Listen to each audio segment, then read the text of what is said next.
I once beheld an immortal I in the great Xia Empire, after suffering a catastrophic defeat against the Qing Song Kingdom at the Three Realm Mountains 5 years ago. The empire's vitality has been severely diminished. The IT was compelled to accept numerous inequitable treaties, which has led to incessant denunciations from both the court and the populace over the past 5 years. From the highest dignitaries to the common folk, there is only one target for their ire: General Fang's eldest son, Fang Chen. 5 years ago, at the tender age of 18, Fang Chen embarked on a military campaign as the foremost warrior of the Great Xia Empire. Renowned for his strategic acumen and formidable offensive capabilities, he had never tasted defeat, earning the title of war god from the entire empire. However, in this fateful battle, out of the 800,000 troops he commanded, a staggering 60,000 perished.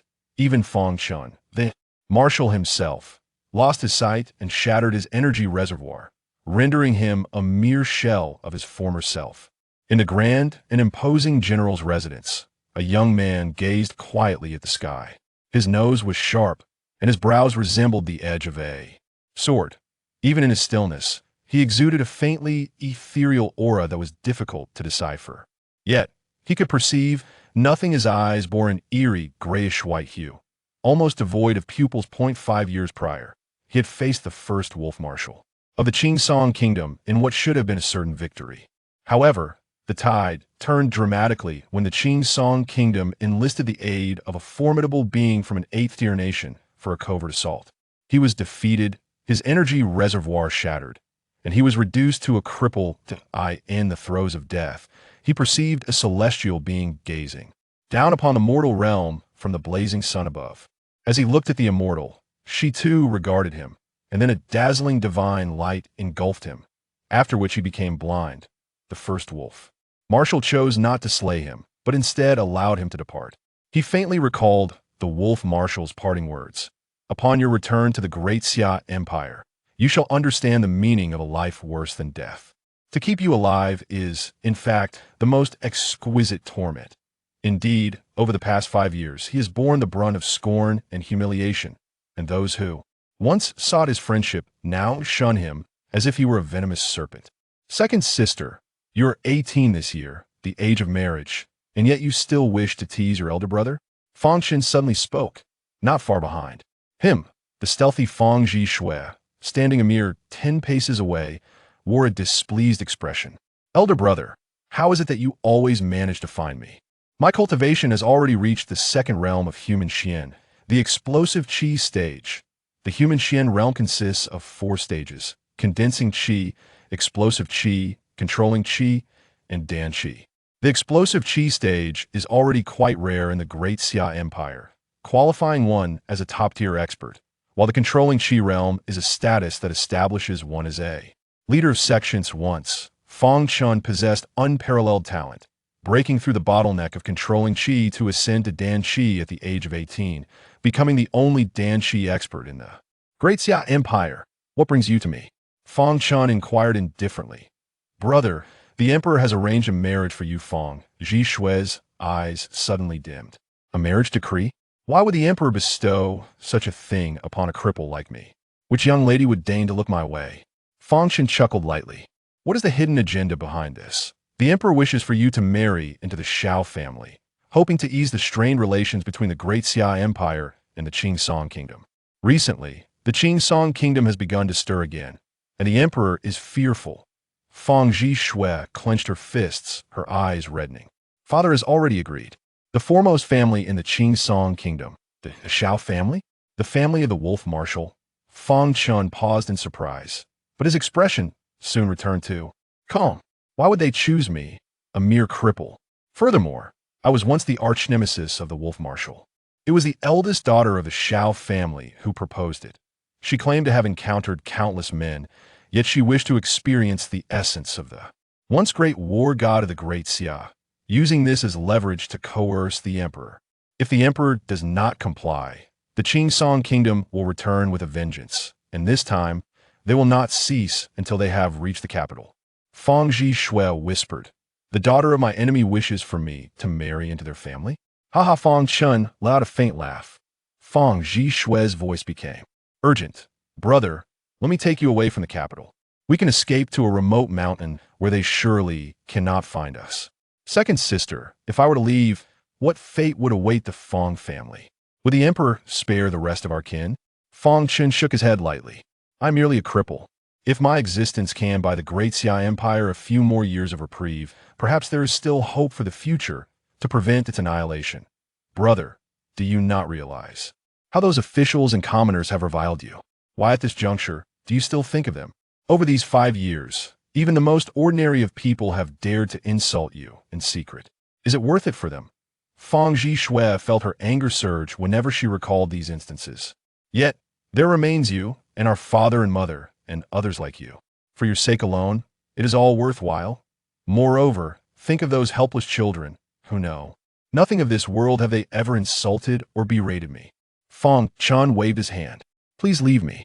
I wish to be alone for a while. Fang Zhishui hesitated, then sighed softly, turning to depart. She understood her elder brother's temperament. Once he made a decision, there was no swaying him.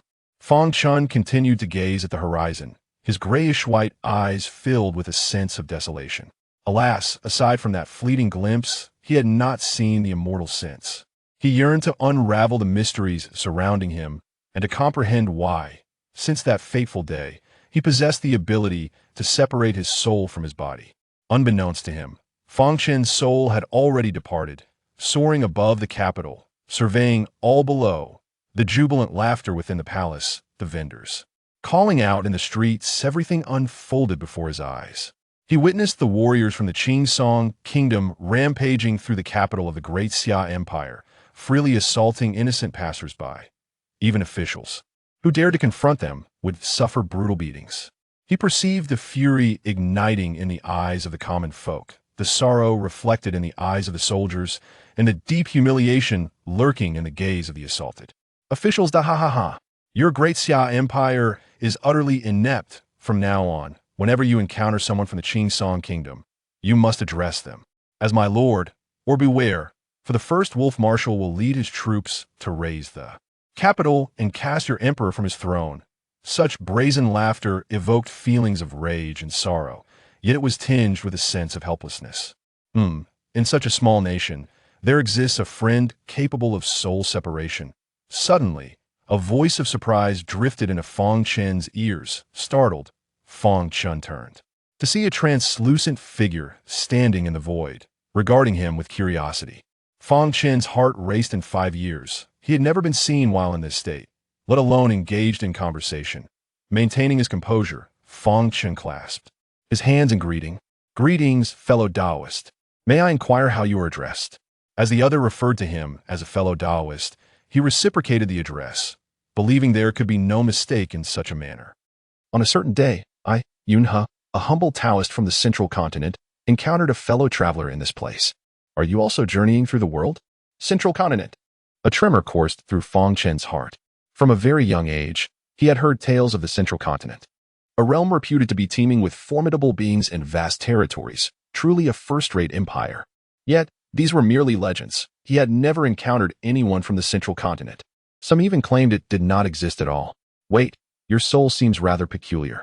Ah, you have left your soul out of the body. Not your nascent soul?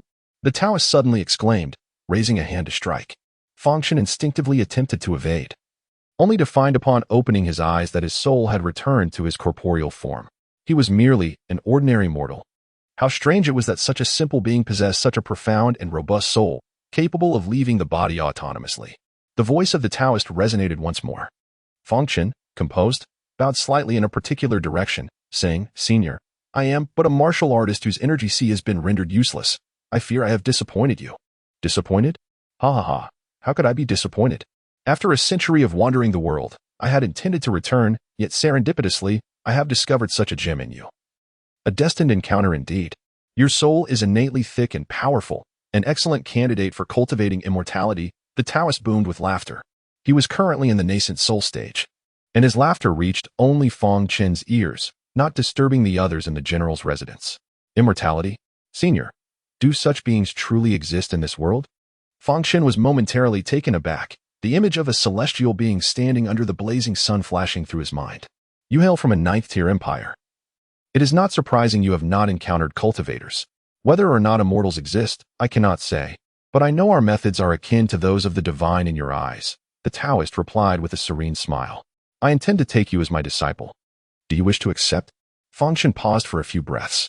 I fear that since my energy sea is destroyed, I am incapable of cultivating anew. Energy sea? That is merely the terminology of you martial artists.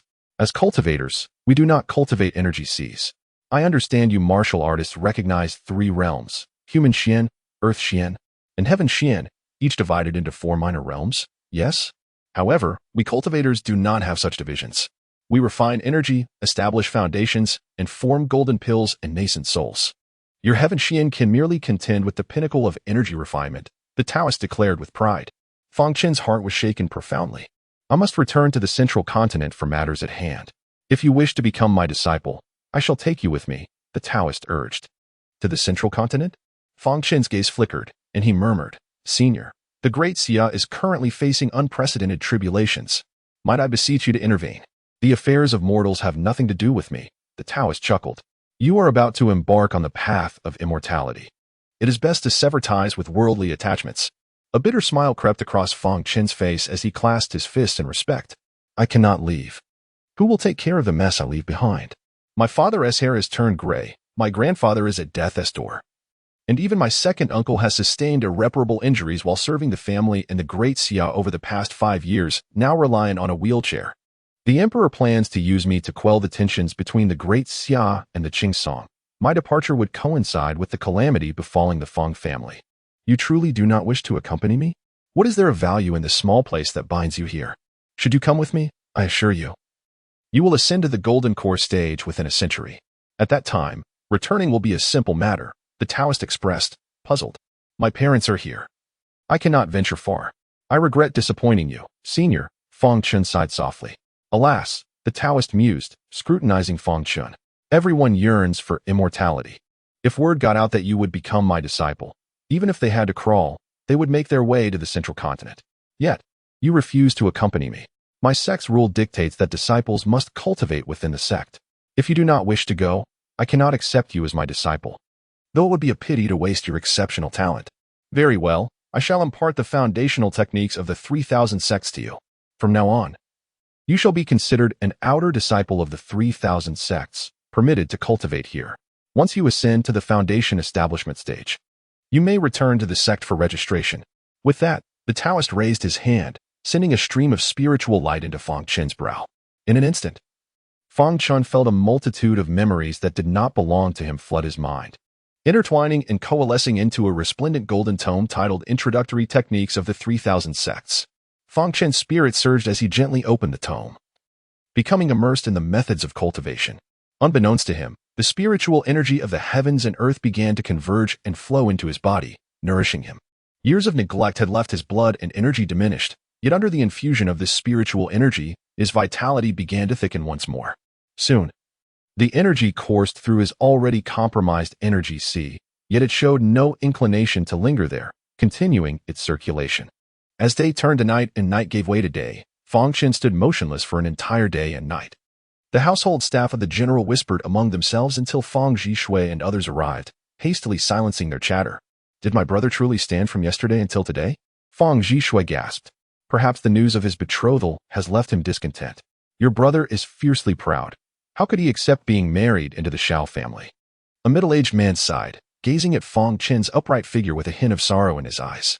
He was Fang Chen's father, Fang Songhai.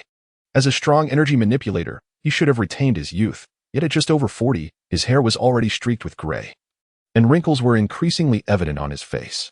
Father, can we not refuse the emperor? Fang Zhishui trembled.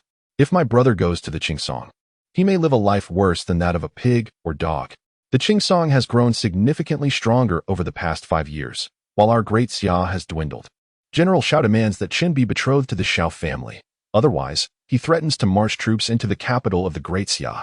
This is not a jest or a boast. Refusal means imminent destruction for the great Xia, while acceptance may offer a glimmer of hope. We are powerless in this matter. Fang Songhai's eyes glimmered with unshed tears. Is there truly nothing that can be done on Aunt's side? Fang Zhishui whispered. Your aunt, though a queen, must prioritize the great Xia.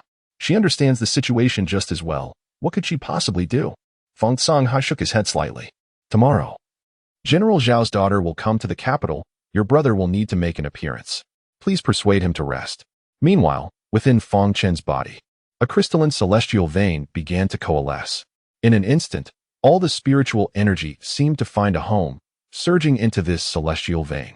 The 12th level of energy refinement is the process of solidifying the celestial vein. With the first celestial vein established, Fang Chen stepped once more into the realm of the extraordinary. This time, he was no longer a mere martial artist but a cultivator. On a single day, a celestial vein is forged? Ha ha ha, your talent is indeed remarkable. Remember to return to register with the 3,000 sects after establishing your foundation. The Taoist chuckled heartily before stepping out and vanishing without a trace. As Fang Chen gradually regained consciousness, he bowed in gratitude towards the direction where the Taoist had disappeared, his heart brimming with appreciation. The actions of the Taoist would not only alter his fate, but also that of countless beings in the Great Xia. Chapter 3: The Hidden Guards of the Great Xia. What has happened, brother? Fang Zhixue was momentarily taken aback, pondering why Fang Chen would bow to an empty space. The servants of the general's mansion also appeared perplexed, their expressions gradually revealing an air of strangeness. Chen Fang Songhai sighed softly. Father, why are you all here? Fang Chen turned to face Fang Songhai. In that instant, everyone seemed to glimpse a flicker of brilliance in Fang Chen's lifeless eyes. A sight they believed they must have imagined, given that he had been blind for 5 years. You have stood here for an entire day and night. Your father was worried. If you have anything on your mind, feel free to discuss it with me, Fang Songhai urged, gritting his teeth. No matter what, I will assist you. Is it because you believe I am troubled by the prospect of marrying into another family? Fang Chen chuckled. Are you not vexed by this matter? Standing here for a day and a night? Fang Songhai was slightly taken aback. Fang Chen gently shook his head. It is not this matter that troubles me. I have come to some realizations. You need not worry about this. I will handle it appropriately. With that, Fang Chen bowed slightly. I shall take my leave for now. Father, what do you think my brother has understood? Fang Zhixue gazed thoughtfully at Fang Chen's retreating figure. Your elder brother is wise beyond his years. His thoughts are unlike those of ordinary people. Perhaps he already knows how to deal with the current situation, Fang Songhai replied, his eyes glimmering with insight. He knew his son would not speak without reason, and if he said he would manage it well, it was unlikely he would err. The only mistake he had made was during the battle at Sanjia Mountain 5 years ago. Yet, the common folk were unaware that the chaos of that battle was exacerbated by the involvement of adept warriors from the 8th rank empire. What other means does Chen possess? Does he intend to rely on those individuals? But his cultivation has been rendered useless, even if those people were nurtured by him. They would likely lack the power to turn the tide in this matter. Fang Songhai fell into deep thought, oblivious to Fang Zhixue, calling him several times. Seeing this, Fang Zhixue could only stomp her foot and turn to leave. Upon exiting the general's mansion, Fang Chen walked with the ease of an ordinary person despite his closed eyes, possessing an acute awareness of his surroundings, a skill he had acquired after losing his sight. Or perhaps it was bestowed upon him when he beheld the radiant sun goddess. Even without his soul departing, his mind could vividly reflect the scenes around him. Here comes the great Xia War God for another stroll. The nearby onlookers paused their activities, their gazes settling on Fang Chen, their expressions a mix of reverence and resentment.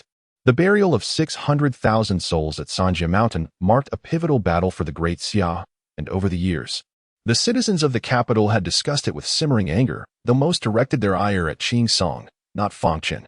Their attitude towards Fang Chen was far more complex, with resentment taking precedence. Isn't that our Great Xia War God? No, wait. In a few days, our Qing Song warriors will have to address you as son-in-law. Suddenly, a group of robust men clad in animal skins blocked Fang Chen's path. The leader bore a disdainful expression, mockingly gazing at Fang Chen. Only the warriors of Qing Song favored such garb, prompting the citizens of the Great Xia to instinctively step aside, their eyes betraying a hint of hatred, yet they dared not express it. What are these Qing Song warriors saying? Calling the war god son-in-law? What does that mean? Whispers arose among the crowd. The Qing Song warrior, reveling in the moment, boasted loudly, "Are you all unaware? General Shao has proposed to your emperor. Soon, this great Xia War God will marry into the Shao family, taking the precious Shao goddess as his bride." Marry the Shao goddess? A collective gasp rippled through the crowd, disbelief etched on their faces as they turned to Fang Chen. You speak nonsense. The war god could never marry into the Shao family. A scholar, his face flushed with anger, shouted indignantly, "How dare you? You pompous fool. Do you have the audacity to claim I speak in vain?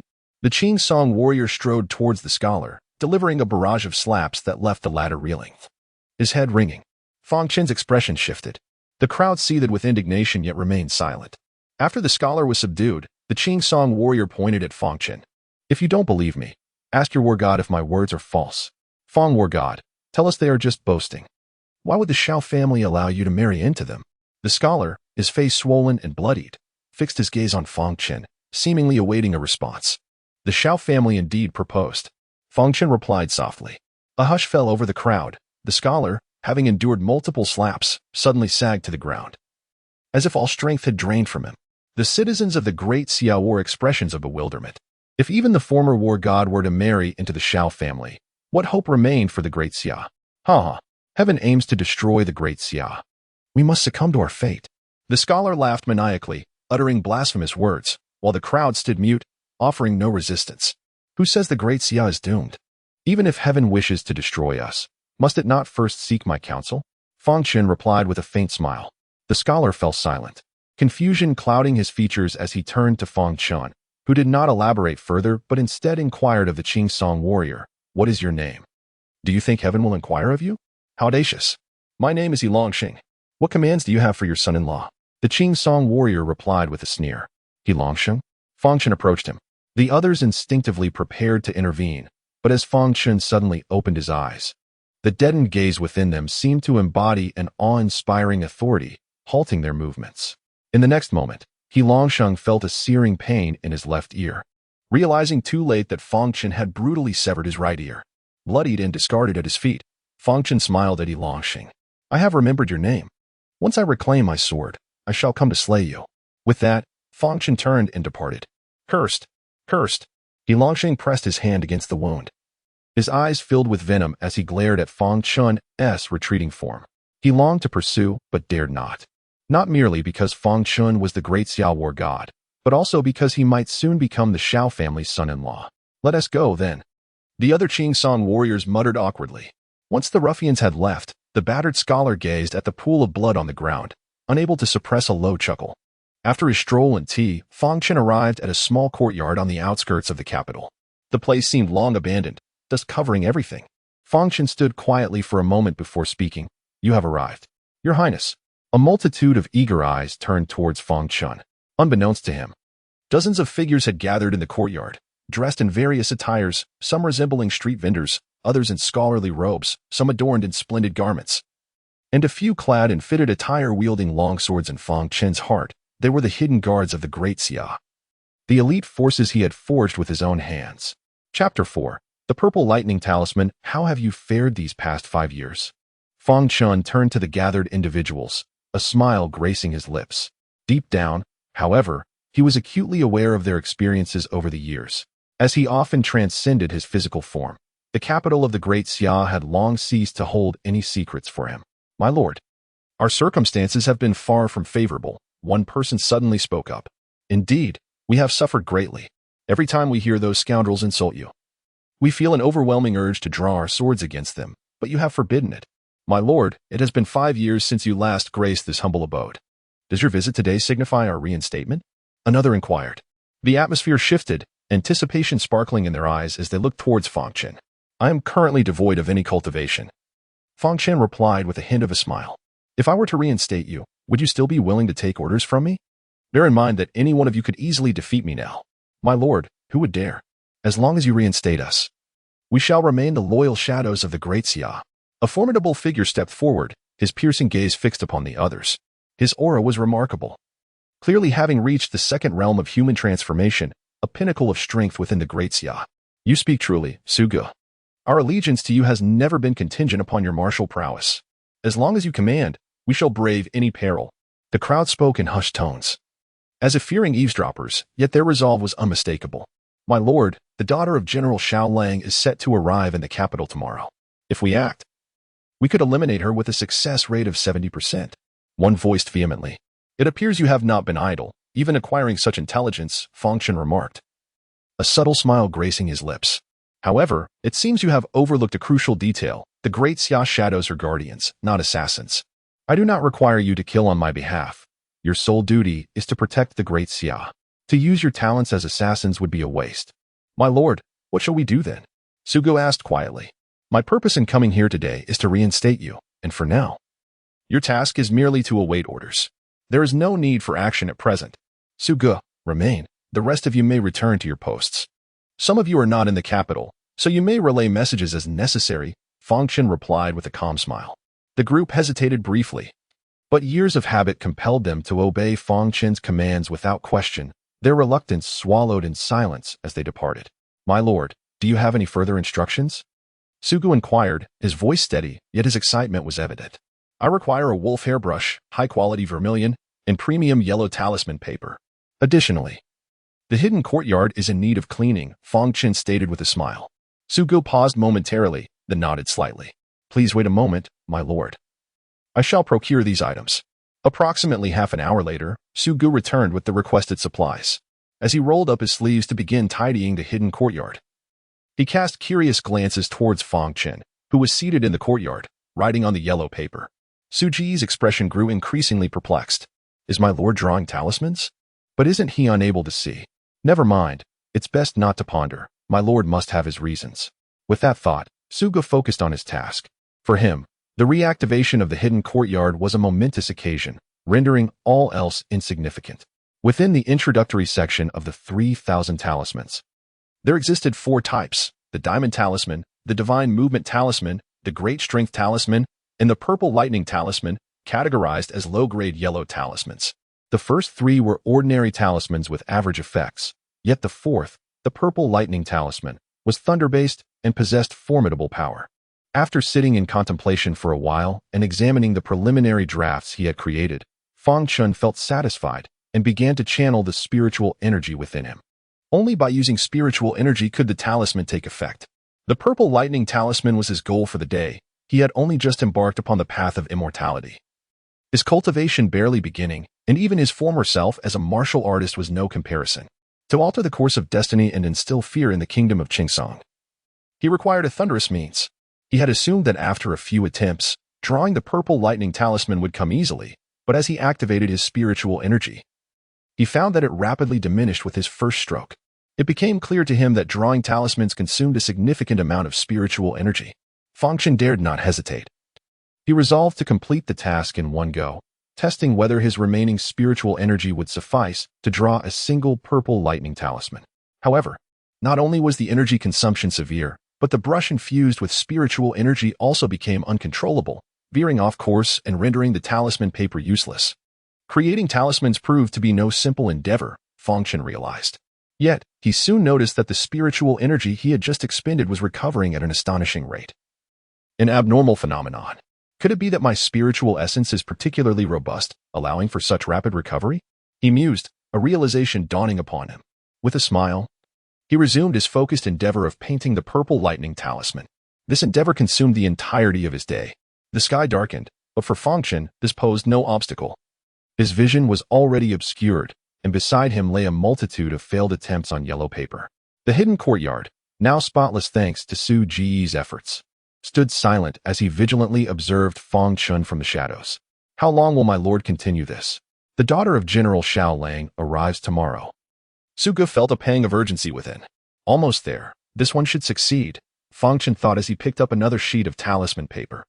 With countless failures behind him, he gradually grasped the techniques needed to create the Purple Lightning Talisman. Fortunately, his spiritual energy could recover swiftly throughout the day.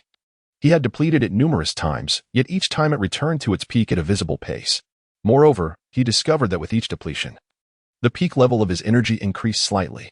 Within the single day, he had augmented his spiritual energy by 2 to 3 times. Perhaps before long, he would possess enough to forge a second spiritual vein, advancing to the second level of qi refinement. Though Fang Chen's vision remained obscured, his strokes were deft and precise. The brush infused with spiritual energy gliding across the yellow paper with vigor, each line infused with a rich aura of celestial essence.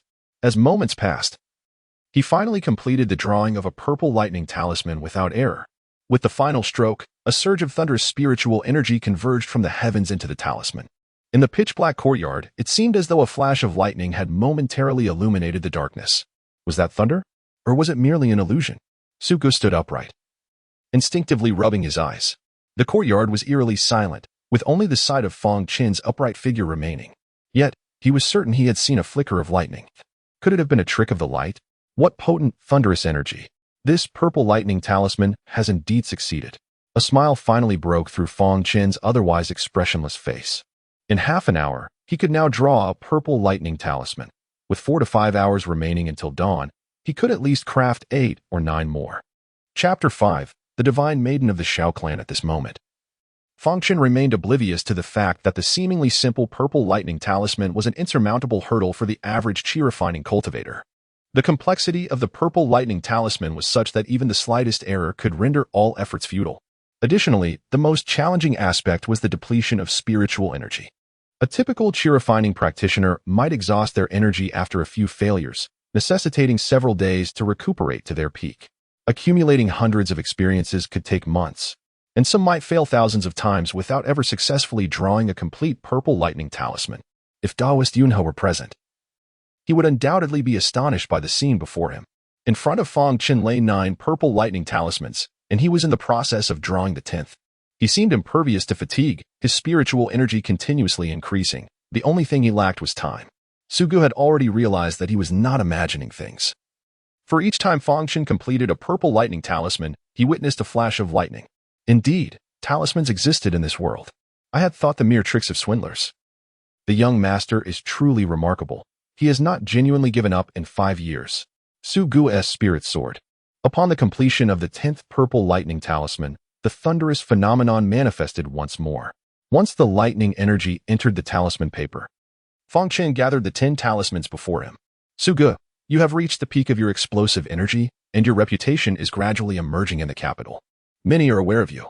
Have you ever considered a day when you might no longer serve as a hidden guard of the Great Xia? Fang Chen smiled as he looked at Sugu.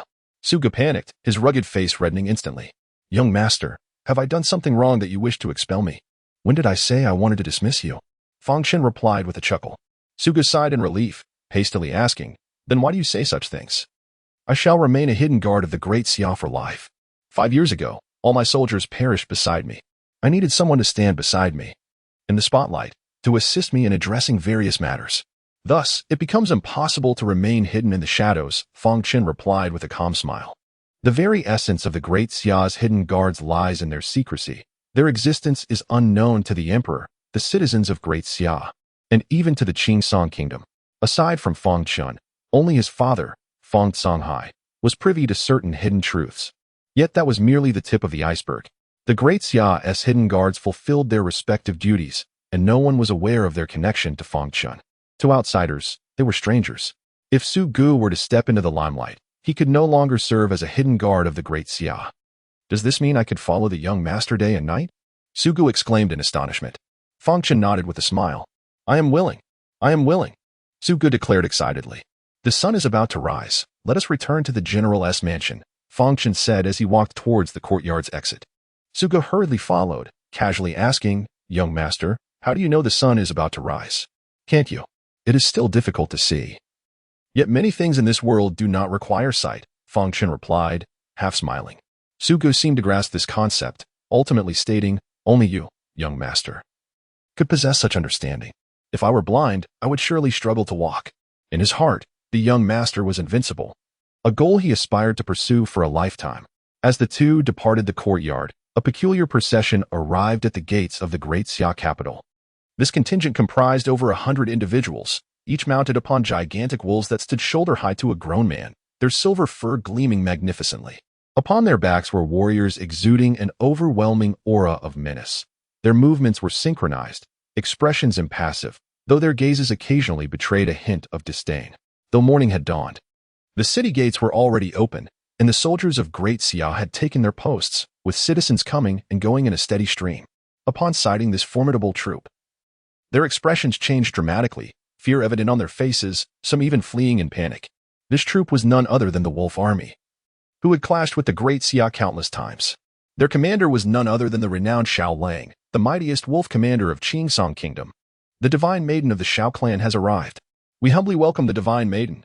Upon hearing the news, the warriors of Qingsong Kingdom, who had previously acted with impunity in the Great Xia capital, expressed surprise and excitement, bowing repeatedly. Observing the reverence shown by these warriors towards the troop, the expressions of the great Xia citizens grew increasingly complex and fearful. At the center of this wolf army stood a particularly majestic silver wolf, even grander than the others, upon which sat a young maiden appearing to be merely 17 or 18 years of age. Her eyes sparkled with vitality, and her bronzed skin reflected a dazzling sheen in the rising sun. A closer inspection revealed her long legs and exquisitely delicate features. As she gazed upon the great Xia capital, a faint, enigmatic smile graced her lips. This maiden was indeed the daughter of Xiao Lang, the divine maiden of the Xiao clan, who had been bestowed with her titles since birth.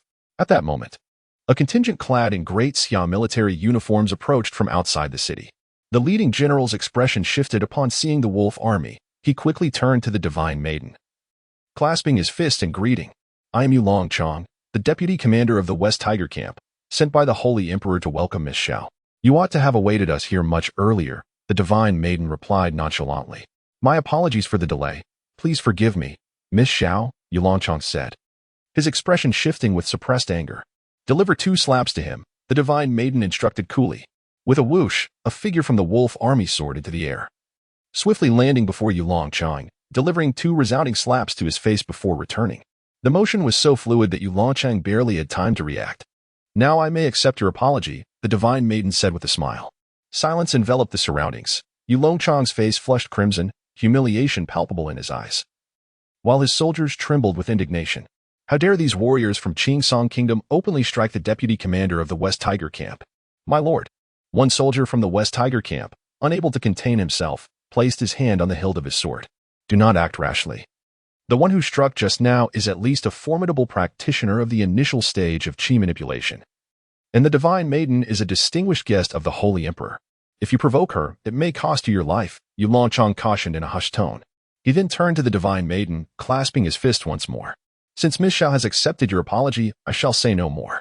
The Holy Emperor awaits you in the palace. Please ensure someone informs General Fang at his residence. I intend to arrive with great pomp to marry him," the divine maiden declared with a smile. "Rest assured, Miss Xiao, someone has already gone to convey the message to General Fang. You will meet him in the palace." Yulong Chong replied solemnly. "That is well. Please lead the way," the divine maiden said with a beaming smile. Chapter 6. The arrival of the tiger and the ruler in the residence of General Fang. Fang Songhai sat at the head of the table. To his left was a beautiful middle-aged woman, while to his right sat a middle-aged man in a wooden wheelchair, draped in a fur blanket. Elder brother and sister-in-law. Having heard that the goddess Xiao has entered the capital, have you truly decided to let Chen enter the Xiao family? The man spoke softly. "Uncle, I understand your grievances towards your elder brother, and I too feel sorrow for Chen. However, given the current circumstances, our Fang family has no other choice." The middle-aged woman sighed gently. "With the 100,000 wolf soldiers of Qingsong Kingdom, the great Xia has no military strength left to resist. 5 years ago, after that battle, our great Xia has been in decline while Qingsong Kingdom continues to grow stronger. If General Xiao truly leads his army to attack, I fear our great Xia will not endure for even a year." "Not even a year," how the man murmured self-deprecatingly. At that moment, Fang Zhixue entered and whispered, "Father, Mother, Uncle, my elder brother has not returned since he left yesterday. Could he have left? Given your elder brother's temperament, even if General Xiao himself were to come, he would wish to see him. How could he fear the daughter of General Xiao?" The middle-aged man replied with a calm smile. "Chen may simply wish to handle some mundane affairs before departing from Great Xia." "Indeed." Fang Songhai and his wife nodded slightly, fully aware of their son's nature. Sometimes, they even wished that Fang Chen would vanish without a trace, that no one could find him. As for the consequences, they preferred not to think or concern themselves with them.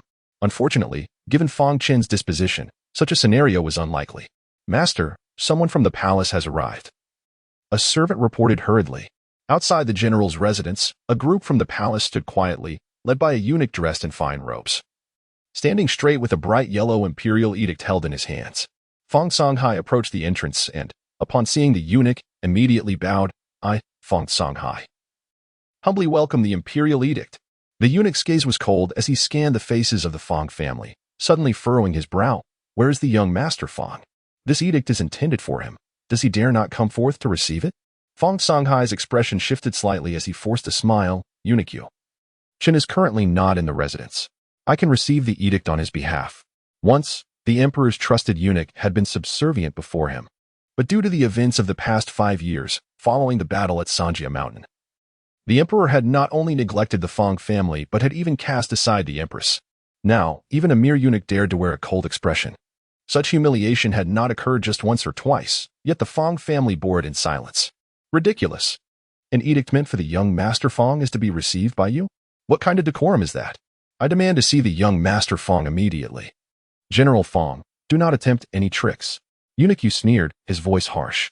The expressions of the Fang family grew increasingly grim as more onlookers gathered around, whispering among themselves. The goddess Shao of Qingsong Kingdom has arrived at the palace. General Fang, it would be prudent not to entertain any wild thoughts. Summon young Master Fang at once. Eunuch scoffed. Elder brother, I shall send someone to Fang Chen. The man in the wheelchair spoke slowly. Before Fang Songhai could respond, someone spotted Fang Chen coming from afar, accompanied by Su Ge. General Fang has arrived. I did not expect him to have time to wander about today. Eunuch raised his gaze and met Fang Chen's grayish-white eyes, feeling an inexplicable chill. But he quickly dismissed it with a sneer. The young Master Fang before him was no longer the formidable General Fang who had once slapped imperial relatives at the palace gates. What did he have to fear? Father, mother, uncle. Fang Chen approached and accurately saluted the three, causing the onlookers to doubt whether his eyes were truly blind. You have returned, Fang Songhai sighed softly. Ah. Young Master Fang, we thought you might not dare to accept this imperial edict, Eunuch remarked with a sarcastic smile. Slap. Fang Chen's hand struck Eunuch's face, producing a crisp sound that sent the eunuch's hat flying. Silence enveloped the surroundings, with the sound of a pin dropping audible as astonished gazes fell upon Fang Chen. Even Fang Songhai and others were taken aback by a sudden act of striking Eunuch. The eunuch's entourage and palace guards instinctively moved to react. But when they met Fang Chen's piercing gaze, they froze. In that moment, they recalled the once mighty General Fang, who had slapped countless individuals in the capital, including sons of generals, sons of ministers, imperial relatives, and even princes within the palace. How dare you strike me? Eunuch exclaimed, clutching his face. His cheeks flushed with shame and disbelief. An edict I have accepted. You may leave now, Fang Chen stated, taking the edict from his hands and dismissively waving it as if swatting away a fly. Unbelievable, unbelievable. Eunuch, seething with rage, shouted hoarsely to his subordinates, seize him. Capture him at once. His furious roar echoed through the air, yet no one moved. His subordinates exchanged glances, none daring to act. Su Ge looked at Eunuch with a knowing smile. In the past 5 years, while many had insulted the young master behind his back, not one had the courage to confront him directly. Even if a warrior from Qingsong Kingdom were to verbally humiliate them, they would lack the audacity to retaliate. Even in illness, I remain a tiger before a ruler. Slap. Fang Chen raised his hand once more, delivering another strike to Eunuch, who staggered backward.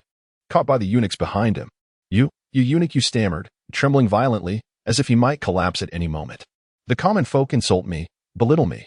So what? They toil in the fields. The warriors insult me, demean me. So what? They fight on the battlefield. Without them, would there be this flourishing great Xia? And you? A mere eunuch, has your scheming in the palace ever contributed even a fraction to great Xia? What right do you have to point fingers at me? I call you eunuch out of respect for the emperor. Otherwise, you would not even merit a title before me. Fang Chen spoke coldly. The gazes of the onlookers shifted dramatically. Eunuch, enraged by these words, felt blood trickling from his mouth, and the eunuchs around him, realizing the urgency of the situation, hurriedly dragged him away. General Fang, although you were defeated 5 years ago and your abilities diminished, your very existence is worth the strength of 10,000 warriors. A voice called out from the crowd. Fang Chen remained silent, turning to enter the general's residence with the edict in hand. The crowd watched his retreating figure. Their eyes filled with anticipation, as though they glimpsed a flicker of hope amidst the darkness. Chapter 7. The Trial of the Goddess Shao Chen. What are your plans for this occasion? In the main hall of the general's residence, Fang Songhai sighed softly after reading the imperial decree, his gaze settling on Fang Chen. Father, we shall take it one step at a time, Fang Chen replied with a faint smile. One step at a time? The others appeared somewhat dejected. Indeed.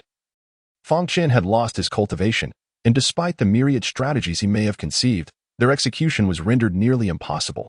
At that moment, a middle-aged man in a wheelchair suddenly turned to Su Ge, his brow furrowing. Are you the wind and cloud sword, Su Ge? Second uncle. Please just call me Su Ge. I am unworthy of the title Wind and Cloud Sword, Su Ge replied with a grin. Fang Songhai and the others exchanged surprised glances. particularly Fang Chen, who stepped forward to scrutinize Su Ge closely. You truly are the wind and cloud sword Su Ge. How do you know my elder brother? Su Ji's origins were shrouded in mystery. Since his arrival in the capital 5 years ago, he had displayed extraordinary swordsmanship, ascending from the early stages of explosive energy to its pinnacle in just 5 years. Such martial prowess was rare in the current era of the Great Xia. After all, during the battle at Sanjia Mountain, countless martial artists had perished, with many powerful figures falling one after another, shaking the very foundations of the Great Xia. Presently, there were fewer than 100 explosive energy warriors in the capital, with merely a handful reaching the peak of that level. In contrast, the peak explosive energy warriors of the Qingsong Kingdom far outnumbered those of the Great Xia by at least 2 or 3 times, highlighting the stark disparity. I have long admired the military god and, with some audacity, wish to offer my services as a humble guard by your side, Su Ge declared, clasping his hands respectfully. Fang Songhai's eyes flickered as he seemed to comprehend something, nodding slightly, his gaze towards Su Ge softening.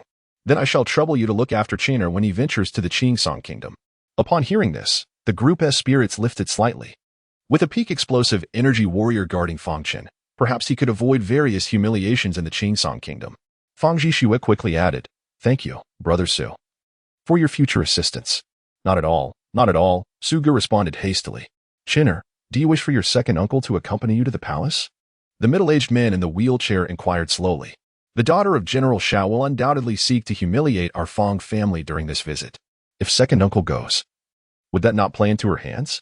Fang Chen replied with a calm smile. Having said this, Fang Chen exchanged a glance with Su Ge and then picked up the imperial decree, striding toward the door. Su Ge recalled Fang Chen's instructions. If Fang Chen did not emerge from the palace today, he was to facilitate the escape of the Fang family from the capital. Though Fang Chen had indicated the likelihood of such an event was minimal, merely a precaution. At the palace, before the Hall of Supreme Harmony, over 100 wolf soldiers stood in solemn formation, their eyes occasionally meeting those of the surrounding guards, revealing a hint of subtle mockery. Despite their anger, the guards dared not speak.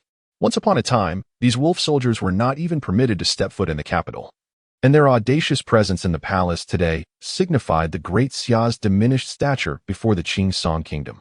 Take me to see His Majesty. The voice of Eunuch Yu rang out, his face bloodied, being assisted by several other eunuchs as he hurried toward the Hall of Supreme Harmony. The surrounding guards were taken aback. Had not Eunuch Yu gone to the Fang residence to proclaim the imperial edict? How had he ended up in such a state? Adoptive father, what has happened to you? Deputy Commander Yu Longchong of the West Tiger Camp appeared, astonished as he gazed at Eunuch Yu. The young master Fang Chen has gone too far. Eunuch Yu exclaimed sharply, then hurried into the hall without engaging further with Yu Longchong. Fang Chen. Yu Longchong was momentarily taken aback. Over the past 5 years, Fang Chen had kept a low profile. To think he had assaulted Eunuch Yu while delivering the imperial edict was astonishing. It reminded him of a time long ago, when even the emperor's authority could not rival that of Fang Chen. Now, as a mere shell of his former self, Fang Chen dared to behave so audaciously. Perhaps unable to forget his past glories, Yu Longchong thought with a cold sneer. Upon hearing Fang Chen's name, the 100 wolf soldiers instinctively raised their heads, exchanging glances, the disdain in their eyes dissipating. Regardless of the circumstances, the military god of the Great Xia held a certain stature in their minds. The wolf soldiers had faced Fang Chen's army numerous times, each encounter resulting in their defeat, countless among them falling at Fang Chen's hands. They were but latecomers to this legacy.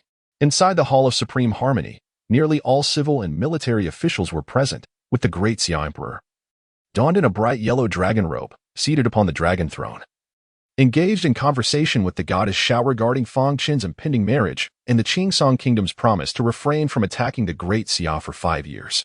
At that moment, Eunuch Yu entered the hall, kneeling and crying out in despair, "Your Majesty, this old servant has been beaten by the young Master Fang. Please impose punishment upon me." What? The officials collectively turned their gazes toward Eunuch Yu, their expressions a mix of bewilderment and incredulity.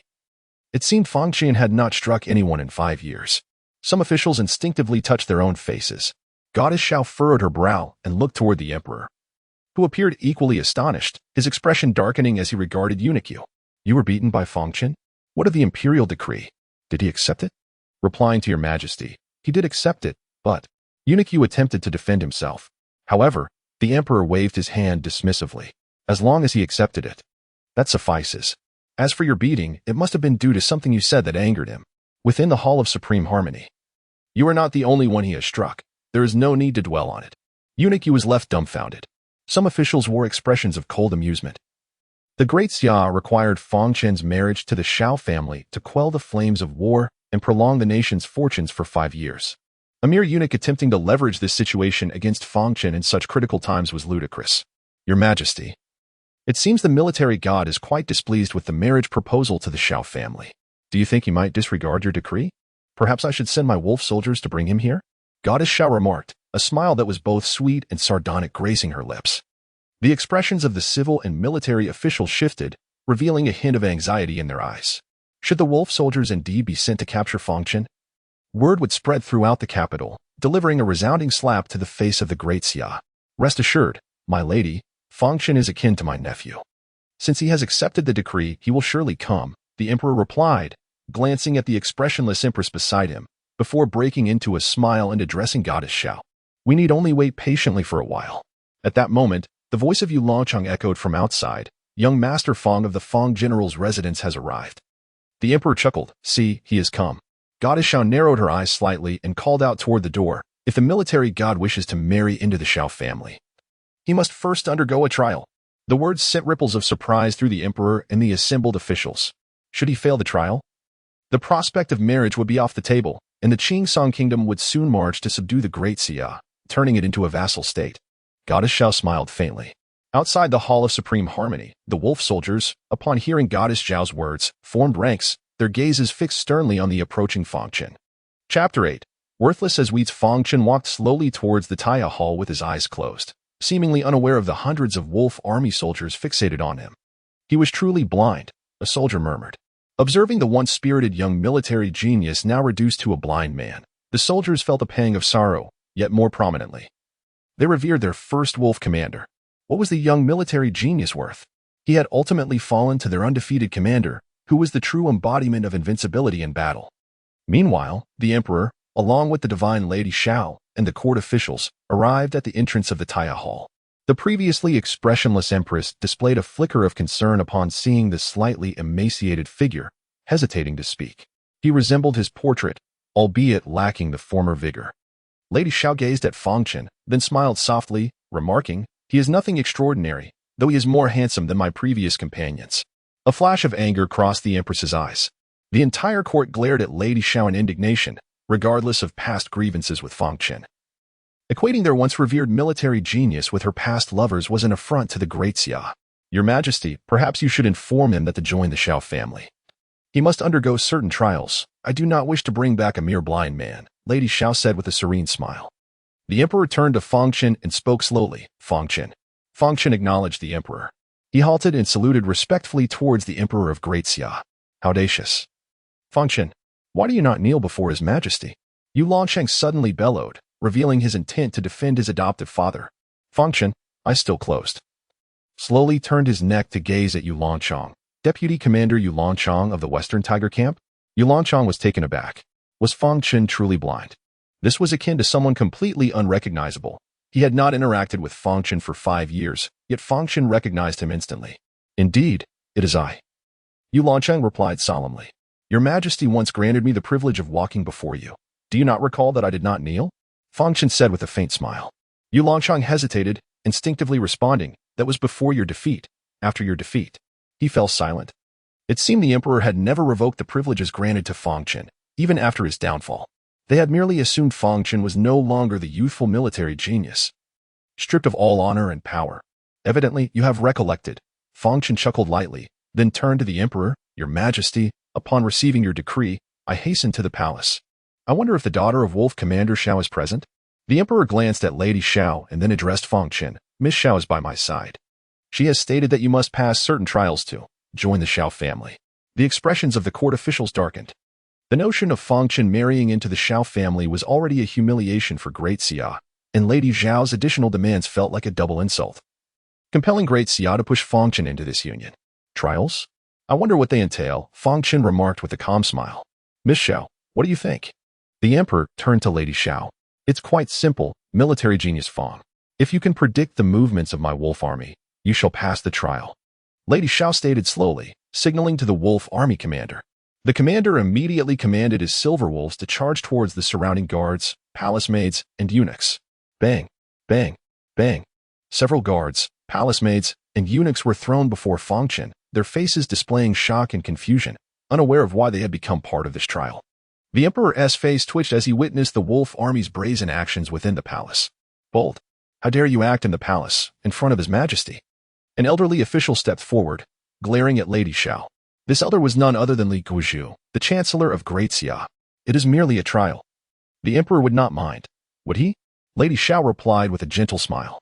The emperor chuckled, uncertain of the necessity of involving them in the trial. Miss Xiao, just state your requirements. There is no need for your subordinates to act, as it may lead to misunderstandings.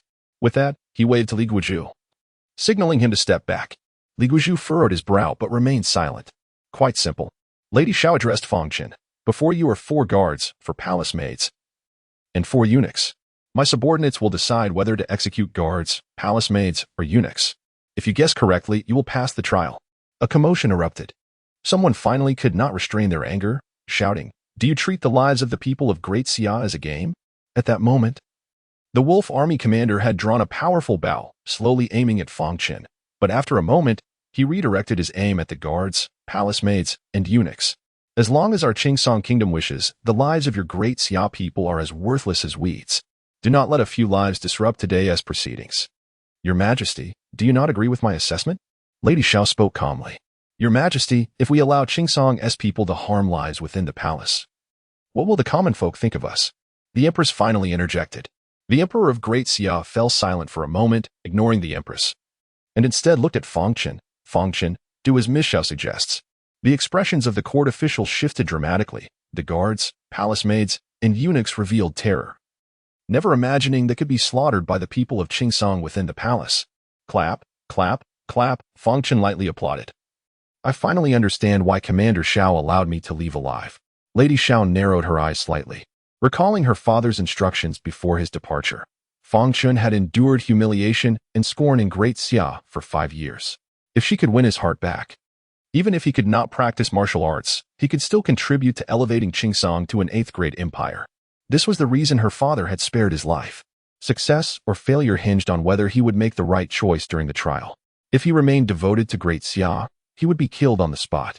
Conversely, if he chose otherwise, he would be taken back to Qingsong, without any further humiliation along the way, for he had seen through her father's intentions. Military genius Fang. It is time for you to make your choice. Who will perish? The guards, or the palace maids, or perhaps these few eunuchs? Lady Xiao said with a gentle smile. The atmosphere among the court officials turned grave and tense. Li Guozhu glanced at Fang Chen, then at the emperor, ultimately letting out a soft sigh, remaining silent. Even if they disowned Qingsong's intentions, what could be done? Great Xia lacked the power to prevent these events from unfolding. Now, Qingsong was forcing Fang Chen to take the lives of Great Xia's subjects, aiming to render him unacceptable in Great Xia, and completely strip him of his military genius title. If I say that none of them will die? Fang Chen spoke softly. The emperor's expression shifted slightly, while Li Guozhu and the others displayed astonishment. Logically, Fang Chen should comprehend the stakes, given the current situation. He ought to align with Qingsong's intentions to prolong Great Xia's fate for another 5 years. Chapter 9. Disappointing your father. You have disappointed your father. The gaze of the divine maiden Xiao turned icy as she cast a glance at the leader of the wolf army. The leader, a master of qi manipulation, immediately aimed his powerful bow at Fang Chen. Yet, in the next instant, Fang Chen waved his hand, activating a purple lightning talisman. A terrifying flash of lightning dazzled the eyes of all present, and with a thunderous boom, the leader of the wolf army was reduced to a pile of charred remains. Not only that, but several of his comrades nearby were also caught in the explosion, turned to ashes by the purple lightning talisman. The death of a qi master, along with several explosive experts, was a sight that left everyone frozen in shock. What kind of dreadful power is this? Was it not said that Fang Chen had become a mere cripple, his abilities destroyed? How could he still possess such terrifying power?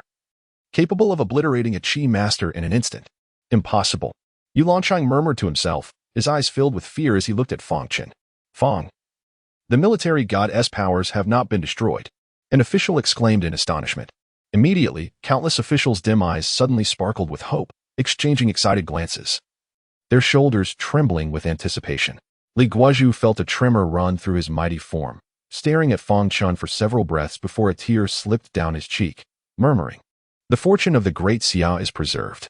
The Emperor of the Great Xia fixed his gaze on Fang Chen, his expression shifting unpredictably. The Empress, however, covered her mouth, her eyes reddening with emotion. "Your powers." The divine maiden Zhao's face turned pale. "You have disappointed your father. My powers have not been destroyed." Fang Chen slowly opened his eyes, his gray-white irises meeting those of the divine maiden Zhao. "Though I may be sightless, leading troops into battle remains well within my capabilities." "You endured for 5 long years. Why?" The divine maiden Zhao found it hard to believe. After a pause, she ordered fiercely, "Kill him." Some of the wolf army immediately drew their bows, while others commanded their silver wolves to charge at Fang Chen, their murderous intent palpable, saturating the air. Once more, arcs of thunder flashed. The charging wolf army was turned to ashes, and those who had aimed their bows began to reveal signs of terror, their arms trembling. "Divine Maiden Zhao, your father spared my life. Today, I will not harm you either.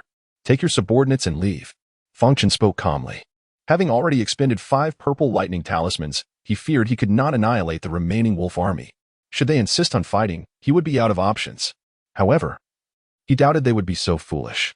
The divine maiden Zhao's expression changed repeatedly before she finally gritted her teeth and commanded her men, "We depart." She led the wolf army swiftly toward the palace exit. Seeing this, the Emperor of the Great Xia remained silent for a few moments before addressing Yu Longchang, "General Yu, please escort Miss Xiao." Yu Longchang nodded and followed suit. "Thank you, military god, for saving our lives." Several guards, palace maids, and eunuchs knelt before Fang Chen, their expressions filled with profound gratitude. "Fang Chen, come to the imperial study," the Emperor of the Great Xia said before turning to leave. The officials exchanged glances, astonished that the day would conclude in such a manner. Nevertheless, the news of Fang Chen's retained powers was indeed uplifting. The Empress hurried over to Fang Chen. "Chen, has your strength truly been restored?" It's a long story. Life in the palace has been well, but I've missed you," Fang Chen replied with a smile. The Empress's eyes dimmed as she gently nodded. "All is well, though I have been too busy to visit." As she spoke, her heart lightened, and a smile graced her face. "Now that I know your powers have returned, I am greatly relieved.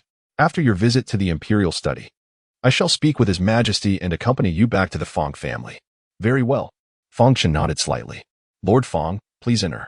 The previously arrogant eunuch Yu now stood with a humble demeanor, respectfully opening the door to the imperial study and bowing for Fang Chen to enter.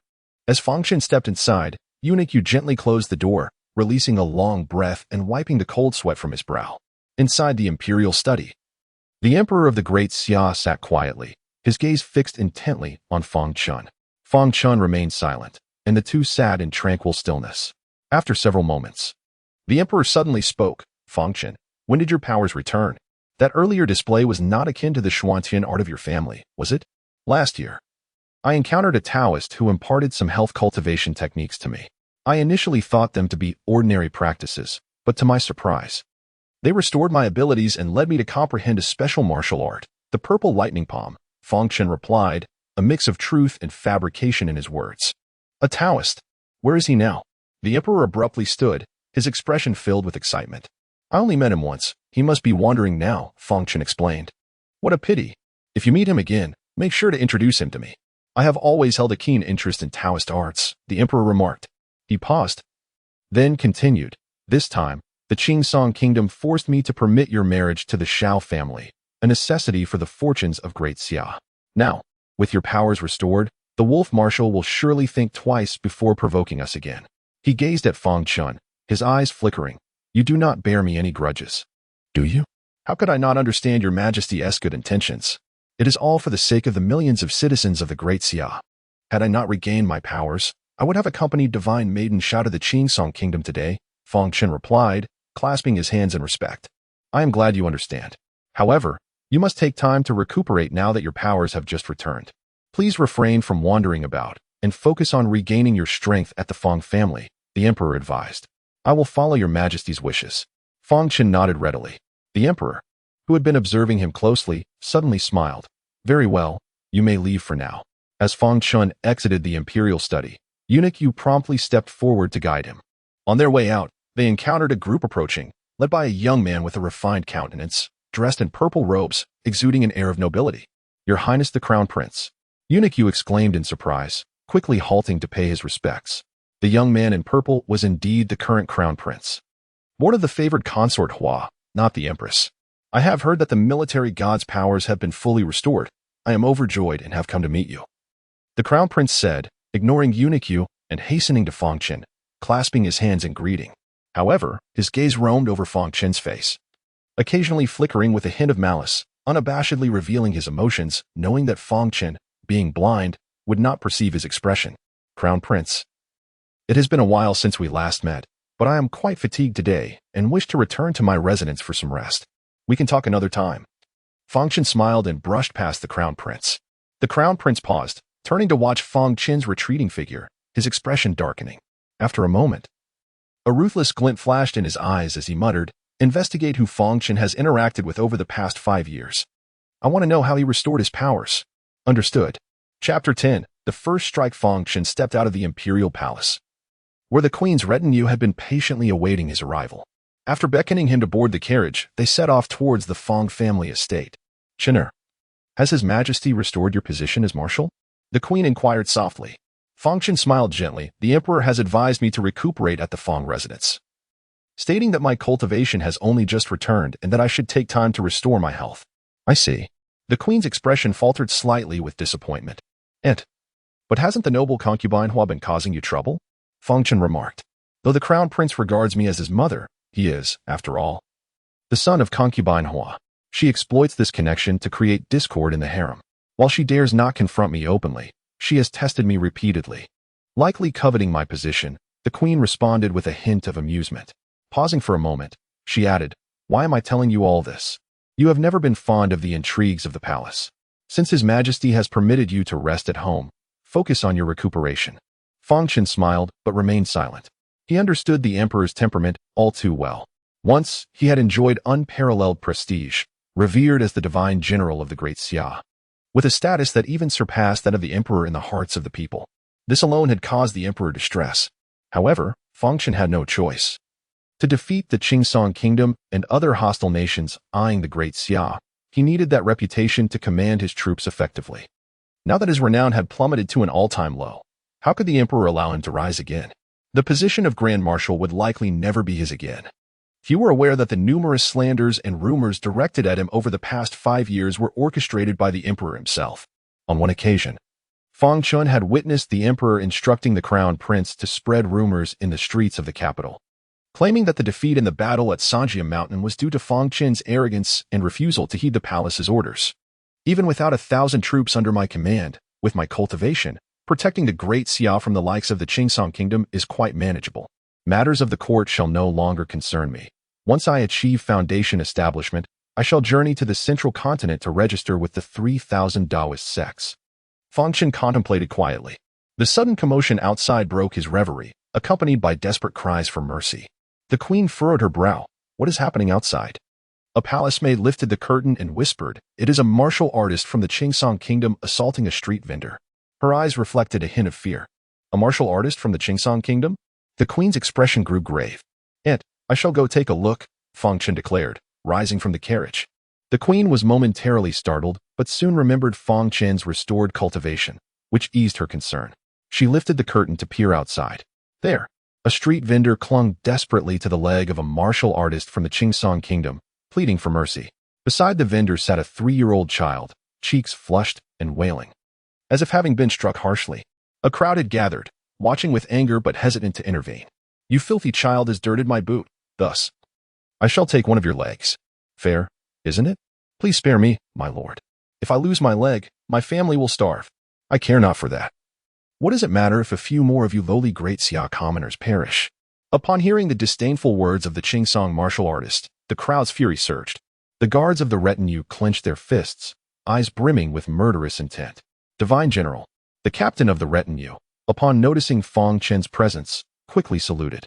Fang Chen nodded slightly and approached the Qingsong martial artist. I remember you. Your name is He Longsheng, is it not? Is that not the Divine General himself? The crowd stirred with renewed vigor. Ah, isn't this the esteemed son-in-law of the Xiao family? Has the marriage with the young lady been finalized? When shall you wed? He Longsheng grinned widely upon spotting Fang Chen. Ignoring him, Fang Chen turned to the kneeling street vendor. Aren't you leaving yet? Thank you. The vendor expressed his gratitude, hastily scooping up the child and fleeing the scene. He Longxing seethed with anger, ready to strike, but felt compelled to refrain under Fang Chen's unwavering gaze, which sent a chill down his spine. He coldly addressed Fang Chen. You are overstepping your bounds, son-in-law. Remember, you are now one of us from the Qingsong Kingdom. Do not betray your own. Ha ha ha, you likely do not know yet. But Fang Chen is about to become the son-in-law of the Xiao family, and soon you will address Xiao Longshui as father. Some martial artists from Qingsong Kingdom mocked from the crowd. The surrounding citizens displayed a range of emotions, confusion, anger, and despair. At that moment, Yu Longchang returned with his team and approached Fang Chen with uncertainty. Divine General, what is going on? Has the goddess Xiao been sent away from the capital? Fang Chen replied with a calm smile. She has been sent off. Yu Longchang nodded in acknowledgement. The goddess Xiao has left? Then why hasn't Fang Chen accompanied her? Did she not arrive in the capital today? Why leave so soon? Yu Longxing and others appeared perplexed. You address me as son-in-law so frequently that I feel rather embarrassed. However, it is unfortunate that I have no fate with the Xiao family, so I remain as I am, Fang Chen said, directing his gaze at He Longsheng with a gentle smile. How could this be? He Longsheng was momentarily taken aback. Yu Longchang, lend me your sword. Fang Chen extended his hand. Yu Longchang hesitated, casting a glance at the Qingsong martial artist, and a flicker of dread crossed his eyes. Divine General, enough chatter. Yes. Yu Longchang quickly unsheathed his sword and handed it to Fang Chen. I once declared that when I wield my sword again, the first person I shall strike down is you, He Longsheng. Fang Chen grasped the hilt, slowly drawing forth the exquisite longsword. The Divine General intends to slay a martial artist from the Qingsong Kingdom. At that moment, the citizens of the Great Xia displayed expressions of shock and disbelief, gazing at Fang Chen in astonishment, while the queen in her carriage widened her eyes in surprise. He Longsheng blinked in disbelief before bursting into laughter. You intend to slay me? Do you not know I have the Qingsong Kingdom backing me? Ha ha. The surrounding martial artists from the Qingsong Kingdom, momentarily stunned, soon joined in laughter, as if they had just heard the greatest joke of the past 5 years. Seeing this, He Longsheng could not help but taunt. Come on, Divine General, go ahead and strike. If I so much as grunt, I shall. Suddenly, the flash of the sword gleamed. He Longsheng's head separated from his body, landing heavily on the ground and rolling several feet away, while blood gushed from his neck like a fountain. Chapter 11. After today, the heavens shall change. Surroundings fell into an eerie silence. The previously boisterous warriors of the Qingsong Kingdom found their smiles gradually stiffening, their eyes betraying a flicker of disbelief, as if they had never envisioned Fang Chen daring to take lethal action against a member of their realm. Yu Longchang and his subordinates stood in shock, while the members of the Queen's retinue appeared as if turned to stone. The citizens of the Great Xia covered their mouths, their eyes wide with astonishment. For years, the warriors of the Qingsong Kingdom had run rampant in the capital, indulging in tyranny. While they had often fantasized about rending their foes to pieces, they understood the impossibility of such an act. To slay a warrior from the Qingsong Kingdom would invite fierce retribution, and the current Great Xia could hardly withstand such a blow. Yet now, they bore witness to the death of a Qingsong warrior at Fang Chen's hands. Shock gave way to bewilderment, followed swiftly by a euphoric surge of joy, a feeling of catharsis. Fang Chen, how dare you? A furious warrior from the Qingsong Kingdom exclaimed. Fang Chen approached him with sword in hand, and the surrounding citizens instinctively parted to create a path. With a sickening thud, another head fell to the ground. This warrior, possessing merely the cultivation of qi condensation, stood no chance against Fang Chen. You have audaciously overstepped. Do you not fear the annihilation of your Great Xia at the hands of the Qingsong Kingdom? The Qingsong warrior shouted in a blend of rage and fear. From this day forth, I wish to see no warrior from the Qingsong Kingdom in the capital of Great Xia, Fang Chen replied coolly.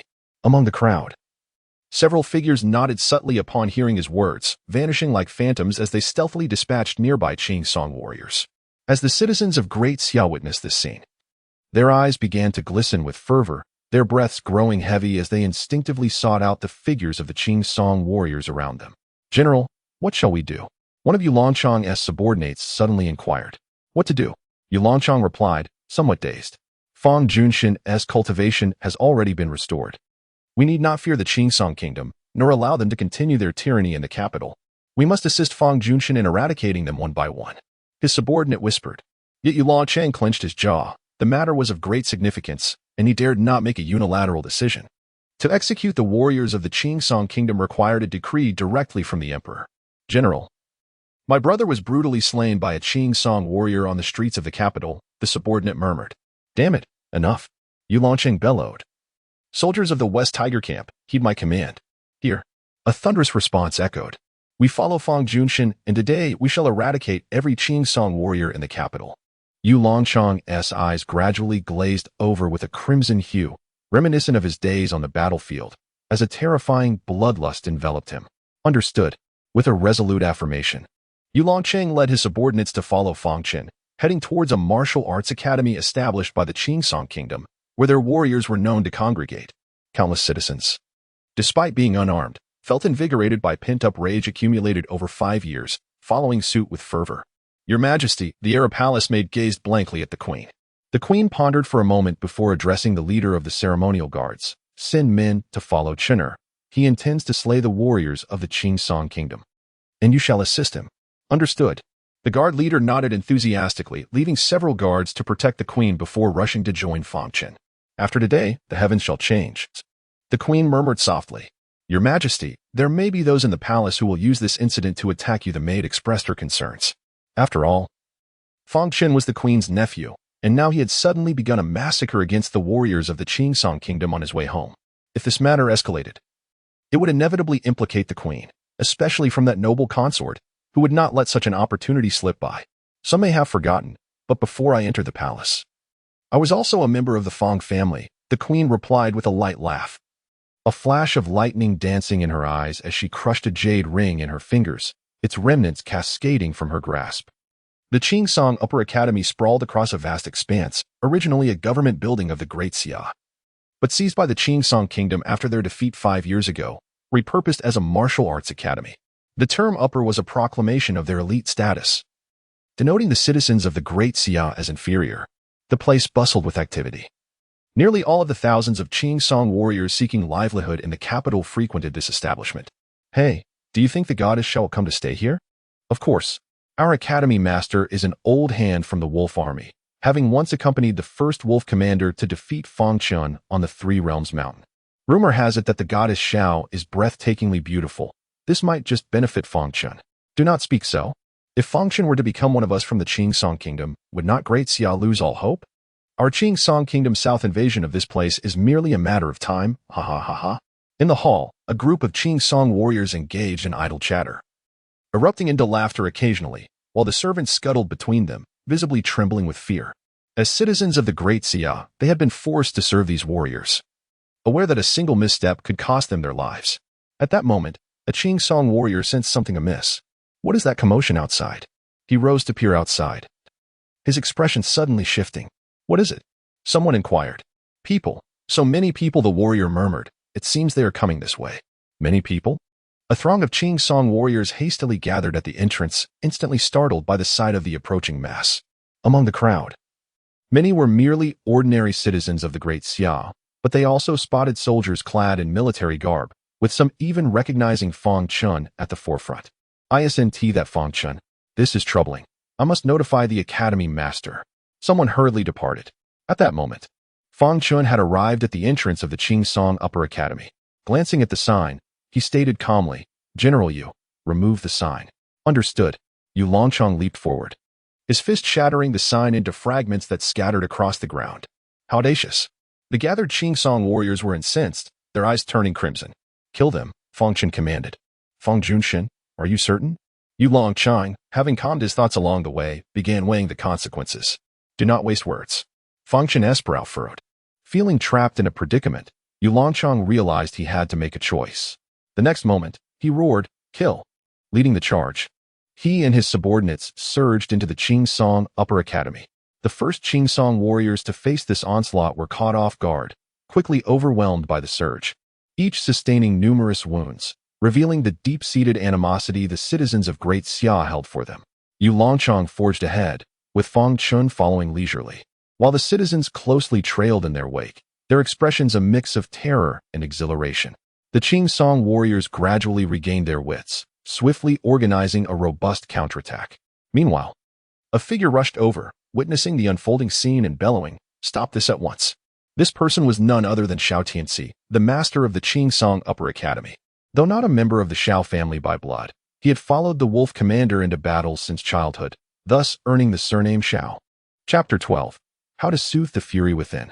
The battle between both sides ceased momentarily, and all eyes converged on Xiao Tianci. Fang Chen, what are you doing?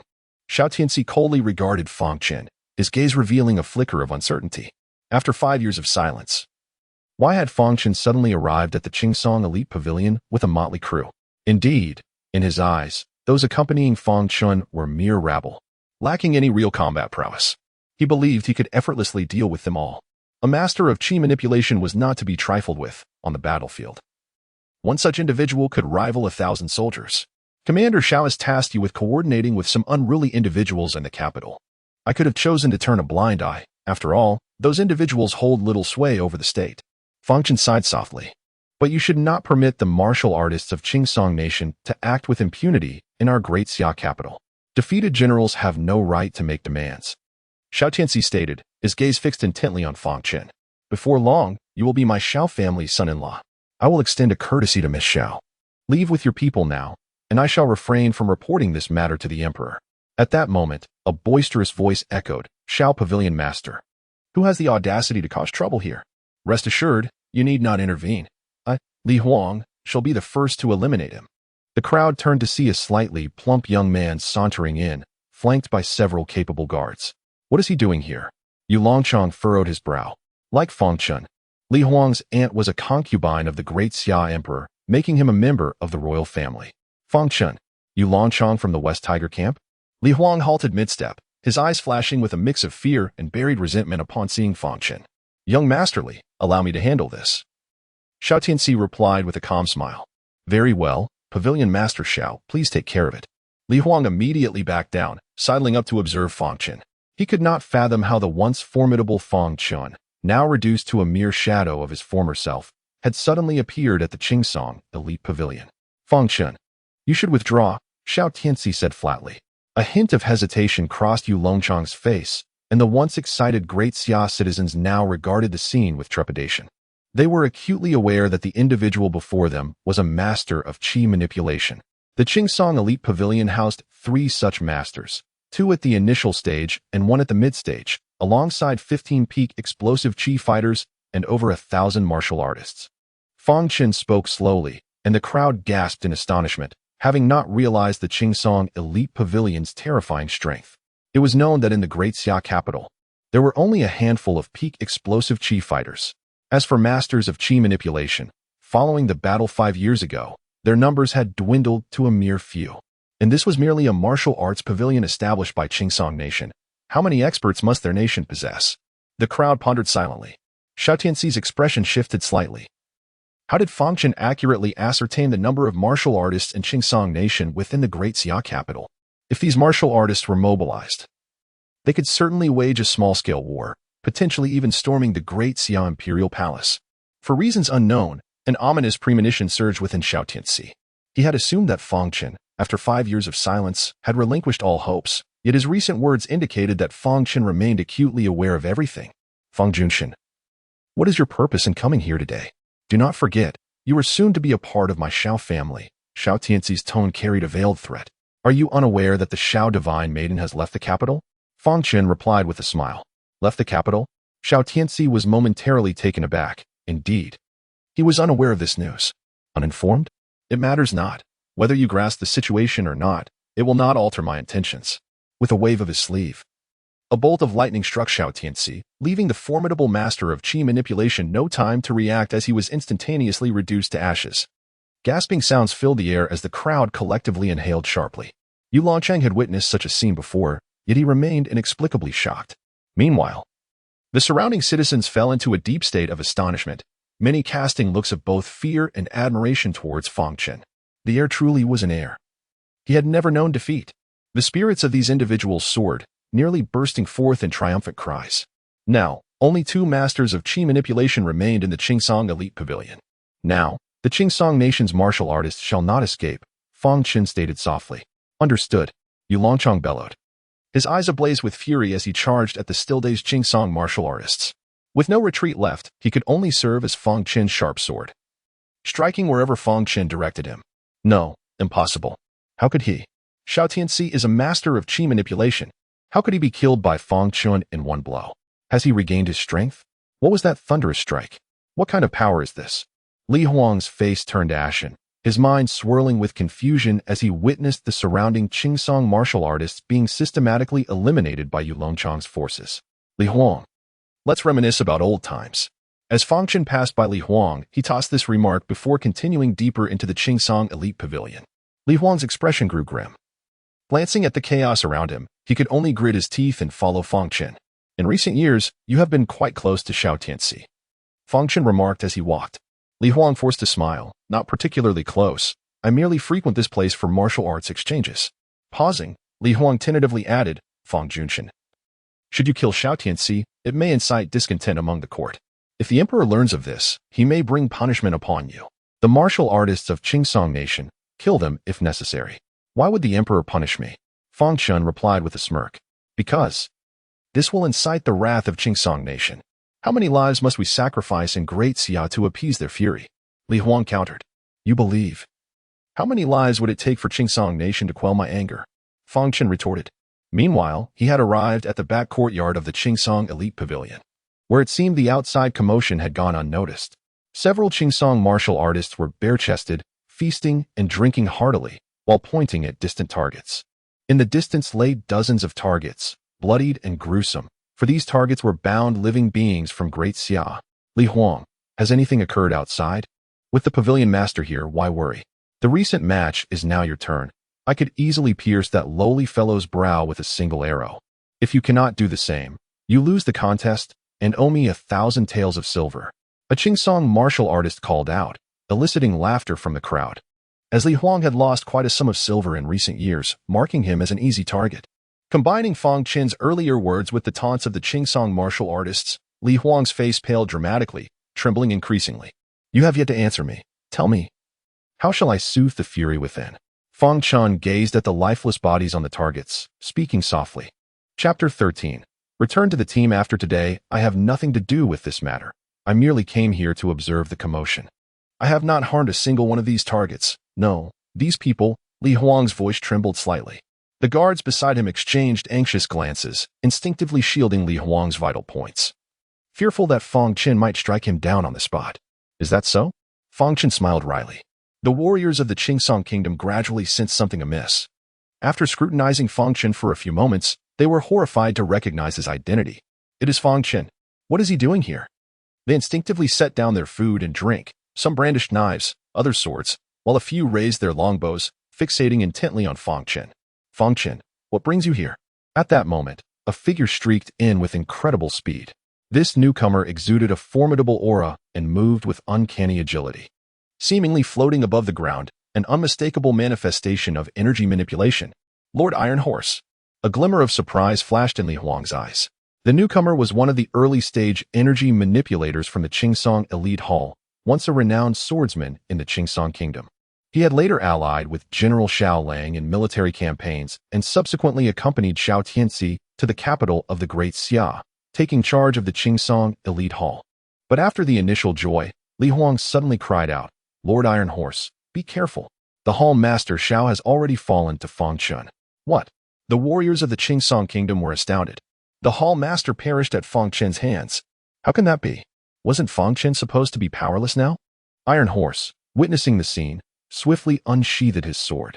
A dazzling beam of sword light swept through the ranks, and in an instant, the heads of over 10 Qingsong warriors rolled to the ground. Iron Horse did not pause. As a powerful energy manipulator, he moved like a wraith, each strike claiming multiple lives. In mere moments, dozens of Qingsong warriors, including those skilled in energy condensation and explosive energy, lay slain at Iron Horse's feet. Blood dripped slowly from his long sword onto the ground. Li Huang stood in stunned silence, his mind unable to comprehend the unfolding chaos. Why would Iron Horse turn against his own? The guards beside Li Huang were equally dumbfounded, silently awed by Iron Horse's prowess. Any one of them would have found it impossible to withstand even a single strike. Your Highness, Xiao Tianxi is watching closely. Which is why I did not go to the hidden courtyard that day, Iron Horse said, shaking his arm to dislodge the blood from his sword before stepping before Fang Chen and bowing respectfully. It has been hard for you these years, witnessing such scenes daily. Do you not think the Qingsong Elite Hall is steeped in resentment? Fang Chen murmured. It is your Highness who has suffered. Iron Horse replied quietly. I am aware of this matter, yet I lack the capacity to intervene. Fang Chen lamented with self-deprecation. Your Highness must not think that way. They are fated to face this calamity. What you must do is not merely to save a life or two. Without you, more lives will be lost in the Great Xia. Iron Horse stated solemnly. Li Huang was left dumbfounded by their exchange, his mind swirling in confusion. You both. Li Huang trembled as he pointed at Iron Horse and Fang Chen. The hidden guards of the Great Xia have been reactivated. Your mission has concluded. After today, return to the team, Fang Chen said, patting Iron Horse on the shoulder. Yes, Your Highness, Iron Horse replied, his voice steady yet betraying a tremor. For many years, he had been embedded in the Qingsong Kingdom, rising gradually to gain the recognition of the first wolf general while providing Fang Chen with crucial intelligence that swayed the tides of battle. He understood the immense value he held for Fang Chen, yet being entrenched in the enemy camp, often forced to slay Great Xia soldiers, had subjected him to relentless torment. Today, he would finally return to his own side. Your Highness, another has already perished at my hand. There should be no Qingsong energy manipulators left in the capital. What shall we do next? Iron Horse inquired, calming his racing heart. Leave none alive, Fang Chen replied with a smile. The Great Xia no longer needs to feign civility with Qingsong. Let us begin by cleansing the remnants in the capital. And what of these individuals? Iron Horse asked, gesturing toward Li Huang and his guards.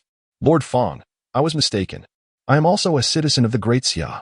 For the sake of my aunt and the queen, both of whom are consorts of the sovereign, please spare my life. Li Huang suddenly fell to his knees, repeatedly bowing his head. The guards beside him, unsure of how to respond, eventually bowed their heads and knelt, awaiting Fang Chen's judgment. Perhaps you would prefer to be a citizen of Qingsong in your next life. Remember to be reborn well and do not return to the Great Xia, Fang Chen replied with a smile. Li Huang abruptly raised his head, his eyes filled with venomous hatred. Fang Chen, are you truly going to kill me? If you slay me, my aunt will not let you off. Do not think your status as a divine general will protect you. The sovereign has long regarded you as a thorn in his side. With a swift motion, Iron Horse unleashed his sword, cleaving Li Huang in two. He did not die instantly, but the excruciating agony and the knowledge of his impending demise tormented him as if he were in hell. Ah! Li Huang screamed in agony. The guards beside him stood frozen in place, cold sweat trickling down their foreheads. Those who ate a tiger cannot be spared, Iron Horse sneered, severing the heads of the remaining guards. Fang Chen, the sovereign did not err in his judgment of you. You have long harbored treasonous intentions, secretly cultivating assassins. Ha! I will not let you off even as a ghost. If the sovereign learns of this, you shall soon join me. You will never understand how terrifying the sovereign truly is. Ha! Li Huang laughed maniacally, his gaze toward Fang Chen filled with mockery. Moments later, his laughter dwindled, and his eyes glazed over with the pallor of death. Li Huang was dead. Have you arranged an identity for yourself in the capital? Fang Chen asked Iron Horse. Not yet, Iron Horse replied softly. Then go to my family's private academy, Fang Chen said with a gentle smile. Thank you, Your Highness, Iron Horse exclaimed, a surge of excitement coursing through him. This meant he would be able to see Fang Chen frequently. Fang Chen walked out of the Qingsong Elite Hall, where a multitude of citizens and warriors from the Great Xia had gathered, all inquiring about the events that had transpired. Do you not know? The Divine General Fang has led a raid inside. I heard the Hall Master of the Qingsong Elite Hall has been executed. Is that true? Absolutely. What are we waiting for? A scholar rolled up his sleeves and charged into the Qingsong Elite Hall. Immediately, a vendor handed his child to his wife, his eyes brimming with determination as he rushed toward the hall. More and more people surged inside, ordinary citizens of the Great Xia, soldiers clad in leather armor, and warriors wielding swords. Though their backgrounds varied, at this moment, they shared a singular identity. Subjects of the Great Xia. Before long, flames engulfed the Qingsong Elite Hall, the blaze raging fiercely as everyone retreated, yet not a single Qingsong warrior could be seen. The warriors of the Qingsong Elite Hall have all perished, but some managed to escape, Yu Longchong remarked as he gazed at the inferno consuming the hall. Tonight shall be a sleepless night, Fang Chen said with a soft chuckle. Chapter 14. Beyond reach, the night in the capital of the Great Xia is vibrant and bustling. Despite suffering a crushing defeat 5 years ago that severely weakened the nation, the indulgent lifestyle has only intensified. As dusk falls, the banks of the Great Xia River come alive with enchanting and brilliant lights, while the melodious voices of songstresses resonate from the grand pavilions of the riverboats.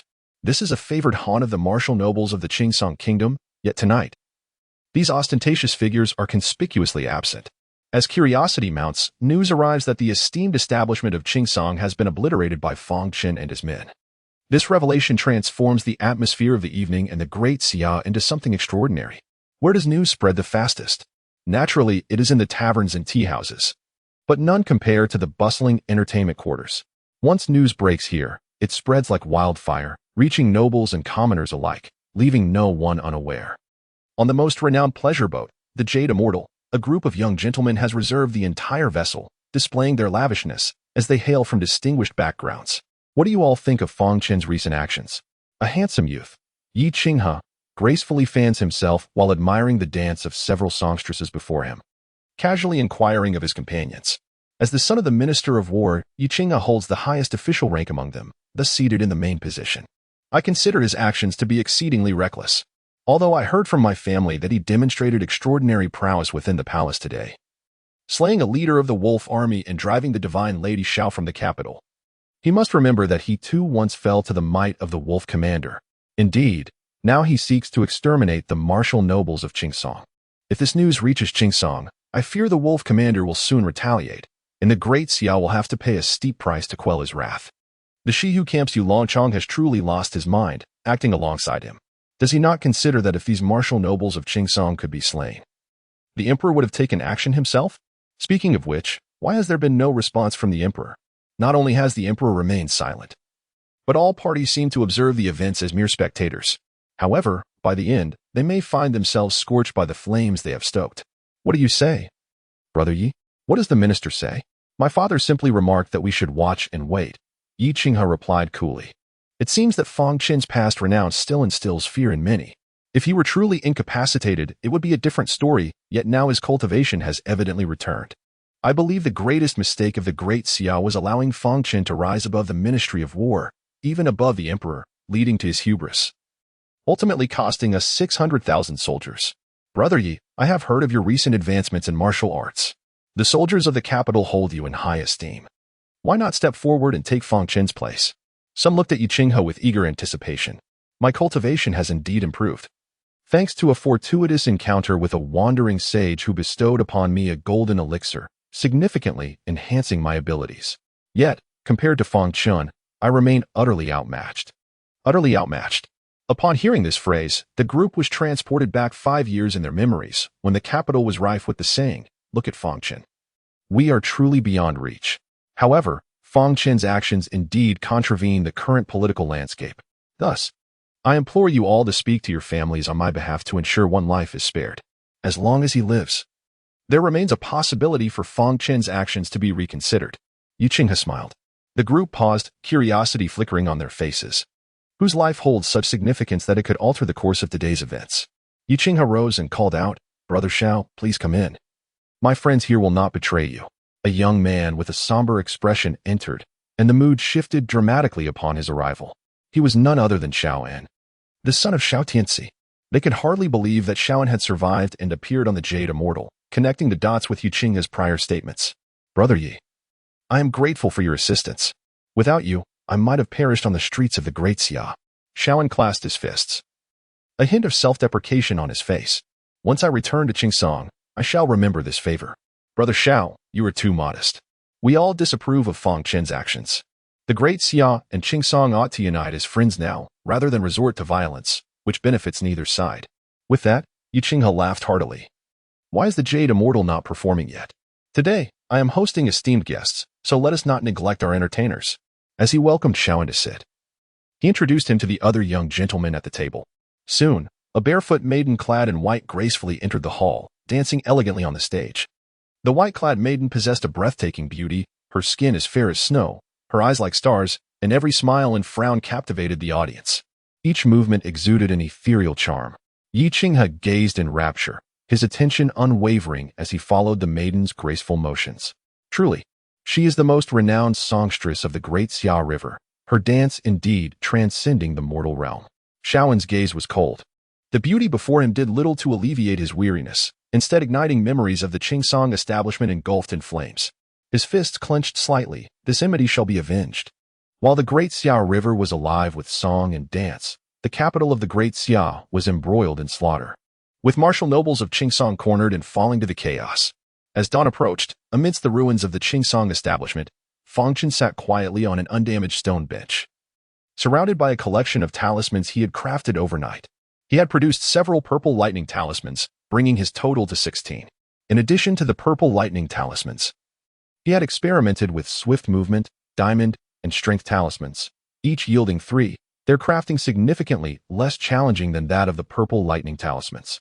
The spiritual energy around him had thickened considerably, indicating that he would soon attempt to condense a second celestial vein and advance to the second level of qi refining.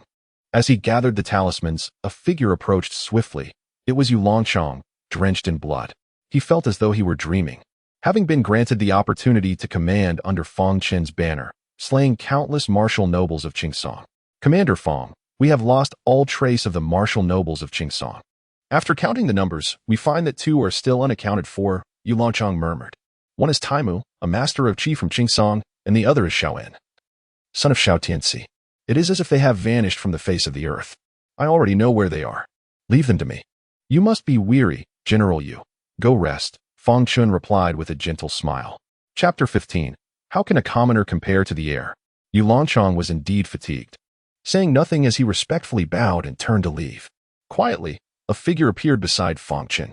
With a hint of concern, she gazed at him, gradually stepping forward to stand behind him, gently kneading his shoulders. Your Highness, Yi Qinghe has taken in Xiaoan, seemingly to curry favor with the Qingsong kingdom and, by extension, to deal with you. There is no need for you to come in person. I have already received the news. If someone spots you here, the common folk of the Great Xia would surely tear me apart. Fang Chen chuckled softly. The woman blushed slightly. What are you saying, Your Highness? You are the Jade Fairy. Admirers can queue from the capital of Great Xia all the way to the doorstep of the Xiao family and Qingsong kingdom. Fang Chen replied. These mundane beings cannot be compared to you, Your Highness. The Jade Fairy huffed. Your Highness, the Iron Cavalry has returned. When can I complete my mission and return to your side? Even being a maid beside you, massaging your back, kneading your shoulders, washing your feet, is far better than feigning smiles before those nauseating individuals. That day is not far off. Fang Chen smiled as he produced a Xinqing talisman, a King Kong talisman, and a Great Strength talisman, handing one of each to the Jade Fairy. Your cultivation has not yet reached the explosive realm. This is a tumultuous time. Should you encounter danger, these can assist you by channeling your inner energy. The martial artist's inner energy cannot activate talismans, but Fang Chen had infused his spiritual power into the talismans beforehand. It merely required inner energy to trigger it. What is this? The Jade Fairy's eyes sparkled with curiosity. Talisman? Your Highness, my cultivation has made progress. This is a new path for me. Fang Chen smiled faintly, pausing for a moment. Someone is coming. You should leave. Then I shall take my leave. The Jade Fairy tucked away the talismans and departed quietly. Though her cultivation was modest, her lightness of foot was quite extraordinary. In the distance, Su Gu approached in a wheelchair. As the sun rose higher, the crowd of onlookers grew, their curiosity piqued upon seeing Fang Chen remain among the ruins. Chenner, who are you waiting for here? On the wheelchair, Fang Chen's second uncle, Fang Sangyo, wore a half-smile. News had spread throughout the Fang family that Fang Chen had restored his cultivation and expelled the divine maiden Xiao from the capital. Subsequently, they learned that Fang Chen was leading a campaign against the martial artists of Qingsong Kingdom in the capital, keeping the Fang family busy through the night. Fang Sangyo had yet to return home, so he asked Su Gu to bring him to find Fang Chen. Su Gu, why did you bring my second uncle here? Fang Chen frowned slightly. To take my second uncle back to the residence. Very well. Su Gu said nothing further as he pushed Fang Sangyo to turn and leave. Wait a moment. Fang Sangyo called out urgently. However, Su Gu, adhering strictly to Fang Chen's command, disregarded Fang Sangyo's words. Chenner, let me finish before you leave. Fang Sangyo insisted, his anger rising. Second uncle, please speak. Fang Chen nodded slightly to Su Gu, who immediately halted. I have some connections at the Dahua Temple. After all, I once served there, and I am here to wait for someone from the Dahua Temple with you, Fang Sangyo said solemnly. With me here. They will not dare to act recklessly. He had surmised whom Fang Chen was waiting for. Although there had been no significant reactions from the palace or other factions regarding yesterday's events, a silent slaughter would undoubtedly ensue at dawn, with Fang Chen at its core. Su Gu, take my second uncle back to the residence, Fang Chen said with a calm smile. Fang Sangyo seethed with anger, but despite his curses, Su Gu remained unyielding. swiftly pushing him away from the scene, just as they vanished from view on the other side. The Dahua Temple's forces had already surrounded the charred ruins of the Qingsong Shangdian. Clad in black, the officers held steel blades, their expressions vigilant. Among them, a notably higher-ranking official from Dahua Temple approached Fang Chen, flanked by several officers. General Fang, the official clasped his fist in greeting. Here is a list. Please keep it. The names marked have all perished. You can verify them one by one. Fang Chen handed over a sheet filled with characters written during his creation of talismans. The name of Iron Cavalry stood out, already marked. The official took the list, glanced at it, and his face gradually paled. The surrounding officers exchanged glances, their eyes towards Fang Chen filled with awe. Over 1,000 martial artists from Qingsong Kingdom, only one remains alive. The official from Dahua Temple forced a smile. General Fang, you make it difficult for us. I have received orders to bring you to Dahua Temple for detention and questioning. Dahua Temple serves as the judiciary of the Great Xia, distinct from the Ministry of Justice, dealing solely with those in high positions. The current abbot is the emperor's younger brother, the fifth prince. And there's still one who hasn't died, Fang Chen remarked with a gentle smile. Once he is gone, I shall accompany you to Dahua Temple. How does that sound? The official from Dahua Temple sighed. General Fang, please do not make it hard for me. If I am unable to detain you today, I will be held accountable. When did the abbot say I must return? Fang Chen inquired with a grin. The official hesitated, seemingly caught off guard, as if the abbot had not instructed him on this matter. If he did not specify, then it is well. I will accompany you back today. If you are uneasy, you may come along as well. Fang Chen stood to leave. My lord, where are we headed? An officer whispered. I do not dare to forcefully detain him, but since General Fang has stated that he will return with us once the matter is resolved, let us exercise some patience. The official from Dahua Temple replied. At that moment, another officer rushed over, whispering urgently, My lord, the son of Li Guojiong, Li Huang, was also at Qingsong Shangdian. He has been executed. This is troublesome, the official from Dahua Temple murmured, hastily leading his men to follow Fang Chen. As they walked, they suddenly recognized their surroundings. And Fang Chen halted before a residence. Isn't this the Minister of War's residence? The official from Dahua Temple was utterly stunned. At this moment, Fang Chen had already knocked on the door of the Minister of War's estate. Inside, the family was enjoying breakfast. Minister Yi Dongming occupied the seat of honor, adhering to the rule of silence while dining, as the family remained quiet. Sir, General Fang is at the door. An elderly servant hurriedly entered, a hint of panic in his demeanor. Clatter. Many bowls fell from hands onto the table, yet they quickly regained their composure, all eyes shifting to Yi Dongming. Why has Fang Chen come here? Wasn't he, this killing god, busy with the martial artists of Qingsong Kingdom last night? Is he here regarding that incident from years ago? Yi Qinghe feigned calmness, looking at Yi Dongming. Father, should we see him or not? Why is Fang Chen seeking me? Yi Dongming furrowed his brow, pondering for a few moments before slowly rising. Let us meet. I wish to know what his intentions are. Chapter 16. Numerous obstructions. Did Fang Chen really go to the Ministry of War's minister's residence? Surely he does not still harbor resentment over that past incident? It was not entirely Yi Dongming's fault. It was a blunder by his subordinates that resulted in the military provisions meant for Fang Chen being diverted elsewhere. Has there been any news from the emperor? Why has the Great Hua Temple not apprehended Fang Chen, allowing him to roam freely? At this moment, the high-ranking officials of the Great Xia capital were intently monitoring Fang Chen's movements, each dispatching personnel to investigate, ensuring they would receive any news at the earliest opportunity. The gates of the minister's residence slowly opened, revealing Yi Dongming and his family, who exchanged a silent gaze with Fang Chen. Could the god of war truly believe that Shaowen was hiding within the minister's residence? A flicker of shock crossed the eyes of the officials from the Great Hua Temple. Logically, the Minister of War had no reason to harbor remnants of the Qingsong Kingdom's martial artists, especially considering Fang Chen sought to eliminate them. Concealing such individuals would only place him in opposition to Fang Chen. God of War, it has been a long time since you ceased attending morning court sessions. It has become exceedingly rare for us to meet. However, soon we shall encounter each other on the court once more. I wonder what brings you here today? Yi Dongming spoke after a brief silence. The Yi family scrutinized Fang Chen, noticing that compared to 5 years ago, he seemed to have lost much of his youthful vigor and was no longer the same impetuous youth. They felt a sense of relief. After all, the current Fang Chen was not the formidable force he once was, and there was no need for fear.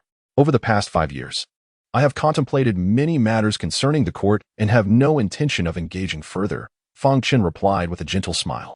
Thus, It will be difficult for us to meet again in court. What? Shock registered on everyone's faces. Not only was the Yi family astonished, but even the officials from the Great Hua Temple were taken aback. Nearby onlookers, including scholars and martial artists, expressed disbelief at Fang Chen's statement. The implication of his words, that he intended to withdraw from military affairs, was profound. Yiqing's breathing grew somewhat labored as he fixed his gaze on Fang Chen, seemingly assessing the truth behind his words. God of War, you jest. Your strength has been restored. And it won't be long before the Emperor appoints you to command troops again against the Qing Kingdom, Yi Dongming asserted solemnly. Let Yishan Shu assume I am jesting. Fang Chen chuckled lightly. Yi Dongming's expression shifted. God of War, what brings you here today? I merely seek a person from your Yi family, Fang Chen declared. A person? Confusion spread across Yi Dongming and the others' faces. What individual could warrant Fang Chen's personal visit? Only Yi Qinghe displayed a hint of panic, struggling to fathom how Fang Chen had learned of Shaoan's presence in the Yi residence. Could it be that someone had leaked the information from that night on the Jade Celestial boat? Contemplating this, Yi Qinghe felt a surge of anger. He could not believe that those songstresses would dare to disseminate the guests' conversations, given their awareness of his status. Thus, it must have been one of those seated at the table last night. Who could it be? Yi Qinghe's mind raced with the faces of potential informants. God of War, what reason do you have to seek someone from our Yi residence? Could it be you've come to the wrong place? Yi Dongming remarked lightly, his gaze sweeping over the officials from the Great Hua Temple and the local constables, his brow slightly furrowed. Xiaoan, the son of Xiao Tianxi, currently resides within your Yi residence. Simply hand him over to me. Yishan Shu, Fang Chen smiled. Wait. Yi Dongming's face registered shock. Xiao Tianxi's son, Xiaoan? God of War, do not speak recklessly. How could I harbor such a person? He is a martial artist of the Qing Kingdom, the son of the esteemed master of the Qing's upper-tier establishment. If it were to be known that I sheltered him, I would face daily scorn from the populace, with eggs thrown and stones cast. Sure enough, the nearby citizens began to murmur, pointing toward the minister's residence, with some scholars already starting to express their outrage and martial artists rolling up their sleeves. Could it be that the people from the Great Hua Temple were here for Shaoan? Fang Chen was not one to make baseless accusations. Why then would he claim that Shaoan was in the old man's residence? Yi Dongming's thoughts raced. Yi Qinghe's expression began to crack, a sheen of cold sweat forming on his brow. He had assumed that Fang Chen could not possibly know Shaoan's whereabouts. It was astonishing that he had found them so swiftly. Perhaps you should inquire with your son, Fang Chen suggested with a calm smile. Yi Dongming suddenly turned to Yi Qinghe, his eyes filled with shock and anger. Qinghe, have you seen Shaoan? Quickly tell the God of War that he is not in the residence. Father, I have never seen Shaoan. Yi Qinghe shook his head slightly, then clasped his fist toward Fang Chen. Brother Fang, while I do not know how you obtained this information, I fear you might be under some misapprehension. Indeed. God of War, have you perhaps misunderstood? Yi Dongming chimed in. The Minister of War would not shelter a martial artist from the Qing Kingdom. After all, I have heard that there were certain grievances between you and the Minister of War. A whispering murmur erupted among the crowd. Yi Dongming's expression shifted as he gazed steadily at Fang Chen. God of War, that incident was indeed my fault. However, I have addressed it before the Emperor and accepted the repercussions. You cannot use this matter to tarnish my reputation. May I enter and conduct a search? Fang Chen asked with a gentle smile. Fang Chen, do not overstep your bounds. This is the minister's residence. You cannot trample upon it at will. You are no longer the former God of War. Yi Qinghe retorted sternly. He had anticipated his father would vehemently oppose Fang Chen's search, but to his surprise, Yi Dongming gestured for him to remain silent, and then regarded Fang Chen coolly. God of War, the minister's residence is not vast. You may search as you wish. But if you find no trace of Shaoan, what will you offer as an explanation? If I find nothing, then I shall accompany them to the Great Hua Temple. What further explanation does Minister Yi require? Fang Chen laughed, gesturing toward the officials from the Great Hua Temple nearby. Yi Dongming's realization dawned. This group had come to apprehend Fang Chen, causing him to breathe a sigh of relief. Very well, God of War, please proceed. Father? Yi Qinghe's eyes widened in panic. Those who act justly have nothing to fear. We have committed no wrongdoing, Yi Dongming scoffed. Yi Qinghe fell silent. Any further discussion could expose his secrets. Just as Fang Chen prepared to enter the minister's residence, a group of riders approached, swiftly arriving at the entrance. The leader dismounted and regarded Fang Chen with a cool demeanor. Fang Chen, you cannot enter the minister's residence. The crown prince. Yi Dongming gasped, hastily bowing. The crowd was astonished. The Crown Prince had come in person. Chapter 17. Seeking a person beyond the veil, Your Highness. Why am I unable to enter the Minister of Right's residence? Fang Chen smiled softly, his ash-gray eyes gazing at the Crown Prince. A fleeting cold mockery glimmered in the Crown Prince's eyes as he replied, You caused quite a stir at the Qing Song Pavilion last night. As you are still a prisoner, what right do you have to set foot in the Ministry of War's residence? That official from Dawasi, come here, Fang Chen beckoned. The official, slightly taken aback, approached them with a wry smile, first bowing to the Crown Prince before turning to Fang Chen. You are well versed in the law. Am I currently a prisoner? Fang Chen asked with a faint smile. The Crown Prince cast a sharp gaze at the Dawasi official, demanding, What is your name? I am Yuan Zhuang, the Chief Inspector of Dawasi, Yuan Zhuang replied, his demeanor respectful. Well then, explain to General Fang whether he is indeed a prisoner. The Crown Prince nodded subtly, his eyes betraying a hint of threat. Fang Chen, unable to see the Crown Prince's expression, felt no need to conceal his intentions. Yuan Zhuang pondered deeply, noting the apprehensive expressions of several constables nearby. After a moment's hesitation, he slowly articulated, According to regulations, General Fang must first be admitted to Dawasi, where the abbot will adjudicate before he can be deemed a prisoner. As General Fang has yet to enter Dawasi by the laws of our time, he is not a prisoner. The Crown Prince's expression darkened as he fixed his gaze on Yuan Zhuang. Yuan Zhuang managed a rueful smile, realizing he had offended the Crown Prince, and silently cursed himself, wishing he had not taken on such a burdensome task. Your Highness, did you hear that? Fang Chen spoke with a gentle smile. Minister Yi has already consented to my search of his residence. Without any legitimate reason, I implore you not to obstruct me. Pausing, he added, Could it be that Your Highness is aware that Shaowen is within the minister's residence, involved in concealing matters related to him, which is why you are so eager to hinder my inquiry? The surrounding commoners' expressions shifted dramatically upon hearing this.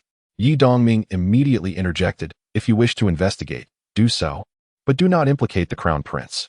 How could he harbor a martial artist from the kingdom of Qing Song? That's good. Fang Chen smiled and stepped into the minister's residence. The Crown Prince did not obstruct him, but merely observed Fang Chen's retreating figure with cold disdain. You were sent by Dawasi to apprehend him, yet you allow him to roam freely, even intruding upon the minister's residence. As Chief Inspector, I deem you have failed in your duty. The Crown Prince turned to Yuan Zhuang, speaking indifferently. Your Highness, I find myself in a difficult position. If I were to act forcefully, we are no match for General Fang. I have heard he has regained his strength and is the only Danchi master in our great Xia. Yuan Zhuang lamented.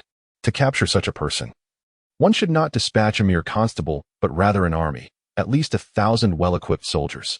Even then, I cannot guarantee the capture of Fang Chen, he continued. With incompetent individuals like you in power, our great Xia will inevitably decline. The Crown Prince coldly scoffed, then disregarded Yuan Zhuang and entered the minister's residence. Yuan Zhuang's expression soured at the Crown Prince's words. After a moment, he forced a self-deprecating smile and said, Let us also enter. Since General Fang has arrived, he must have a purpose. I wish to see if there are remnants of Qing Song within the Minister of War's residence. With that, he led several constables into the minister's residence. The crowd watched as Fang Chen stood still shortly after entering, and Yi Qing, his face revealed a cold mockery. Feeling a sense of relief. No matter how cunning your methods, you are not a deity. As long as Shaowen hides well, how could you possibly find him?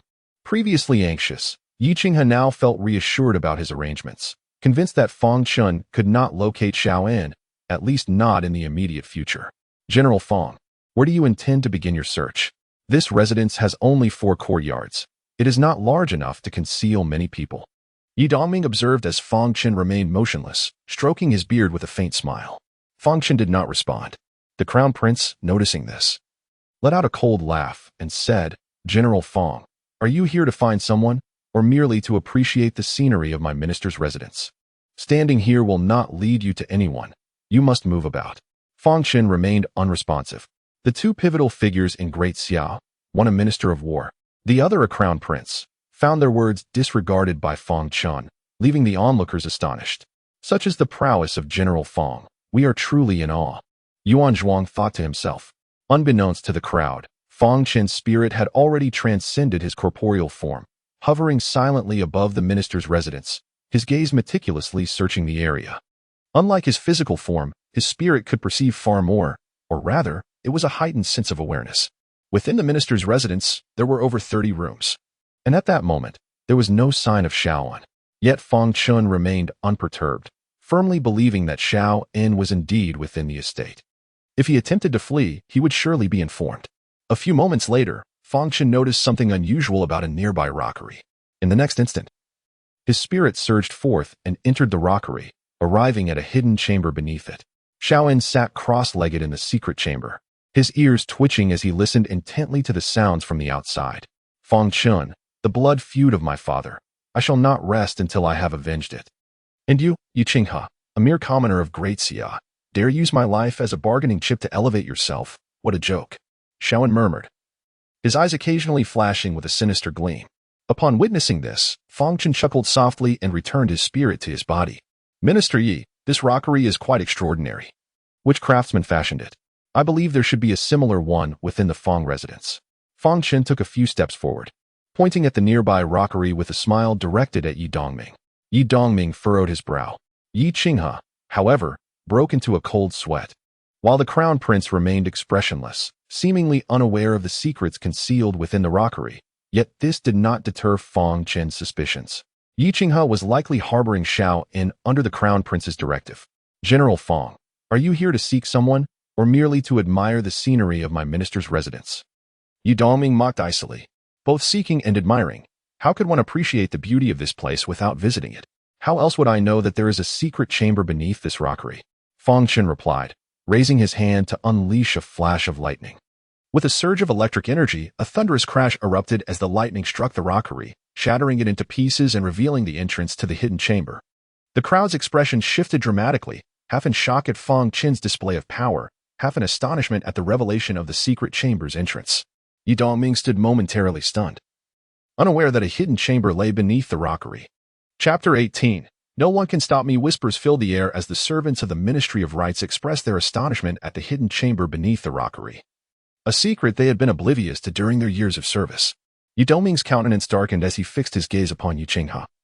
Only his own son could have concealed such a clandestine room beneath the rock formation.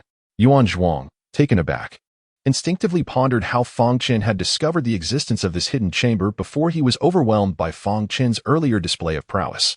Fortunately, they had refrained from forcibly detaining anyone, for such methods could easily lead to their annihilation. Yuan Zhuang, I must trouble you to have this door opened, Fang Chen requested. Yuan Zhuang hesitated momentarily, glancing at Yi Dongming, who showed no objection, before signaling his subordinates. 2 constables approached the door, but their efforts were in vain. Ultimately, they resorted to drawing their sabers and reducing the door to splinters. Xiao En, will you emerge on your own, or shall I come in and drag you out? Fang Chen asked with a faint smile. No need, I shall come out myself. A deep voice resonated from within. A tall young man emerged, his gaze predatory as he fixed his eyes on Fang Chen, hatred radiating from him like a palpable force. Is it really Xiao En? Gasps of surprise spread among the crowd. While the servants of the ministry might not recognize him, Yi Dongming and Yuan Zhuang immediately identified him. As the son of Xiao Tianzi, inheritor of his father's talents, he had already reached the late stages of his cultivation at a tender age, earning considerable renown among the youth of Qingsong Kingdom, with his ascension to the imperial Qi realm nearly assured. Yi Dongming's expression grew increasingly grim as he shot a cold glance at Yi Qinghe, who was now drenched in cold sweat and appeared flustered, instinctively glancing towards the crown prince. Indeed, Xiao En had hidden himself here. However, Minister Yi, your actions are justified. General Fang has gone mad, recklessly slaughtering the martial artists of Qingsong Kingdom. Saving Xiao En will afford some explanation to the Great Xia regarding the situation, the crown prince remarked coolly. Xiao En, who had initially believed he was doomed, felt a flicker of hope reignite upon witnessing the crown prince's demeanor. He clasped his fists and addressed the prince, Your Highness. For years, Qingsong and Great Xia have maintained a mutual non-aggression pact. Even when skirmishes arose, they were merely trifles. Yet Fang Chen has slaughtered my kin and killed my father. If word of this spreads, it could ignite a war between our nations. Rest assured, I will not allow this matter to go unaddressed. The Great Hua Temple has already dispatched personnel to apprehend Fang Chen. Once he is in custody, I will ensure that Qingsong receives a satisfactory resolution, the crown prince assured him. That is good to hear. Xiao En nodded slowly, tempering the hatred in his eyes.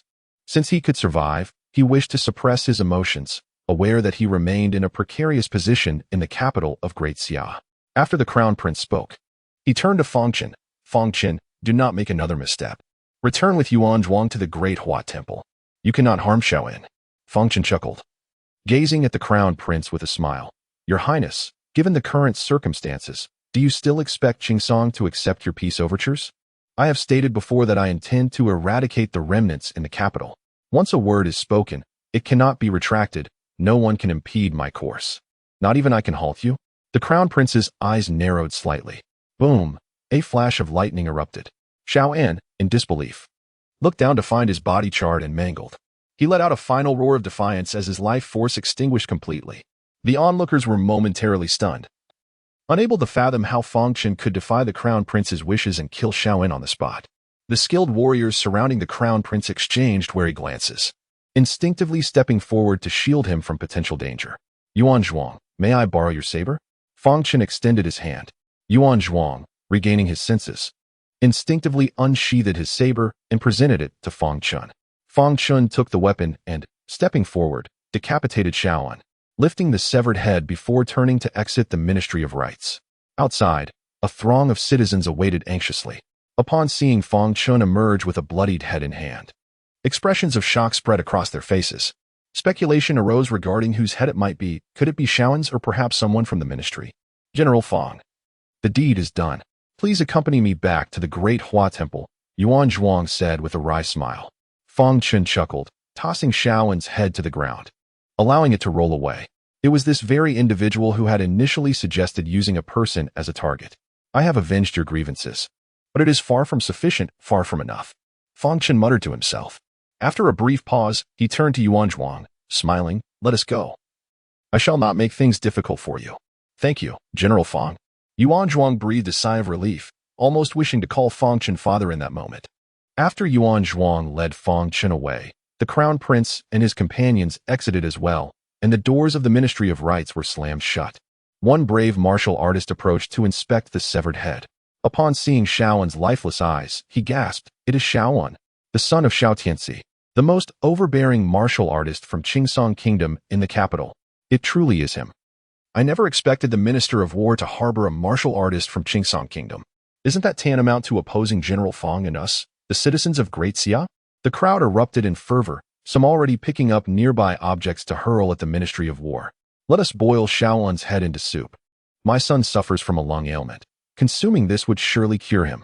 A voice cried out, igniting a frenzy among the masses as they began to grapple for Xiaoan's head. To them, the flesh of such a villain held purifying properties, capable of banishing illness from their bodies, akin to using evil to counter evil. Within the Ministry of War, Yidongming's expression darkened further upon hearing the servants report that people were throwing rotten eggs outside. He dismissed everyone except Yi Qinghe. Qinghe, tell me why, he demanded. Yi Qinghe gritted his teeth and replied in a hushed tone. Father, this is the crown prince's directive. Fang Chen intends to kill the martial artists of Qingsong, and the crown prince wishes to save them. Why does the crown prince oppose Fang Chen? Yi Dongming furrowed his brow. There is no benefit to this. The crown prince merely seeks to inform the world that Fang Chen is not infallible. Only when they recognize this can they prevent Fang Chen's resurgence, Yi Qinghe explained gravely. The crown prince fears that Fang Chen will regain military power, which could threaten his. Yi Dongming's expression shifted. The third prince has been a hostage in Qingsong. Could it be that he intends to return? It is well known that General Fang and the third prince share a close bond. 5 years ago, after Fang Chen's defeat, the third prince voluntarily offered to serve as a hostage in Qingsong, with the sole request that the emperor spare Fang Chen from punishment. Otherwise, it would have been the current crown prince who went to Qingsong. The crown prince has stated that if Fang Chen truly regains his powers, he will go to great lengths to rescue the third prince back to Great Xia. Perhaps, someone is already acting in secret, Yi Qinghe whispered. It seems you all truly fear Fang Chen, Yi Dongming sighed softly. Fang Chen's methods had indeed left a profound impact on the younger generation of Great Xia. In truth, the older generation felt the same trepidation. Otherwise, the crown prince would not be so concerned about his position due to Fang Chen's potential recovery. Chapter 19. The Hidden Dragon at General Fang's residence. What? My elder brother has been taken to the Hua Temple? Fang Zhixue was initially waiting for Fang Chen's return when she received the shocking news. She immediately attempted to rush out, only to be stopped by Fang Songhai. What chaos are you trying to add? Stay put. Fang Songhai admonished sternly. Father, mother, are you not worried at all? Fang Zhishui was taken aback, then turned to look at Fang Songyo and the Empress.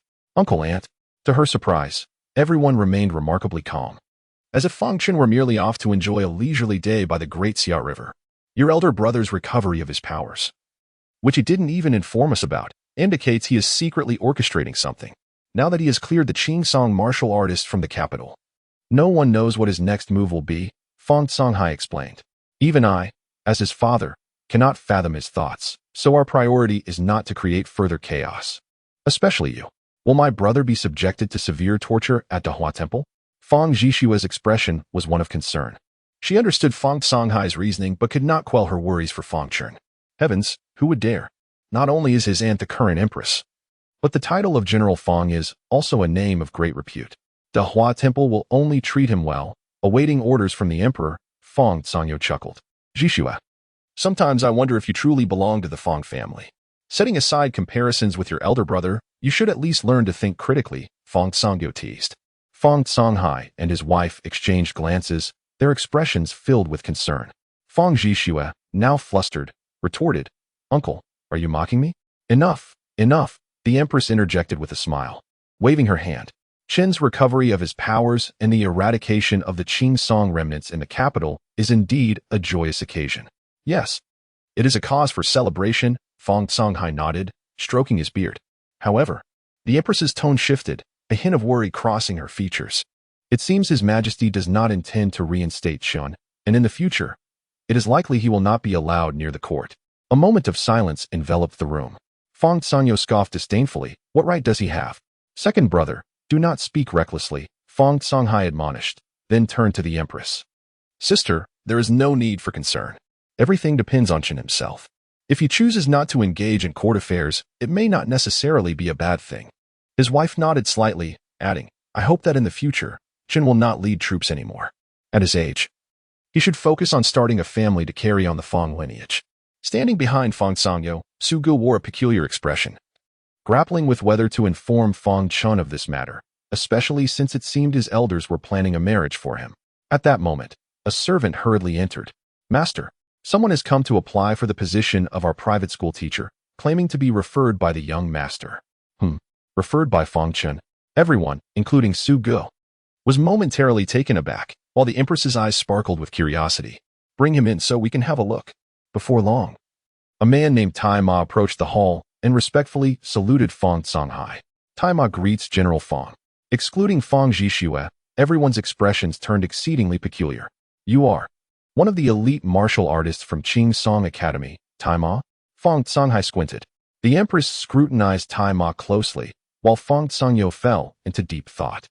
Su Ge stood dumbfounded. Fang Zhishua, bewildered, exclaimed, Wait, Qingsong Academy? Isn't that where the Qingsong martial artists come from? She instinctively cried out, ready to take action. Fang Songhai restrained her, speaking earnestly. You must consider your uncle's words carefully. Father, Fang Zhishua pointed at Tai Ma, her face anxious. Since he was introduced by your elder brother, he is one of us. Do not react merely upon hearing the name Qingsong, Fang Songhai stated. Fang Zhishua finally regained her composure, realizing he had a point. Mr. Tai Ma, as I understand it, you should be a subject of Qingsong, correct? Fang Songhai inquired cautiously. The general is mistaken. I am a native of Great Xia. However, I was ordered to infiltrate Qingsong and relay information while posing as a member of the Wolf Army, Tai Ma replied, dignified yet humble. The expressions of Fang Songhai and Fang Songyo shifted dramatically, their gazes locking in seriousness as they looked at Tai Ma. You are the Hidden Dragon. Indeed. Tai Ma nodded subtly. The term Hidden Dragon refers to those who infiltrate enemy forces to convey intelligence for Great Xia. Such individuals face tremendous sacrifices and dangers. It is said that 9 out of 10 hidden dragons meet untimely ends. Thus, only the most exceptional and loyal individuals are selected for this perilous role. If discovered by the enemy, their fate is often self-destruction, where they endure horrific tortures before succumbing. Fang Songhai raised his right arm, clenched his fist, and then struck his chest lightly. Fang Songyo mirrored his actions. The two brothers performed the same gesture, a military salute of Great Xia. Tai Ma returned the gesture. At that moment, the women present fell into an unusual silence. Mr. Tai Ma, from now on, you shall be the teacher for our Fang family's private school. Our children will require your guidance, Fang Songhai declared with a smile. Within the general's residence, there were hundreds of children, some from collateral branches of the Fang family, and others were orphans of soldiers who had died in battle. You are too kind. It is my duty, Taima responded. Did Chen ask you to change your name? Fang Songhai inquired. Taima shook his head slightly. The young master said to keep this name. If anyone guesses, let them guess. Ha ha ha, splendid.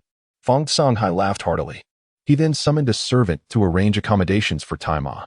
After Taima departed, Fang Songyo remarked thoughtfully, first, Feng Yin Jian, and now Taima, one at the peak of his power and the other at the initial stage. While Feng Yin Jian may not compare to Taima, Chen is truly remarkable. Hiding such depth, it surpasses even our Fang family. With the addition of another at the initial stage, our Fang family is indeed fortunate. Suga chimed in. I never said you could speak. Fang Songyo retorted grumpily, still holding a grudge against Suga for not heeding his earlier instructions. Not at all, second master. Feel free to speak your mind. I do not mind, Suga laughed. Meanwhile, Fang Chen had already arrived at Dehua Temple. Ah, is this not our General Fang? I never expected you would one day visit our Dehua Temple, a young man in his 30s approached, clad in dark robes. Flanked by officials of equal rank to Yuan Zhuang, including the chief scribe and the deputy warden, the newcomer was none other than Li Huafeng, the junior minister of Dehua Temple, second only to the abbot, and also an old acquaintance of Fang Chen, one of his former adversaries in the capital. His father was none other than the current prime minister, Li Guozhu. Chapter 20. It is I, Lao Huang. The animosity between Li Huafeng and Fang Chen is, in essence, rather straightforward. 6 or 7 years ago, before Fang Chen had experienced the Battle of the Three Realms Mountain, he was merely 16 or 17 years of age. However, his prowess in martial arts was already becoming apparent, having ascended to the realm of qi manipulation at an early age. At that time, Li Huafeng held the highest esteem among the common folk of the Great Xia, being around 23 or 24 years old and already in the mid-stage of qi manipulation. Thus regarded as the foremost among the younger generation, with few from the elder generation able to rival him. Li Huafeng had already taken up a position at the Great Hua Temple as a junior official, where he had personally adjudicated numerous high-ranking officials. One day, he received word that a certain military commander had colluded with the Qingsong Kingdom.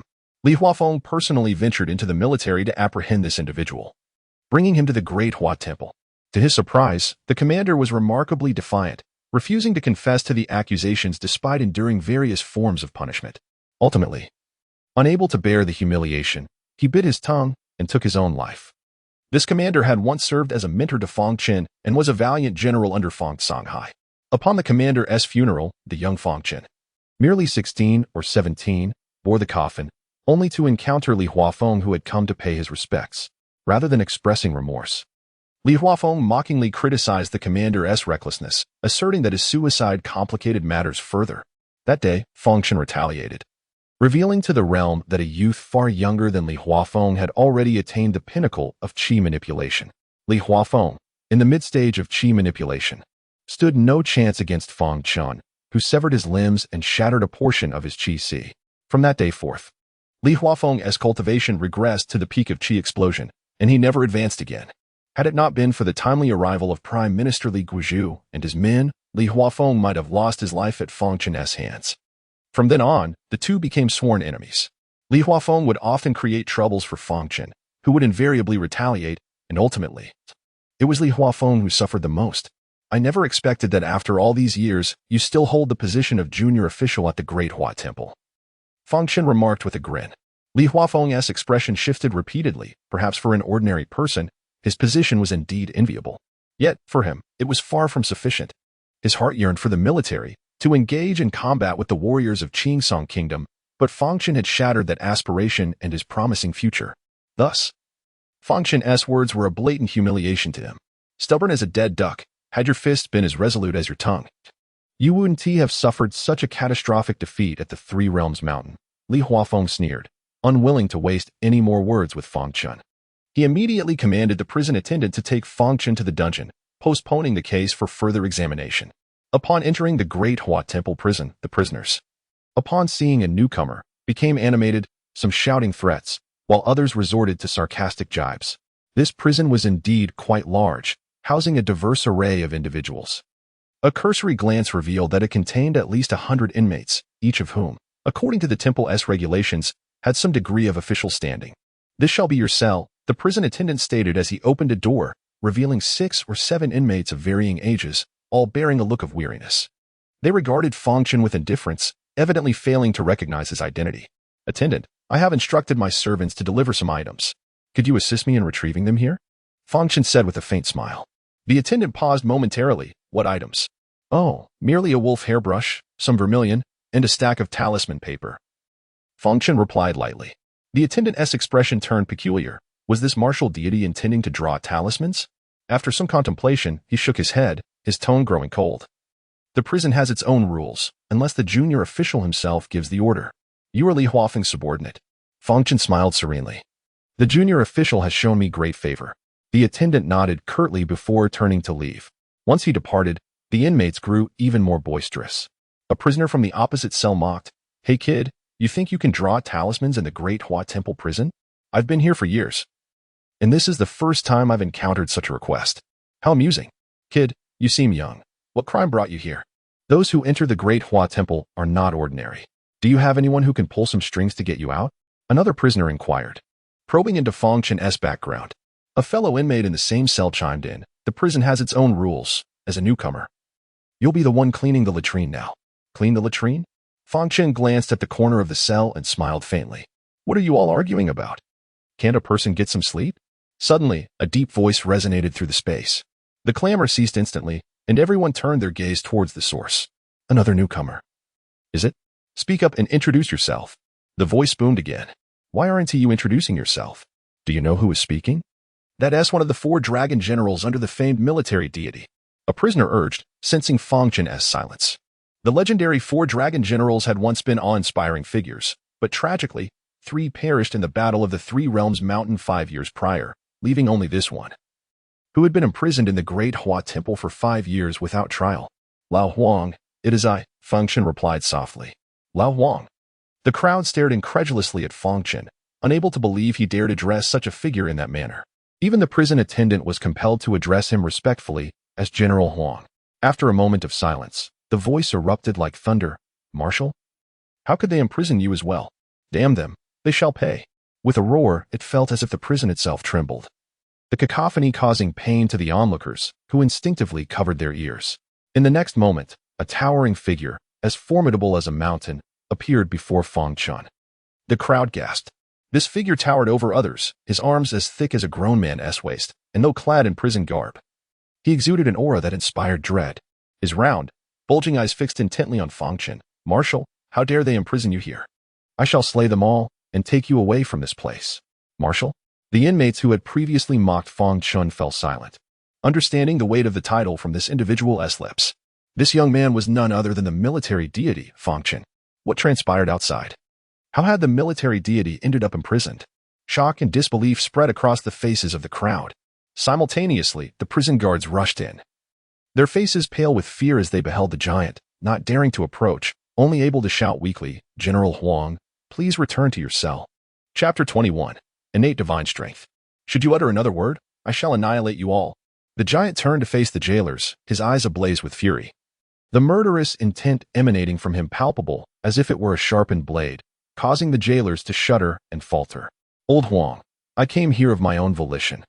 They have no part in this," Fang Chen chuckled. His former subordinate remained unchanged despite the circumstances. He had not merely maintained his physique, but seemed to have grown even stronger. Huang Sihai, an ordinary man who had never practiced martial arts, possessed an innate strength rivaling that of a Qi master, and once held the esteemed title of one of his 4 dragon generals. In the brutal conflict, 3 of the 4 dragon generals perished, and though Huang Sihai suffered severe injuries, he miraculously survived and healed completely within 6 months without any lingering ailments. "Marshal, I am no longer a marshal. Address me as young master."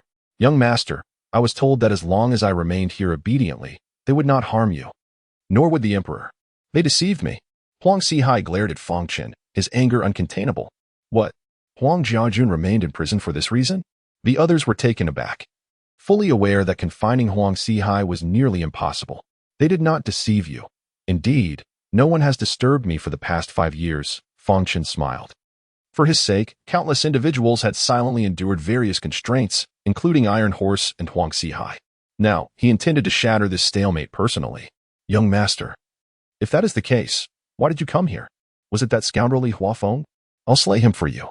Huang Xihai roared, his fist cracking ominously, causing the jailers to feel a chill down their spines, realizing that in Huang Xihai's eyes, the junior minister of Dawasi was nothing more than a defenseless chick.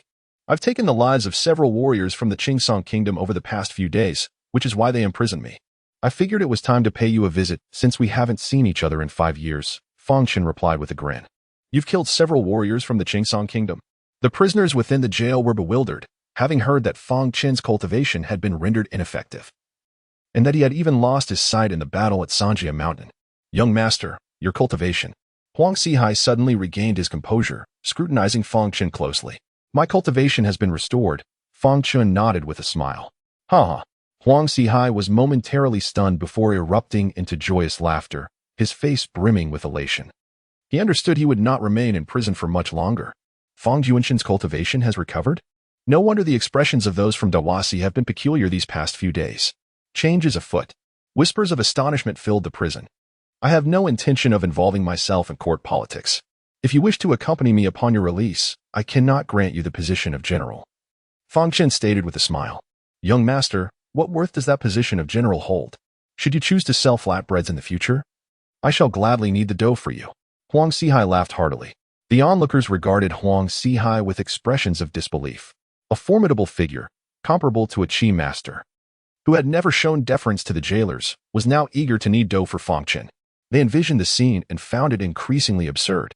Huang Jiajun, I have provided for you generously these past years without disdain or humiliation. You must at least afford me some respect, the previously departed jailer returned. His expression a mix of complexity as he looked at Huang Xihai. Old he, it isn't that I do not respect you, but you locked my young master up without so much as a word. Had not the young master explained matters to me, I would have crushed your skull the moment I stepped out, Huang Xihai said earnestly to the jailer.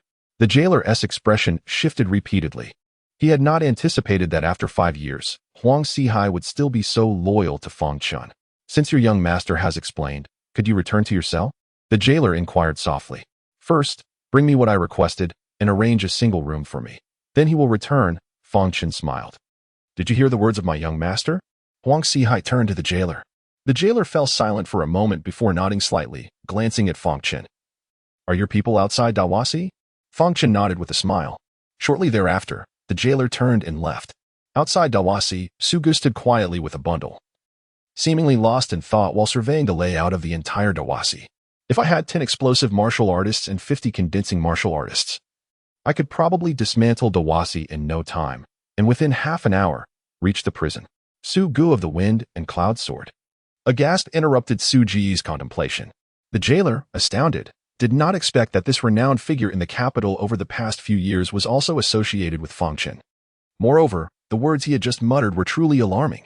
This fellow was considering an assault on Dawasi. Could this possibly be Fang Junshin's intention? At this thought, the jailer felt a wave of apprehension wash over him, his legs trembling. Are you from Dawasi? Did the young master send you? Su Gu asked, frowning at the jailer. What is this fellow up to? Why does he look as though he has seen a ghost? Are all Dawasi members so cowardly? Yes. The jailer nodded slightly. Take this and deliver it to the young master, Su Gu said, handing the bundle to the jailer. I have already breached the rules by doing this, so I must inspect the contents of this bundle, the jailer stated. Feel free to look, Su Gu replied. Upon inspecting the contents, the jailer found them to be wolf hair, vermilion, and yellow talisman paper, leaving him puzzled as to what Fang Chen needed these items for in the prison. Take the items to my young master without any tricks. If I find out you didn't deliver them, you'll have to watch your step from now on. Su Gu said indifferently. Do you know who I am? I am the jailer of Dawasi, and you dare to threaten me? The jailer retorted angrily. What of being the jailer of Dawasi? I, barefoot, am not afraid of you, shot. Su Gu glared. The jailer, at a loss for words, turned and left. Before long, he returned to the prison and handed the items to Fang Chen. Old Huang, you may return to your own quarters, Fang Chen smiled. Young master, I shall first escort you to a single room, Huang Xihai grinned. Without further ado, the jailer promptly arranged a single room for Fang Chen, while Huang Xihai returned to his own cell as he wished. Fang Junshin, Assaulting Dawasi is not a wise decision. I hope you will reconsider, the jailer said. His expression complex as he hastily departed. Assaulting Dawasi? Fang Chen paused momentarily, then disregarded the jailer's bewildering remark, setting up his tools to prepare additional Thunderbolt talismans. He also hoped to condense a second celestial vein today. The elevation of his cultivation would enhance the potency of the talismans he crafted. Chapter 22. Promotion. Second layer of Qi refinement in the Supreme Tribunal of the Dahua Temple, a gathering of high-ranking officials, including the esteemed Deputy Minister Li Huafeng, convened to peruse a series of documents. These documents chronicled the demise of each martial artist from the Qingsong Kingdom. Such a welcome demise. An elderly man suddenly remarked with a cold smile, his eyes gleaming with satisfaction. The others exchanged perplexed glances, and Li Huafeng turned to the old man, retorting, "A welcome demise? Are you aware of the chaos that Fang Chen has unleashed upon our great Xia? If the Qingsong Kingdom retaliates and mobilizes their troops, how long can we withstand such an onslaught?" Deputy Minister, the old man chuckled softly, over the past 5 years. The records of martial artists from the Qingsong Kingdom have accumulated into the hundreds within our temple, with their transgressions countless. Now that General Fang has resolved this matter for us, it is indeed a reduction of our burdens, is it not? As for the Qingsong Kingdom, that is beyond our concern. General Fang's actions surely serve a purpose. I have heard that his cultivation has been restored. Thus, our great Xia is no longer defenseless. Many among the assembly nodded subtly, finding merit in his reasoning. Li Huafeng's expression turned grave. It is understandable that you perceive it this way, yet in truth, Fang Chen was defeated at the peak of his prowess by the Three Realms Mountain. Our great Xia cannot be compared to Qingsong. I have called you all here to discuss how we should deal with Fang Chen. I propose we incarcerate him in the Celestial Prison and send him to Qingsong shortly thereafter, allowing them to manage the situation. This may also alleviate their grievances. The assembly was taken aback, incredulous at the notion of sending Fang Chen to Qingsong. Just then, someone hurriedly entered, whispering, "Esteemed officials, a multitude has gathered outside the temple, demanding Fang Chen's release." The old man promptly inquired, "What do they want?" "It is not that," the newcomer replied, his expression odd. "They hail from Guha, Longdu, and Yizhou, claiming that Fang Chen has harmed the martial artists of Qingsong and must be severely punished. Otherwise, they fear for their safety here in the capital of Great Xia." Guha, Longdu, and Yizhou, though also ranked as Grade 9 empires, had no military disputes with Great Xia, focusing primarily on commerce. Many citizens from these three nations resided in the capital of Great Xia. Nonsense. What business is it of theirs? The old man scoffed. How can it not be their concern? Li Huafeng shot a glance at the elder. Do not forget the trade relations between Guha, Longdu, Yizhou, and Qingsong. They engage in substantial transactions yearly. Fang Chen's actions may have provoked their ire.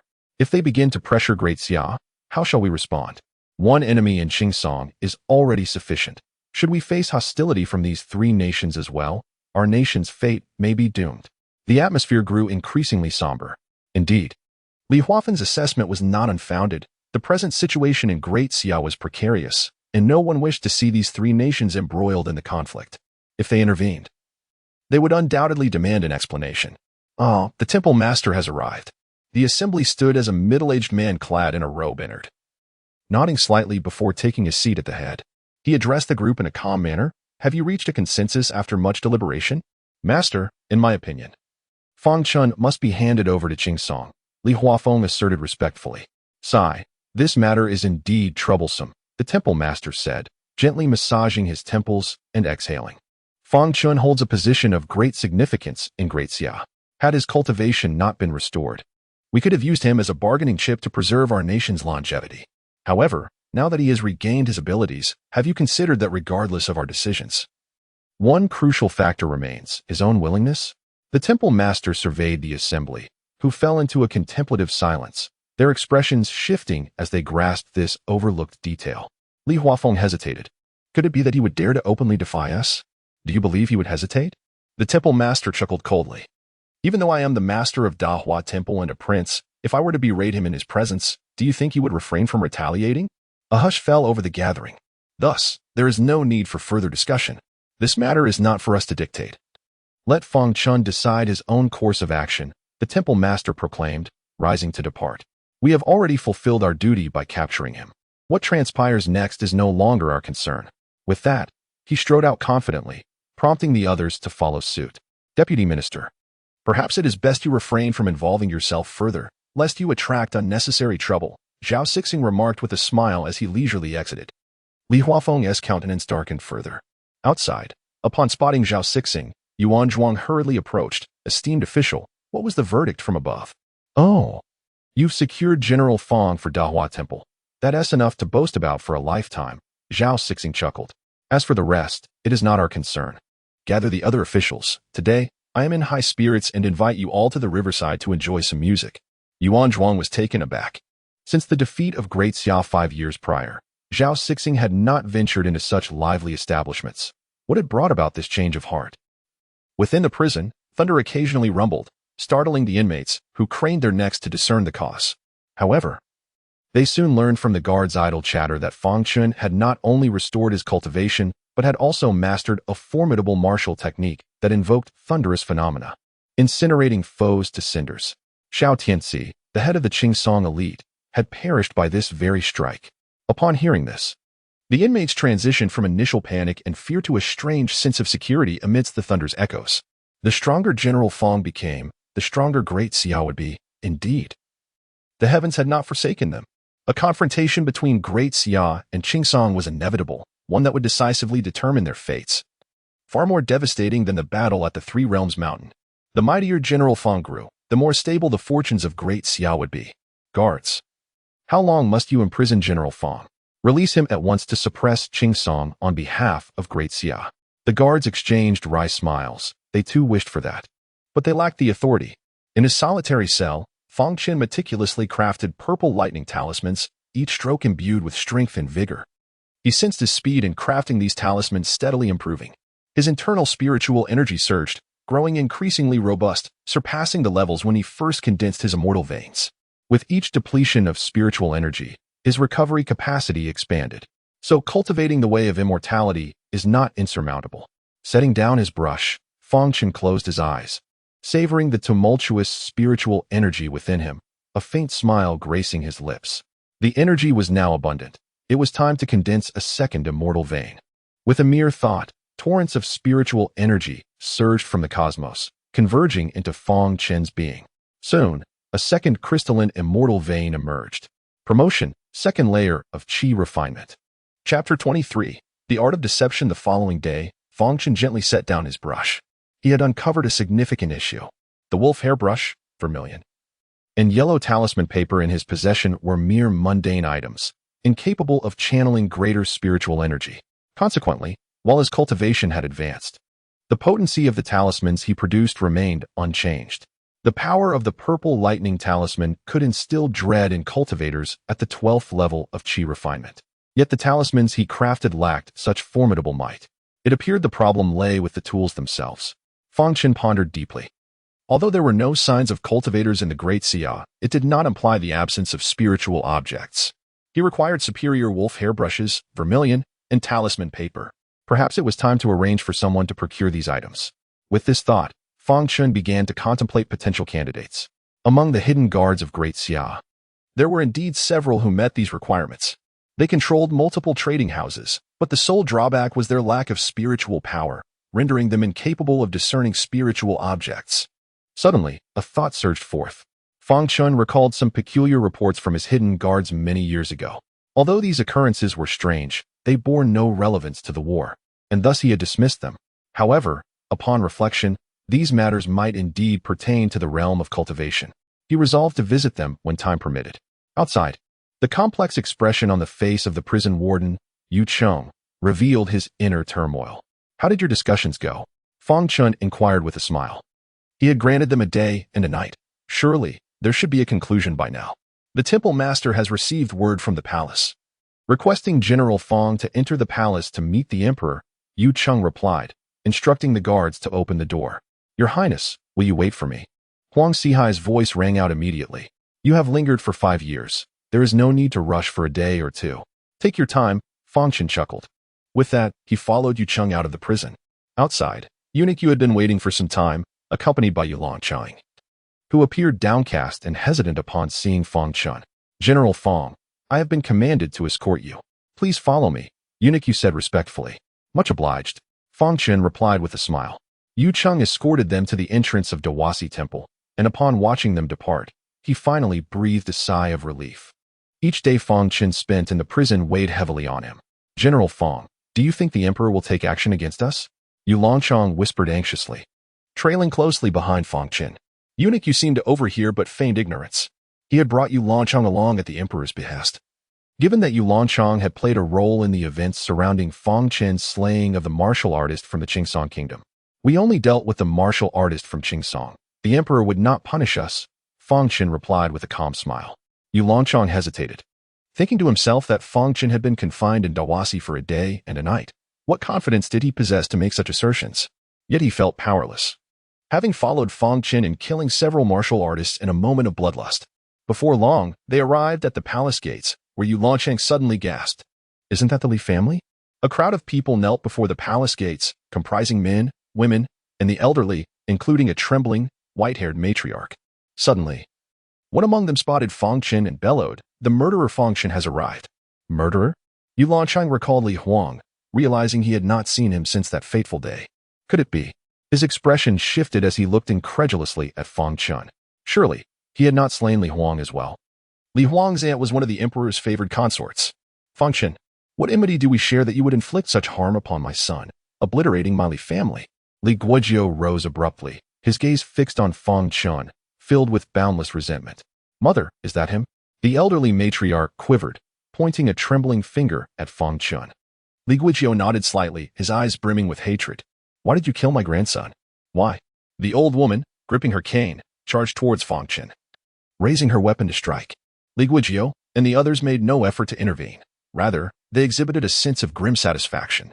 Meanwhile, on the palace's battlements, several figures quietly observed the unfolding scene. Your Highness, how do you think Fang Chen will handle this?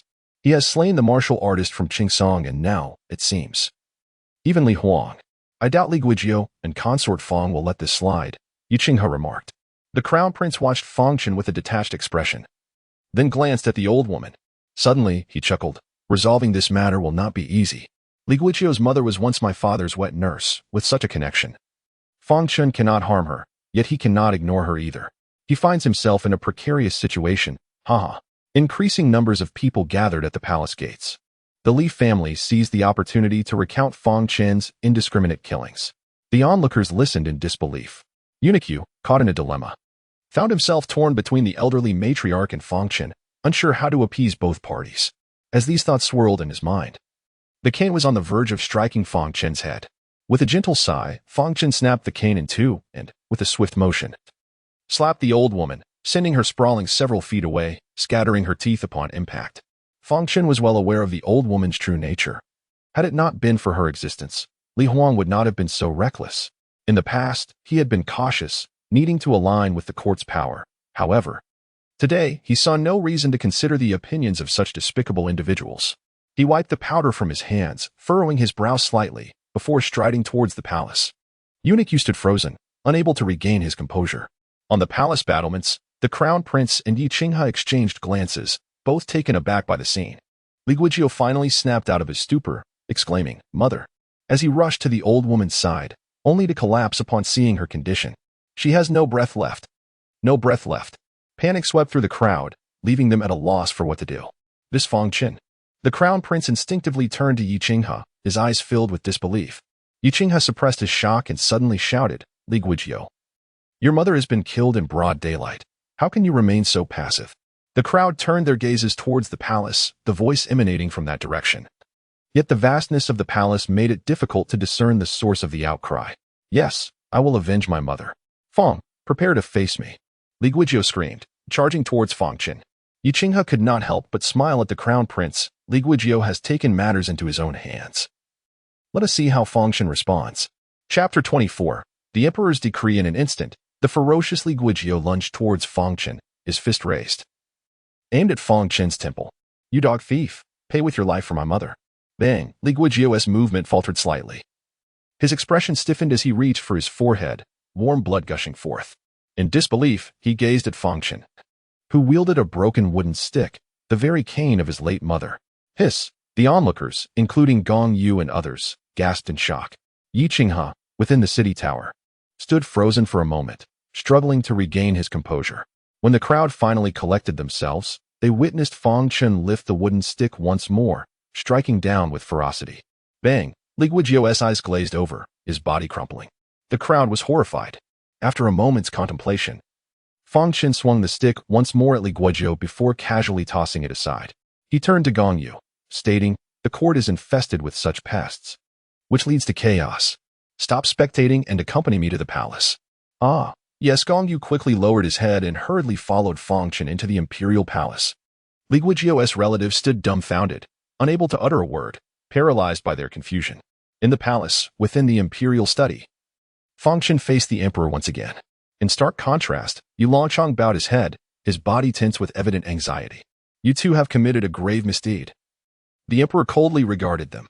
"Who instigated you to act against the Qingsong Pavilion? Do you understand the consequences of this folly?" Yu Longcheng immediately knelt, too afraid to respond. Yet Fang Chen replied with a calm smile, "Your Majesty, the Qingsong Pavilion is a malignant tumor in the capital of the Great Xia, having harmed many innocents over the past 5 years. Do you think I am unaware of this?" The emperor retorted icily. "The situation in the Great Xia is precarious. Even if you regain your powers and become a Danchi warrior, what does it matter? Can you rival an army of thousands? The Wolf Army boasts 100,000 troops. Can you single-handedly confront them? Our forces are already dwindling. If Qingsong takes action because of this, Fang Chen, I ask you, can you resolve this issue?" The emperor's intense gaze bore into Fang Chen, and even Yu Longcheng perked up, eager to discern whether Fang Chen had a plan. "Your Majesty, you are unaware of the temperament of General Xiaolang.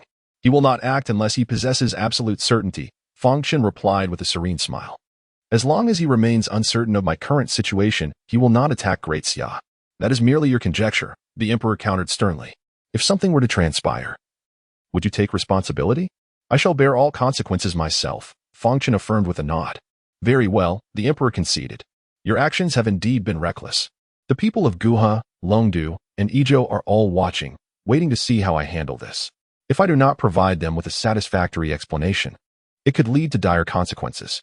Great Xia has already made an enemy of Qingsong. We cannot further offend these 3 nations. Your Majesty, please command me." "I shall follow your orders," Fang Chen declared. "From this day forth, your father, Fang Songhai, shall be demoted by 3 ranks. I shall order him to relinquish the tiger talisman of the Eastern Tiger Camp, and you shall never step foot in the court nor command troops for life. This is my promise to them. Only thus will they relent," the emperor stated flatly. "Do you have any objections to my decree?" Yu Longchong's face betrayed disbelief, and soon his heart trembled. If Fang Chen faced such punishment, what of him?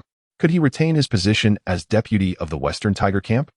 "Just now at the palace gate, I had a minor conflict with Li Guizhou and his men," Fang Chen suddenly interjected. The emperor waved his hand impatiently. "Such trivial matters need not be mentioned. I ask you again, do you have any objections to my decree?" "I have no objections.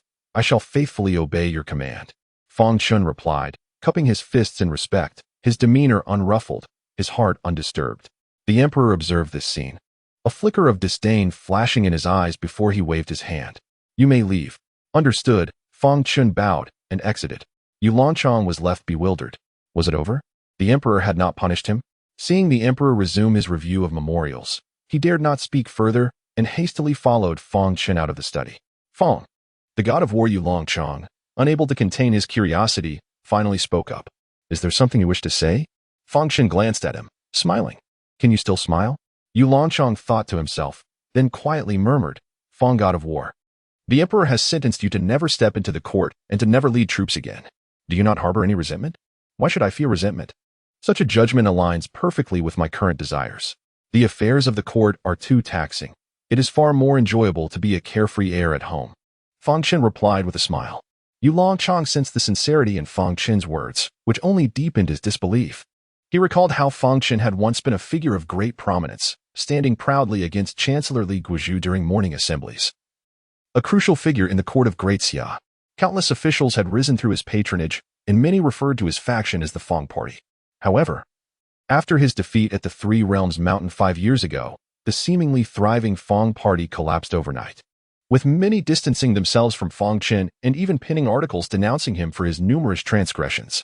Thus, Yu Longchong believed that Fang Chen should strive to regain his former glory now that his powers were restored. He himself would certainly do so. "Let us go." Exiting the palace, Fang Chen waved to Yu Longchong and began walking towards the Fang residence. He understood Yu Longchong's thoughts, yet felt no need to explain. Even if he did, their differing perspectives would lead to misunderstanding. In the past, he had indeed been nearly obsessed with power, striving to protect the people of Great Xia from external threats while relentlessly climbing the ranks. The defeat at the Three Realms Mountain had been due to a master from the 8th rank empire hired by Qing Song. But his hubris had caused him to concentrate his forces in one place, attempting to crush Qing Song in one fell swoop, ultimately leading to the deaths of countless soldiers. The souls of hundreds of thousands lay buried at the Three Realms Mountain, and they were forever etched in Fang Chen's heart. 5 years had passed. He had experienced remorse and regret, yet all was irretrievable. What he could do now was care for those around him, ensuring Great Xia remained unscathed. Perhaps even attempt to savor the taste of immortality. A smile graced Fang Chen's face.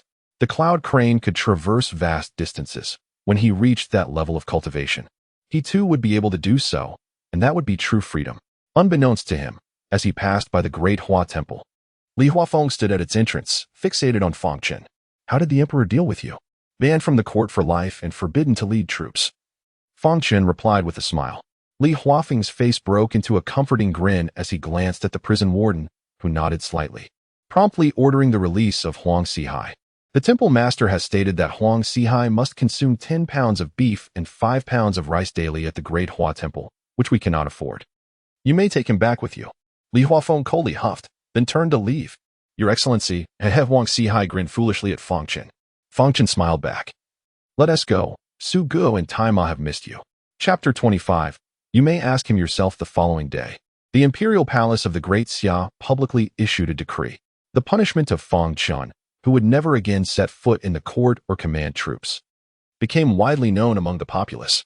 This event sparked fervent discussions from all quarters. Some claimed that the emperor was severing the very arm of the Great Xia, while others believed this action might quell the anger of the Qingsong kingdom. In the Fang general's residence, Fang Songhai had relinquished his tiger talisman and was stripped of his title as the Grand General of the Eastern Tiger Camp, relegated to guard the Eastern City Gate. This was ostensibly a misfortune, yet the Fang household was adorned with festive decorations, bustling with activity. Direct relatives and collateral branches gathered together, as news of Fang Chen's restored cultivation had spread like wildfire. It could be said that the Fang family was the only clan in the capital boasting a Danchi warrior, a prowess unmatched even within the palace. Su Ge, Tai Ma, and Huang Sihai reminisced about old times. Although Huang Sihai, as the Dragon General, was not originally part of their circle, the three had met before, and after 5 years of separation, there was much to discuss. Cousin Chun, after this meal, I shall return to the palace, the empress said to Fang Chen with a smile. At 23, you ought to consider settling down. Do you have a young lady in mind? I could assist you in courting her. Fang Songhai and Fang Songyu exchanged glances, their eyes gleaming with anticipation. Fang Chen indeed harbored someone in his heart, and he nodded with a smile. The faces of the crowd displayed a flicker of surprise, and Fang Zhishua eagerly inquired, Elder brother, which young lady captures your fancy? I do not know, Fang Chen replied with a chuckle, shaking his head. For 5 years. That figure had persistently surfaced in his mind, as if it were indelibly etched upon his soul, impossible to forget. The group exchanged peculiar looks, sensing that Fang Chen was merely deflecting, yet they understood that he was unlike others, and that he could not be rushed in matters of the heart. Father, is grandfather still in seclusion? Fang Chen casually asked. Yes, your grandfather remains in seclusion. If he successfully breaks through, the Fang family will gain another Danchi warrior. Fang Songhai replied with a smile. The expressions of those present brightened with excitement. Danchi warriors were a hallmark of a 9th-tier empire. The Great Xia's decline stemmed from a discontinuity in Danchi warriors. Before Fang Chen ascended to Danchi, the Great Xia had not seen such warriors for over a decade. A gap that had allowed the once weaker Qingsong to seize the opportunity. As evening fell, the empress returned to the palace, and Fang Chen returned to his modest courtyard to continue crafting purple lightning talismans. This not only yielded talismans, but also allowed him to consume spiritual energy to enhance his cultivation. Before he knew it, the hour had turned to midnight.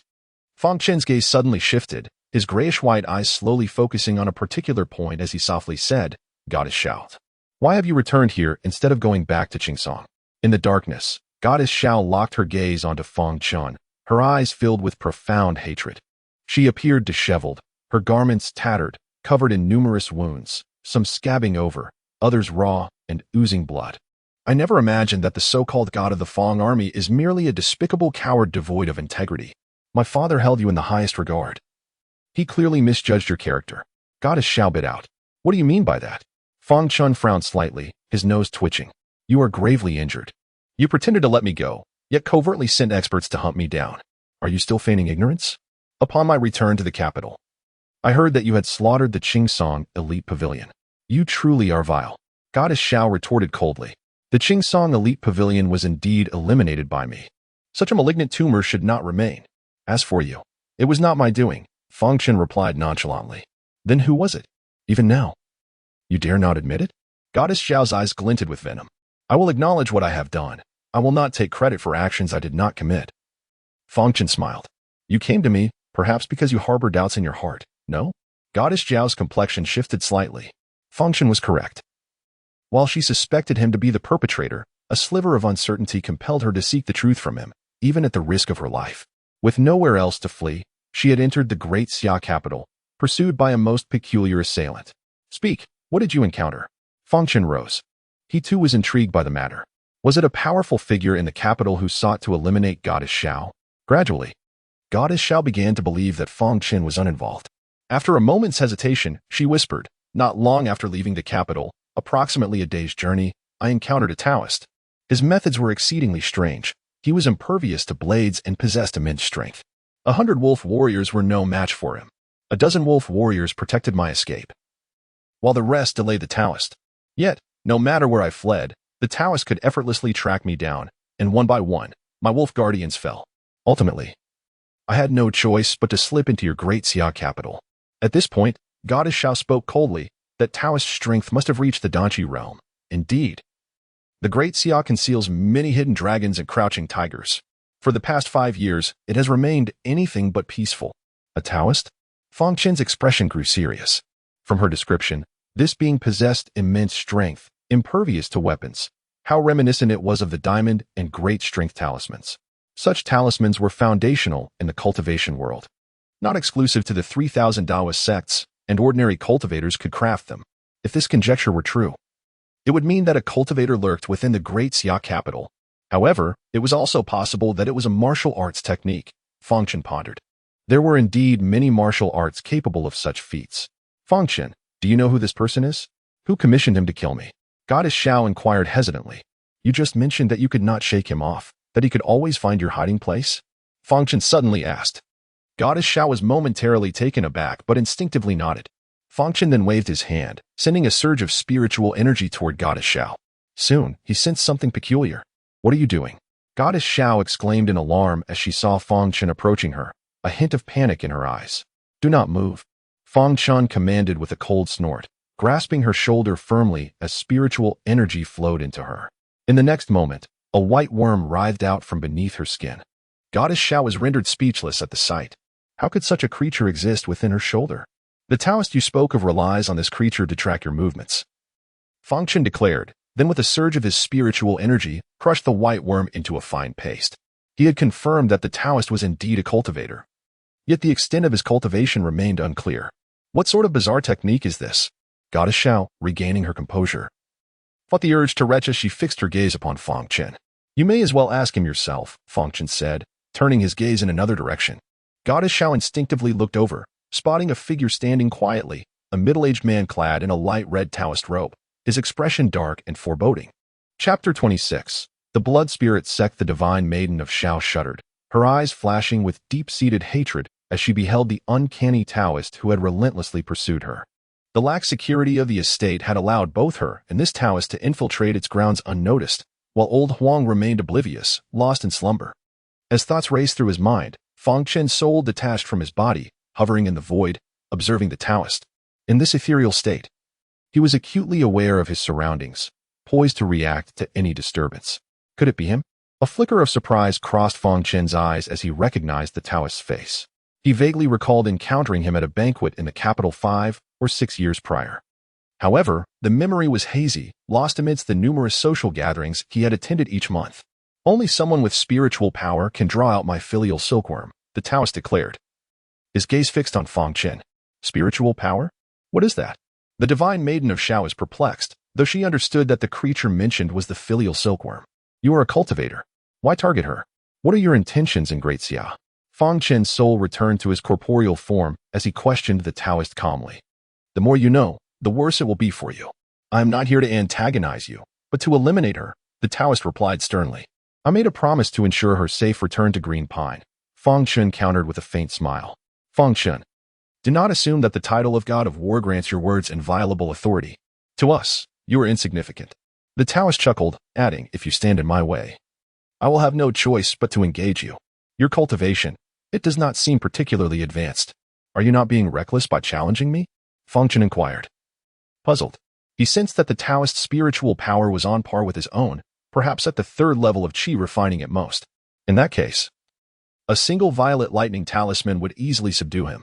It seems you are a novice in this art, unaware of many things. Very well. I am curious as to how you suddenly acquired spiritual power.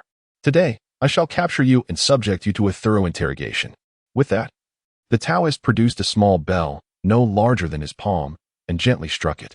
A strange force rippled outwards, attempting to disrupt Fang Chen's spirit. However, it was met with unexpected resistance as the spirit it sought to dislodge stood firm like a mountain. The force was instantly repelled, causing the bell in the Taoist's hand to shatter into useless fragments. The Taoist coughed up a mouthful of blood, his face etched with disbelief. How could his soul-suppressing bell, a treasure bestowed upon him by his master for his meritorious service, be turned against him?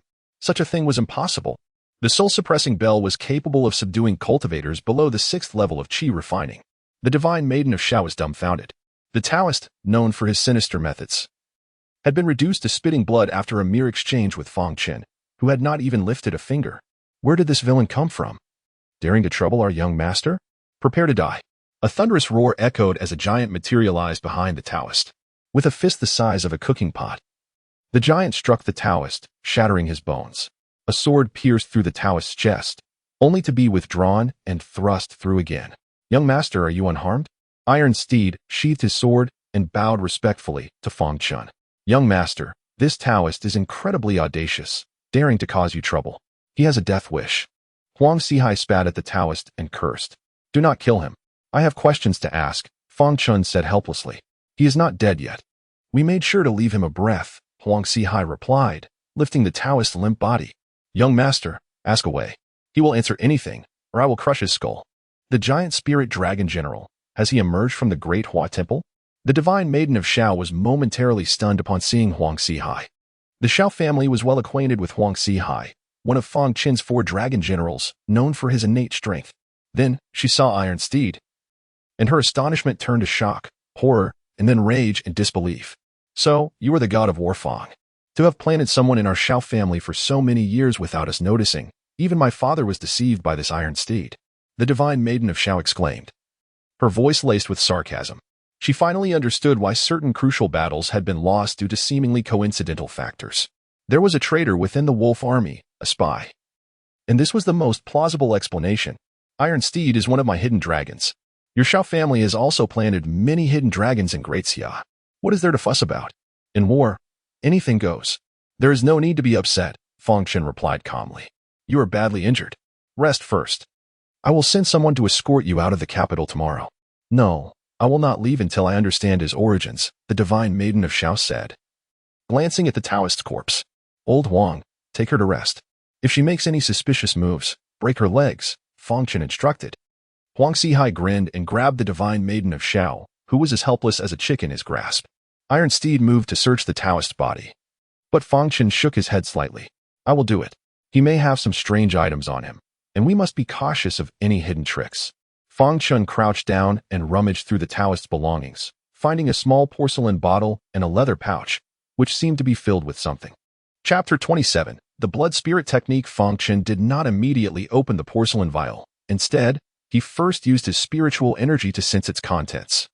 He discovered a plump white worm within, prompting him to take a brief glance. This worm was significantly larger than the one extracted from the body of the divine maiden Xiao, and it was likely the mother silkworm among the progeny. With a surge of spiritual energy, Fang Chen transformed both the vial and the mother silkworm into powder. Afterward, he opened the leather pouch to inspect its contents. Inside, he found a dozen white stones, each roughly the size of a thumb, brimming with rich spiritual power. Spiritual stones? These are indeed precious. Fang Chen's eyes flickered with interest.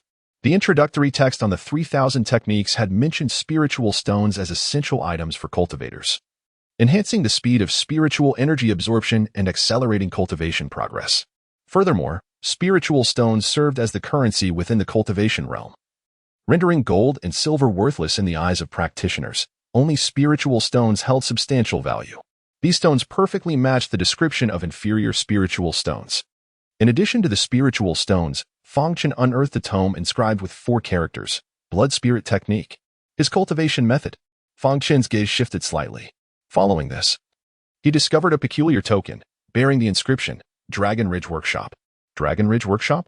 It appeared to be a marketplace accompanied by a special token, possibly a gathering place for cultivators or the location of the Blood Spirit sect. Fang Chen contemplated this in silence. Although the Taoist was deceased, he had uncovered some clues from the remnants left behind. As Fang Chen perused the Blood Spirit technique, his expression gradually grew serious. This cultivation method evidently followed a dark path. To begin, one needed to prepare 100 portions of human blood, then condense the Blood Spirit Immortal vein within their body.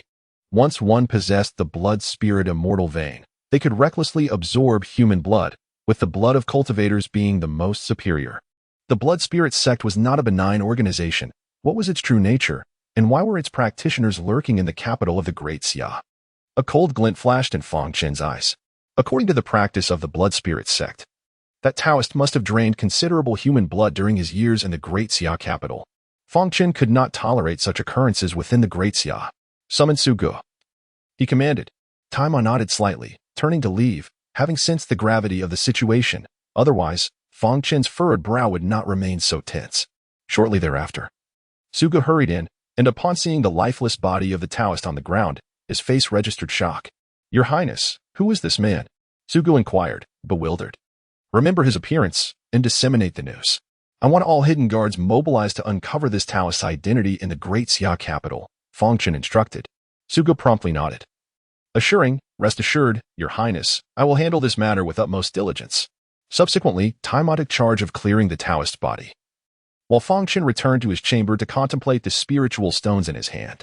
In the next moment, his spirit exited his body, surveying the entirety of the capital. Aside from the Great Xia River and the palace, which were illuminated by a few lights, the rest of the area was shrouded in darkness. Fang Chen's gaze swept across every inch of land, attempting to discern any clues, but regrettably, he found no points of suspicion. Suddenly, his spirit arrived above the palace. At that moment, a peculiar sensation surged within him, as if something concealed was emanating a faint danger. However, Fang Chen could not pinpoint the source of this feeling. He merely sensed that something was lurking within the palace. With a thought, he returned his spirit to his corporeal form, directing his gaze towards the palace with a hint of grave concern. Something must be hidden within the palace. If a practitioner of the Blood Spirit sect were to be concealed there, the implications would be dire. Fang Chen's thoughts raced, ultimately deciding against alarming the enemy, opting instead to meticulously search for traces of the Blood Spirit sect, as he was only at the 2nd level of Qi refinement. Even if he could craft a purple lightning talisman, it would be insufficient to confront a sect of practitioners. In these past 5 years, I have never felt such a sensation. It seems my cultivation has induced a subtle change in my spirit, Fang Chen mused internally. He did not believe this to be mere coincidence. Why had he been oblivious to the danger within the palace for 5 years, only to suddenly perceive it now? This could very well be directly related to his recent advancement to the 2nd level of Qi refinement. As the sun rose, Fang Chen arrived at Xiao Shennu's chamber. Finding her already dressed, he calmly stated, I will use the Fang family's carriage to escort you out of the capital. I have already stated that I will not leave until I uncover the truth, Xiao Shennu replied. The Taoist has accomplices, if they discover you are here. Do you believe you can leave alive? Fang Chen remarked coldly.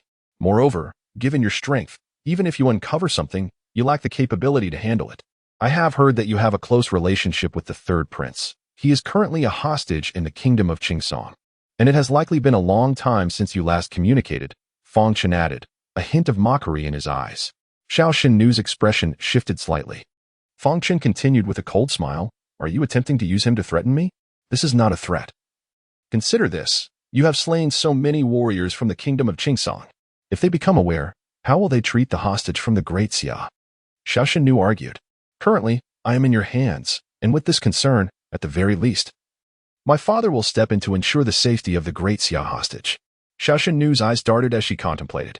She wished to remain in the great Xia capital, not only to uncover the Taoist's origins, but also due to a legend she had recalled that morning. The legend spoke of an unparalleled power structure in stronger empires, and last night, she may have encountered such a legendary force. Fang Chen's sudden restoration of his cultivation was likely related to this. A fervor ignited within Xiao Shennu.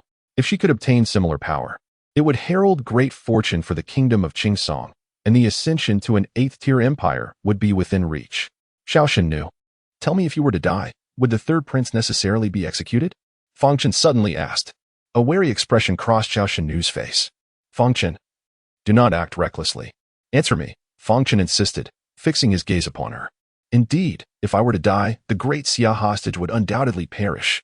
Xiao Shennu replied gravely. Then it stands to reason who in the great Xia capital would most desire the third prince's demise? Fang Chen chuckled coldly. Are you suggesting that the Taoist is connected to your crown prince?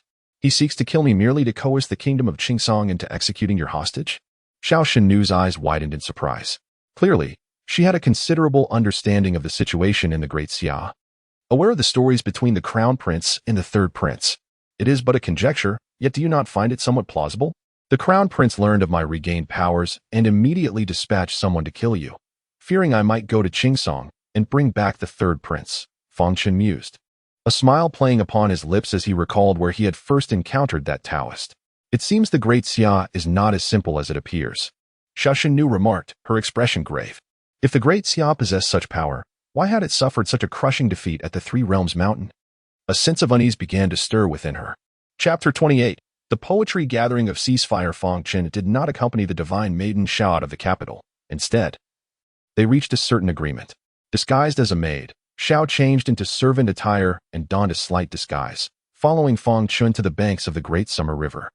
Today, a poetry gathering would take place here, attracting scholars from the ancient rivers, Longdu and Izhou, as well as the talented youth and young ladies from the capital of Great Summer. The host of this gathering was none other than the Crown Prince of Great Summer. And the theme of the poetry event was aptly named Ceasefire, symbolizing a fervent hope for peace throughout the realm. The scholars of Great Summer, with their idle time, prefer to compose poetry, unlike us at Qingsong, who engage in martial arts during our leisure. Xiao remarked with a hint of cold sarcasm as she observed the scene before her. Fang Chen merely smiled, choosing not to respond.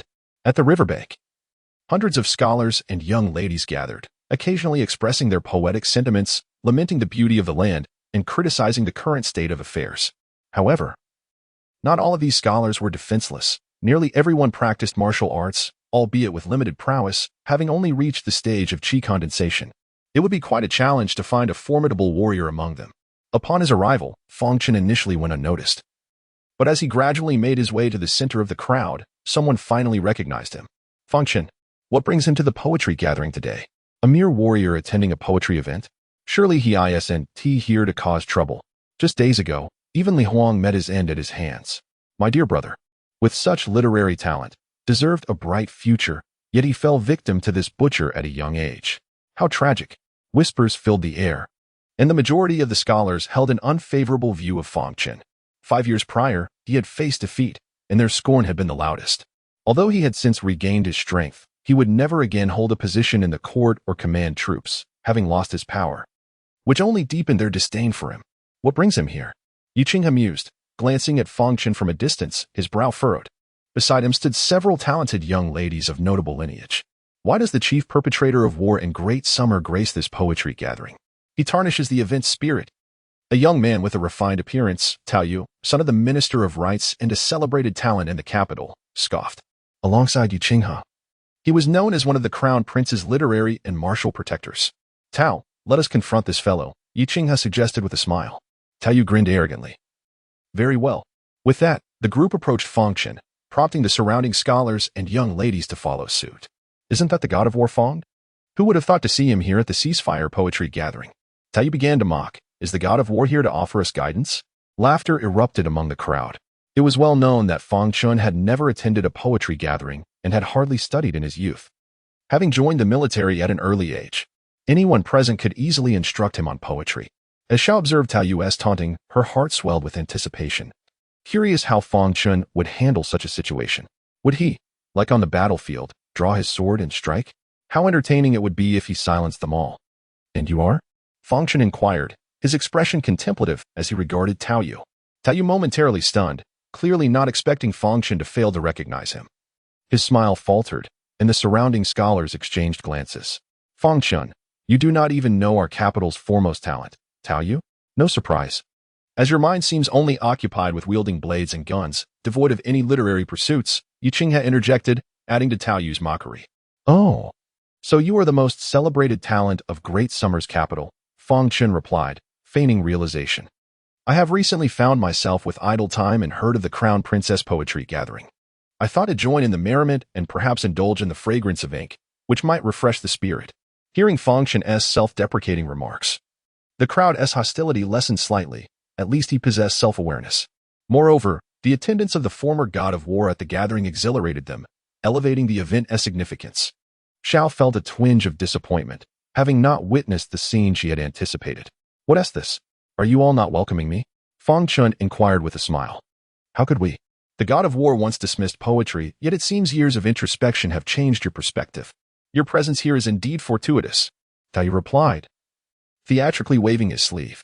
God of war, please take a seat. Fang Chen chuckled and casually selected a place to sit, looking around. Where is the crown prince? The crown prince is fetching the jade fairy, Yi Qinghe replied nonchalantly. Those seated nearby, all of noble background, brightened at the mention of the jade fairy, a renowned talent in Great Summer, revered for her ethereal beauty.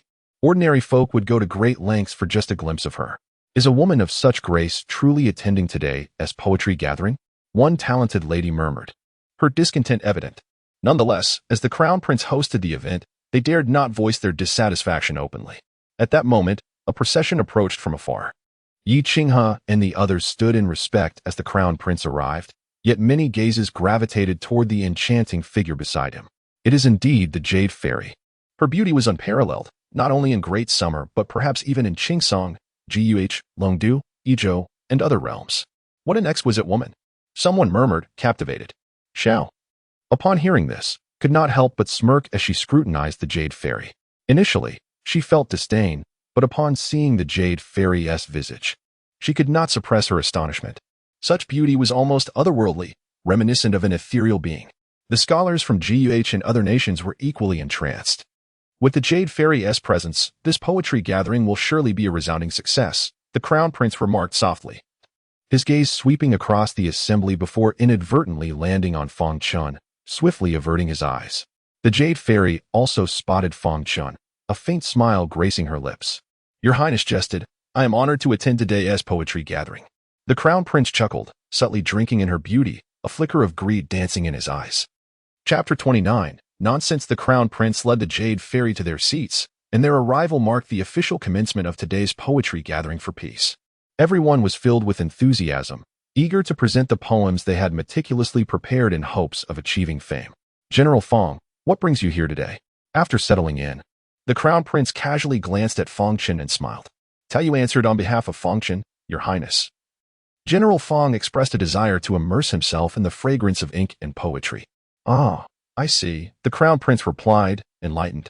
It would be beneficial for General Fang, who may not have the opportunity to serve in the court or lead troops in the future, to turn from martial pursuits to literary endeavors, thus adding a touch of brilliance to our great Xia. As a prodigy in martial arts, I presume his transition to the literary arts will be equally impressive. Your Highness, have you ever witnessed a butcher composing poetry? Yi Qinghe could not help but chuckle. His words elicited a wave of laughter throughout the gathering. The Jade Fairy subtly frowned, mentally noting each person who had laughed, particularly Tao Yu and Yi Qinghe.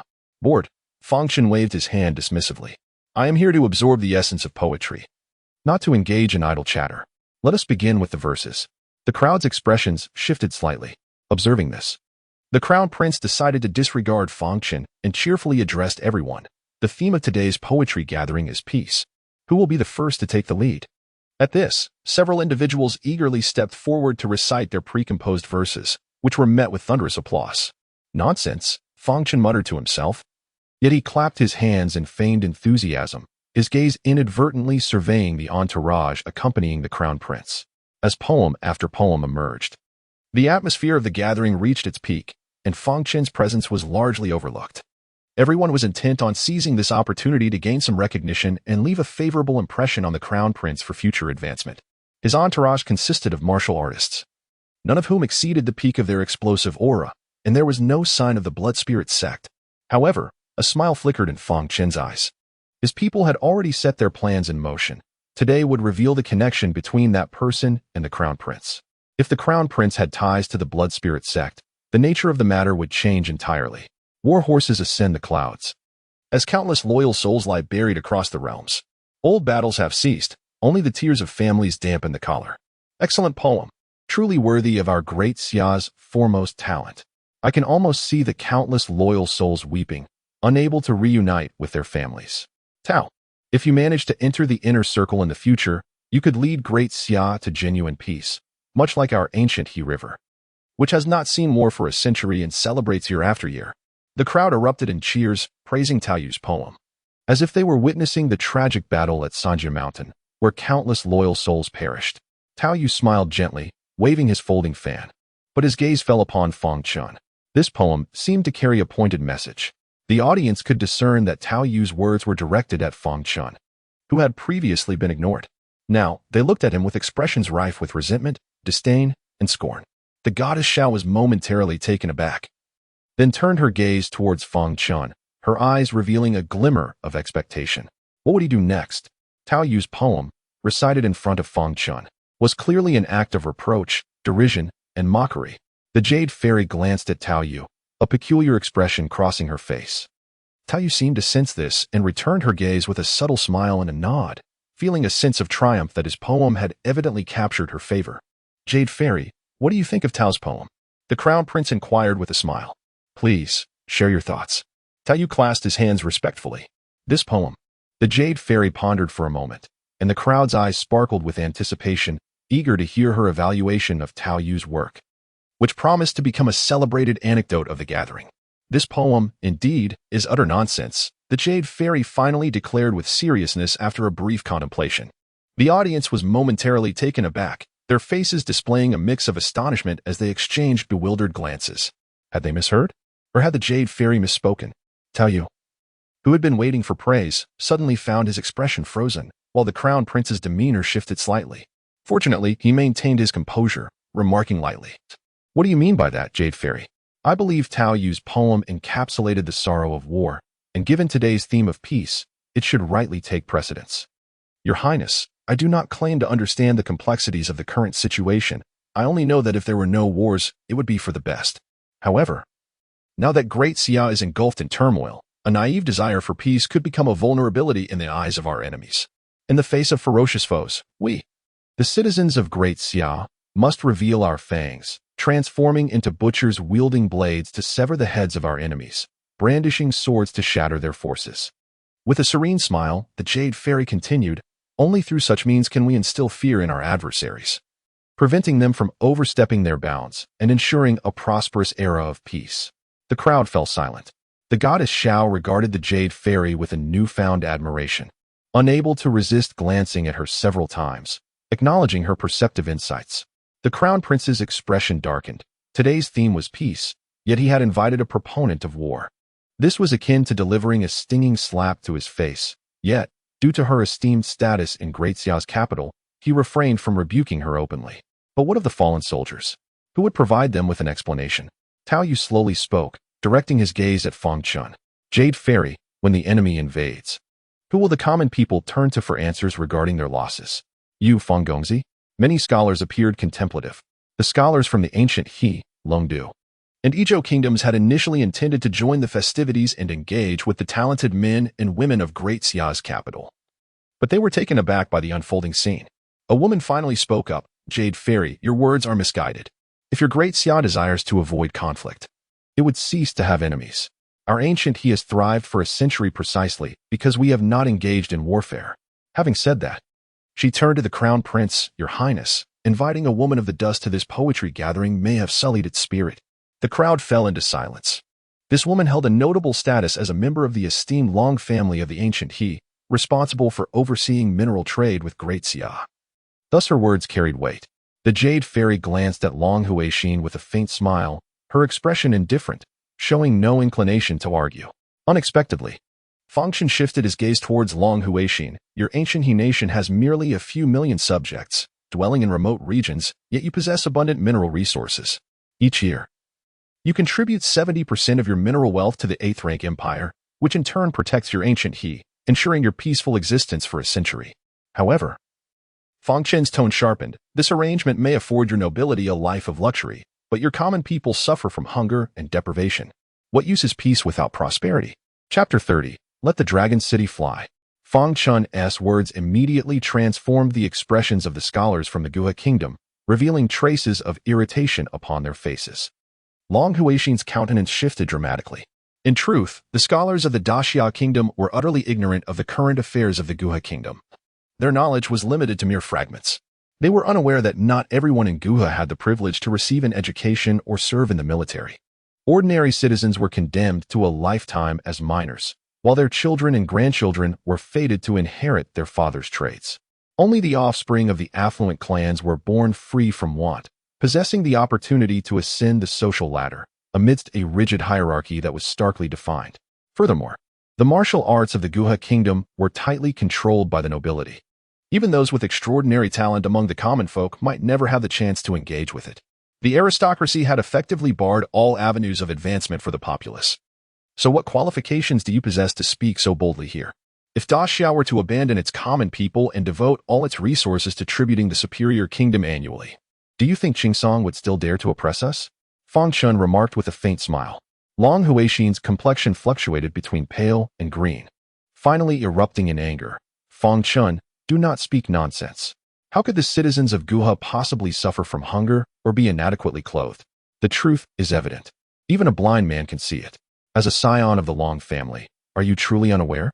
Fang Chen retorted coldly, our battles with Qingsong are fought solely to ensure that our common folk have enough to eat and warmth in the winter. I believe Yu Xianzi's words ring true.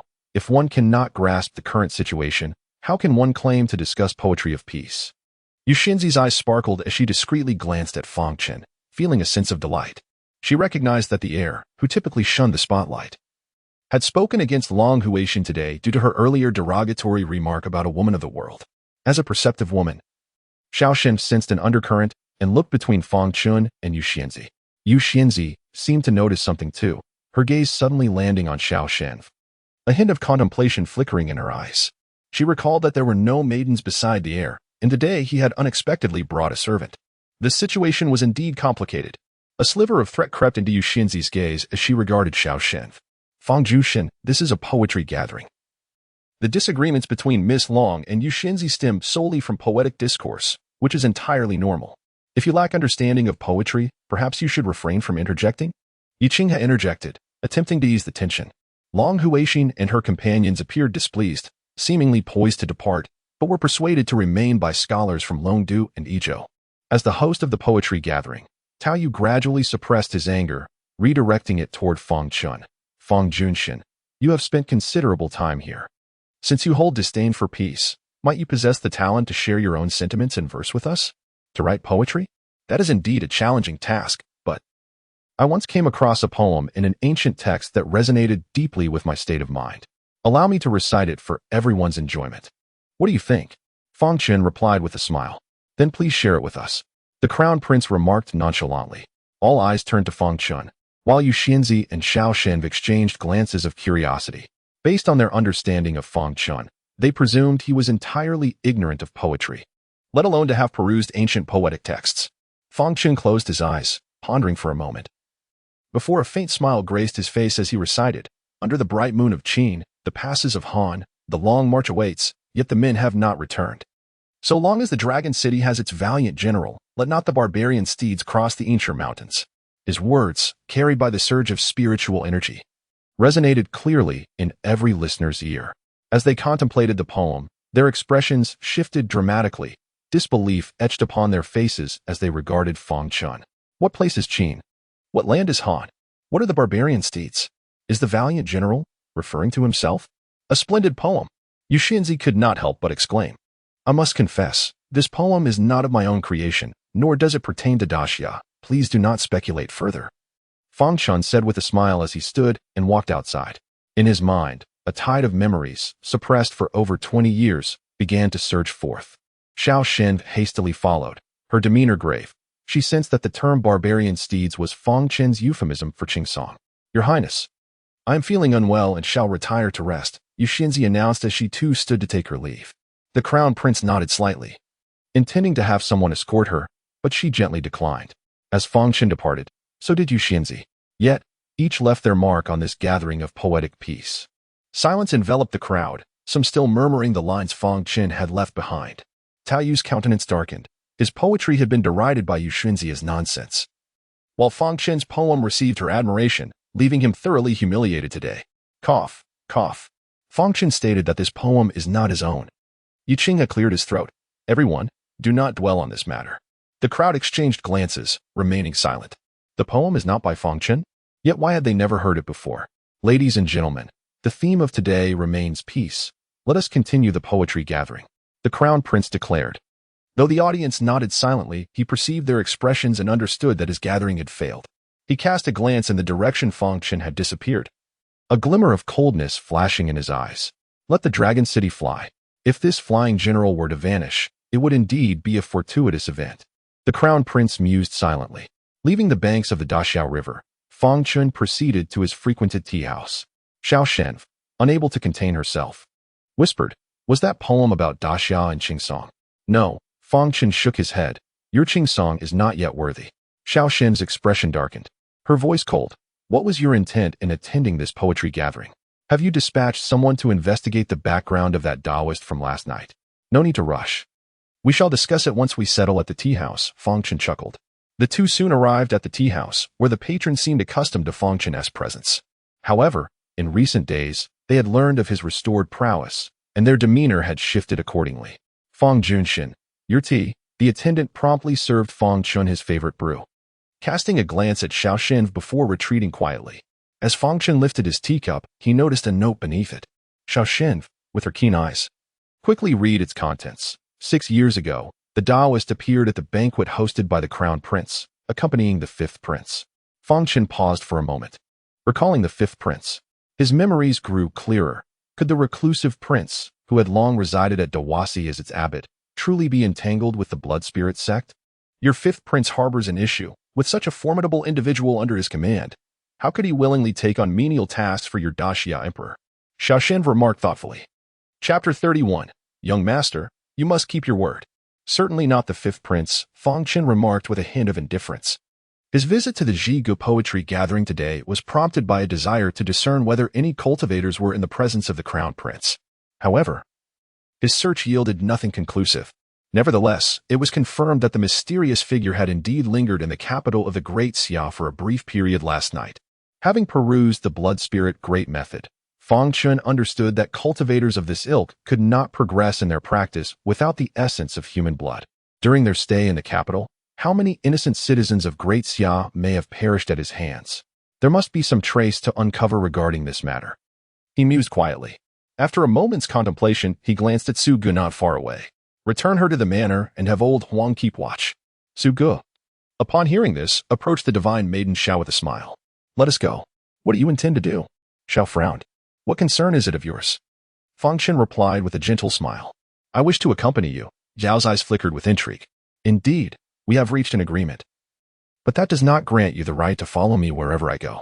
If you fail to comprehend this, I shall send you away from the capital at once.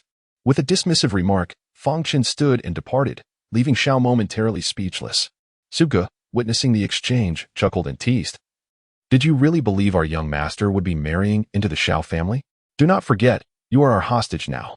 Humph, Xiao scoffed coldly, choosing silence as she followed Su Gu away.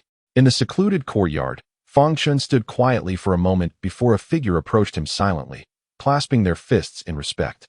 Young master, what are your orders? Zhao citing. Have there been any irregularities in the case files from the Great Huat Temple over the past few years? Fang Chen turned to face him, a subtle smile gracing his lips.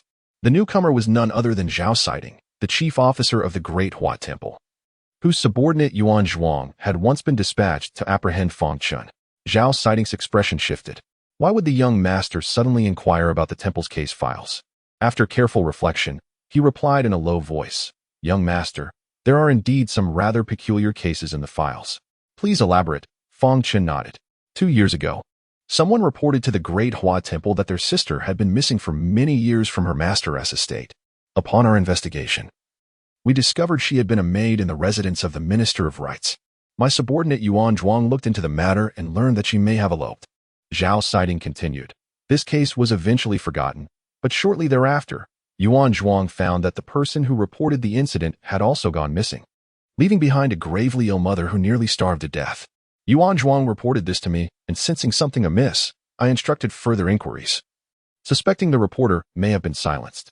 Zhao Siding's gaze shifted to Fang Chen, knowing that many had vanished from the Minister of Rites household in recent years, and the sister was merely one among them. Thus, I reported this to the Shaoqing, for only he had the authority to summon the Minister of Rites for questioning. And then, Fang Chen prompted. Zhao Siding stroked his beard thoughtfully. The Shaoqing buried the matter, claiming that those who went missing from the minister's household did so due to his excessive kindness, which led them to betray him and abscond with some valuables.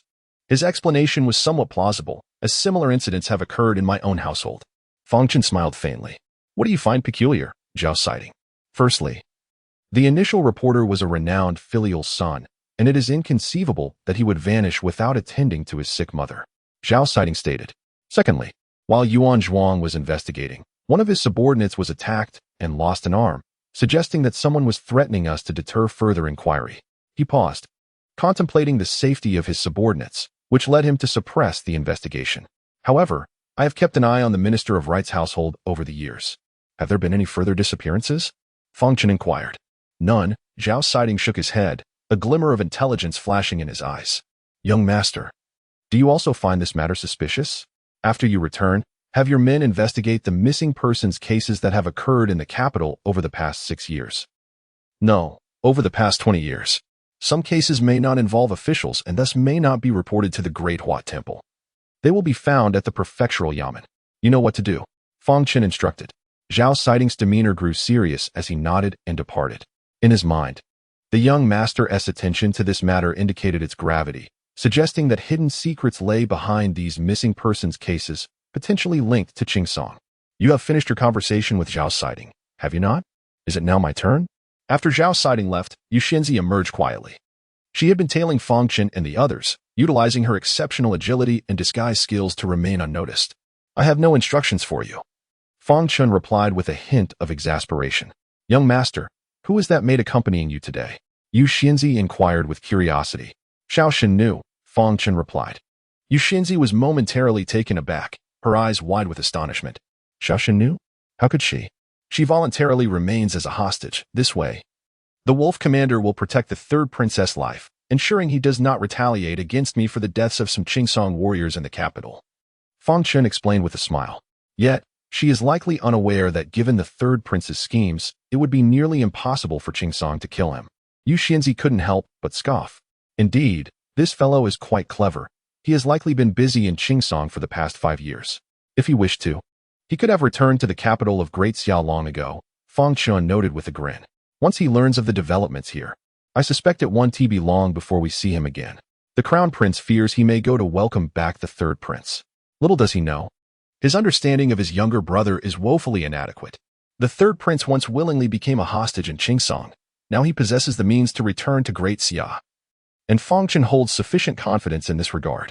Both are individuals of like-minded aspirations, unwilling to easily forsake their lives for the sake of the millions of citizens of Great Xia. Young master, even if you are aware of this, is your desire to keep Xiao Shennu by your side due to her beauty? As far as I know, her conduct is far from exemplary, Yu Xinzi remarked thoughtfully. There are those who wish for her demise, but 5 years ago, I indeed owed the Wolf Commander a favor at the Three Realms Mountain, Fang Chen sighed softly. Regardless, I will ensure Xiao Shennu's safety. Once she returns to Qingsong, we will be even. Then, may I also accompany you as a maid? Today, I was even called a woman of the wind, and I feel quite wronged. Yu Xinzi lowered her head. Let us discuss this again once you achieve the Qi mastery. Fang Chen waved his hand, turning to leave. Qi mastery? Yu Xinzi's eyes brightened, and she playfully shook her fist at Fang Chen. Young master, you must keep your word. Chapter 32. Fang Sanyo's legs ah. It seems that my spiritual power has notably increased once again. It appears I am nearing the threshold of condensing my third celestial vein. The path of cultivation is indeed not as arduous as one might presume. Fang Chen spent the entire night crafting talismans, now possessing a total of 50 Thunderbolt talismans, along with several Swift Movement, Diamond, and Strength talismans. During this period, he had scarcely slept, a feat he could have managed in his days as a martial artist relying on medicinal energy. Yet he certainly could not have done so with such vibrant vigor as he possessed now. The abundant spiritual energy felt like an inexhaustible source of vitality. Once the number of talismans reached a certain threshold, he could distribute them to the hidden guards below. In times of danger, they would serve as a surprising advantage. Leaving his courtyard, Fang Chen made his way to the training grounds, a place where Fang Sangyo often spent his leisure time, seated in his wheelchair. Observing the Fang family disciples and guards as they practiced energetically, Fang Chen paused to watch for a while, a subtle smile gracing his face. This group of Fang family disciples included both direct descendants and collateral branches, but many were orphans from the military. Fang Songhai had never demanded they change their surnames, treating them equally. Whatever the Fang family possessed, they too had. "Chener, what brings you here at such leisure?" Fang Sangyo suddenly turned to Fang Chen, curiosity evident on his face. "Uncle, I wish to examine your leg injury," Fang Chen replied with a smile. A fleeting shadow of melancholy crossed Fang Sangyo's eyes as he glanced at his legs. Then he responded with a faint smile, "What is there to see? The meridians are severed. I shall never stand again in this lifetime." 3 years prior, someone had penned a manifesto, urging the emperor to hold Fang Chen accountable for the deaths of the 600,000 soldiers who perished at the Three Realms Mountain. This manifesto incited public unrest, leading even to disturbances at the Fang residence, and the morale within the Donghu camp, under Fang Songhai's command, had begun to waver. The imperial court remained silent, allowing the situation to escalate until Fang Sangyo could no longer bear it, storming into the imperial hall to rebuke the emperor. The commander of the imperial guards, Yin Beihan, swiftly shot through Fang Sangyo's legs with an arrow. Ultimately, the emperor sought to quell the unrest, and the matter concluded with Fang Sangyo rendered legless. Fang Chen had lost his sight and damaged his energy reservoir, while Fang Sangyo had sacrificed his legs. The once mighty Fang family now consisted solely of the old patriarch and Fang Songhai, the elder's years waning. Should he fail to break through, his days would be numbered. Perhaps this perception led many to believe the Fang family posed no threat, resulting in a period of tranquility where no one dared to challenge them. "Now that my cultivation has been restored, I may have a way to reconnect your meridians," Fang Chen remarked. Fang Sangyo regarded him thoughtfully before sighing. "We'll meet at the back courtyard." In the back courtyard, just as Fang Chen intended to use his spiritual energy to examine Fang Sangyo's leg injury, Fang Sangyo unexpectedly rose from his wheelchair, leaping a few times before patting his legs. "I told you, there is nothing to see." Fang Chen stood in shock. Seeing his expression, Fang Sangyo chuckled. "Ha! Who would have thought? This look of astonishment is a rare sight for your uncle over the past 20 years. "Uncle, your legs, they've been fine all along?" Fang Chen inquired, his expression peculiar. "Of course. Do you think it's so easy to cripple Fang Sangyo?" He scoffed, then resumed his seat in the wheelchair, carefully draping a fur blanket over his legs. But why? Fang Chen pondered aloud. If they knew my legs were fine, they might concoct some scheme against me. Better to indulge their wishes and let them witness how wretched the Fang family has become. You are blind. Your energy reservoir is damaged, and I have lost my legs. If any ruffians dare to speak ill, the emperor cannot simply turn a blind eye." Fang Sangyo retorted with a cold smile. "It seems these years have truly been hard on you, uncle. You need not masquerade any longer," Fang Chen said with a wry smile. "Nonsense. I've been playing my part so well. Why stop now? It's rather pleasant this way. No one gives me a second thought. Should trouble arise, I can catch them off guard." Fang Sangyo laughed heartily. Despite being a formidable martial artist at the peak of explosive energy cultivation, he had been overlooked in recent years due to his leg injuries. "Since that is the case, I shall take my leave," Fang Chen nodded, allowing his uncle to continue his charade. "Wait, push me back to the training grounds," Fang Sangyo called out as Fang Chen turned to depart. Fang Chen waved dismissively, ignoring him, and swiftly vanished from Fang Sangyo's sight. "That rascal! Where has Su Ge been these past few days, running around aimlessly?" Fang Sangyo could not help but mutter as he leisurely pushed himself away. Fang Chen returned to the hidden courtyard. Overnight, Zhao Sixing had organized a towering stack of case files, standing as high as a person, laid out before Fang Chen. "Your Grace, I have compiled all the missing persons cases from the past 20 years. I have reviewed them, and there are several suspicious elements. The earliest can be traced back 8 years. Zhao Sixing spoke in a hushed tone. Are there no issues with the cases from 8 years ago? Fang Chen inquired. From my humble perspective, they appear unproblematic, consisting of merely ordinary cases. Some individuals have long since returned home, Zhao Sixing replied. Fang Chen nodded. If that were the case, it sufficed to examine today's records back to 8 years prior. He counted and found that the number of cases exceeded 1,000. This signified that over 100 people went missing each year, with one person vanishing every 3 days. And this was not the full extent, as some were unwilling to report to the authorities, while others had no one left to do so on their behalf. Taking these into account, the number of missing persons was alarming. Fang Chen's expression grew somber as he began to sort through these cases with Zhao Sixing, and amidst them, he indeed observed many illogical discrepancies. Time passed gradually, and as dusk approached, Fang Chen selected 3 recent cases, including one from 2 years ago involving the Minister of Rights, which he intended to investigate personally. After that case, no one else had gone missing from the Minister of Rights' residence, which certainly could not be mere coincidence. If the Blood Spirit sect was involved with these cases, he merely needed to uncover a thread to determine who was implicated and how many. He would not overlook any of them. Your Grace, is your investigation into these cases related to Qingsong? Zhao Sixing suddenly asked.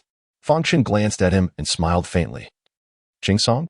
He no longer warrants concern. The matters entangled in these cases are far more severe than those involving Qingsong. That subordinate of yours, Yuan Zhuang, is he reliable? Yuan Zhuang? This lad has been under my watch since he was young. He is warm-hearted, but I cannot vouch for his reliability.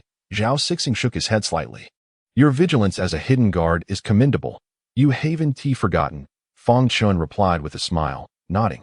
The foremost principle of a hidden guard is to remain wary of others, save for the heir. Have him come to see me tomorrow, Fang Chen instructed, taking a few case files before rising to leave. Chapter 33. Is it true that General Fang wishes to meet with us? You are merely a minor official at Dawasi. Although you may be far more accomplished than I, a newly appointed constable, General Fang is a figure of great stature. Why would he seek you out? Please do not boast in front of me. We might end up humiliated if you are dismissed from Fang's residence. A woman, possessing bronze-hued skin and a lithe figure, clad in a dark constable's uniform, murmured to Yuan Zhuang as she surveyed Fang's residence. Boast.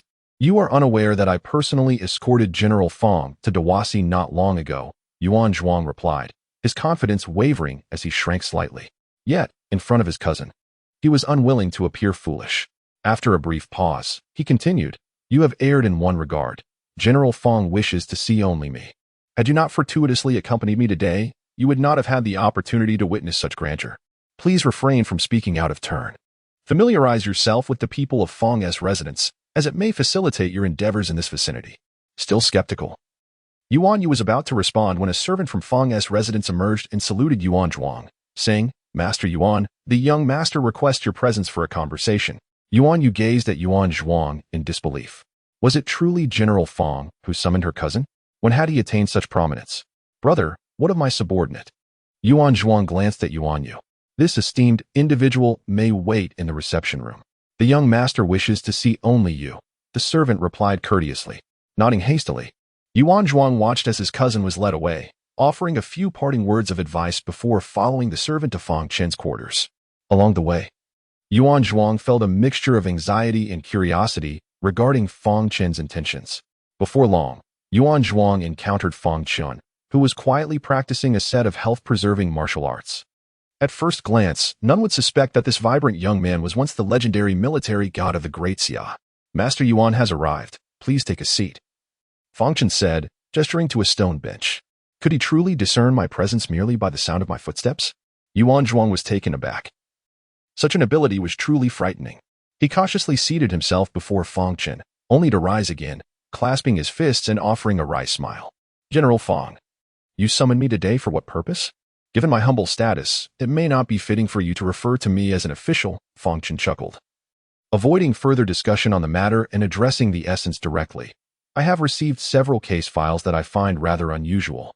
As the official of Dawasi, you possess a keen insight into such matters. Would you care to examine them? He produced the case files and tossed them to Yuan Zhuang. Upon opening them, Yuan Zhuang was immediately struck by the case of a missing maid from the Ministry of Rights 2 years prior, his eyes widening in astonishment. General Fang, what is the meaning of this? He exclaimed, bewildered. Examine them thoroughly and respond to me afterward, Fang Chen instructed calmly. Of course. Yuan Zhuang nodded vigorously and began to scrutinize the documents. After approximately half an hour, he looked up, his expression grave. General Fang, there are significant inconsistencies in these cases. However, pausing, he added with a pained smile, they have all been closed.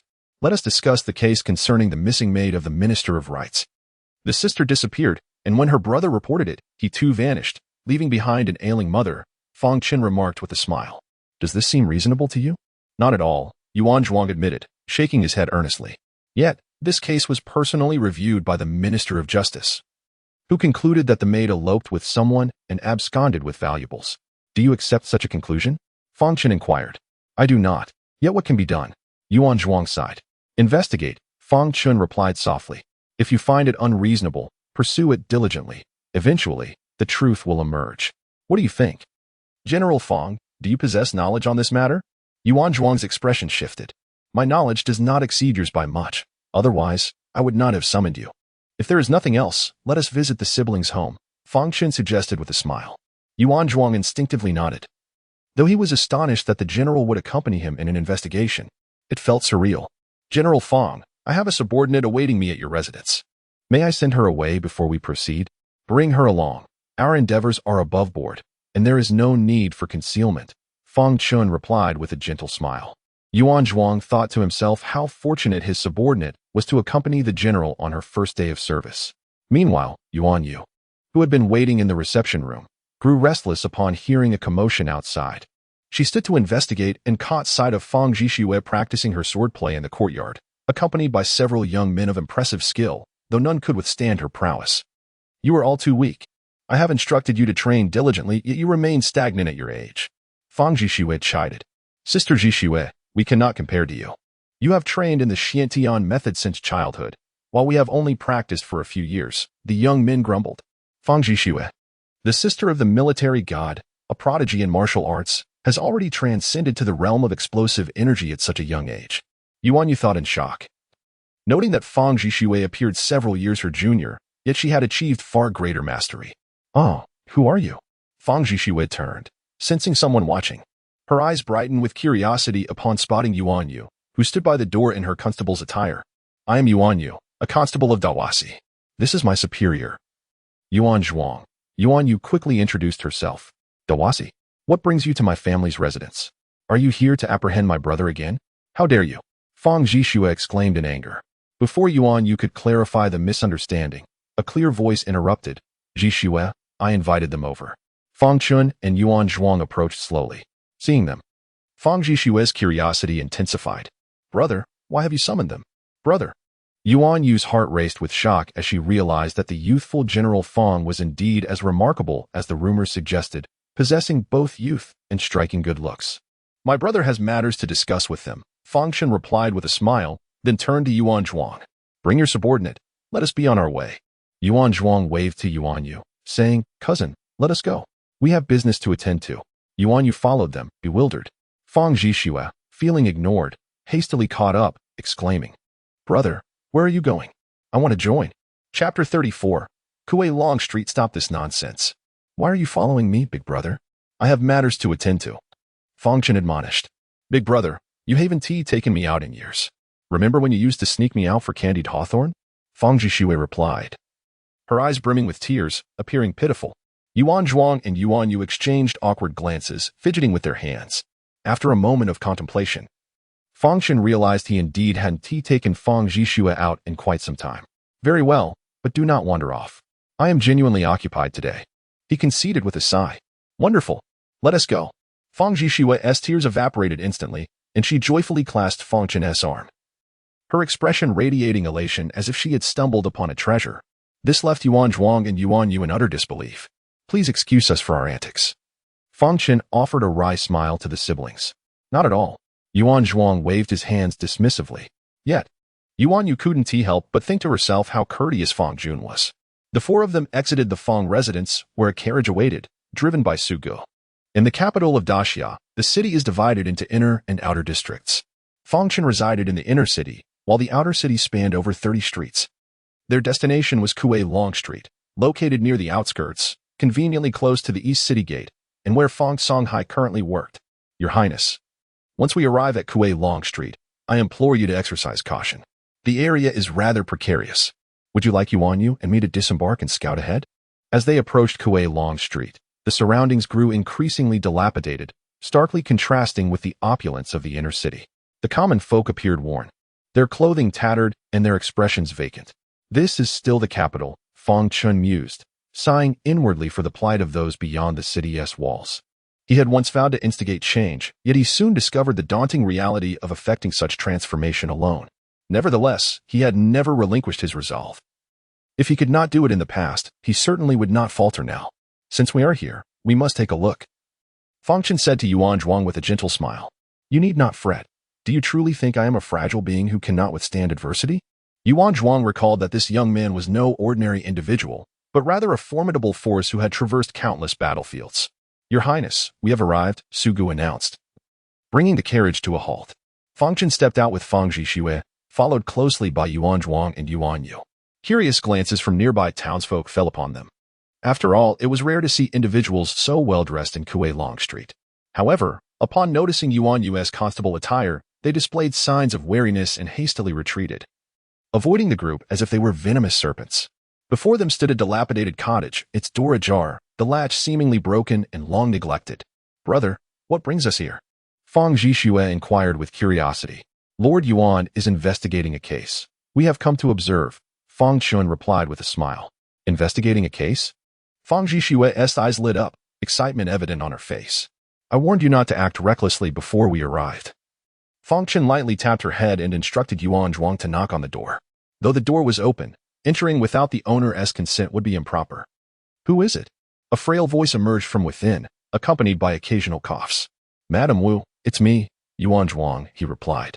Lord Yuan, please, come in. My old body is too weak to rise and greet you. I beg your understanding, the elderly voice grew more urgent. Upon entering, they found a dimly lit room, barren of furnishings save for a rickety bed, table, and stool. An elderly woman lay on the bed, struggling to rise. Yuan Zhuang rushed forward to assist her. Lord Yuan, do you have news of my son and daughter? She grasped Yuan Zhuang's arm, her voice trembling. Her eyes were a dull gray, bearing a striking resemblance to Fang Chen's, indicating that she too was blind. Witnessing this, Fang Zhixue felt a lump form in her throat. This Yuan Zhuang's face donned an awkward smile, realizing the woman was unaware that the case had already been resolved by Li Huafeng, the junior official at Dahua Temple. Madam Wu, would you be willing to go to Dahua Temple to file a complaint? Fang Chen interjected suddenly. The elderly woman paused, a look of confusion crossing her face. I cannot read or write. How could I file a complaint? If you wish, I can have someone write a petition for you to submit at Dahua Temple. Fang Chen responded. Yuan Zhuang hesitated, knowing that refiling a case already judged by Li Huafeng would be futile and likely provoke his ire. Did not the officials at Dahua Temple inform you that your son and daughter absconded with the minister's property? The elderly woman murmured. Indeed, Fang Chen smiled, surveying the surroundings before turning to Yuan Zhuang. Let us depart. Yuan Zhuang was taken aback. They had traveled such a distance only to ask a few questions and leave? However, Fang Chen had already stepped outside, and he dared not linger. Hastily exchanging a few words with the elderly woman before leaving a small amount of silver and following suit. Outside, Fang Chen whispered a few words to Su Good, who nodded slightly before departing. Cousin, what is our purpose here today? Yuan Yu quietly tugged at Yuan Zhuang's sleeve. Do not speak unnecessarily. Yuan Zhuang warned before approaching Fang Chen and asking in a hushed tone, Are we returning now? Do you not find anything peculiar? Fang Chen turned to regard the dilapidated cottage thoughtfully. Peculiar? What is strange about this house? Yuan Zhuang asked, perplexed. Brother, the old woman is blind and has no children nearby. How do you suppose she survives? Fang Zhixue murmured softly. Fang Chen nodded with a smile. Indeed. How has she managed for these 2 years? Fang Jun. Yuan Zhuang's eyes widened in astonishment. Did you notice? Despite her ragged clothing, she appears quite clean. Moreover, the threshold is overrun with moss, indicating that it has been traversed in a long while. It suggests a prolonged absence of visitors. Fang Chen observed with a calm smile. Madame Wu is frail and bedridden, Yuan Zhuang murmured. Surely someone must come to bring her meals. Without kin to care for her over 2 years, an elderly woman could hardly withstand a single harsh winter alone, Fang Chen remarked. Yuan Zhuang's expression shifted as he realized the unsettling implications. Just then, a group of men approached, their faces menacing and unmistakably ill-intentioned. Upon noticing Fang Chen and his companions, they grinned maliciously and advanced towards them. What a fine-looking girl, the leader leered at Fang Zhixue, his voice dripping with lewdness. Chapter 35. The threat. Fang Zhixue's expression darkened as she coldly regarded the man before her. Young lady, with such beauty, you ought to smile more. Come. Grant this esteemed gentleman a smile, the leader leered suggestively. Yuan Zhuang's anger flared instantly. He had been apprehensive about such encounters, and now, facing this insolent fool, he felt a surge of indignation. You wretched cur, do not expect ivory from a dog's mouth. Close your foul mouth at once. He bellowed. Oh? And who might you be? The leader retorted, his gaze sharpening as he looked at Yuan Zhuang. Yuan Zhuang was taken aback. Were these ruffians truly unafraid of death? Surely. Even if they did not recognize Fang Junshin or his position as the inspector of Dahua Temple, they must recognize the constable uniform worn by Yuan Yu. You possess an audacious spirit, Yuan Yu interjected coolly. A female constable, ha. Look here, lads. A lady constable has graced Kuelong Street. Just look at her figure. If only she weren't so dark, she might even be quite fetching. The ruffian laughed heartily, his comrades joining in with laughter that brimmed with aggression and greed. Yuan Yu was utterly taken aback. Today marked her first day as a constable, and to encounter such brazen youths who disregarded her authority was beyond her expectations. Were the scoundrels of Kuelong Street truly this audacious? Fang Chen stood by, observing with a cold demeanor. At that moment, the audacious self-proclaimed Lord Lu suddenly turned serious, fixing a cold gaze upon Yuan Yu. Remember, this is Kuelong Street. You inner-city constables ought to steer clear of this place. Should I catch you here again? I shall not care about your background. I will break your legs. Yuan Zhuang suddenly understood the gravity of the situation, his expression darkening as he stepped forward. I am Yuan Zhuang, inspector of Dahua Temple. Who permitted your presence here? Dahua Temple's inspector? Lord Lu appeared momentarily stunned, then burst into laughter. So, you're merely the head of the constables. His subordinates laughed derisively, their amusement laced with contempt. To them, the title of inspector was trivial. Merely a leader of a few constables strutting about with little consequence. Enraged, Yuan Yu unsheathed her sword with a sharp clang. You dare to harass respectable women in the streets and threaten the constables of Dahua Temple? You shall all accompany me back to Dahua Temple today. Who are you to command us? Lord Lu sneered, his amusement unyielding. Suddenly, he unleashed a punch, a formidable force erupting from his fist, manifesting as a white dragon that shattered Yuan Yu's blade. Yuan Yu was taken aback. Explosive energy? Yuan Zhuang's expression shifted dramatically. He had not anticipated the presence of such a formidable fighter on Kuelong Street. Do you still wish to take me back to Dahua Temple? Lord Lu remarked with a faint smile. Fang Zhixue rolled up her sleeves, eager to showcase her prowess, but Fang Chen restrained her. With a smile, he turned to Yuan Zhuang.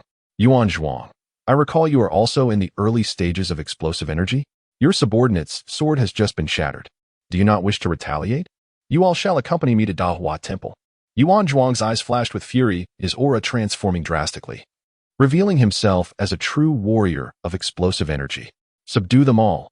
I shall have a word with this inspector of Dahua Temple. Lord Lu instructed his men, and soon, he and Yuan Zhuang were embroiled in combat.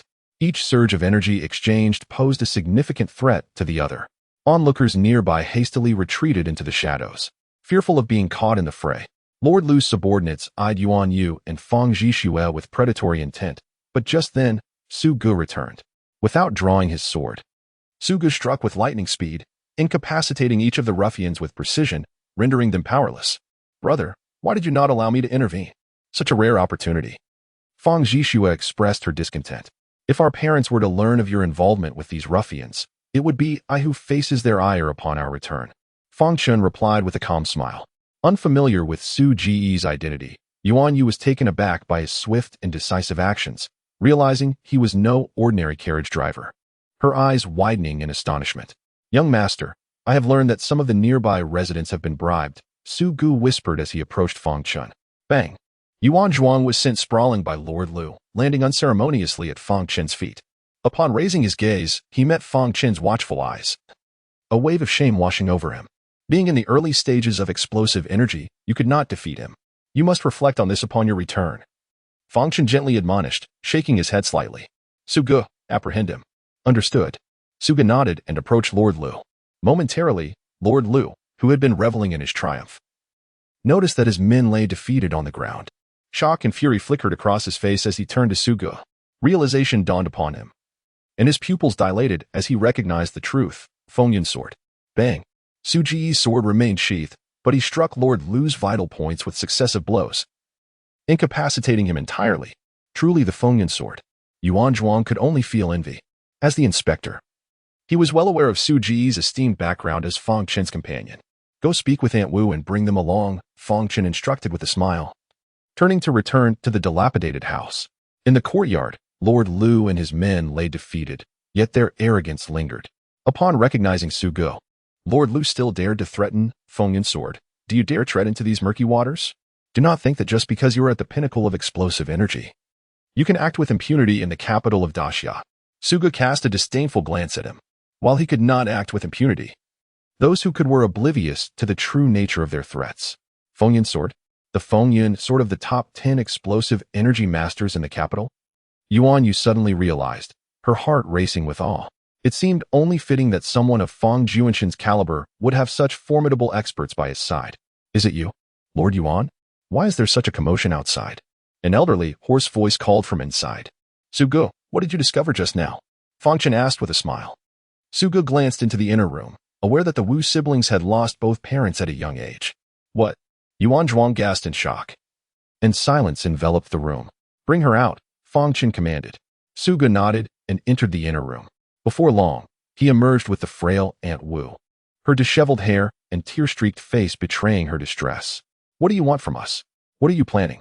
Chapter 36. The fierce blade guards Lord Yuan. Why do you bully an old blind woman like me? What have I done wrong? Granny Wu continued to struggle. Fang Chen, however, replied calmly. A blind person would not be looking around everywhere. Suge, remove what she has in her eyes. Yes. Suge chuckled as he roughly searched Granny Wu's eyes and soon extracted 2 cloudy pieces.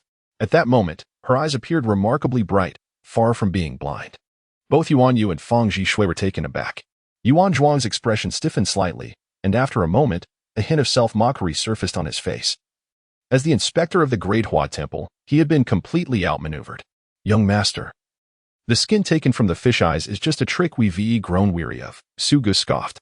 Granny Wu's expression became tense, her eyes flickering as if concocting a plan.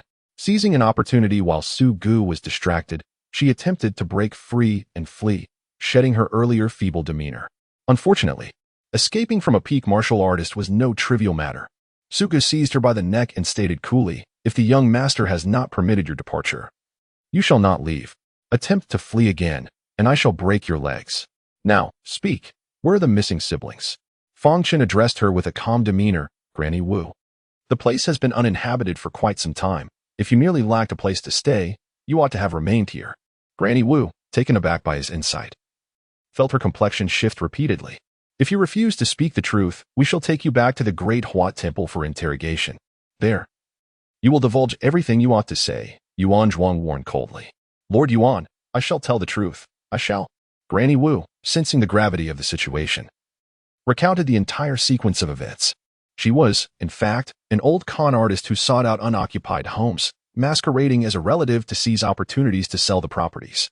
Years prior, upon learning that this house was vacant, she had bribed several neighbors and posed as the blind sibling's mother to occupy the premises. This matter is not so simple, Fang Chen remarked with a faint smile. If you do not wish to speak, there is no need for you to. Take her away. Wait, I shall tell you. Granny Wu's expression shifted as she quickly added, this situation is indeed unusual. Someone approached me, informing me that there was a vacant house here and urging me to occupy it, with the condition that I pose as the mother of those siblings to deal with the officials. Yuan Zhuang's face darkened. If that were true, the disappearance of those siblings was indeed no coincidence. Who could orchestrate such a scheme? Who was that person? Fang Chen inquired blandly. I truly do not know. I was left with no choice. He threatened to kill me if I did not comply. I dared not oppose such a ruthless individual. Granny Wu pleaded for mercy. I beg you, Lord, show mercy and spare my life. I will not dare again. Fang Chen cast a glance at her before shifting his attention to Mr. Lu. And you? Who summoned you? Who do you think you are? Mr. Lu glared at Fang Chen. I advise you not to meddle in affairs beyond your reach. My backer is someone you cannot provoke. You dare to overstep your bounds within the Great Hua Temple's jurisdiction? Is the inner city's law enforcers insufficient? That you must intrude upon my territory? Suddenly, a middle-aged man entered with a group of followers, shouting orders. Upon hearing this, Mr. Lu's eyes brightened, and he called out, Lord Su, I am here. Fang Chen turned to face the newcomers, observing that they were clad in crimson uniforms, each bearing a long blade at their waist, their heads adorned with tall gauze crowns. In the capital of the Great Xia, only one group donned such attire, the Fierce Blade Guards. The Fierce Blade Guards were not a traditional institution but were established by the current emperor a decade prior, selecting elite personnel from the military and various sects to form a formidable force distributed throughout the provinces and capitals of Great Xia. Their status was unparalleled. They answered only to their superiors and were not beholden to the commands of other high-ranking officials.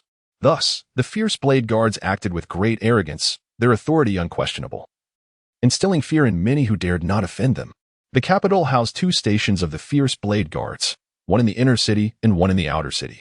In the inner city, they maintained a relatively low profile, attending to their duties without interfering in the affairs of other authorities. In contrast, the outer city's guards patrolled relentlessly, overseeing all matters large and small, their words carrying more weight than anyone else's. Ah, it is Lord Su, Yuan Zhuang greeted with a forced smile. Lord Su, however, cast a cold glance at Yuan Zhuang. Yuan Zhuang, I recall advising you years ago that when conducting business in my outer city, you must inform our station. I've heard reports that you have assaulted innocent citizens here. Is this true? Innocent? Are you referring to this man? Yuan Zhuang pointed at Mr. Lu on the ground. If he is innocent, then I must be the saint of 10 lifetimes. Do not waste my time with your nonsense.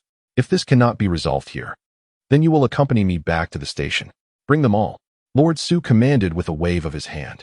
The Fierce Blade Guards surged forward, intending to take everyone back to the station. Su Gu positioned himself protectively in front of Fang Chen, glaring at the approaching guards. My young master will not go anywhere. Bold. The guards unsheathed their blades, their gazes icy as they fixed their sights on Su Gu. Instantly, the small courtyard was thick with an air of menace. Lord Su. This man is Su Gu, the Wind and Cloud Sword. You should be cautious. He may outmaneuver you if you underestimate him, Mr. Lu warned hastily. The Wind and Cloud Sword, Su Gu? Lord Su furrowed his brow, scrutinizing Su Gu. You, a mere wanderer, dare to cause trouble in the capital? Do you think your peak martial prowess can stand against the Fierce Blade Guards? Lord Su, judging by your insignia, you are a 100-man commander of the guards, correct? Fang Chen interjected with a sudden smile. Lord Su glanced at Fang Chen, a flicker of recognition igniting in his mind. He felt he had seen this person before. As a 100-man commander, you hold the same rank as the inspector of the Great Hua Temple, yet you seem to dismiss your colleagues. Is it your intent to take both your comrades and the innocent with you? You Fierce Blade Guards are acting far too tyrannically, Fang Chen replied with a light chuckle. Shaking his head. You lack the authority to judge our actions, Lord Su retorted with a cold laugh. What family do you hail from? Why are you lingering in the inner city, associating with someone like Yuan Zhuang? Lord Su, it seems you have spent too long in the outer city, failing to recognize General Fang. With your current mindset, I worry for your future career, Yuan Zhuang feigned a sigh. General Fang. The mention caused not only Lord Su's countenance to change, but also Mr. Lu and his subordinates to tremble in disbelief as they turned to Fang Chen. Granny Wu, still held by Su Gu, felt her legs weaken, nearly collapsing to the ground. Chapter 37, Clu's Brother. I heard from father that the Handao Guard was initially impeached for their excessive tyranny, resulting in the loss of their law enforcement authority within the inner city. Now it seems they are not only tyrannical, but perhaps also harboring some unsavory dealings. Fang Zhixue remarked to Fang Chen. Brother? Lord Lu and the others glanced at Fang Zhixue, momentarily lost in thought, their bodies involuntarily trembling. Had they just flirted with the sister of the renowned Fang Junshin? Fang Junshin, I beg your pardon for not recognizing you earlier. Su Darren suddenly clasped his fists in a bow, repeatedly apologizing. His eyes filled with a flicker of horror as he stared at the floor. It was no wonder he found the individual so familiar. It was indeed Fang Junshin, who had recently eradicated the martial artists from the kingdom of Qingsong. Even the Handao Guard would avoid the likes of those martial artists. This incident had become a topic of gossip among the guards in recent times. Su Baihu, is this Lord Lu one of yours? Fang Chen scrutinized the man before him. Su Baihu felt a slight shock in his heart and quickly whispered, Fang Junshin, you misunderstand. This man merely interacts frequently with us. I'm not well acquainted with him. Not well acquainted. Lord Lu was taken aback. Hadn't they just shared drinks together last night? Do you know why I am here today? Fang Chen inquired. His gaze fixed on Su Baihu, seemingly searching for some clue on his face. Yuan Zhuang was also suspicious of Su Baihu's involvement in this matter, watching him intently without blinking. I am unaware. Su Baihu's eyes flickered with confusion. Yuan Darren, please speak with him, Fang Chen said with a faint smile. Yuan Zhuang slowly recounted the events, and by the time he finished, Su Baihu's complexion had turned pale. He sensed he had stumbled into a grave situation. We just arrived here, and this Lord Lu came forward to provoke, even flirting with my sister, and shortly thereafter, Su Baihu appeared. What connection does Su Baihu have with the missing siblings? Fang Chen remarked coolly. Su Baihu's expression changed repeatedly as he hurriedly said, Fang Junshin, I only received wind of some brawling and disturbances, which is why I rushed here. I truly know nothing else. Oh, since you inadvertently got involved, then tell me. How should we deal with this Lord Lu, who flirted with my sister and threatened the constables of Dawasi not to come to Kuelong Street, lest they be deprived of their legs? Fang Chen asked. Fang Junshin, I am but a foolish man who failed to recognize the mountain and offended you. I beseech you to spare my life. Lord Lu knelt on the ground, his voice trembling. Su Baihu shot him a glance, a glimmer of malice in his eyes, and whispered to Fang Chen, I will take him back to the guardhouse for a thorough interrogation and will certainly provide you with an explanation, Fang Junshin. Lord Lu, is that so? Fang Chen ignored Su Baihu and approached Lord Lu with a faint smile. Not at all, not at all. You may simply call me Xiao Lu. Fang Junshin, Lord Lu quivered in fear. Who sent you to trouble us, and who instructed you to threaten the constables of Dawasi? Fang Chen smiled. Give me a name. Lord Lu fell silent. After a few breaths, he murmured, I did indeed receive money. The one who paid me instructed me to keep an eye on Kuelong Street. If anyone came to this courtyard, I was to threaten them. After speaking, he described the appearance of the individual but could not ascertain their origins. Madame Wu, having listened, hastily interjected, My lord, the one who paid me was also this individual. Is it the same person? Fang Chen chuckled. Since you have not provided me with a name, it seems this matter cannot be resolved easily. Yuan Darren. Take them all back to Dawasi for further questioning and handle any other offenses accordingly. Understood. Yuan Zhuang's expression brightened, and he immediately shouted at the group. All of you, rise. Su Baihu, I shall take my leave. No need to see me off. Fang Chen smiled at Su Baihu and departed with his men. As they left, Yuan Zhuang cast a glance at Su Baihu, a hint of triumph flashing in his eyes. Su Baihu, I am taking this individual back to Dawasi. Lessening the pressure on your guard. Su Baihu forced a smile and replied, Yuan Darren, safe travels. He watched Fang Chen and his group leave, and once they were out of sight, his expression turned grave. Observing his subordinates whispering excitedly about Fang Chen, he couldn't help but scoff. You're all so boisterous on a normal day, yet you were silent just now? My lord, that was Fang Junshin. How could we dare to speak? Even the Qingsong top-tier tavern was set ablaze by him, one of the Han Dao guards exclaimed, visibly elated. Indeed, it was quite gratifying. Another chimed in. I once had the honor of serving in Fang Junshin's army, but alas, I was later reassigned to the Han Dao guard. Otherwise, perhaps 5 years ago, I could have fought alongside Fang Junshin on the Three Realms Mountain. Then you might have met your end on the Three Realms Mountain. Someone jested. Su Baihu's demeanor grew serious as he never expected to encounter Fang Chen in Kuelong Street today. More troubling was the fact that due to Lord Lu's actions, he might have already offended this esteemed Fang Junshin. Contemplating this, Su Baihu felt uneasy, sensing something was amiss. He hurriedly returned to the guardhouse to report the day's events. Upon hearing Su Baihu's report, the 1,000 households of the guard nodded and dismissed him. Soon after, this official changed his attire and quietly entered the inner city, eventually arriving at a rather opulent residence, Fang Mansion. Fang Chen did not wait long before Taima appeared before him and softly said, Young master. The 1,000 households of the outer city, Zhang Shuzhou, has entered the residence of the Deputy Minister of Rights. I understand, Fang Chen nodded lightly. Once Taima withdrew, he immediately transcended his spirit and swiftly arrived at the Deputy Minister of Rights' residence. In the reception hall, Fang Chen saw the outer city guard's 1,000 households, Zhang Shuzhou, along with the Deputy Minister of Rights, Qin Dong. Lord Qin, you never mentioned that this matter would involve a member of the Fang family. Please take this money back. Do not seek me out again in the future, Zhang Shuzhou coldly stated, placing 2 silver notes worth 1,000 taels each on the table. This was no trifling sum. Qin Dong's complexion grew pale. How could this involve Fang Chen? What does he have to do with this? I do not know why a maid from your residence went missing, leading to Dawasi's investigation. Now, years later, it has drawn the attention of that member of the Fang family. I do not concern myself with what you are doing, but I do not wish to be entangled in this matter. I shall take my leave, Zhang Shuzhou declared, rising to depart. Qin Dong appeared somewhat dazed, his eyes flickering with a hint of fear. It was absurd that a dignified deputy minister could be so rattled simply by the thought of Fang Chen being involved. A cold snort echoed, and an elderly woman emerged from behind a screen, looking mockingly at Qin Dong. Do you not know who Fang Chen is? Now that he has begun to suspect this matter, it is your responsibility to resolve it. Qin Dong glared at the elderly woman, his demeanor fierce yet filled with trepidation. A cultivator. It appears the blood spirit sect still has a significant presence in the capital. Fang Chen regarded the elderly woman, his expression gradually turning serious. Chapter 38. Crossing Borders. The aura emanating from the old woman resembled that of the blood spirit sect cultivator who perished at the hands of the Fang family. They both seemed to possess the same cultivation level of the fourth stage of qi refinement. In theory, this level equates to a martial artist in the human profound realm. Yet in practice, their capabilities far exceed those of such martial artists. Perhaps only those in the earth profound realm could contend with them. In a brief span, Fang Chen had already discerned the presence of 2 cultivators in the capital of the Great Xia. Might there be more? It was beyond his immediate comprehension. What do you fear? Fang Chen merely restored his qi cultivation. He remained a martial artist, and he would likely never grasp that beings like him could exist in this world.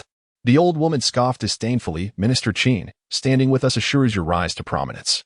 Do not be startled by trifles. Daoist Shui had already set out to hunt down the divine maiden Xiao. Once her demise reached Qingsong, the third prince would undoubtedly meet his end. The Qingsong nation would inevitably march upon the Great Xia, at which point there would be ample blood essence to offer above, achieving a dual purpose. Upon hearing this, Fang Chen's eyes sparkled with intensity. According to the old woman, there were indeed others above them, and their aim in the Great Xia was to amass sufficient human blood essence. The blood spirit sect clung to the Great Xia like leeches, incessantly siphoning off blood essence to nourish themselves. Besides Minister Qin, which other dignitaries in the capital conspired with the blood spirit sect? Fang Chen gazed coldly at the old woman. He would hunt down these individuals one by one and eradicate the cultivators of the blood spirit sect. It is not I who was startled, just recently. I witnessed with my own eyes in the palace as Fang Chen struck down a martial artist from the Qingsong nation with a single palm. Minister Qin's voice trembled. That flash of lightning turned a living being into mere charred remains. What kind of technique is this? Regardless, it is merely a trivial trick of a martial artist. How can mere internal energy compare to spiritual power? The old woman disdainfully snorted, raising her hand slightly as spiritual energy surged within her grasp, a fireball suddenly materializing, instantly raising the temperature around her. Minister Qin was taken aback and quickly retreated. Did you not see? My fireball technique can also turn a person to ash, even smelting iron and refining gold. The old woman smiled faintly. Taoist techniques? Fang Chen's eyes glimmered with intrigue. He could sense the terrifying power contained within that fireball, likely rivaling the purple lightning talisman he had created. These cultivators were indeed formidable. Regrettably, the teachings imparted to him by Senior Yun he were merely an introductory text on the 3,000 Dao arts, containing only the cultivation methods of the qi refinement stage and 4 types of talismans. It lacked any Dao techniques.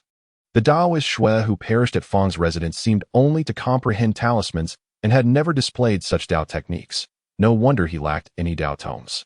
Minister Qin, do you believe my fireball technique could kill Fang Chen? The old woman inquired, casting a proud glance at Qin Dong. Yes, yes, yes. Qin Dong replied repeatedly, his fear gradually dissipating. Seeing this, the old woman withdrew her technique, stating, thus, you need not worry about Fang Chen. We merely wish to muddy the waters further. Today, I shall venture to Dragon Ridge Square. This round trip will take approximately 7 days. During this time, do your utmost to avoid encounters with Fang Chen. Qin Dong hesitated. Granny Jinhua, I have cooperated with you for the past 8 years with unwavering loyalty. When will you impart to me the methods of cultivation? If I had some means at my disposal, why would I need to fear Fang Chen? 100,000 drops of blood essence to refine a blood spirit divine pill. My task is to contribute 10 such pills to those above. Once I fulfill my mission, rewards will be bestowed upon you, and you will be granted the methods of cultivation enabling you to stand alongside me," the old woman replied with an indifferent smile before turning to depart. 100,000 drops of blood essence for each blood spirit divine pill. During the battle at the Three Realms Mountain, 6 were gathered, leaving 4 more. Qin Dong muttered to himself. Unbeknownst to him, Fang Chen, seated beside him, had turned a ghastly shade. Fang Chen suddenly realized that the matter surrounding the Three Realms Mountain was far more significant than he had perceived. The sacrifice of 600,000 soldiers was not solely due to his arrogance and overconfidence. The Blood Spirit sect likely played an important role in these events, and he, the fool, had been kept in the dark. Had it not been for the celestial maiden he had seen in the blazing sun, granting him the ability to project his soul, and the teachings from Senior Yunhe, he might still be oblivious to the truth. The consequences were unthinkable. Though it appeared that the enemy was concealed while he was aware, they knew of his restored cultivation, yet remained ignorant of his entry into the immortal path. Nor did they know of the existence of the purple lightning talisman. Even with Dao Shui's demise, they remained unaware. Believing him to be in pursuit of the divine maiden Xiao, Fang Chen calculated silently in his heart. This was the advantage he currently possessed. How to leverage this advantage to amplify it required careful consideration. Dragon Ridge Square. Perhaps it would present an opportunity. Fang Chen's spirit ascended, trailing the old woman as she made her way toward the eastern city gate, then returned to his corporeal form. Shortly after, an inconspicuous carriage rolled out from Fang's residence. Proceeding eastward, inside the carriage, Fang Chen's voice, calm and measured, reached the ears of the driver, Iron Horse, who nodded slightly. Although he was unaware of Fang Chen's destination, his duty was merely to drive. "Old Huang, this carriage is a bit cramped. Please bear with it." Fang Chen smiled at Huang Sihai. The imposing figure of Huang Sihai nearly filled the carriage, making it feel constricted, yet he chuckled. "Young master, merely being able to get some fresh air is a pleasure. Especially when accompanied by you. Here are the strength talismans, swift movement talismans, and diamond talismans I promised you. If any issues arise, do not hesitate. Activate them all with your internal energy," Fang Chen said with a smile, nodding before closing his eyes, allowing his spirit to exit once more. 10 miles away from the carriage, the old woman moved with the grace of a galloping steed, racing toward the east. At her speed, she could cover at least 1,600 miles in a day. If it were a Qi martial artist, they could achieve this as well, but not with such ease. This highlighted the distinction between spiritual energy and internal energy, one inherently superior to the other. Southwest. Take the left path ahead. Cross the river. Periodically, Fang Chen would open his eyes to direct Iron Horse on their route. Before long, 3 days had passed. "Stop the carriage," Fang Chen commanded. Iron Horse brought the carriage to a gentle halt amidst the desolate mountains, devoid of any sign of life. "Young master, we have now exited the borders of the Great Xia." Iron Horse surveyed the surroundings with keen vigilance. "I am aware," Fang Chen replied. Peering out of the carriage, he produced a mask and tossed it to Iron Horse, pointing in a direction. "Put this on, then head that way. When you arrive, remember to hand this over to the guards." Speaking thus, he also handed Iron Horse a spirit stone. Chapter 39. Dragon Ridge Market. The carriage swiftly passed over a small hill, and upon crossing it, one could not help but feel as if they had stumbled upon a hidden gem, for a bustling market was nestled in the valley ahead. At the entrance of the valley, a few guards stood watch. One of them, upon spotting the iron-clad horse, cast a glance towards the carriage and inquired, "Do you possess the Dragon Ridge token?" The iron-clad horse produced the token for inspection before tossing a low-grade spiritual stone to the guard, who nodded slightly in acknowledgement, permitting their entry. This was Dragon Ridge Market, a congregation point for cultivators. Fang Chen's spirit had already meandered through the area and had not encountered any cultivators with the discerning abilities of the esteemed Elder Yunhe. The most powerful among them were merely at the Qi refinement stage. Dragon Ridge Market was expansive, resembling a small town, yet it was not solely populated by cultivators. One could occasionally spot martial artists akin to the ironclad horse, serving as attendants or companions to the cultivators. Fang Chen initially suspected a connection between this place and the Blood Spirit sect, but upon following the old woman into Dragon Ridge Market, he discovered it was merely a trading hub. The elderly lady had come here solely to procure resources essential for her cultivation. "Wait for me in the carriage." Fang Chen instructed the 2 companions as he donned a mask and disembarked, beginning his exploration of Dragon Ridge Market, ensuring the old woman remained within his line of sight. Most cultivators here wore masks, and the old woman had also concealed her appearance before entering, likely due to the presence of many goods with dubious origins, prompting such caution among the visitors. Selling 3 power talismans for 6 low-grade spiritual stones, no bargaining. Fire-severing sword, ranked with 4 soul seals. It can unleash fiery power with a mere exertion of spiritual energy, a fearsome weapon indeed, currently priced at 80 low-grade spiritual stones, negotiable. Consolidated chi pills of superior quality. A set of 12 for 55 low-grade spiritual stones, or 5 stones each if bought individually. As he walked along, the cries of vendors filled the air, with most cultivators exhibiting low cultivation levels, ranging from the first to the second stage of chi refinement. In addition to these small stalls, Dragon Ridge Market boasted more formal establishments where the goods were significantly pricier, guarded by cultivators of higher realms. Fang Chen paused at a stall selling talismans, where he observed the elderly woman haggling for consolidated chi pills, intending to purchase 5 individually. Brother, you are using the most ordinary vermilion talisman paper for these power talismans, right? The quality is subpar. I believe 3 for 4 low-grade spiritual stones is reasonable. A customer challenged the stall owner. The stall owner rolled his eyes in response. Crafting talismans requires immense focus and effort. It may take 10 days to half a month to succeed in creating even one, during which considerable spiritual energy is consumed. This is already the lowest price. If you wish to haggle, look elsewhere. 10 days to half a month for just one? Fang Chen regarded the stall owner. Sensing their cultivation level was comparable to his, both at the second stage of chi refinement. Is it truly that arduous to craft talismans? He had presumed the stall owner was exaggerating, yet the haggler hesitated before ultimately parting with 6 low-grade spiritual stones to secure the talismans. Power talismans are simpler to create than movement talismans or diamond talismans. If I were to dedicate an entire day solely to crafting power talismans, I could easily produce 40 to 50 without issue. Fang Chen mused, his expression contemplative. With this newfound revelation, it occurred to him that selling talismans could yield substantial profits. His interest was piqued further by the presence of magical artifacts for sale, reminiscent of the soul-controlling bell previously presented by Daoist Shui. Old lady, are you purchasing or not?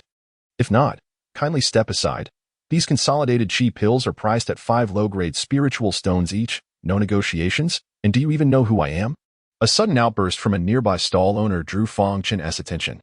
He glanced over to see the elderly woman being berated by the stall owner, her face shifting from green to white, yet she refrained from retaliating and ultimately produced spiritual stones to buy the pills. It appeared that the dynamics of power within the cultivation world were intricate, despite her affiliation with the Blood Spirit sect. The old woman did not dare to act arrogantly before a cultivator at the second stage of chi refinement. Fang Chen's thoughts swirled. This was promising news, indicating that the Blood Spirit sect was not invincible in this area, though it could also suggest that the old woman held a relatively low status within the sect, rendering her cautious. After purchasing the pills, the elderly woman did not leave but instead set up a stall in an open area, displaying various spiritual herbs and unique metals. Observing this, Fang Chen's eyes glimmered with a subtle smile. He would no longer focus on her and instead relish the opportunity to explore Dragon Ridge Market thoroughly. After half an hour, Fang Chen had circumnavigated Dragon Ridge Market, gaining insight into the pricing of goods. This place was akin to an antique market.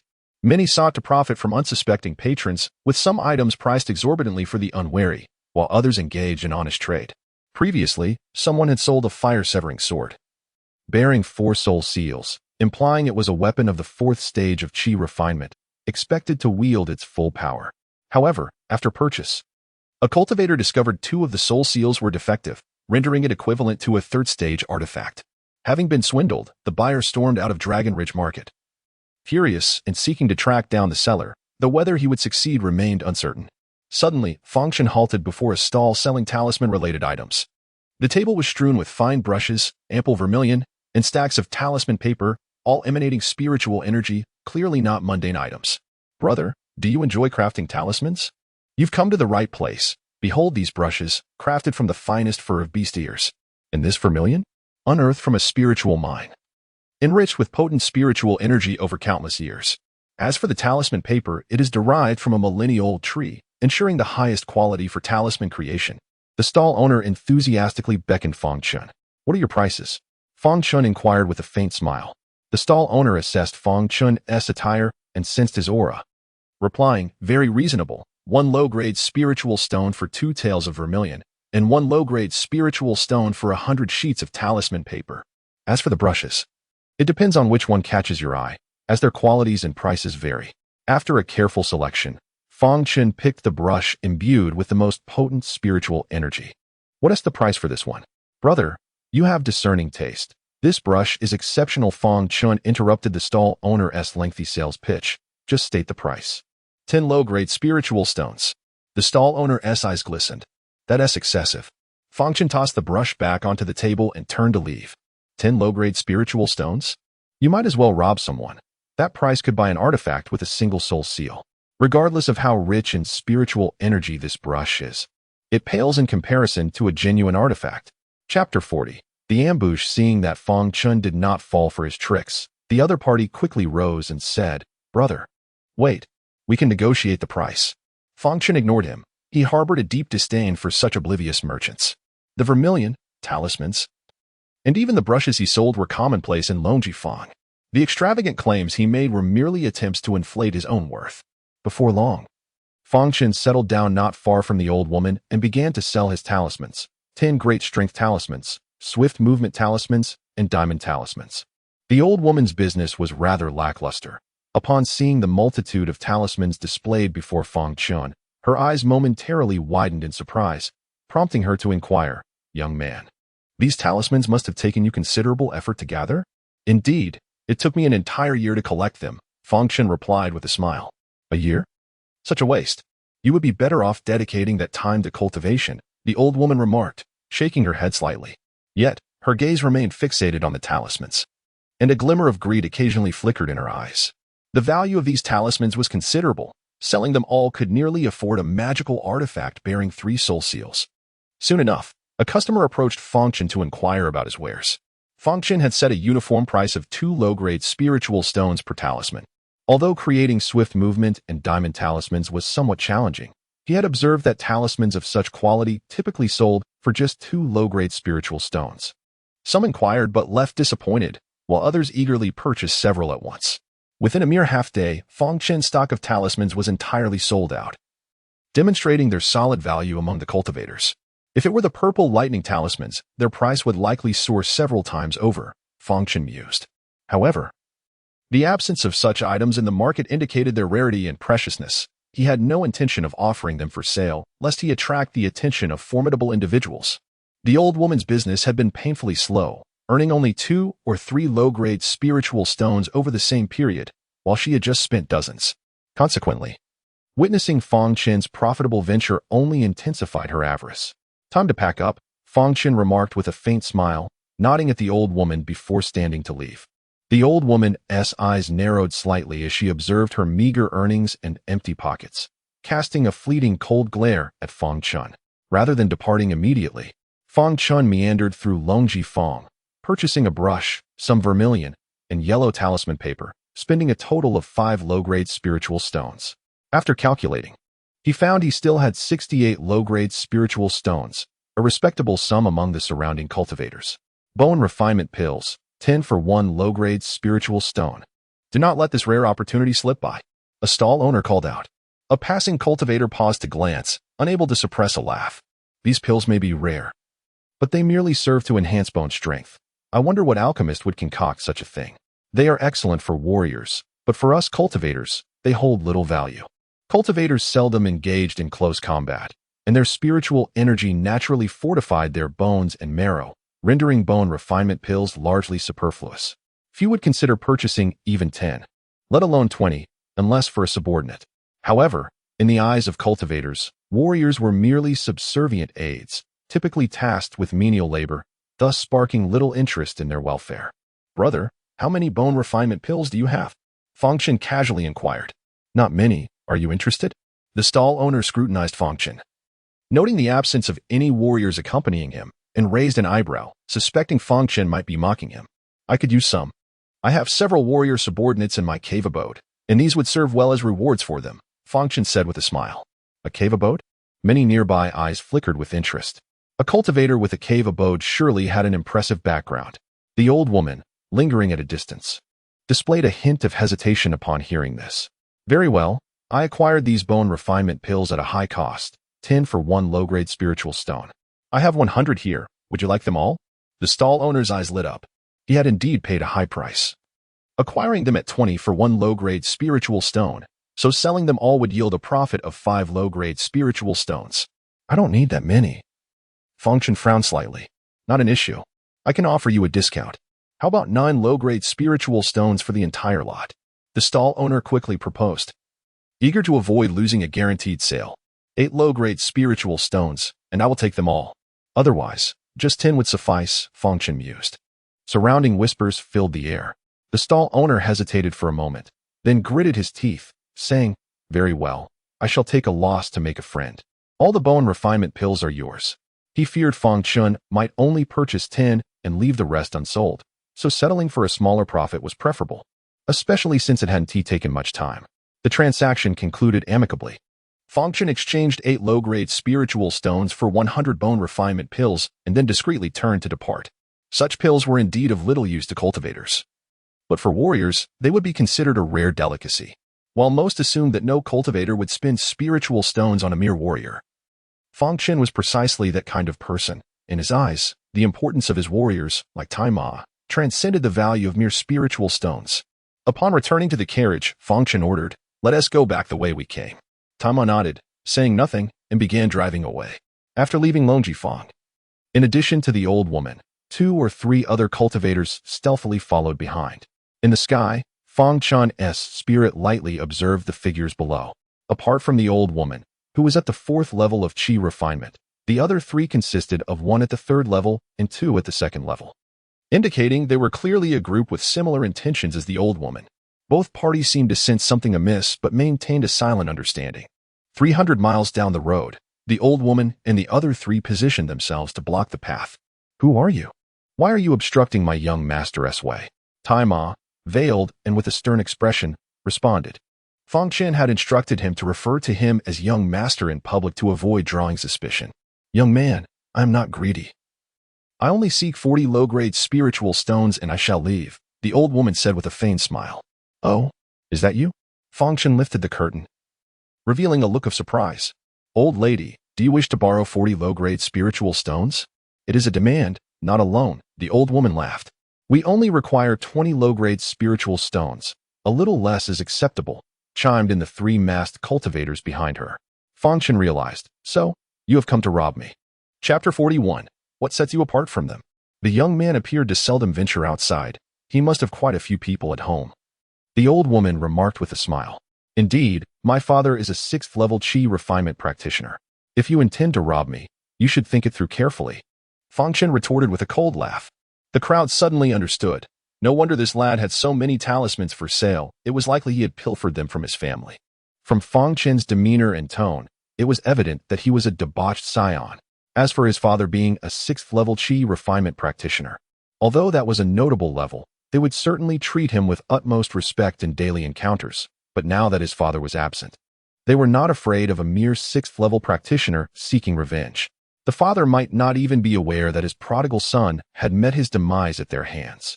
The old woman visibly relaxed. A 6th level practitioner was nothing to fear. The corners of her mouth turned up slightly. "Young man, if you hand over the spirit stones, you may leave unharmed. Do not let mere trinkets cost you your life. Tai Ma, Lao Huang, go deal with those 3 behind us." Fang Chen smiled faintly. "Understood." The 2 knew the meaning of obedience and hesitated not for a moment. Huang Sihai leaped out of the carriage window, while Tai Ma charged towards the 3 cultivators with his sword drawn. "Heh, 2 brutes think they can handle cultivators?" The old woman's lips curled into a slight smirk. She had initially thought they possessed some hidden advantage. Seeing them send mere martial men against cultivators, her vigilance completely dissipated. Truly a debauched scion, lacking any real threat. The 3 cultivators exchanged glances, anger flashing in their eyes. This was an affront to their dignity. But in an instant, Tai Ma and Huang Sihai activated their movement and strength talismans, their speed and power surging dramatically, their bodies enveloped in a faint golden aura reminiscent of a diamond. Fang Chen had previously instructed them that this enemy was extraordinary, hence both of them dared not hold back. Talismans. This wastrel is allowing his subordinates to use talismans. The 3 cultivators were taken aback, their fury igniting. In their eyes, these talismans should have been their spoils. "Halt." The 3rd level Qi refinement practitioner barked. Spirit energy surging within him, conjuring a frigid arrow from the moisture in the air, which shot towards Huang Sihai. Bang! The icy arrow struck Huang Zihai squarely in the chest, causing him to halt mid-stride. He glanced down. The arrowhead had pierced through his diamond talisman and embedded itself at least an inch into his flesh. Interesting. Huang Zihai grinned, his chest muscles rippling as the icy arrow was expelled from his body. Such a wound was merely a nuisance to him. How could this be? The third-level practitioner was stunned. Though the opponent seemed to have activated a diamond talisman, he was, after all, not a cultivator and should not be able to harness the talisman's true power. His strike had failed to penetrate this man. How could this individual's physique be so formidable? Die, you fool! Huang Zihai roared, charging at him like a colossal bear. Halt! Halt! Arrows of ice rained down upon him. Huang Zihai used his arm to shield vital points, completely disregarding the harm from the arrows, and when he reached the third-level practitioner, he sent him flying with a single punch. Under normal circumstances, he might not have been this agile. After all, the drawbacks of his towering stature were a reduction in speed. But with the enhancement of the movement talisman, Huang Zihai felt as if he could soar. Meanwhile, Taima skillfully evaded the attacks of the two second-level Qi refinement practitioners, closing in on them. With a sword in each hand, he swiftly severed their throats. The two died in disbelief, unable to fathom that they would perish at the hands of mere martial men. I'll assist you. Taima exchanged a glance with Huang Zihai and joined him in besieging the third-level practitioner. This individual seemed to possess a magical artifact. Despite being sent flying by Huang Zihai's punch, he appeared largely unscathed. Yet against two martial men empowered by various talismans, he gradually succumbed. From occasionally countering to having no capacity to retaliate at all, he could only rely on the magical artifact for survival. Like a turtle. Are we so ineffectual that we cannot kill him? Huang Zihai could not help but voice his frustration. In front of the carriage, the old woman observed this scene, her countenance shifting slightly before she coldly taunted Fang Chen. These cultivators are utterly inept, lacking even a single talisman. It's no wonder your martial men can best them. They are merely the lowest of the low in the cultivation world. Old woman, are you implying that you are different from them? Fang Chen smiled. Naturally. The old woman scoffed. I could summon my magical artifact at any moment to subdue you, and the same goes for those two martial men. My terms. A bolt of lightning interrupted her speech. The purple lightning struck her with a deafening crash. Her spirit energy surged forth instinctively to protect her, yet could not mitigate the power of the purple lightning. The remaining energy propelled her backward, smoke rising from her body. A look of astonishment flickered in her eyes. Daoist techniques. Talismans. She had not anticipated that her opponent possessed such means.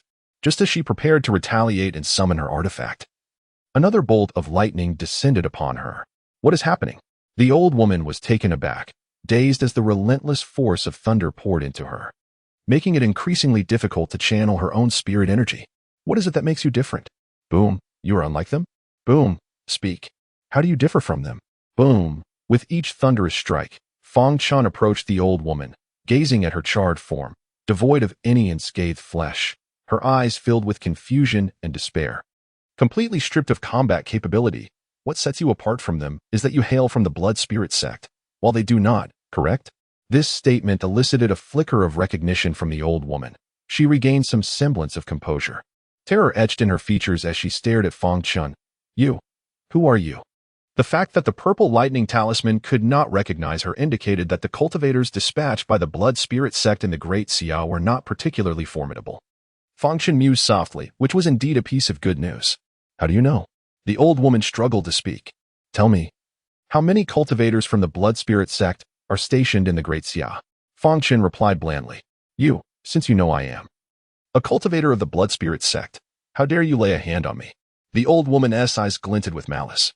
Right now, I am the one asking the questions, not you. If you do not answer, I shall have no qualms about sending you on your way, which would be a pity for your cultivation. Fang Chen smiled.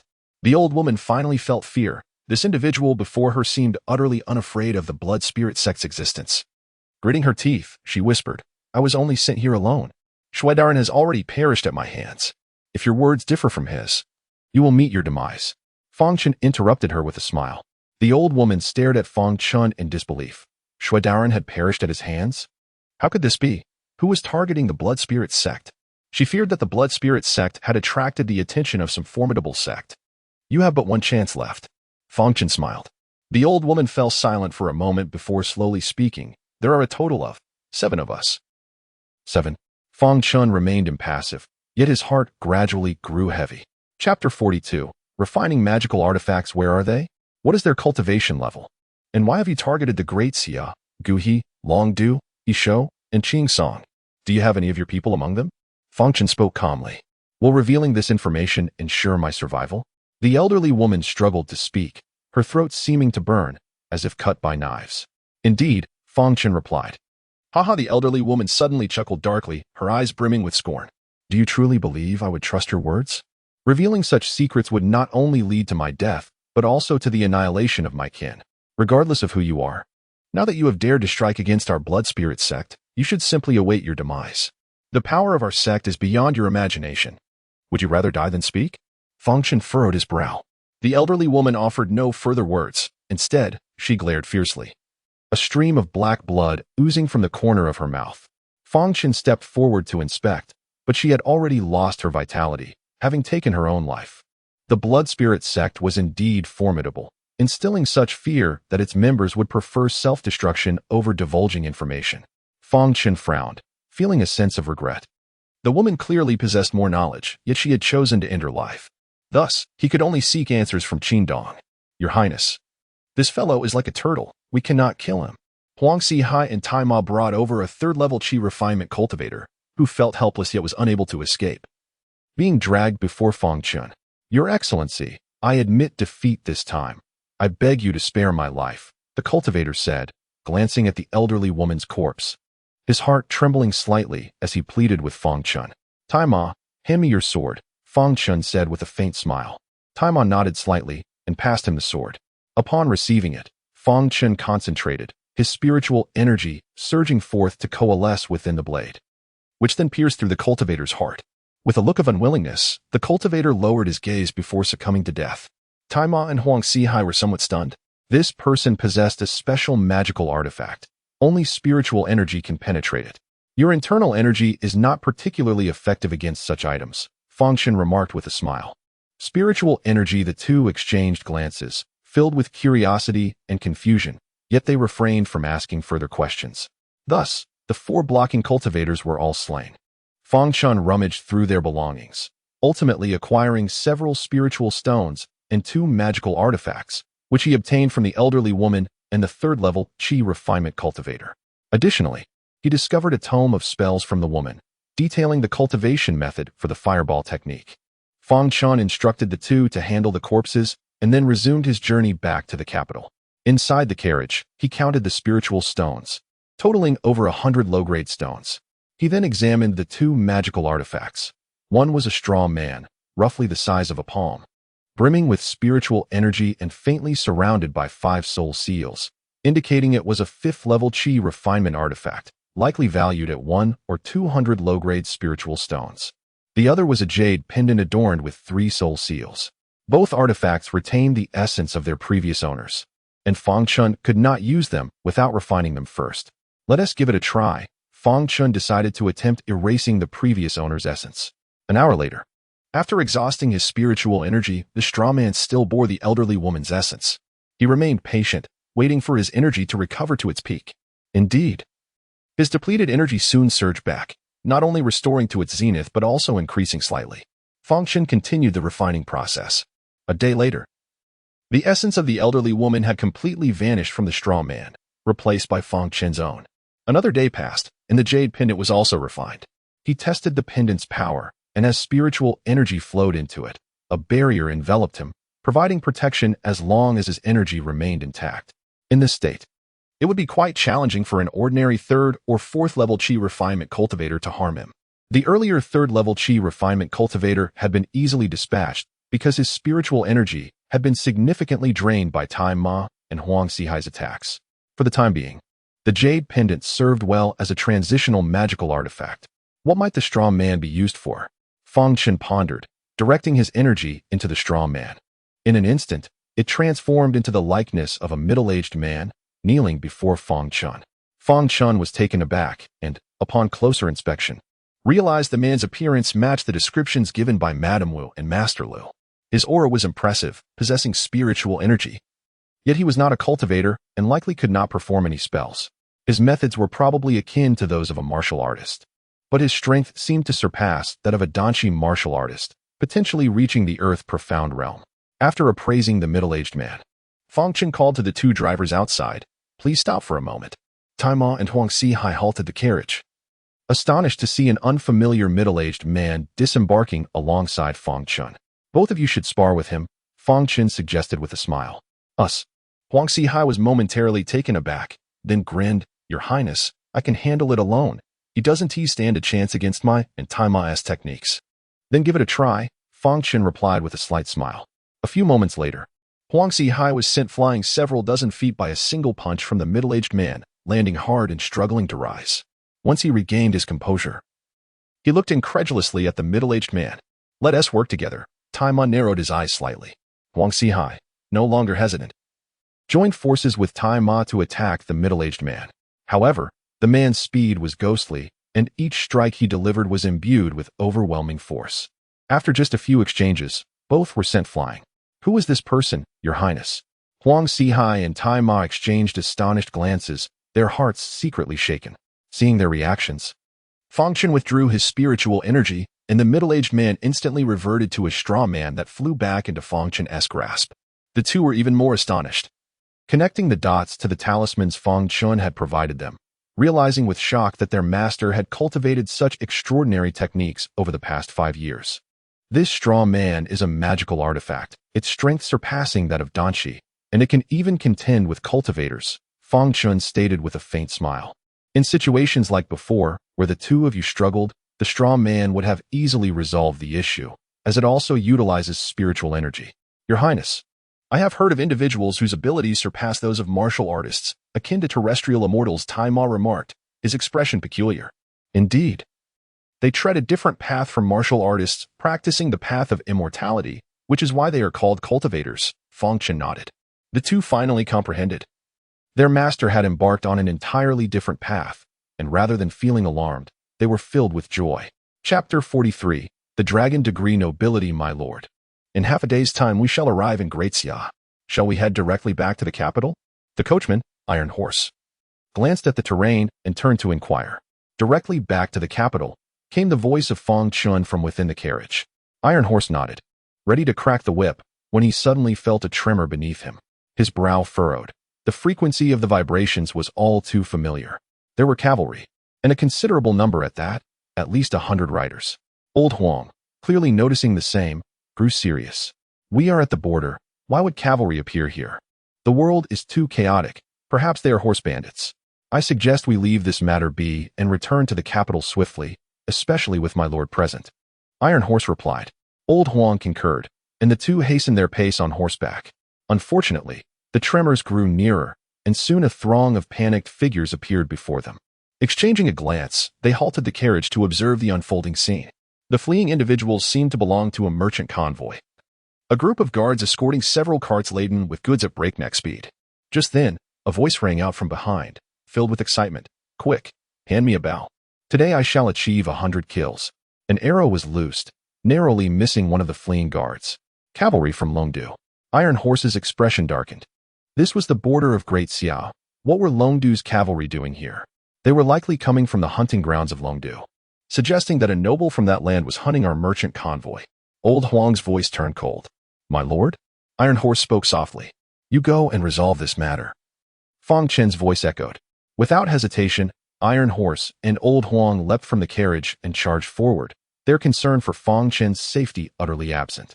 In the void, Fang Chen's spirit loomed high above, observing the scene below with an indifferent demeanor.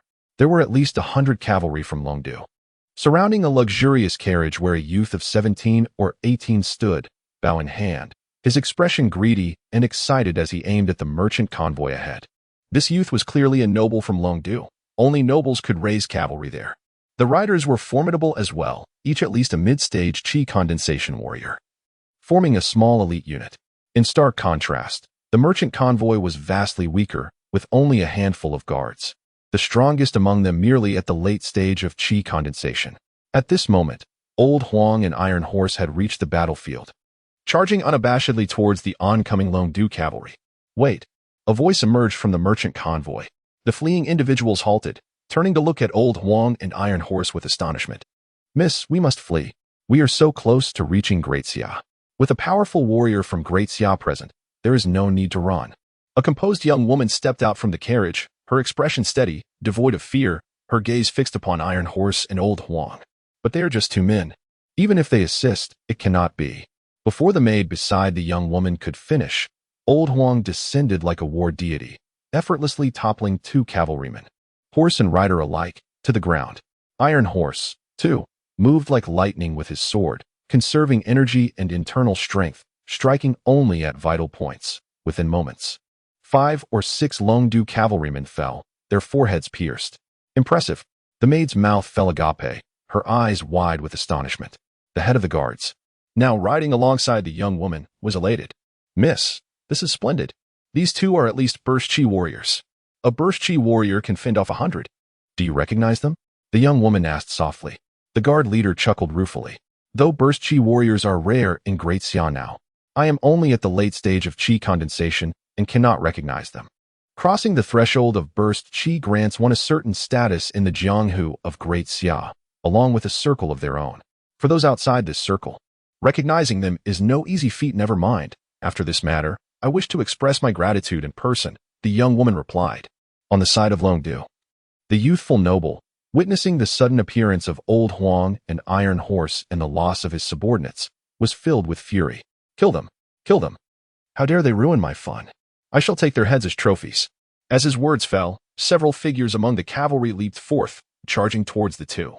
Their internal energy swirling around them, unmistakably Burst Chi warriors. The guard leader and the young woman froze at this sight. Burst Chi warriors? What is the origin of this Longdu cavalry? Why are there Burst Chi warriors among them? Miss, that youth must be a noble of Longdu, and of considerable status. To have Burst Chi warriors as attendants, at least one must be a viscount. The guard leader's expression turned grave. A viscount. This rank in Longdu is significant, unlike other nations. Longdu is governed by a myriad of noble fiefs. From baron onward, each noble possesses their own territory, enacting their own laws, essentially. The nobles in Longdu are emperors of their own lands. Miss, we should flee, the maid urged, her face pale with fright. If they are coming to our aid, how can we run away? The young woman shook her head slightly, then addressed the guard leader. You take them to safety. I shall remain here. That is unacceptable. I have taken your payment, and I must ensure your safe return to Great Xia. I cannot leave you.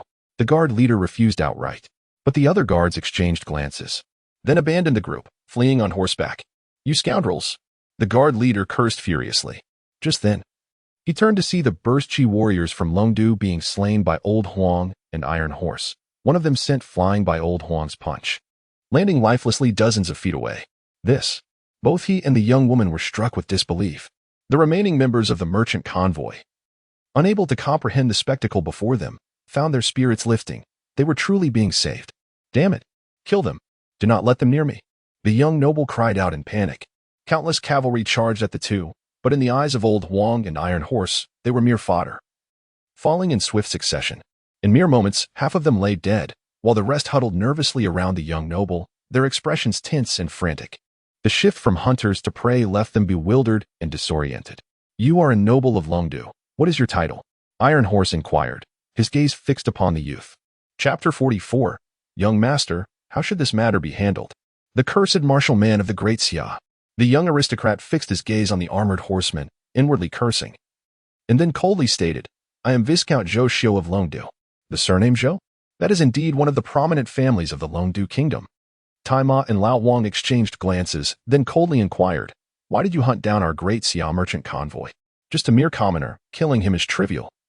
I advise you not to meddle. Zhou Xiu retorted frostily, I have come to your Great Xia to marry the 6th princess. My affairs are none of your concern. Marrying the 6th princess? Tai Ma and Lao Wang were slightly taken aback. In the heavens, Fang Chen's expression darkened. It appeared that the emperor of Great Xia intended to unite with the Longdu kingdom through marriage, aiming to negotiate with Qingsong. The merchant convoy in the distance also heard Zhou Xiu's words, and the leader of the guards and the woman's expressions turned grave. The other party was actually the chosen consort of Great Xia? Considering Zhou Xiu's identity as a viscount of Longdu, he could not be trifled with, should anything happen. They too might be implicated. What to do? The leader of the guards wore a bitter smile. Just then, A troop of knights suddenly sped towards them from the direction of Great Xia and soon arrived before everyone. It is our Great Xia soldiers. The merchant convoy felt a surge of excitement. This group of Great Xia cavalry donned military uniforms, with swords at their waists, their equipment impeccable. And the commander exuded an imposing aura. Beside the soldiers stood a young man with a refined countenance and several scholars dressed as Longdu citizens. Upon seeing Zhou Xiao, their faces brightened with joy. "Brother Zhou, I have come at the prince's command to welcome you," the young man called out. He was none other than Tao Yu, the son of the Minister of Rites, a renowned talent in the capital of Great Xia. The scholars from Longdu by his side were also notable figures in the capital. "Tao Yu, you have arrived just in time. These two martial men of Great Xia have killed almost half of my subordinates. Tell me, how should we deal with this matter?" Upon seeing the newcomers, Zhou Xiao was elated and angrily pointed at Tai Ma and Huang Xihai. The merchant convoy was taken aback. They had thought the arrival of Great Xia soldiers would turn the tide, but they were here to welcome this viscount from Longdu? What? Such a development! Tao Yu was immediately furious and glared at Tai Ma, exclaiming, "Who are you to dare lay hands on our esteemed guest from Great Xia? General Yuan. I implore you to apprehend them and bring them before the prince for questioning." "Yes." General Yuan nodded coldly, but just as he was about to move, he suddenly caught sight of a familiar figure and was momentarily taken aback, his gaze fixated on Huang Xihai in disbelief. "General Yuan?" Tao Yu urged impatiently. "Young Master Tao, something seems amiss," General Yuan said gravely in a hushed tone. "What seems amiss?" Tao Yu frowned. "That man is Huang Xihai, one of the 4 dragon generals. He should be imprisoned in the Great Hua Temple." General Yuan pointed at Huang Xihai. "What? Huang Xihai?" Tao Yu was momentarily stunned, then rubbed his eyes and finally recognized Huang Xihai's identity, his expression shifting several times. Zhou Xiao and the merchant convoy seemed to sense something and all turned their gazes toward Huang Xihai. "Yuan Jing, I heard that after the Battle of Sanji Mountain, you became a personal guard to the prince? It seems you were living quite well." Huang Xihai grinned. "I have seen General Huang. It has been 5 years. And you remain as ever." Yuan Jing clasped his hands in a complex expression. 5 years ago, he had served under Huang Xihai. He had also been under Fang Chen's command. However, after the conclusion of the Sanjia Mountain campaign 5 years ago, the Fang faction disbanded. And those under Fang Chen scattered to seek refuge with other powers. He was one of them. Those who did not defect often met unfortunate ends, just like Huang Xihai, who had been imprisoned for 5 years. "Enough with the idle talk. I intend to kill this young man today. Do you wish to stop me?" Huang Xihai coldly pointed at Zhou Xiao. "Tao Yu, who is this person?" Zhou Xiao shouted in a mix of anger and confusion. The merchant convoy was also filled with curiosity. It seemed these two held significant status. Otherwise, the general from Great Xia would not display such a demeanor. Merely a defeated general, one of Fang Chen's 4 dragon generals. Tao Yu glanced at Huang Xihai, then suddenly let out a scornful snort. One of Fang Chen's 4 dragon generals. The crowd was momentarily startled. The leader of the guards and the woman from the merchant convoy displayed looks of shock. They never expected that the one intercepting their pursuers would be the legendary 4 dragon general. Zhou Xiao was also taken aback, but he quickly regained his composure. Fang Chen was no longer the same as before, and given his status, there was no reason to fear. "I was wondering who it was. No wonder you were so arrogant. What, has your master not appeared today? A dog without its master dares to flaunt its power before me." Zhou Xiao hurled insults at Huang Xihai, then turned to Tao Yu and the others. "He has killed so many of my men. If you do not give me an explanation today, I will not step foot into your Great Xia. By the way, convey to your emperor that regarding the marriage alliance, let it be. In the future, should Qingsong deal with you, I will not lend a hand." Tao Yu's expression changed drastically, and he immediately turned to Yuan Jing. "General Yuan, I command you to swiftly apprehend them. These two have already jeopardized our Great Xia's relationship with Longdu, a crime unforgivable." "Young Master Tao, I am merely at the peak of the late phase of qi gathering. General Huang's strength is comparable to a martial master. I fear we cannot subdue him with our numbers." Yuan Jing wore a bitter smile. Tao Yu was momentarily taken aback and could not help but cursed martial men. Yuan Jing's expression shifted slightly, but he said nothing further. Tao Yu turned to Huang Xihai and spoke solemnly. "Huang Xihai, your actions have endangered the relationship between our Great Xia and Longdu. I hope you will lay down your weapons and surrender." "What weapons?" Huang Xihai looked at his empty hands and could not help but laugh. Tao Yu's face changed slightly. "Just surrender. Do not waste words. You are not worthy to make me surrender. This man treats our great Xia citizens as mere prey to hunt and kill. How should we deal with this? Huang Xihai pointed at Zhou Xiu. The expressions of the crowd shifted. They had already noticed the merchant convoy not far off and understood Zhou Xiu's temperament. But this trivial matter did not need to be brought to the forefront. This matter will be investigated in Great Xia. You are merely a commoner and have no right to interfere. Tao Yu said coldly. Did you hear that?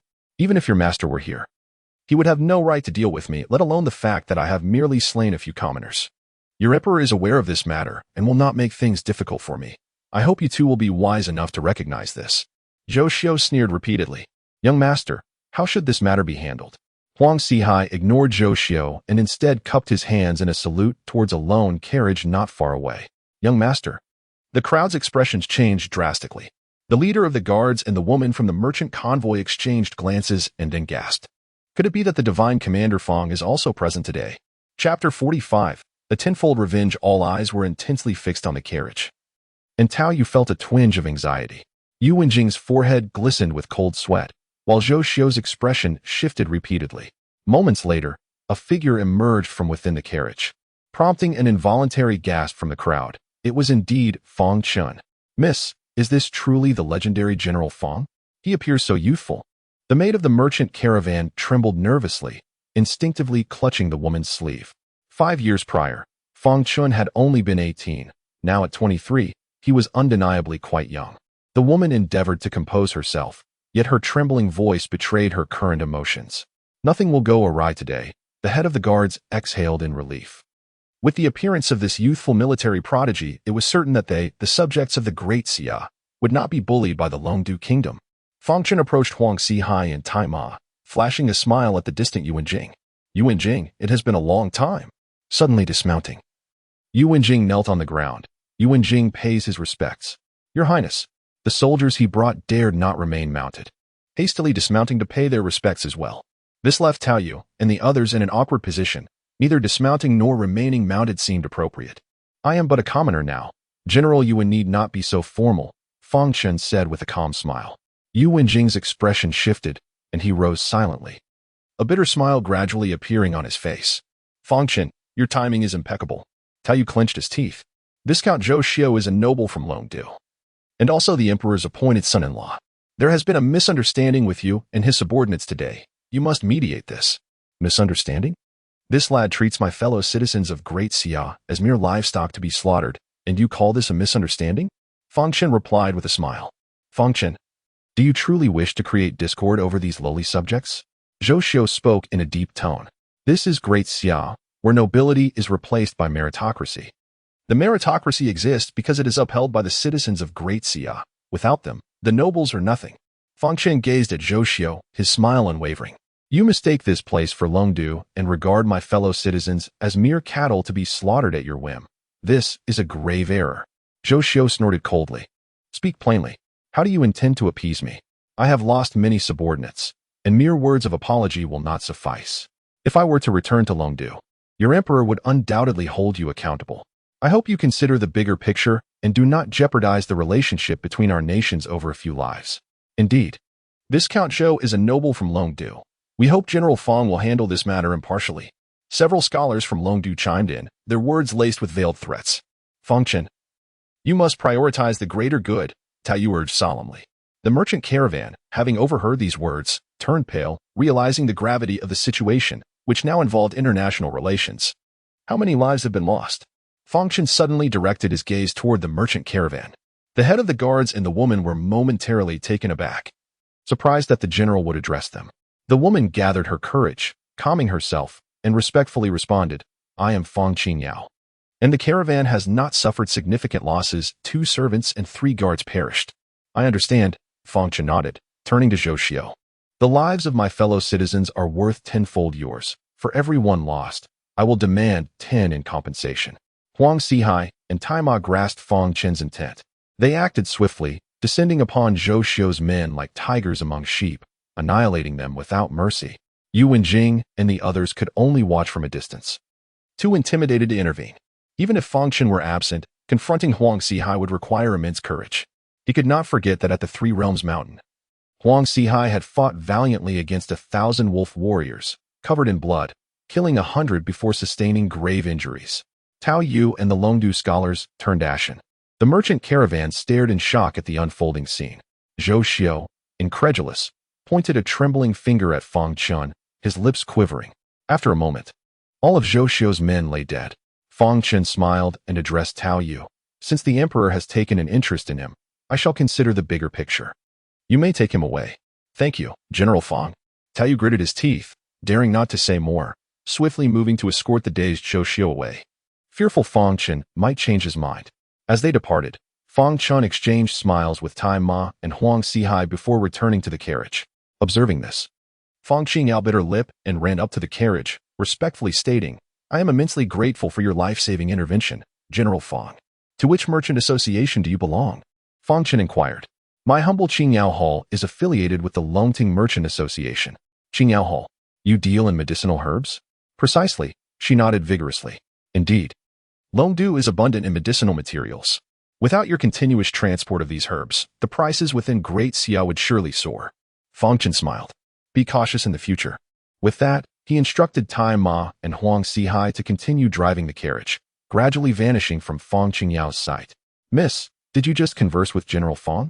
Her maid rushed over, excitement evident in her demeanor. Indeed, General Fang advised us to exercise caution in the future and praised our efforts. He mentioned that without our regular transport of medicinal herbs, prices in Great Xia would remain high, Fang Qingyao replied, a smile gracing her face. The maid looked on enviously. The head of the guards approached on horseback. Manager Fang, we should not linger. Let us enter Great Xia. Yes, Fang Qingyao nodded slightly, then murmured to herself. This batch of medicinal materials must reach the capital. I wonder, will I see General Fang again? In the capital of Great Xia, Fang Chen had spent 7 days on this journey. Yet the results were fruitful. He had eliminated a practitioner of the blood spirit sect and acquired the necessary materials for crafting talismans, over 100 low-grade spirit stones and 2 magical artifacts. General Fang, you are not true to your word. Xian Shen, after waiting 7 days, finally confronted Fang Chen, her face displaying displeasure. How am I not true to my word? Fang Chen smiled. You left Fang Manor for 7 days, and Su Gu claimed you were on an outing. I suspect that is not the case. And I wish for you to take me along to investigate the situation behind that Taoist. Xian Shen spoke earnestly. I am already aware, they are indeed pursuing you. And their intent is simple, to incite discord between Qingsong and Great Xia, thereafter reaping the benefits. Fang Chen smiled. What you must do now is remain hidden within Fang Manor and avoid detection. Should they succeed, not only will the soldiers of Great Xia suffer, but your Qingsong will also endure heavy losses. Xian Shen stood there in stunned silence. Chapter 46. What reason can you discuss with warriors? What are their true intentions? As the conflict between Qingsong and the Great Xia unfolds, what benefits can they possibly gain? Xiao Shen's expression turned grave. Initially, she believed Qingsong's assault on the Great Xia to be a natural process of the strong preying on the weak. But it suddenly dawned on her that a certain force was deliberately instigating this conflict, turning Qingsong into mere pawns. Were the higher-ups in Qingsong aware of this situation? A multitude of doubts surged within her. Just remain quietly here, Fang Chen said nonchalantly. There's no need for you to interfere further. Xiao Shen opened her mouth to protest. But Fang Chen had already turned away. She attempted to chase after him, but was stopped by Su Gu. Xiao Shen, the heir has shown you ample patience. Do not provoke him further, as it will bring you no benefit, Su Gu remarked with a grin. Are you intending to keep me under house arrest like this? Xiao Shen frowned. The heir has stated that if you wish to leave, you may. Su Gu stepped aside. We will not obstruct you. Xiao Shen fell silent. If you do not intend to leave, then make yourself comfortable, Su Gu chuckled, a hint of cold mockery in his eyes. As night fell, Fang Chen ground cinnabar and subsequently employed a brush imbued with spiritual energy to craft purple lightning talismans on extraordinary yellow talisman paper. Although the consumption of spiritual energy was rapid, it became more stable. Indeed, utilizing these spiritually infused tools proved beneficial for talisman creation. A smile flickered in Fang Chen's eyes. Previously, he had used ordinary tools, and infusing spiritual energy into the brush felt somewhat unruly, where a moment's carelessness could ruin a talisman. Now, that sensation had diminished significantly. The only difference lay in the faster depletion of spiritual energy, yet the successfully crafted purple lightning talismans would possess correspondingly enhanced power. As time passed, Fang Chen's spiritual energy was exhausted every hour. By dawn, he had successfully produced 8 purple lightning talismans. after depleting his energy 7 or 8 times. Each recovery brought a slight increase. When the golden crow rose, a flood of spiritual energy surged into Fang Chen's body. This energy consolidated rapidly, and before long, an additional spiritual vein formed within him, amplifying his total spiritual energy to over 4 or 5 times what it had been previously. Is this the third level of qi refinement? Fang Chen mused, a smile creeping onto his face as he felt the changes brought about by his cultivation increase. Clearly, the formidable spirit had indeed aided his ascension in the path of immortality. It was no wonder that Senior Yunhe had taken a liking to him. As for that fairy, he pondered whether he might have the chance to meet her again and whether his spirit had been enhanced by her deliberate assistance or due to some other extraordinary reason. Despite his blindness, the benefits he received were evidently substantial. Young master, the scholars from GUH and Longdu are cursing at the gate. Su Ji's voice rang out from outside, tinged with anger. Why? Fang Chen inquired as he stepped outside with a faint smile. They claim that the young master has unjustly slaughtered the cavalry attendants of the Longdu nobility. Su Gu exclaimed furiously. Oh, Zhou Xiu has entered the capital today, hasn't he? It seems he is still unwilling to relent and intends to stir up trouble for me, Fang Chen chuckled. After a brief pause, he asked, what is the situation outside now? The second master is currently being berated outside, but there are too many of them. And their rhetoric is so refined that sometimes I can hardly comprehend their insults, Su Gu replied. Let's go take a look, Fang Chen suggested with a smile. Knowing that his second uncle was no match for that multitude of scholars and likely suffered under their verbal onslaught. At the entrance of the Fang residence, guards fiercely protected Fang Songyo, glaring at the nearby scholars from the three kingdoms, yet their physical presence could not withstand the spiritual assault of those literati. Great Xia was originally a land of propriety, yet you Fang family are truly excessive. A group of warriors, so arrogant, wantonly slaughtering the knights of our Viscount. Quickly summon Fang Chen to provide us with an explanation. Fang Chen, do not be a coward. Since you have committed this act, do not shy away from acknowledging it. If we do not receive an explanation today, we will immediately report to the palace. I wish to see if your Fang family warriors can truly cover the heavens with one hand. You are the scourge of Great Xia. The crowd bombarded Fang Songyo with a barrage of accusations, interspersed with local dialects, rendering his face pale. He wished to speak, but was immediately interrupted by their relentless taunts. Onlookers from Great Xia observed the scene with peculiar expressions, having heard of Fang Chen's alleged slaughter of the Longdu Viscount's knights, yet were too intimidated to voice their thoughts. After all, the matter had escalated to the level of diplomatic relations between two nations. In the crowd, several scholars from the Great Xia capital also condemned Fang Chen's actions. Albeit with somewhat more tempered tones, at the very least, they dared not openly insult him. This is infuriating. How can these insufferable scholars wield such sharp tongues? Fang Songyo seethed, his complexion pale, wishing he could leap from his wheelchair and strike each one of them. Silence. A cold voice suddenly rang out. The crowd instinctively fell silent. Fang Chen, accompanied by Su Gu, approached the entrance of the estate, gazing indifferently at the assembly of scholars from the four nations. Early in the morning, you gather at my doorstep. What is your intention? Among the crowd, Long Huixin spoke coldly. Fang Chen, you have harmed knights from Longdu. We demand an explanation. If you can slay knights from Longdu today, will we from GEH and Izhou not be subject to your whims tomorrow? Indeed, what Miss Long states is entirely accurate. The crowd echoed in agreement. A scholar from Great Xia also clasped his fists. General Fang. This matter implicates diplomatic relations between our two nations. Should it be mishandled, it could bring tremendous trouble to Great Xia. We hope you can provide an explanation. An explanation? What sort of explanation do you seek? Fang Chen replied with a faint smile. The crowd momentarily paused, pondering what sort of explanation they truly desired from Fang Chen. Long Huixin interjected. We hope you will personally visit the Longdu embassy to apologize and accept responsibility, allowing the laws of Great Xia to dictate the appropriate consequences. Shut her up, Fang Chen retorted with a smile. In an instant, a figure appeared before Long Huixin like a specter, delivering a flurry of slaps. The crowd was left astounded. Fang Songyo was taken aback. Though he wished to do the same, would this not render the Fang residents a target? Chinner, remain calm, Fang Songyo whispered. Second uncle, we are warriors. What reasoning is there to discuss with this group of scholars? You should have had them driven away earlier. Fang Chen replied with a smile. Can we do that? Fang Songyo hesitated. Why not? Fang Chen chuckled.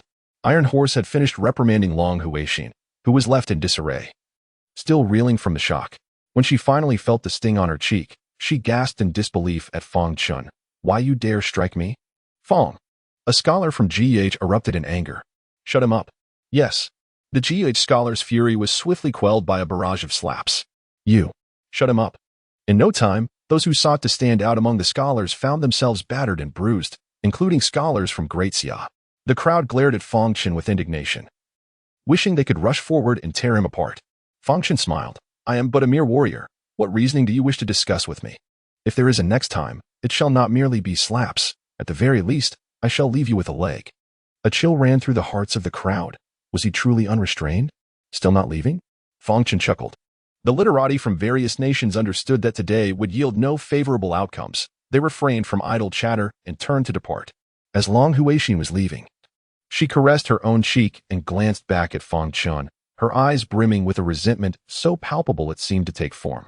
Chapter 47. Carpet Search, Your Highness. Why do you not inform them of Zhou Xiu's actions? Taima whispered. Them? Fang Chen chuckled lightly. Do they even deserve it? Taima nodded. Since your highness deems them unworthy, they indeed are.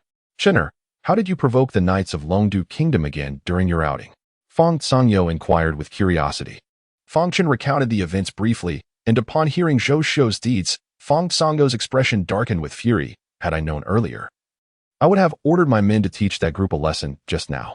At that moment, a figure stealthily approached the group. What brings you here? Fang Chen turned to the newcomer, smiling faintly. The visitor was none other than Yuan Zhuang's subordinate, the constable Yuan Yu. Your Highness, my cousin is missing. Yuan Yu's voice was laced with urgency.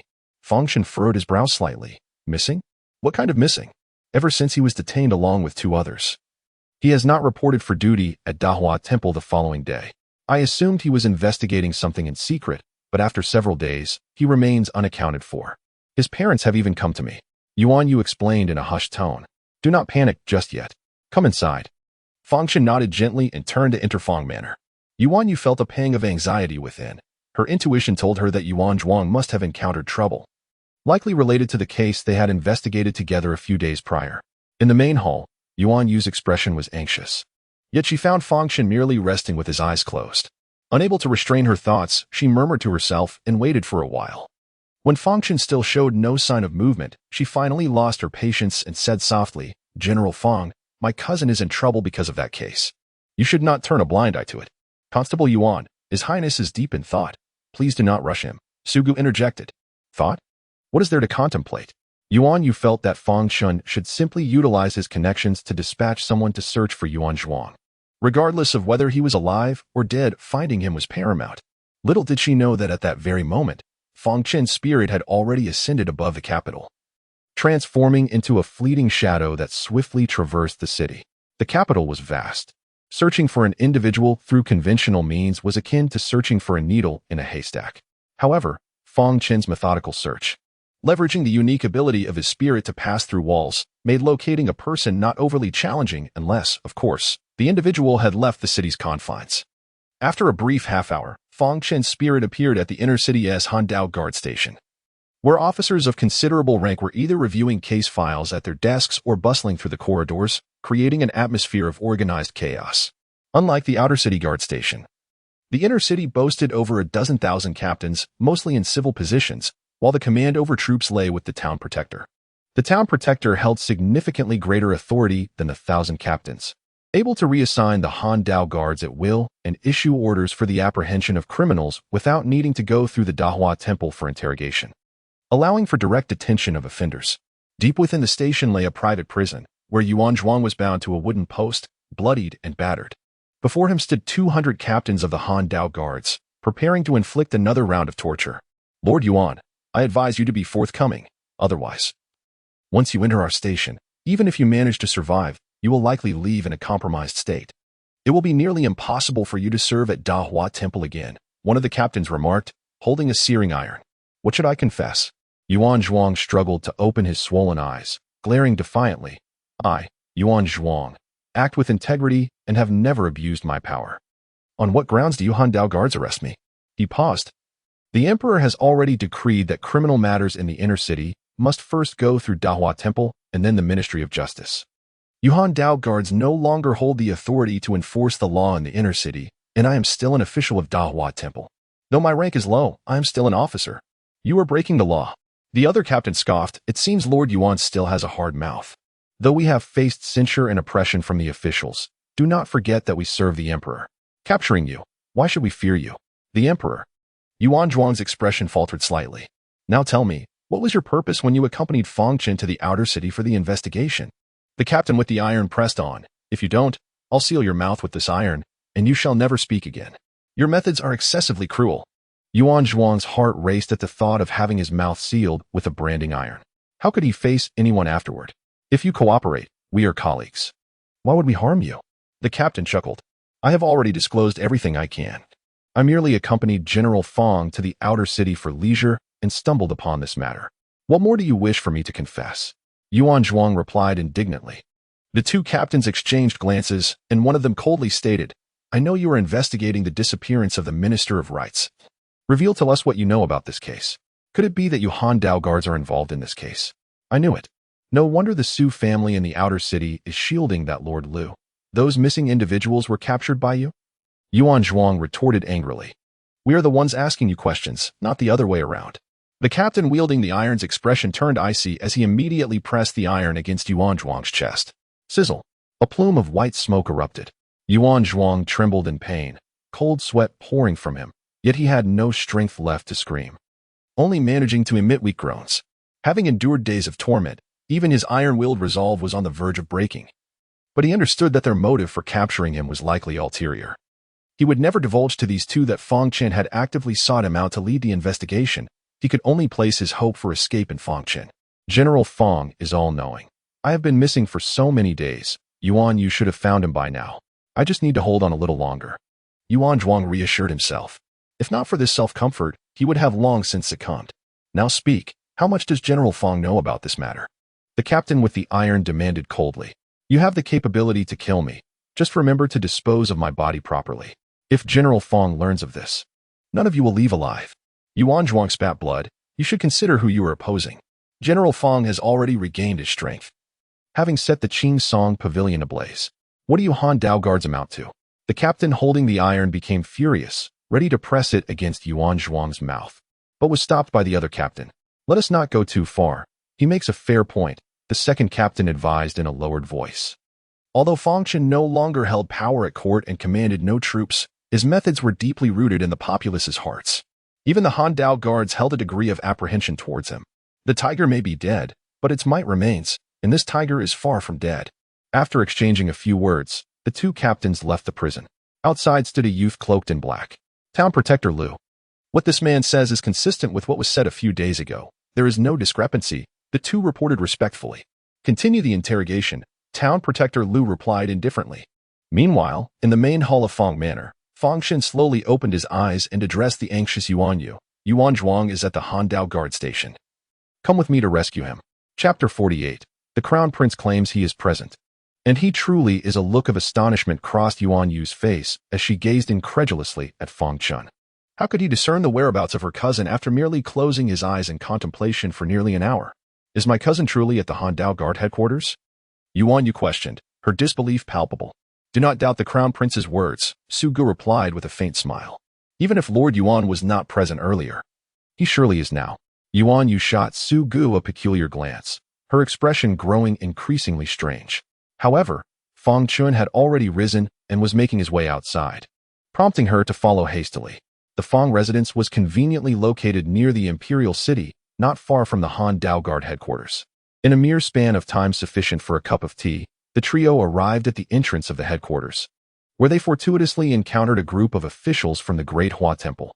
Leading them was Zhao Xixing, flanked by several officials and dozens of constables. Upon spotting Yuan Yu, they momentarily paused, and their faces soon transformed into expressions of shock upon noticing Fang Chen. How could a newly appointed constable be walking alongside the god of war? Many began to speculate, some reflecting on whether they had offended Yuan Yu during this period. God of war Fang. Zhao Xixing greeted with utmost courtesy. So it is you, Zhao Xixing, Fang Chen responded with a smile. What brings you here? Regrettably, one of my subordinates has gone missing, and after several days of investigation, I have reason to believe he may be within your headquarters.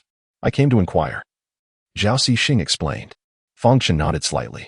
To the onlookers, it appeared as though the two were merely having a casual conversation upon encountering each other. In truth, upon meeting Fang Chen, Zhao Xixing had already concluded that Yuan Zhuang was indeed at the headquarters. A glimmer of astonishment lingered in Yuan Yu's eyes as she recognized Zhao Xixing. He was her superior's superior. The realization that Zhao Xixing was also searching for Yuan Zhuang left her in a state of shock. Could it be that Fang Chen had truly discerned Yuan Zhuang's whereabouts merely by meditating? What kind of mind was this? It seemed almost terrifying. At that moment, 100 men from the headquarters emerged, impatiently huffing at Zhao Xixing. We do not have the person you seek here. How could an official from the Great Hua Temple be within our headquarters? You might as well look elsewhere. My good sir, I have indeed heard that Officer Yuan is at your headquarters. It would be prudent to ascertain whether there has been a misunderstanding. Might I request to see your captain? Zhao Xixing replied politely. How? Am I a mere 100-man not worthy of conversing with you? The other retorted rudely. If you wish to see the captain, you should first consider your own status. The captain of the Han Dao Guard is not so easily accessible. I have already stated, the person is not within our ranks. So do not waste your time here. Depart quickly. He waved his hand dismissively, as if shooing away flies. One of the officials, witnessing such insolence directed at Zhao Xixing, erupted in anger. How dare you be so arrogant? This is Zhao Xixing of the Great Hua Temple. His rank surpasses yours. How dare you disrespect him? The 100-man merely chuckled, casting a glance at the official, Zhao Xixing. In the past decade, I've encountered several officials of various departments and even had generals bow to us in this headquarters. Is an official from the Great Hua Temple so significant? It seems he is merely of the 5th rank. That already places him 2 ranks above you. Do not presume that your Han Dao Guard's past captures grant you superiority over us. We have no dirt on you, and we will not leave without Lord Yuan.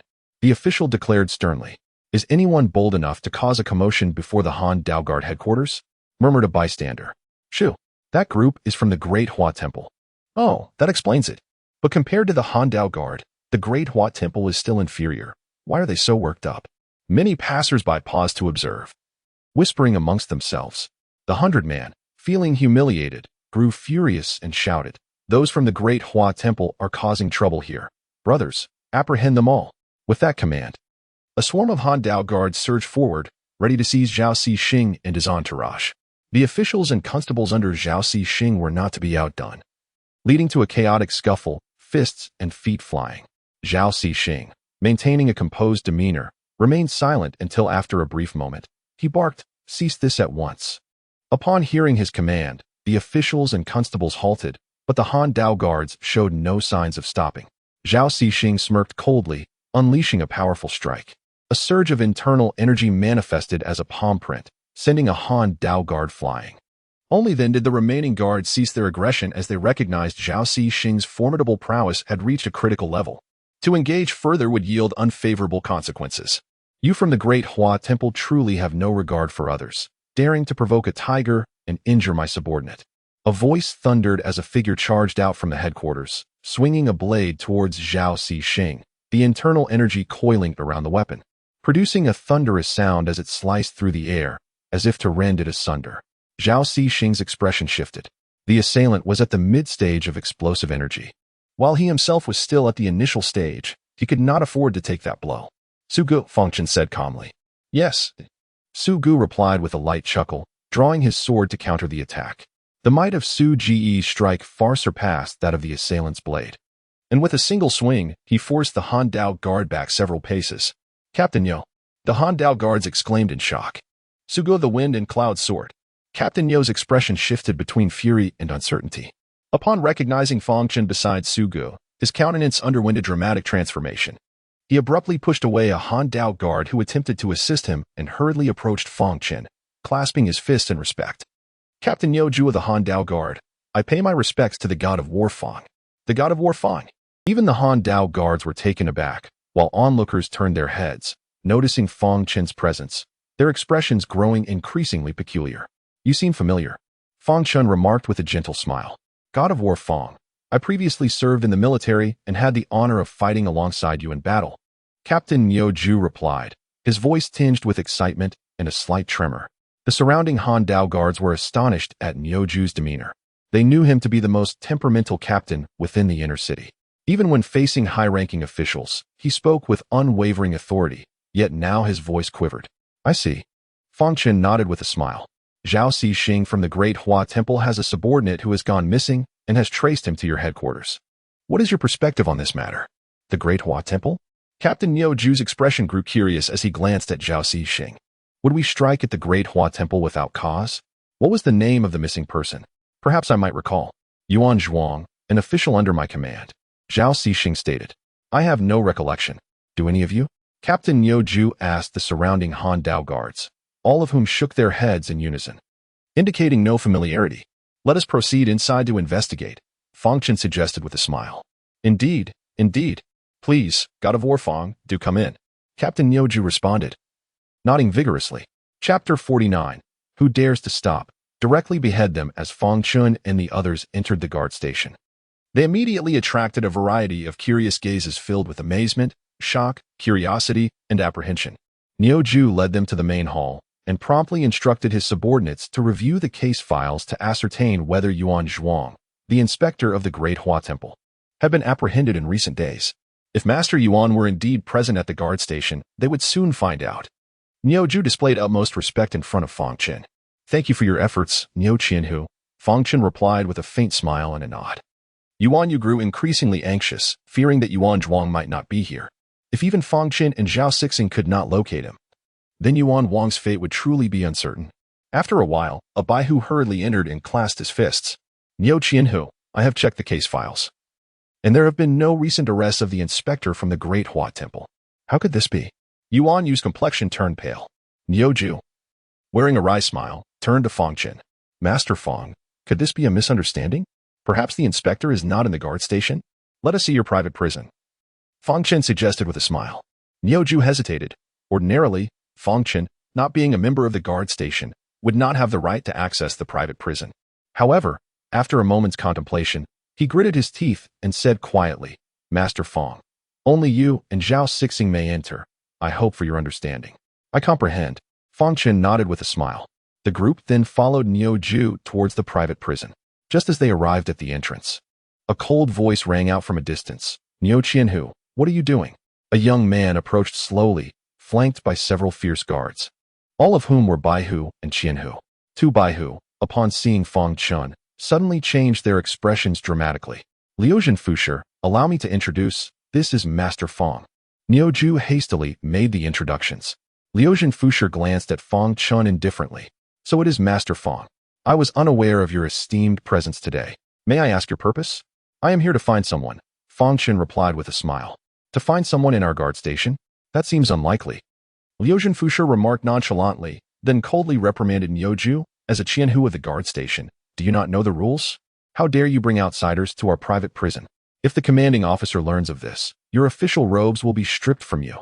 Niu Ju was momentarily taken aback, anger rising within him as he replied sternly, Liujian, Master Fang is seeking someone. How could I dare refuse? What harm is there in allowing him to look in the private prison? By Master Fang's status, is he not worthy to enter our private prison? Rules are rules. And as for status, I'm afraid I recall the Emperor stating that Master Fang shall no longer enter the court or lead troops, correct? Thus, Master Fang will remain a mere commoner for life, with no status to speak of, Liujian Fusher replied coolly. The crowd's expressions varied. While it was true that Fang Chen's past status and numerous accomplishments could not be easily erased, it could be said that his current recovery of strength made him a formidable presence. His identity had become less significant. Liujian, are you truly denying me access to this private prison today? Fang Chen inquired with a calm smile. Liujian Fusher nodded slightly. Emotionally and logically, it does not comply with the rules. I hope Master Fang can understand. I do not need to enter. Simply bring the person out for us. Fang Chen smiled. Person? What person? Liujian Fusher asked, puzzled. Yuan Zhuang, the inspector of the Great Hua Temple, has been brought here for interrogation by your subordinates. Has Liujian truly forgotten? Fang Chen smiled, then pointed to the two Baihu beside Liujian. If you do not remember, surely they do. They were responsible for the interrogation. Upon hearing this, Zhao Xixing and the others were instantly enraged, glaring at the two Baihu. As officials of the Great Hua Temple, they had some understanding of the guard station's punishments. And if Yuan Zhuang had been tortured, the situation must be dire. The two Baihu were taken aback, their faces paling. realizing that the other party was aware of their involvement in Yuan Zhuang's torture. Miao Ju then understood that Fang Chen had not stumbled upon this incident by chance but had been well informed about it. He knew Fang Chen's methods and had witnessed his schemes before. If Fang Chen claimed Yuan Zhuang was here, it was likely true. But why did Liu Fusher apprehend the inspector of the Great Hua Temple? And why was he keeping it a secret? What was the underlying motive? Master Fang. Such words cannot be spoken lightly, Liu Fusher said expressionlessly. Su Gu, bring the person out. If anyone dares to obstruct, behead them on the spot. I will personally address this matter with the emperor afterwards, Fang Chen declared calmly. Understood, Su Gu nodded and immediately walked toward the private prison door. The nearby fierce guards dared not intervene, having recognized him as Su Gu, one of the top 10 peak experts in the capital, in the vast guard station. It was rare to find a peer of equal caliber, and none were present today, as their ranks surpassed even that of Liu Fusher. Stop him! Liu Fusher shouted angrily. His trusted subordinates exchanged glances, their faces drained of color as they bowed their heads. In the presence of someone like Fang Chen, they did not dare to act recklessly. If they were to perish at Su Ji's hands today, it was certain that Fang Chen would suffer no consequences. Their deaths would be in vain. Liu Fusher was nearly spitting blood from rage, having trained his men for countless days only to find them too cowardly to speak up. The crowd stood in a peculiar standoff, and after about the time it takes to brew tea, Su Gu emerged, supporting a bloodied and limping Yuan Zhuang.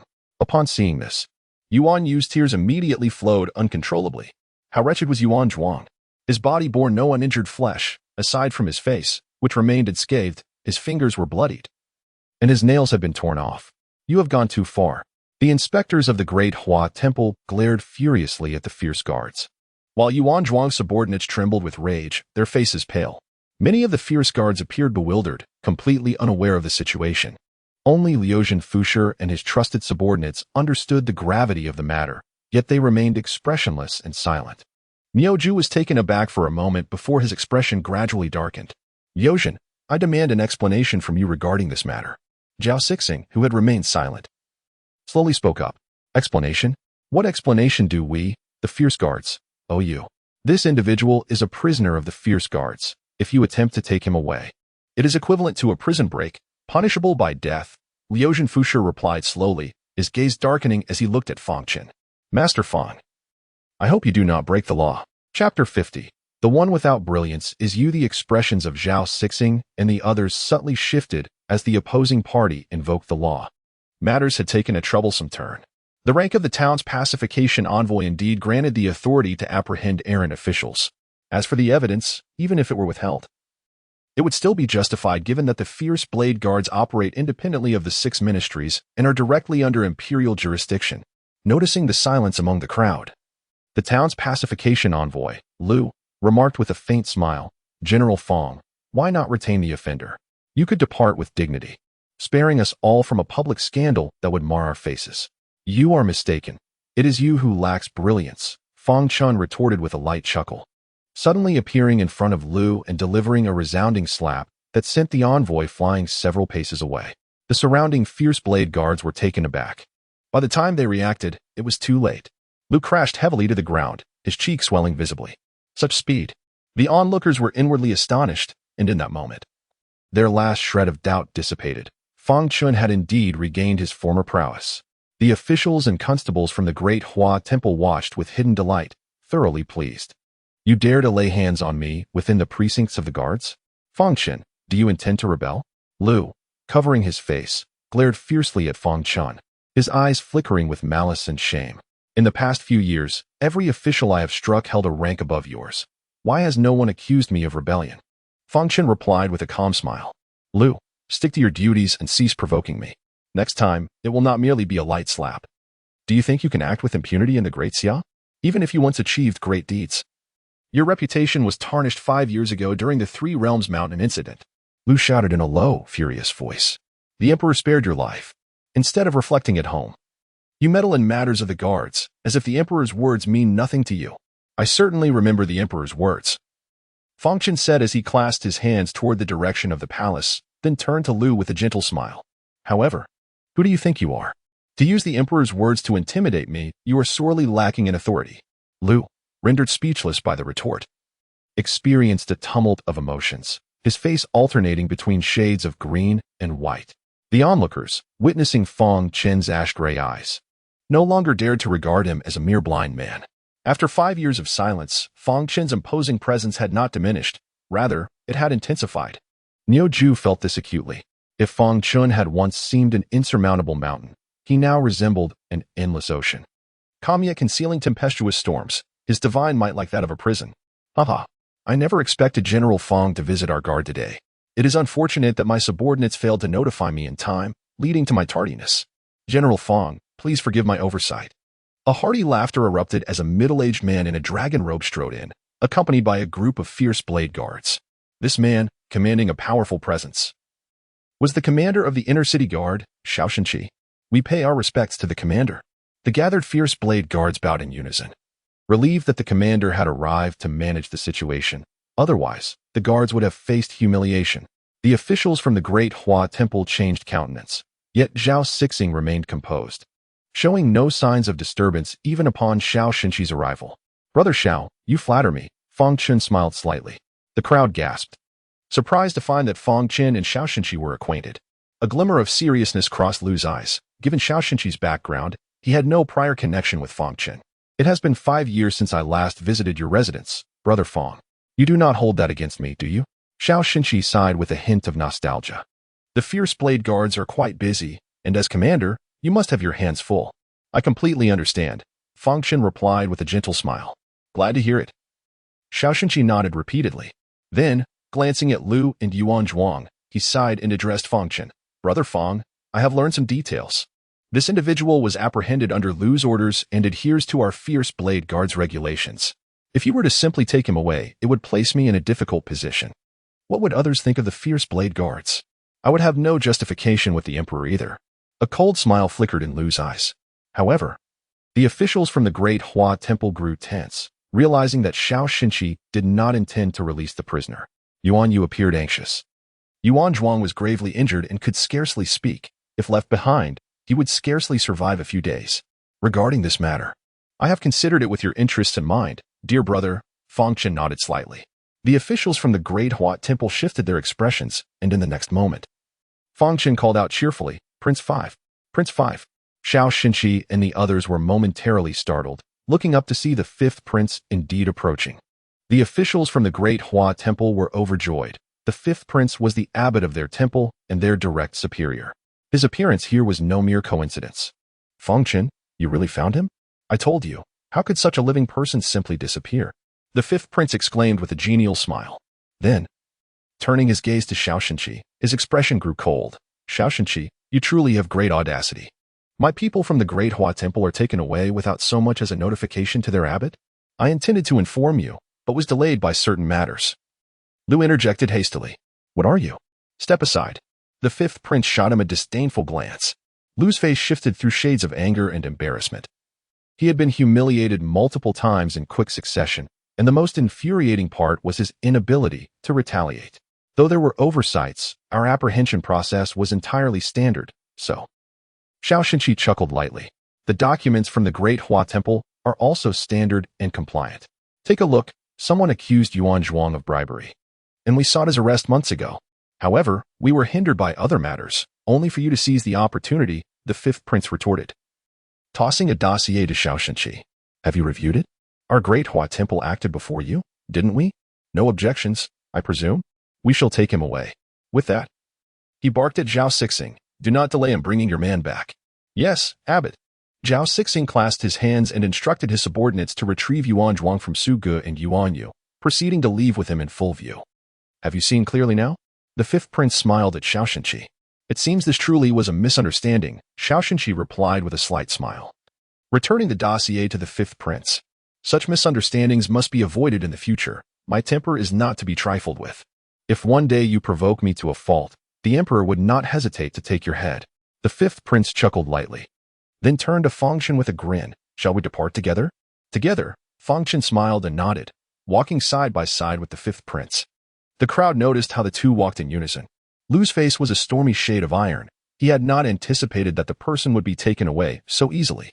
Xiao Shenqi silently watched them leave, and once out of sight, he turned to Lu with a cold smile. In the future, ensure your affairs are thorough. Otherwise, as today, I will be unable to support you and will share in your disgrace. Come find me later. I want to know why you arrested Yuan Zhuang. Yes, Lu muttered softly. Chapter 51. The bait is taken. What exactly transpired? The fifth prince inquired in a hushed tone, glancing around after exiting the garrison. Yuan Zhuang investigated a case he shouldn't have, which implicates numerous individuals, including Lu, the garrison commander of the inner-city garrison. Fang Chen replied casually. Is the case significant? The fifth prince's expression shifted slightly. Ensure you don't stir up more trouble. My constitution can't endure such strain. Rest assured, you won't be directly involved. Merely cooperate with me occasionally. You need not concern yourself further, Fang Chen assured him with a smile. The fifth prince regarded him strangely. I must caution you. The emperor currently disfavors you. Exercise prudence in your actions. After this admonition, the fifth prince promptly departed with his entourage. Subsequently, Fang Chen escorted Su Ge to the hidden courtyard. Shortly thereafter, Tai Ma and others began to arrive, totaling over 30 hidden guards of Great Xia, excluding those unable to attend during the day. Each of you, take one of these marrow-tempering pills, Fang Chen instructed, distributing the pills. The recipients eyed them with curiosity. Young master, what are the effects of these marrow-tempering pills? Su Ge inquired. I'm uncertain, but they should enhance your cultivation, Fang Chen responded. Enhance martial cultivation? The group's spirits lifted. Even Tai Ma, typically stoic, scrutinized the pill, recalling his recent visit to Dragonspine Lane. These marrow-tempering pills likely originate from Dragonspine Lane. They must be extraordinary, he mused. Su Ge, deliver the marrow-tempering pills to those who couldn't attend today, Fang Chen instructed. Su Ge nodded in agreement and promptly ingested the pill. The others were taken aback by his immediate consumption. Noticing their gazes, Su Ge questioned, what are you staring at? If I don't consume it now, I might lose it. Indeed, what if it's lost? The others swiftly followed suit, including Tai Ma. The effects of the marrow-tempering pills soon became apparent. Fang Chen, in his ethereal form, observed with curiosity. He witnessed the qi and blood of those who had ingested the pills surge and intensify, increasing several-fold in a short period. Their inner qi also expanded. Su Ge, already at the peak of qi burst, soon experienced his qi reaching the level of qi control. His countenance changed dramatically as a surge of white inner qi erupted, enveloping him. I've advanced to qi control, Su Ge exclaimed, disbelief evident in his expression. To confirm his advancement, he manipulated his inner qi, directing it to dance around his fingertips. Tai Ma, noticing Su Ji's breakthrough, displayed a hint of surprise. His own inner qi had also grown significantly, advancing from the initial stage of qi control to the intermediate stage. This threshold typically required 3 to 5 years of refinement. But a single marrow-tempering pill had spared him years of arduous cultivation. Others experienced varying degrees of improvement, some leaping from the intermediate stage of qi condensation to the peak, while others advanced from the peak of qi condensation to the realm of qi burst. In less than an hour, the overall combat prowess of the hidden guards of Great Xia before Fang Chen had increased by at least 2 to 3-fold. Fang Chen, returning to his corporeal form, smiled at the group. How do you feel? Young master, we feel fantastic. This subordinate's talent has always been lacking, and I feared I would never advance to qi burst. Yet, this marrow-tempering pill has allowed me to break through the shackles of the peak of qi condensation and ascend to qi burst. Thank you, young master, for bestowing this divine medicine. The group expressed their gratitude with fervor. Su Ge gesticulated wildly, unable to contain his excitement. Only Tai Ma remained relatively composed, though a faint smile graced his lips, indicating his own satisfaction. Su Ge, you're not mute. Why are you gesturing? I can't see, Fang Chen remarked. Su Ge paused, a sheepish grin spreading across his face. Young master, I'm simply too excited. It feels like a dream. I never imagined I, Su Ge, would one day become a qi control martial artist. Merely a qi control martial artist, not even at the Dan Qi stage. Even reaching Dan Qi is only the human profound realm. What's there to be so excited about? Fang Chen chuckled. Observe Tai Ma, he remains composed. Learn from him. I can't emulate that, Su Ge muttered inwardly.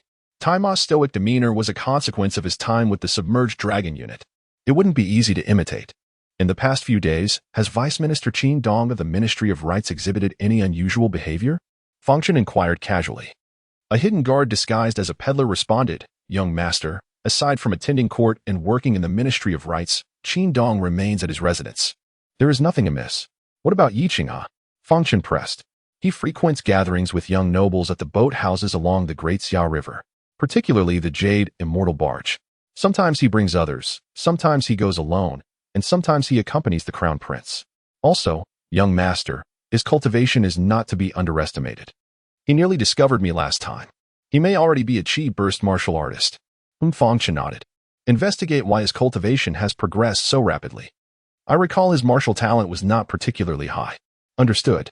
What about Li Huafeng? Has he shown any unusual behavior? Fang Chen inquired further. Li Huafeng visited the garrison. Li Huafeng, Garrison Commander Liu, Vice Minister Qin, and Xiao Shens. These are all individuals of interest.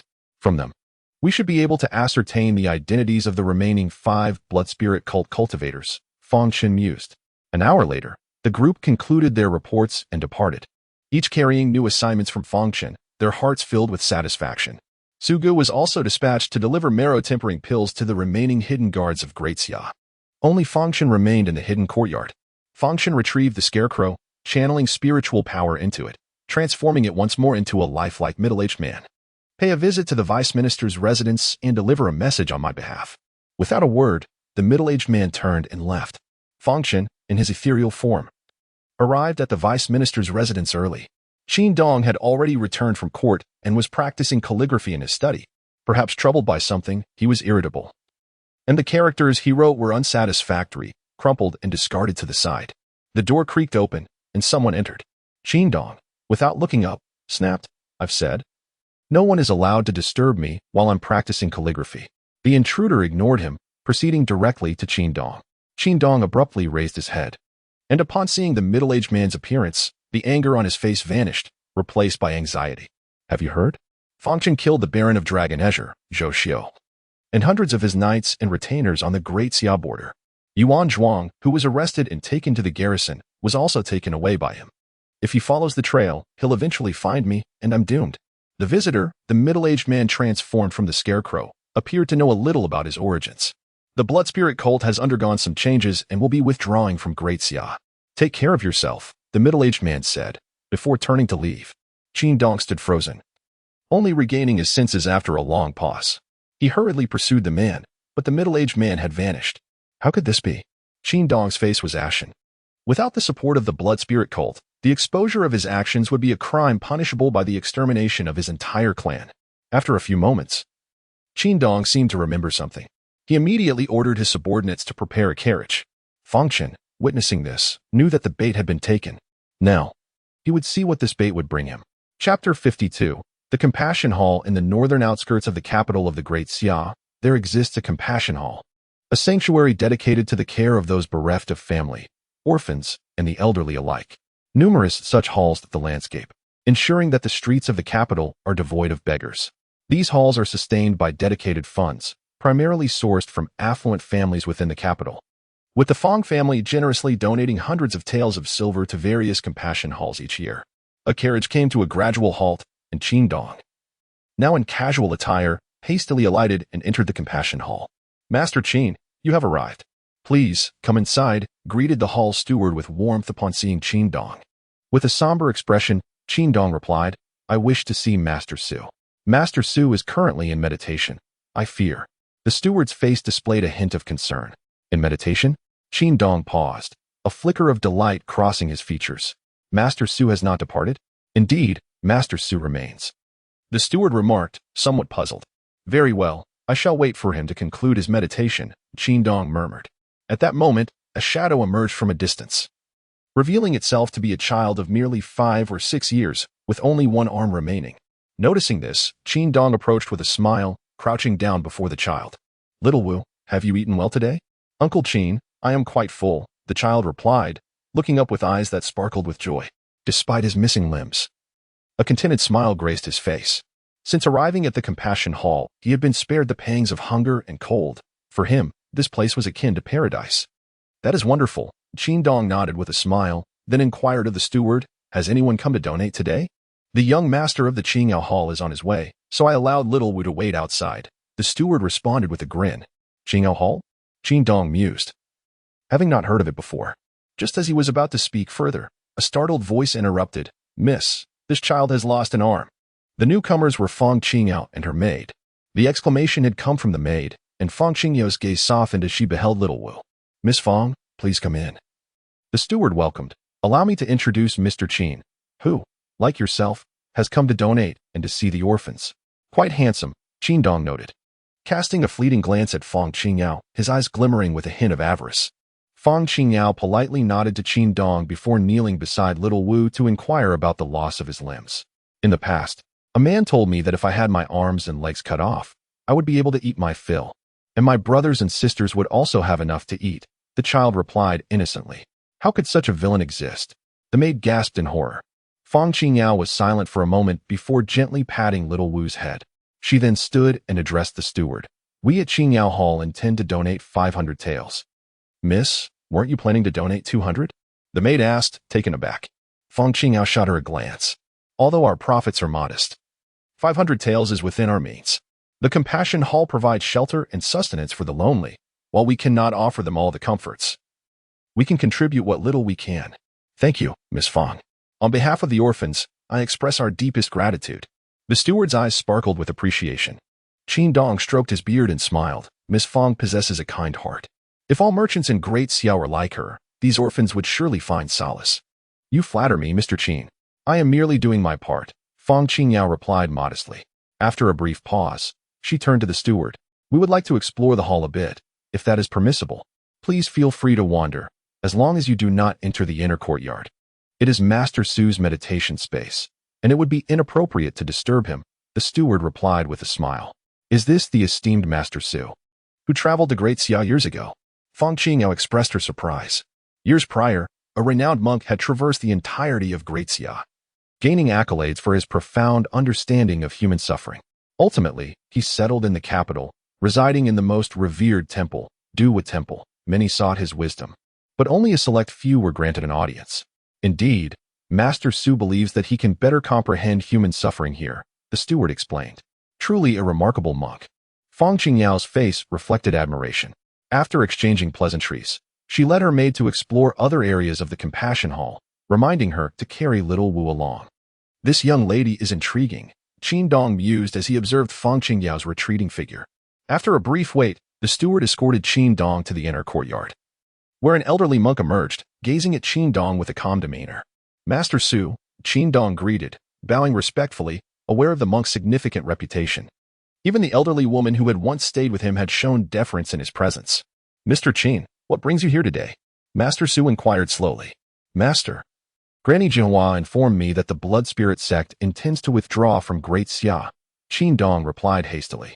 Master Su's expression shifted, revealing concern. She told you this directly? Yes. No, it was actually one of her subordinates. Qin Dong began affirmatively, then hesitated. A subordinate? Master Su quickly deduced whom Qin Dong referred to. Recognizing it as Granny Jinhua's artifact, the greenwood puppet, not in person, merely the puppet made the visit.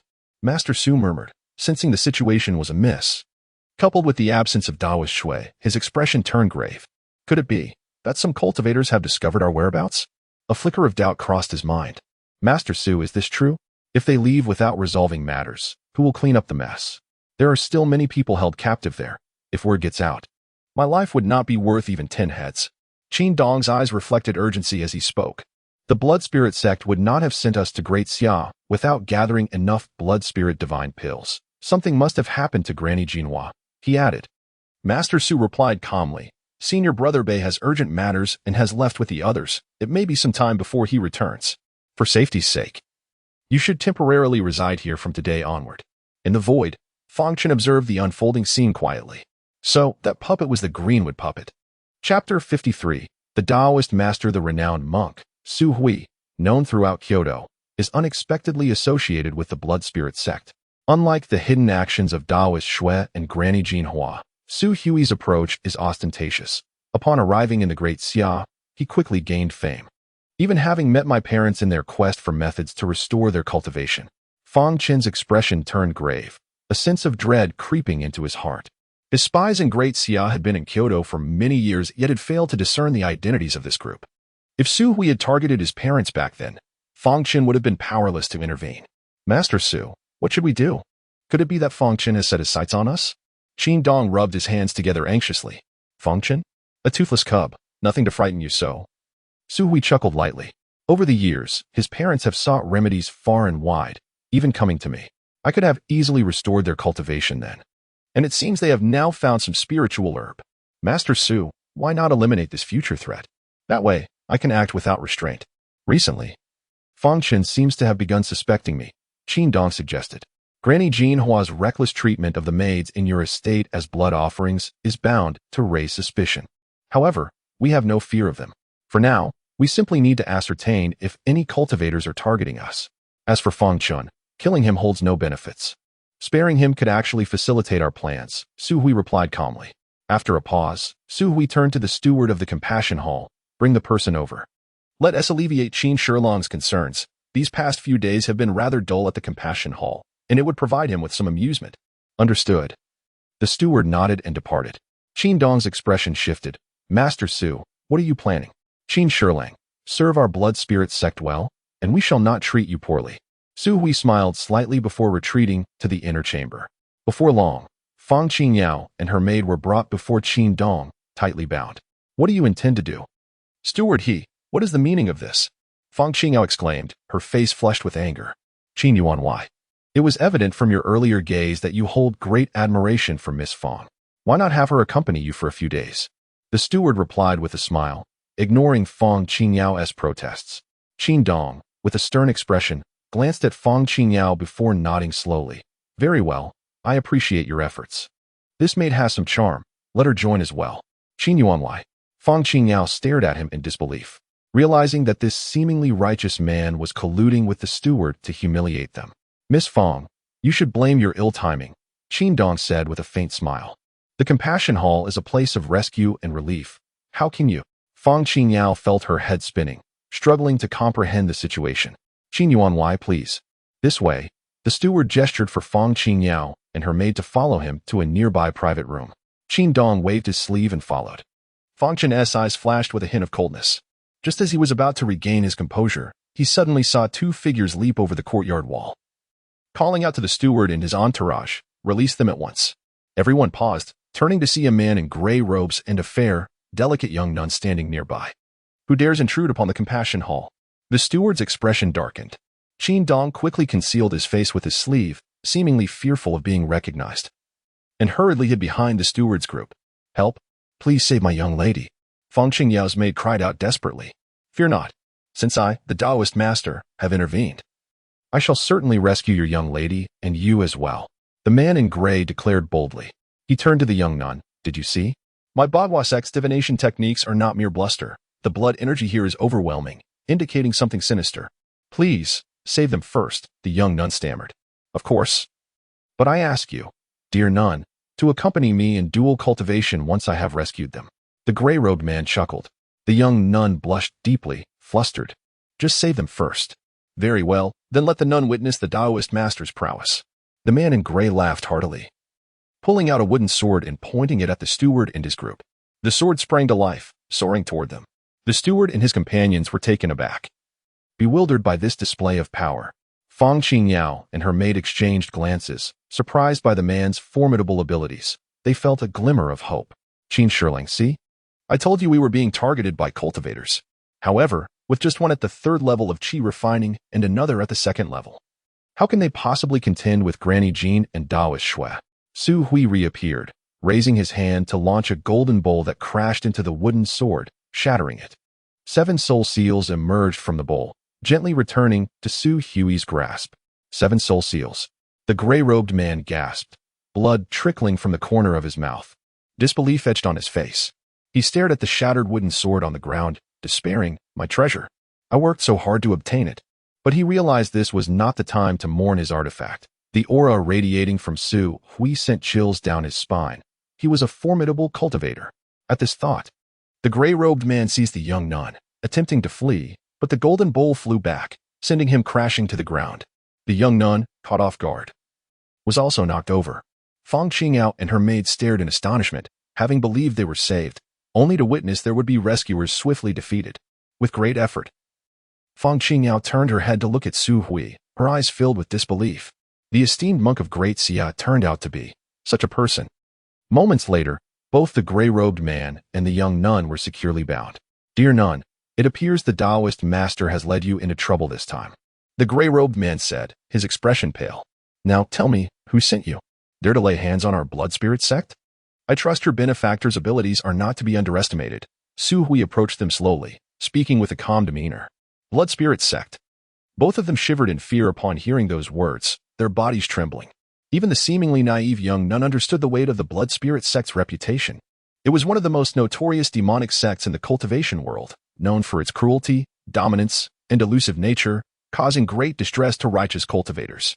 What blood spirit sect? I have never heard of it. Today is merely a misunderstanding. Had I known a senior was present, I would have been more cautious. Please, grant us our lives for the sake of being fellow cultivators. The gray-robed man spoke with a bewildered expression.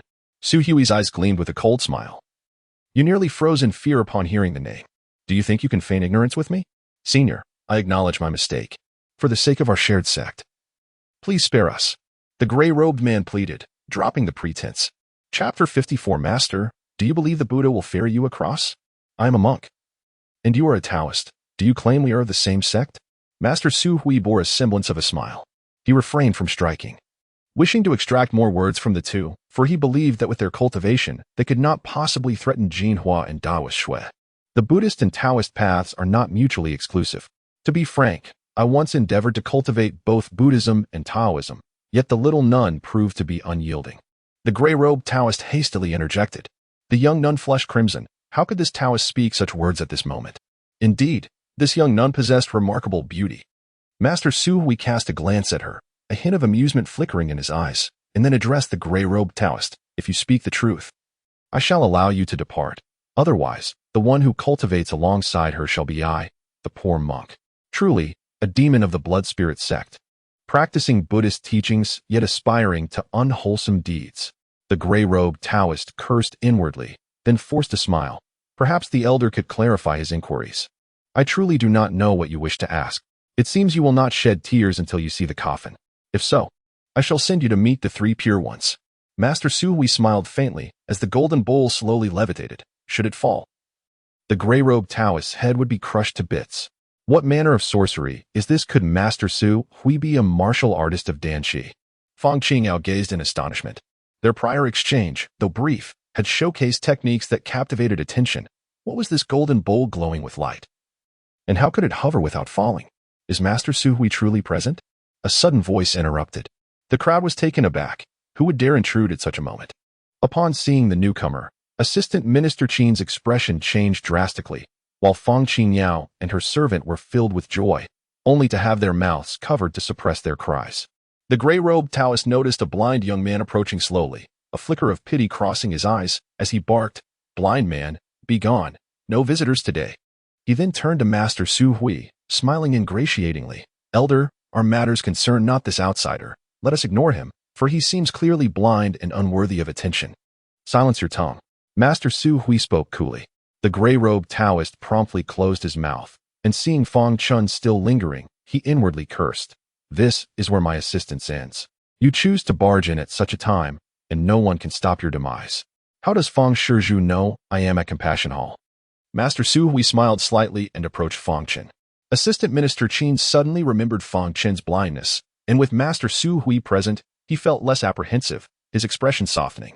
Alas, Fang Junshin is in peril.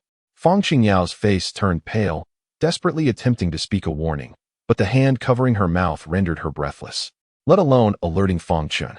She could only watch helplessly as Master Su Hui drew closer to Fang Chen. "Indeed, Master Su Hui is here. That is splendid. I have been plagued by murderous thoughts in recent days and seek your guidance, Master Su Hui." Fang Chen smiled. "Ah, I have heard that you have slaughtered the martial artists of the Qingsong Kingdom, claiming over 1,000 lives in a mere few days. Such bloodshed must have deprived you of sleep, Fang Shizhu?" Master Su Hui remarked with a smile. "Who is this fellow? Over 1,000 lives? Could he also be a minor demon?" The gray-robed Taoist stared, dumbfounded. The young nun was equally astonished. To her, this youthful figure was strikingly handsome, exuding an air of scholarly gentleness, seemingly harmless. "Indeed, I find it impossible to sleep at night." Fang Chen sighed softly. "Allow me to recite a scripture for you, believing that the Buddha can alleviate the bloodshed upon you." Master Su Hui offered. "Can the Buddha alleviate the bloodshed upon you?" "Master Su Hui?" Fang Chen countered. Master Su Hui's expression darkened. Just as he was about to speak, he was suddenly engulfed in a tempest of lightning, finding himself laid low upon the ground, his flesh charred and smoking. The overwhelming force of the thunder surged through his meridians, wreaking havoc and rendering him incapable of harnessing his spiritual energy, utterly powerless to retaliate. Indeed, talismans crafted from spiritual materials possess far superior power to ordinary ones. The purple lightning talismans I previously fashioned were inferior, while these are certainly of medium grade. Fang Chen mused inwardly. The opponent's cultivation surpassed that of Jin Hua and Daoist Shui, at least at the 5th level of qi refinement, perhaps even at the 6th. Yet, before these medium-grade purple lightning talismans, he remained defenseless. It is evident that the foundation of the 3,000 Daoist sects is truly formidable. Even their introductory texts contain such powerful talismans. The crowd was dumbstruck, unable to believe their eyes, particularly Assistant Minister Chen, whose legs buckled beneath him as he collapsed to the ground, staring blankly at Fang Chen, his eyes filled solely with terror. This. The gray-robed Taoist widened his eyes. The young nun gasped, staring at Fang Chen in disbelief. The steward of the Compassion Hall was at a loss. How could the seemingly invincible Master Su Hui be reduced to such a state after a mere encounter? He inhaled sharply, horrified, gazing at Fang Chen, the famed Fang Junshin of the Great Xia, whose prowess was so terrifying that even Master Su Hui could not withstand it. He had often heard Master Su Hui speak of Fang Chen with disdain, leading him to believe that such a commoner, no matter how high his standing among mortals, was but an ant in the presence of Master Su Hui. Yet, the unfolding events shattered his preconceived notions. So it was that the means by which you slaughtered the martial artists of the Qingsong Kingdom were talismans. Master Su Hui, being more knowledgeable than Jin Hua, recognized at a glance that Fang Chen employed talismans. Yet, he could not fathom the nature of the talismans or their terrifying might. The Buddhist teachings espouse compassion. Yet Master Su Hui, clad in the guise of a monk, engages in base deeds. Master, do you believe the Buddha will ferry you across? Fang Chen murmured softly. Fang Junshin, you recklessly intervene without knowing our backgrounds. Are you not afraid of inciting disaster upon your great Xia? Master Su Hui gasped, his throat as if sliced by a knife, each word a painful struggle. I am aware of your blood spirit sect. Fang Chen replied coolly. It is you. Jin Hua and Daoist Shui have fallen to your hand. Master Su Hui's realization dawned. It turned out Assistant Minister Qin's suspicions were indeed true. He regretted not believing the words of this insignificant being, which had left him unprepared for the assault. He seemed intent on sparing my life for questioning. This is my opportunity, Master Su Hui thought silently. He then raised his eyes to see a blinding flash of purple lightning. A barrage of purple lightning talismans descended upon Master Su Hui. In mere moments, he was reduced to mere ashes. Chapter 55. Devoid of compassion in the Hall of Mercy, how could this transpire? Minister Qin murmured, his eyes vacant, before swiftly regaining his composure and silencing himself, lest Fang Chen overhear him and seal his doom. The warden of the Hall of Mercy, ashen-faced, was at a loss, choosing to remain silent, hoping the blind war god would overlook his presence. Devoid of compassion in the Hall of Mercy, Fang Chen mused with self-deprecation. He approached the gray-robed Taoist and, with a gentle wave, severed the bonds restraining him and the young nun. Qin Dong surreptitiously retreated, but the Taoist, noticing, bellowed, "Do not even contemplate escape." Qin Dong froze, and the warden, realizing this might be his only chance, turned and fled, abandoning all pretense. In an instant, a legion of soldiers flooded the hall, led by Vice General Yu Longchong of the Western Tiger Battalion. General Yu detained them, Fang Chen instructed calmly. Understood, Yu Longchang responded with a wry smile. Without questioning further, he commanded his men to capture the wardens and henchmen, dispatching those who resisted with lethal force. The gray-robed Taoist, poised to intervene, cast a wary glance at Fang Chen. War God Fang. Fang Qingyao, freed from her restraints, immediately approached Fang Chen with her maidservant. Miss Fang, your fortunes have been less than favorable of late. Fang Chen remarked with a faint smile. Fang Qingyao offered a wry smile. Her curiosity piqued. Did Fang Chen possess prior knowledge of the hall's nefarious activities? War God Fang. Is that not Minister Qin? Yu Longchong exclaimed in surprise. He dragged the pale-faced Qin Dong before Fang Chen. You summoned Minister Qin as well? Qin Dong inwardly cursed. But resigned to his fate, he adopted a solemn demeanor. I came to visit the orphaned and destitute and offer a charitable donation. A minister? Fang Qingyao and her maidservant exchanged incredulous glances. Could this sanctimonious figure truly be an official of Great Xia? Minister Qin, I shadowed you here. Are you certain your intent was to donate and visit the orphaned and destitute? Miss Fang and her companion are still alive, after all. Fang Chen said with a subtle smile. That villain sought to defile my mistress. Fang Qingyao's maidservant retorted, her anger palpable. Yu Longchang's expression darkened. Realizing that Fang Chen's summons held no promise of ease, Qin Dong was a second-rank minister of the Ministry of Rights, a figure of considerable importance. They are merely daughters of a merchant. His Majesty would not credit their words. We're God Fang, we have no animosity between us. Why this animus? Qin Dong implored in a low voice. Spare me this once, and I shall pledge my allegiance to you henceforth. General Yu, these individuals need not remain alive. Execute them on the spot, Fang Chen instructed, ignoring Qin Dong's plea. Execute them? Yu Longchang hesitated briefly before issuing the command. The hall's occupants were swiftly dispatched amidst cries of anguish.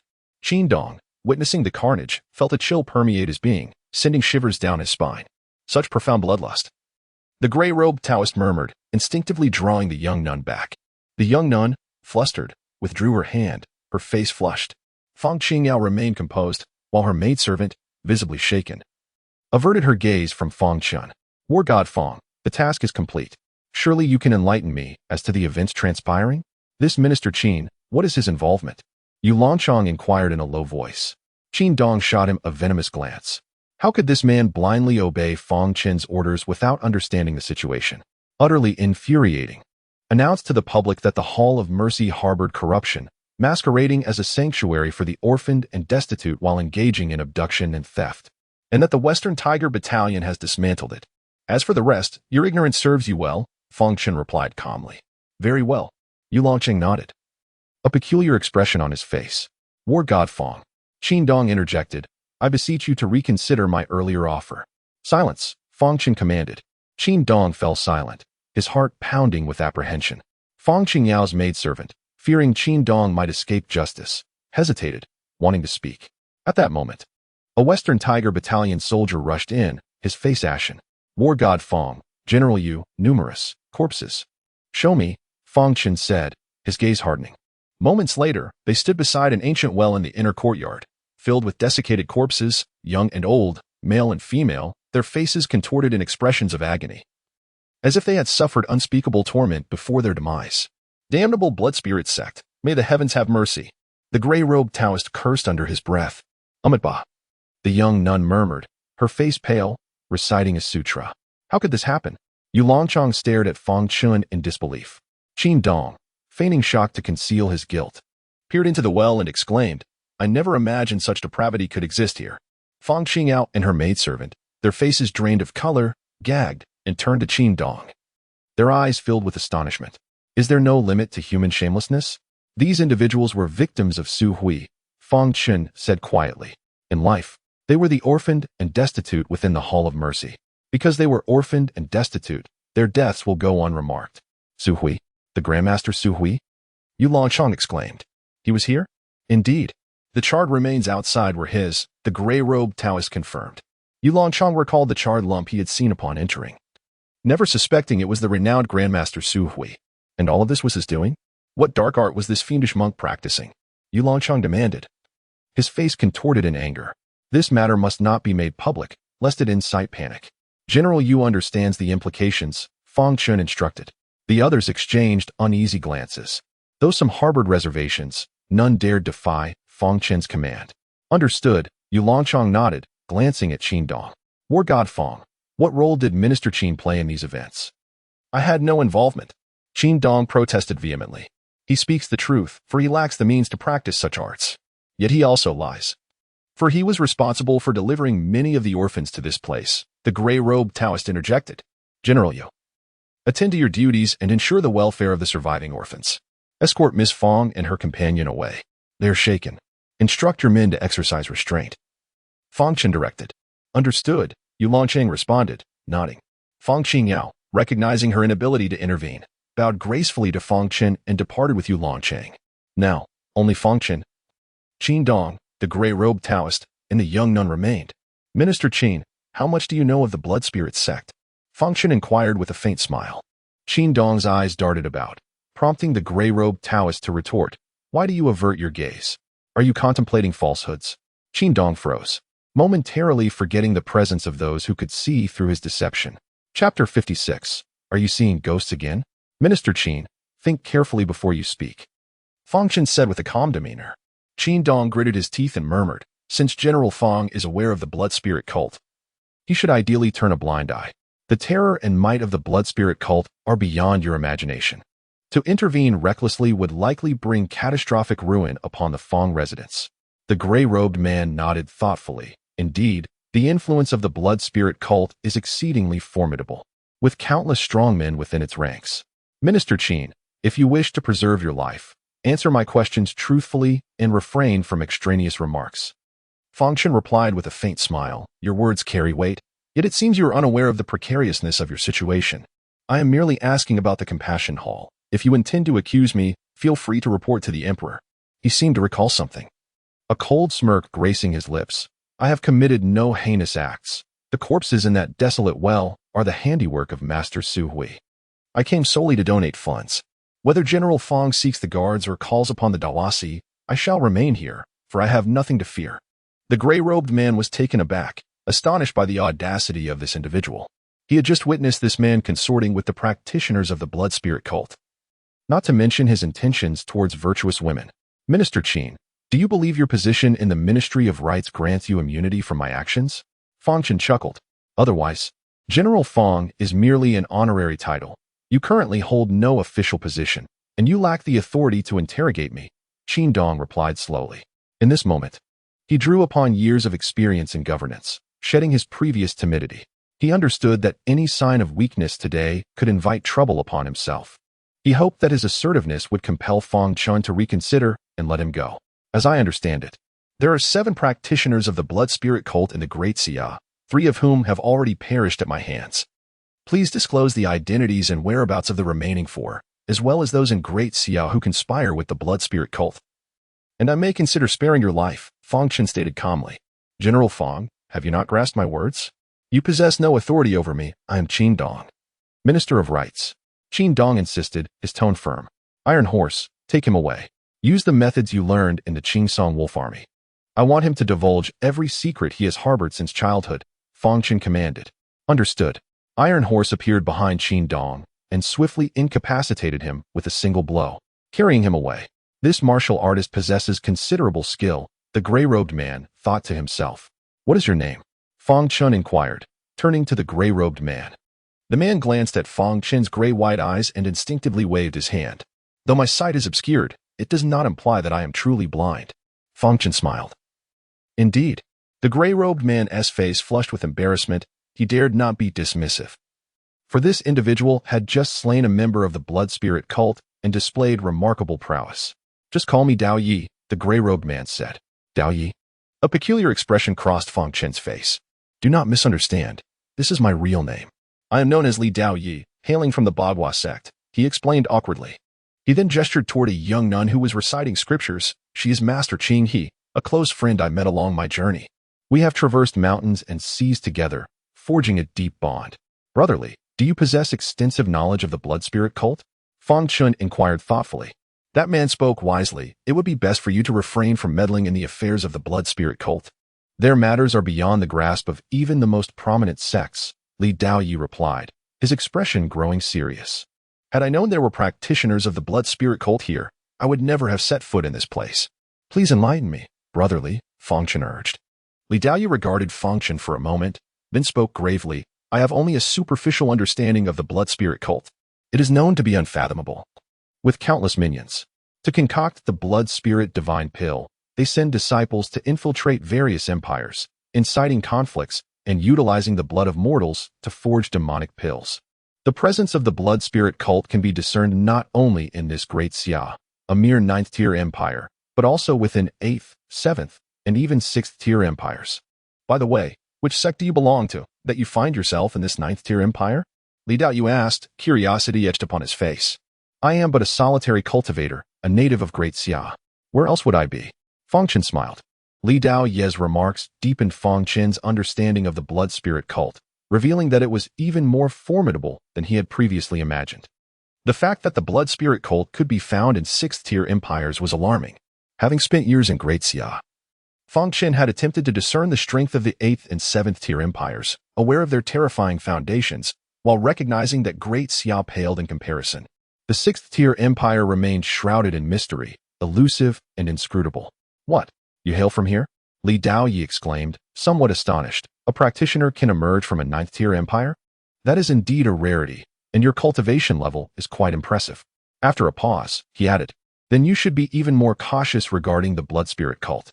Rest assured, they will leave once they have produced sufficient blood spirit divine pills. Let me be frank. The terror of the blood spirit cult is beyond our comprehension. It is said that even in the legendary first-tier empires, there are formidable figures of the blood spirit cult reigning supreme. Is this truly the case? Fang Chen's expression darkened. A first-tier empire? Zhongzhou country is also a first-tier empire. Could it be that the blood spirit cult possesses terrifying entities akin to the esteemed Yunhe, who can traverse vast distances? I have not witnessed it myself, but such are the rumors in the world. It cannot be mere fabrication, especially given that the blood spirit cult has never been genuinely suppressed over the years. Li Daoyi concluded, waving his hand dismissively, brother, I advise you to steer clear of these matters. While the blood spirit cult has yet to discover your whereabouts, it would be wise for you to hide. Cultivation is arduous, and as a mere inhabitant of a 9th tier empire, your opportunity to tread the path of cultivation is rare. Do not jeopardize your future. Let the practitioners of the blood spirit cult ravage my fellow citizens of Great Xia, using their lives to forge the blood spirit divine pill? Fang Chen smiled. Surely someone must take action. But what can you do? No matter how high your cultivation, it cannot exceed that of the qi refinement stage. Unless you are a foundation establishment cultivator, perhaps you would be able to contend with the crisis in Great Xia. After all, the individuals arranged by the blood spirit cult here are unlikely to possess high cultivation. Li Daoyi frowned. Daoyi, let us assist them, the young nun. Master Qinghe suddenly interjected. Little nun, have you lost your mind? Do you wish to oppose the blood spirit cult? Do not forget that your cultivation is merely at the 2nd level of qi refinement. A mere sneeze from the blood spirit cult could spell your doom. Li Daoyi exclaimed in astonishment. But they implored me to assist General Fang, saying he is the last hope of Great Xia. I agreed to help them. The young nun's eyes glistened with unshed tears. Them? Are you seeing ghosts again? Li Daoyi felt a chill run down his spine, instinctively moving closer to Fang Chen, casting wary glances around. Chapter 57. The storage ring in the eyes of Master Qinghe. Shadows flitted about in the small courtyard, some old, some young. All congregated around the withered well. Some remained silent, while others murmured incessantly. Very well, I shall convey your message to General Fang, she nodded repeatedly. Then turned to Fang Chen. The spirits express their hope that you will agree to drive the blood spirit sex practitioners out of Daxia. Can you see ghosts? Fang Chen's expression shifted slightly. Over the past 5 years, he had ventured out of his body countless times but had never encountered a ghost. Yet this young nun, at the 2nd level of qi refinement, could genuinely perceive them? My master has said that I possess the innate ability to see spirits, Master Qinghe affirmed. Li Daoyi felt increasingly unnerved. This little nun was otherwise commendable, but her ability to see ghosts made him quite anxious. Tell them I will, Fang Chen replied slowly, nodding. Master Qinghe immediately witnessed the figures bowing to Fang Chen. General Fang, they are bidding you farewell. Travel safely, everyone. Fang Chen clasped his hands in respect. Have they all departed? Li Daoyi inquired hastily. They have gone, Master Qinghe confirmed. I have promised them that I will remain in Daxia to assist General Fang in expelling the blood spirit sect. Little nun, this was your own promise, unrelated to me. I intend to leave here, and you should come with me, Li Daoyi advised. I have also promised to help you, Master Qinghe responded. What? You promised on my behalf as well? Did you consult me first? Li Daoyi exclaimed incredulously. My master has said that if one agrees to their requests, one must fulfill them. If not, one will face grave tribulations in their cultivation, Master Qinghe explained. Did your master not caution you against hastily agreeing to their requests? Li Daoyi remained silent for a moment before asking. Master Qinghe nodded. It seems my master did mention that. Then why did you agree so readily, and even on my behalf? You, little nun, must have ulterior motives. Had I known this, I would not have rescued you from those human traffickers. Li Daoyi seethed internally, his face turning pale. If you wish to leave, then go. This matter concerns Daxia and is unrelated to you, Fang Chen said with a calm smile. Then I shall take my leave first, Li Daoyi said, bowing slightly before nimbly climbing over the wall. Little nun, you should depart as well. Fang Chen turned to Master Qinghe. General Fang, I must fulfill my promise. And I will stay to assist you, Master Qinghe insisted. But you are only at the second level of qi refinement. What can you possibly do to help me? Fang Chen asked, his expression peculiar. Master Qinghe paused, a faint blush creeping onto her face as she stammered. I can see ghosts. I am certain it will be of use. Very well. My parents believe in Buddhism. So you may stay at my family's abode for a while. In the Fang residence's temple, Fang Chen suggested, his eyes flickering with interest. The little nun's ability to perceive spirits could indeed prove advantageous. As they exited the Compassion Hall, Fang Chen noticed that Fang Qingyao and her servant had not yet departed. They seemed to be waiting for him. Lady Fang, is there something else? Fang Chen inquired with a smile. General Fang. General Yu has stated that he intends to close the Compassion Hall, which would leave the solitary residents without a place to go. I was wondering, could my Qingyao Hall take over the Compassion Hall? Fang Qingyao spoke softly. If Lady Fang is willing, then certainly. I shall have someone assist you with the necessary arrangements. Should your Qingyao Hall encounter any issues in the future, feel free to seek my help at the Fang residence, Fang Chen replied with a gentle smile. That would be wonderful. Fang Qingyao's eyes sparkled with delight. The news of Fang Chen bringing back a nun quickly spread throughout the Fang residence. Fang Songhai and his wife hurried over, while Fang Songyo rushed in his wheelchair to confront Fang Chen. Upon seeing Master Qinghe, a peculiar expression emerged on his face. Chinner, it seems you have taken a liking to this type, Fang Songyo said teasingly. Chinner, who is this nun?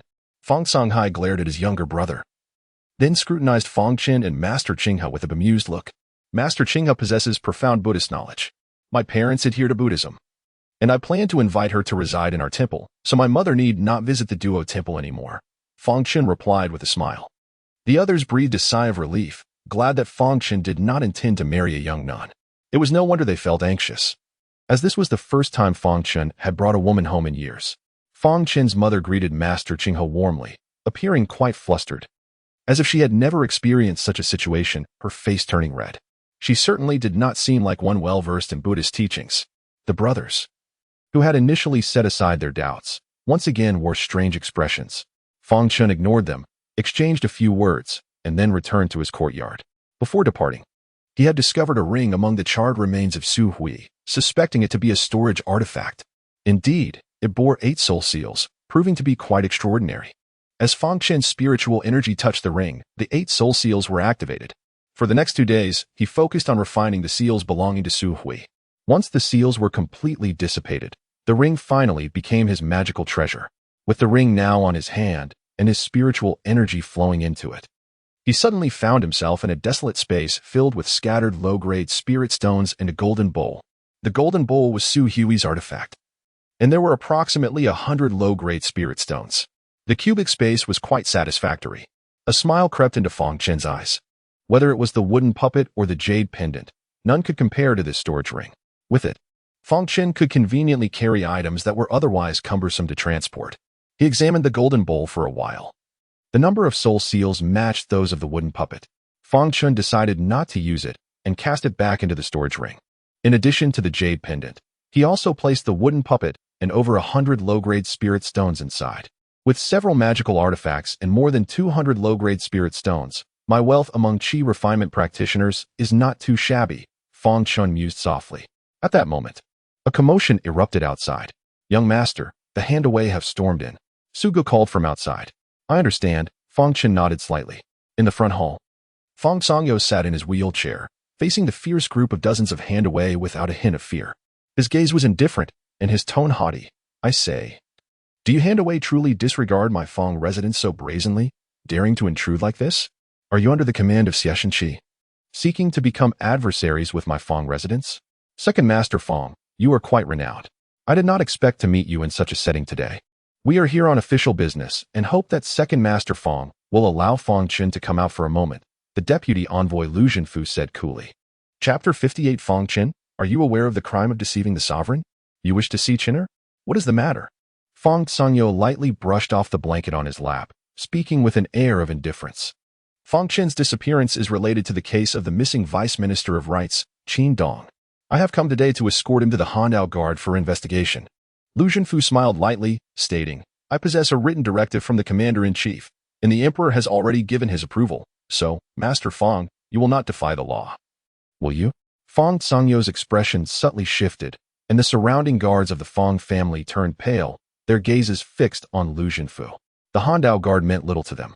The guards of the Fang family were all seasoned soldiers, either having fought under Fang Songhai, served alongside Fang Songyou, or accompanied Fang Chen in his campaigns. With a single word from Fang Songyou, these Handao guards would find it nearly impossible to leave the Fang residence unscathed. Chino has no connection with Qin Dong. I fear you may have mistaken the person. Fang Songyou spoke slowly. Someone had seen Fang Chen and Vice Minister Qin together at the Compassion Hall in the northern outskirts a few days prior. After that day, Vice Minister Qin disappeared, which I suspect is no mere coincidence. Of course, we must investigate thoroughly to ascertain the truth. I hope Master Fang can inform Fang Chen to accompany us to the guard. Lu Junfu replied with a calm smile.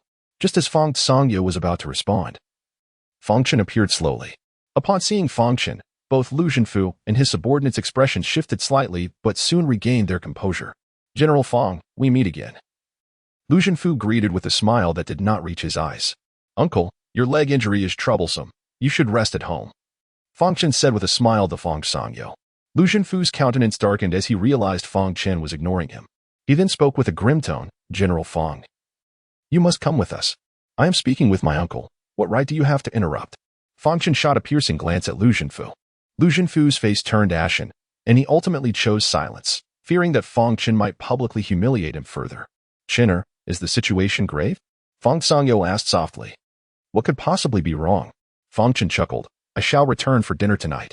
Then it is nothing to worry about. Fang Songyou laughed heartily and ordered his attendants to push him away.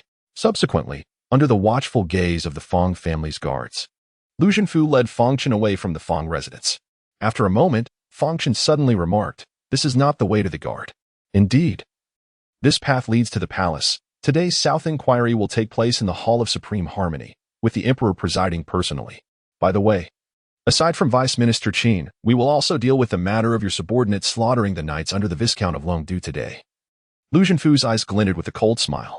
What is inevitable shall come to pass. Indeed, it is time to address this matter. Fang Chen nodded slightly. In the palace. Within the Hall of Supreme Harmony, the ministers were abuzz with discussions regarding Vice Minister Qin's disappearance. Many had sensed something amiss when he did not attend the morning court session the day prior. As a second-rank official of the Great Xia, how could he miss the morning assembly? Such an act is tantamount to deceiving the sovereign. Thus, Prime Minister Li Guozhu immediately dispatched someone to the Qin residence for inquiries. Upon learning that Qin Dong had not returned home all night, he promptly reported the matter to the emperor. The emperor ordered Xiao Shenxi to conduct a thorough investigation, which eventually led to the Compassion Hall and uncovered that Fang Chen was the last person to meet with Qin Dong. General Fang holds no grudge against Vice Minister Qin. Surely he would not suddenly resort to violence against him.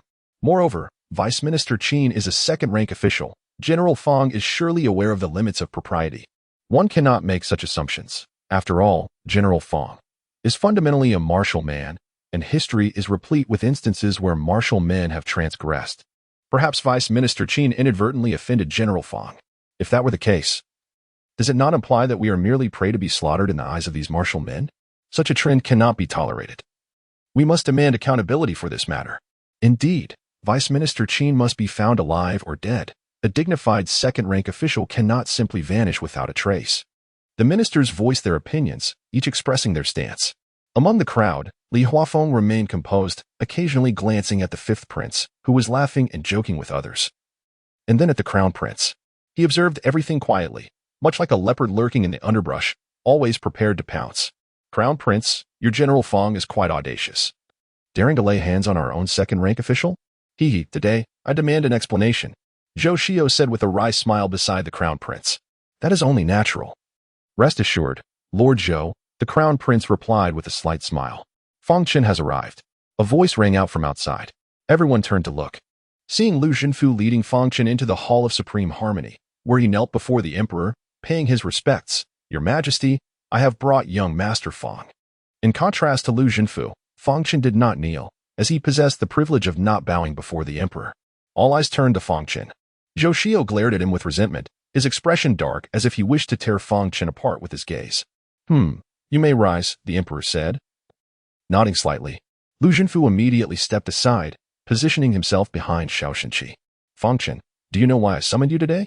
The emperor asked. His gaze fixed on Fang Chen. I have heard that Vice Minister Qin is missing, Fang Chen replied with a smile. Indeed. Explain to me why you ordered General Yu Longchong to raid the Compassion Hall in the northern outskirts? The emperor inquired. The crowd murmured in confusion. Why would Fang Chen focus on the Compassion Hall? Did it provoke this calamity? Your Majesty, this matter has nothing to do with me. I merely happened to be there by chance and learned of it. It is rumored that the Compassion Hall engaged in illicit activities, which compelled General Yu to act. Fang Chen smiled. I do not concern myself with those matters, but I wish to know where Vice Minister Qin is gone. It has been said that he was last seen with you before his disappearance. As a second-rank official of this dynasty, his unexplained vanishing is unacceptable. And I require you to provide an explanation. The emperor's voice grew stern. Your Majesty, Vice Minister Qin has legs and feet. Where he chooses to go is beyond my control, Fang Chen stated. So, you maintain that you are not connected to Vice Minister Qin's disappearance? The emperor asked coolly. Indeed. I am unrelated, Fang Chen replied, smiling. Fang Chen, are you aware of the crime of deceiving the sovereign? The emperor's tone darkened, casting a glance at Xiao Xinqi. Xiao Xinqi stepped forward, stating, Fang Chen, we have discovered that Vice Minister Qin was previously involved in a case regarding a missing maid, who was a servant in his residence. This matter was thoroughly investigated by the Dahua Temple, clearing Vice Minister Qin's name. However, recently, you took it upon yourself to investigate this case with officials from the Dahua Temple. Shortly thereafter, Vice Minister Qin disappeared. All these events are interconnected, not mere coincidences. Pausing, he added, thus, we in the Handao Guard have reason to suspect that Vice Minister Qin's disappearance is linked to you. I hope you will speak truthfully. Chapter 59 An Explanation. Commander Xiao, you assert that it is not mere coincidence, is it not? I indeed encountered Minister Qin on that day, yet he departed in haste. As for his whereabouts, I am neither a seer nor an eavesdropper. How could I possibly know? Fang Chen replied with a faint smile. Xiao Xinqi furrowed his brow. By his intuition, Qin Dong's disappearance must be linked to Fang Chen. However, he could not fathom what would compel Fang Chen to act against a high-ranking official of the Great Xia.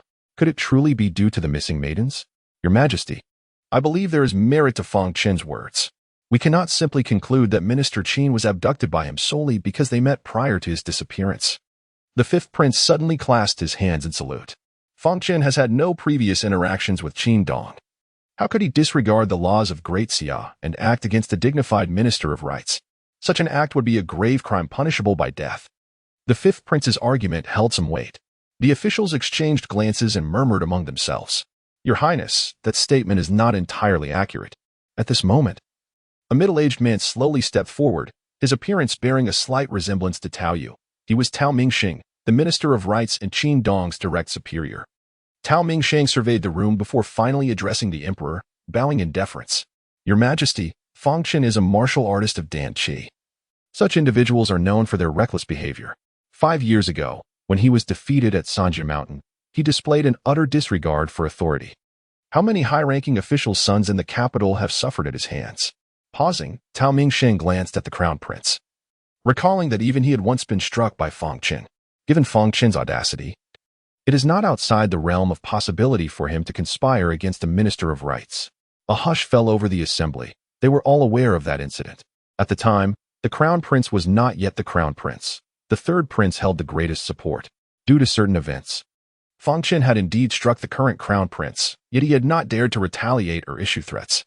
It was only after Fang Chen's defeat at Sanjia Mountain 5 years ago that the third prince was sent to Qingsong Kingdom as a hostage, allowing the current crown prince to ascend to his rightful position. The crown prince remained expressionless, unfazed by Tao Mingxing's remarks, demonstrating remarkable composure, as if he had long since forgotten the humiliation from years past. Minister Tao, you are clearly ignorant of the law. Your assertions are mere conjecture. While I may not currently be in the court, as you stated, I am the only martial artist of Dan Qi in Great Xia. Fang Chen smiled. You have conjured these baseless theories to entrap me unjustly.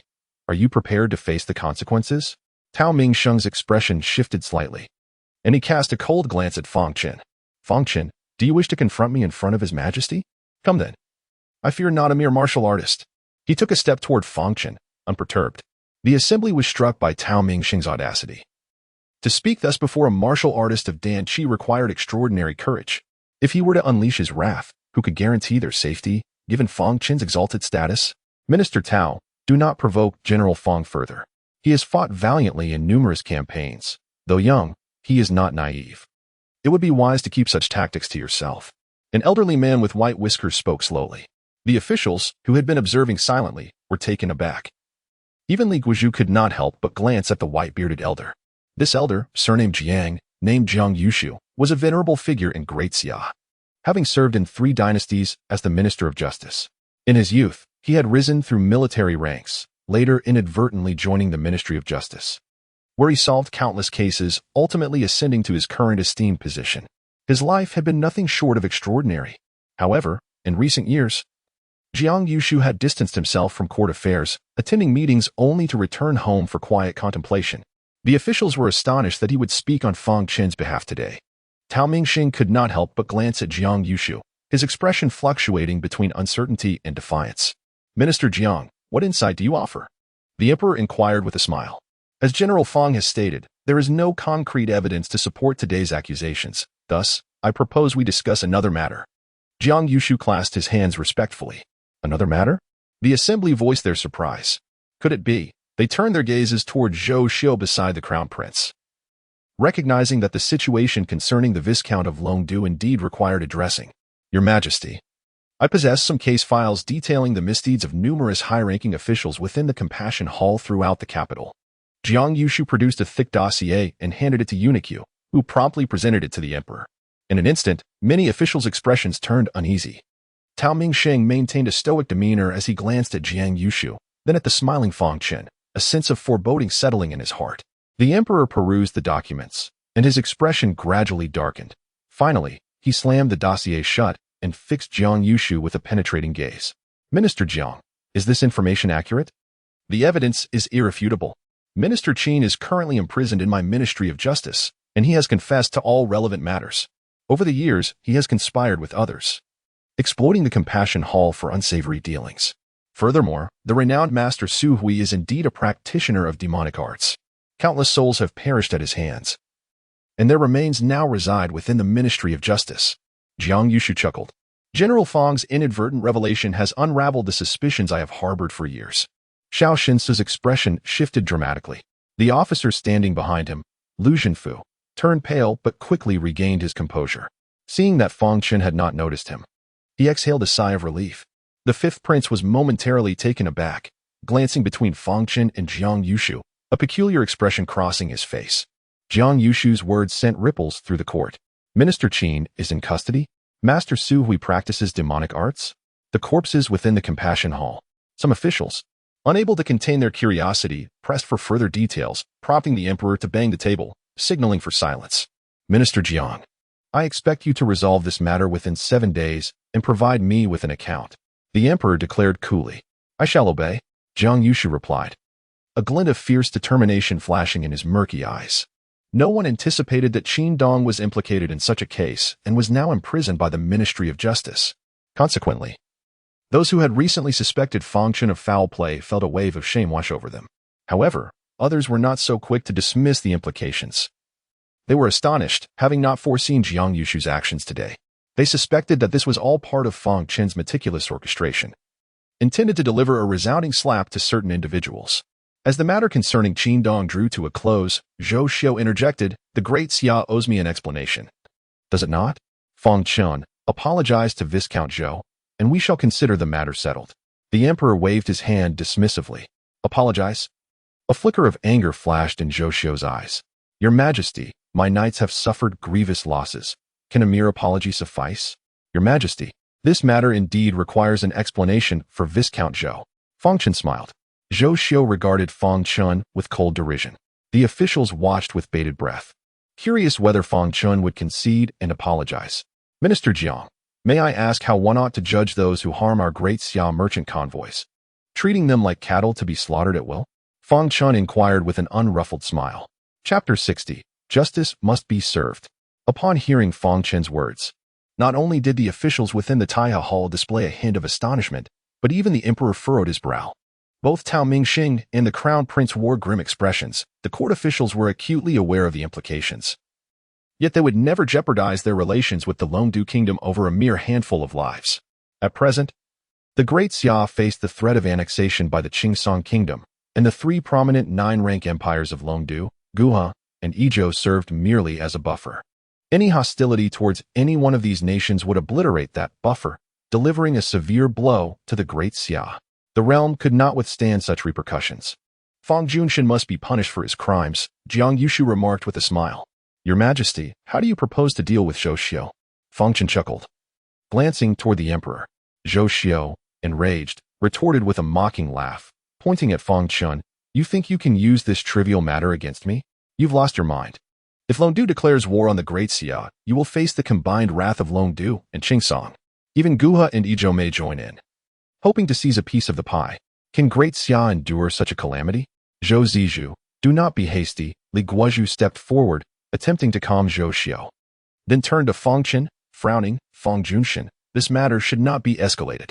Tao Mingsheng immediately interjected. Fang Chen, do you not realize that your hostility with Longdu will place the Great Xia in a perilous position? Father, please reconsider. The crown prince turned to the emperor, bowing respectfully.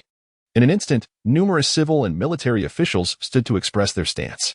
Among them were many who had previously aligned themselves with the so-called Fang faction. Zhou Xiu's face broke into a cold smile, relishing in Fang Chen's predicament. This encapsulated the current state of affairs in the Great Xia. The opposition remained oblivious, foolishly attempting to challenge Longdu. Even a Danchi warrior would be of no use. I do not require an apology from you. Simply behead your two subordinates. Zhou Xiu said with a slight smile. Otherwise, I, the Duke of Longdu, shall undoubtedly declare war on the Great Xia, and your losses will be far from trivial. War? The crowd shuddered involuntarily. This was a method of combat between empires, where armies clashed, charging forth in a brutal display to determine victory or defeat, accompanied by stakes and reparations, with the vanquished suffering immense losses. Currently, the Great Xia's military strength was less than 400,000, while Longdu boasted a standing army of over 1 million. Although Dachi warriors were absent from their ranks, they still possessed numerous peak chi masters, far exceeding the capabilities of the Great Xia. Should a war break out, the Great Xia's chances of victory would be slim. Fang Chen. The assailants were Huang Sihai and Tai Ma of the Qingsong Kingdom's wolf army, were they not? The emperor inquired, looking at Fang Chen with a neutral expression. Tai Ma? The crowd gasped in surprise, only to see that Xiao Shensu and a few others seemed already aware and unfazed, while the rest were taken aback, questioning why the master of the Qingsong Kingdom's wolf army would be under Fang Chen's command. Your Majesty, how do you intend to resolve this? Fang Chen smiled. According to Zhou Zizhu's words, simply surrender those two individuals, and there is no need for you to apologize, preserving your dignity while sparing the Great Xia from disaster. The emperor sighed lightly. However, should this occur, the other nations would likely become even more emboldened. 5 years ago, not to mention the Duke of Longdu, even a viscount would have behaved with decorum in the Great Xia. How could one act so brazenly as Zhou Xiu has done? You speak of 5 years ago? The Great Xia is no longer the Great Xia of your. Fang Chen, you have hastened its demise. Zhou Xiu sneered repeatedly. Indeed. The Great Xia is not what it once was. Fang Chen sighed softly. Just when everyone expected him to capitulate, he clasped his hands before the emperor, saying, Your Majesty, I regret to say that if Zhou Xiu is not dealt with today, the other nations will look down upon the Great Xia. Our merchant caravans traveling through various realms will encounter insurmountable difficulties, even being treated like livestock for slaughter. With that, Fang Chen swiftly seized the astonished Zhou Xiu and exited the Taiha Hall. As some attempted to intervene, they found themselves outpaced by Fang Chen, and by the time they realized, he had already departed. Stop him! The emperor erupted in fury. Xiao Shensu reacted swiftly, leading Lu Zhenfu and a host of palace guards in pursuit. Soon after, the emperor himself, accompanied by civil and military officials, rushed out of the Taiha Hall to ascertain Fang Chen's intentions. How dare you harm me? Do you not fear the Great Xia's downfall because of your actions? Zhou Xiu screamed in a mix of fury and fear. Fang Chen remained expressionless, effortlessly carrying him as he traversed great distances with each stride, reminiscent of a celestial being traversing the earth. This left the pursuers trailing far behind, and soon, Fang Chen brought Zhou Xiu to the bustling woman in the capital. Here, various tea houses, taverns, and stalls thrived amidst the throngs of people, with individuals from Guha, Izhou, and Longdu intermingling. Is that not Fang Junshin? Someone exclaimed, recognizing Fang Chen, their face lighting up with surprise. Who is that person he is holding? Murmurs of curiosity spread through the crowd. While many did not recognize Zhou Xiu, Some scholars from Longdu knew his identity, their faces reflecting shock. Fang Chen, what do you intend to do with our Longdu Viscount? Someone cried out. A Longdu Viscount? The citizens of the Great Xia exhibited curiosity, initially believing the Viscount had provoked Fang Chen, causing a ripple of excitement that spread like wildfire. However, the arrival of palace guards and the elite blade guards quickly alerted the populace to the gravity of the situation. The most astonished were the onlookers when they beheld a group of civil and military officials rushing forth, led by none other than the Emperor of the Great Xia. Long live our Emperor! The crowd, sensing the gravity of the occasion, knelt in reverence, their voices resounding in the air. The Emperor, his expression somber, nodded slightly, gesturing for them to rise. He then turned to Fang Chen, his demeanor grave. Fang Chen, release Zhou Xiu immediately. Fang Chen, you are committing treason. The Crown Prince thundered. What has transpired? How has Zhou Xiu been captured by Fang Chen? The figures of Yi Qinghe and Tao Yu emerged from the crowd. Though they were not qualified to attend court, they were aware of Fang Chen's impending examination and had come to celebrate. They were taken aback by the unfolding scene. Quickly locating their fathers among the officials, and had it not been for the Emperor's presence, they would have rushed forward to inquire. Fang Chen has committed treason? The citizens of the Great Xia were engulfed in confusion. Fang Chen smiled, channeling his spiritual energy, and his voice boomed across several miles. This man is a Viscount of Longdu. He has ruthlessly harmed the merchant caravans of Great Xia, deriving pleasure from their slaughter, showing no remorse and treating the citizens of Great Xia as mere cattle to be slaughtered. His crimes are numerous and war and execution. Chapter 61, An Inch of Land. An inch of blood. What? The people of Longdu Kingdom have harmed our Great Xia merchant convoy? Hush, I had heard whispers of this, but I never anticipated it to be true. It seems the merchants have faced dire straits in recent years. What nonsense, a mere Viscount. If what General Fang claims is indeed accurate, then he ought to be punished. Countless citizens of Great Xia are seething with indignation. The Emperor's countenance turned ashen. The prince and his companions looked equally grim.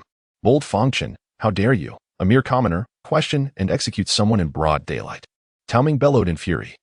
Though I am but a commoner, I am still a warrior of Great Xia, Fang Chen replied with a smile.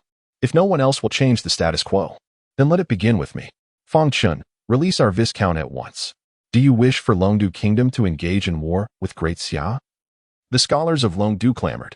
Scholars from Good and Yizhou also revealed their anger, turning to question the Emperor.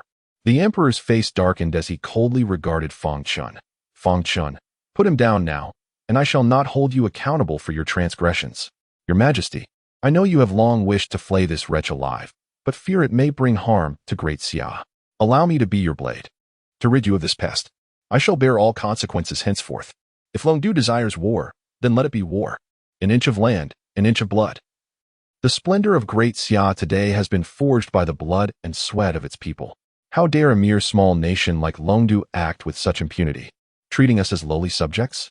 They shall pay in blood for their transgressions, Fang Chen proclaimed, his voice resonating like a mighty bell, echoing for miles. An inch of land, an inch of blood. The crowd fell into silence. Even many officials who intended to persuade Fang Chen wore expressions of contemplation. Li Guizhu glanced at Fang Chen, then at Zhou Xiu, shaking his head gently. Many officials, perceiving the situation, quietly took a step back. Minister of Justice Jiang Yushu, with murky eyes, stroked his beard and smiled faintly. His stance was unmistakable. Among the crowd, Fang Qingao and her servant stared blankly at Fang Chen, surrounded by the fierce blade guards and imperial guards.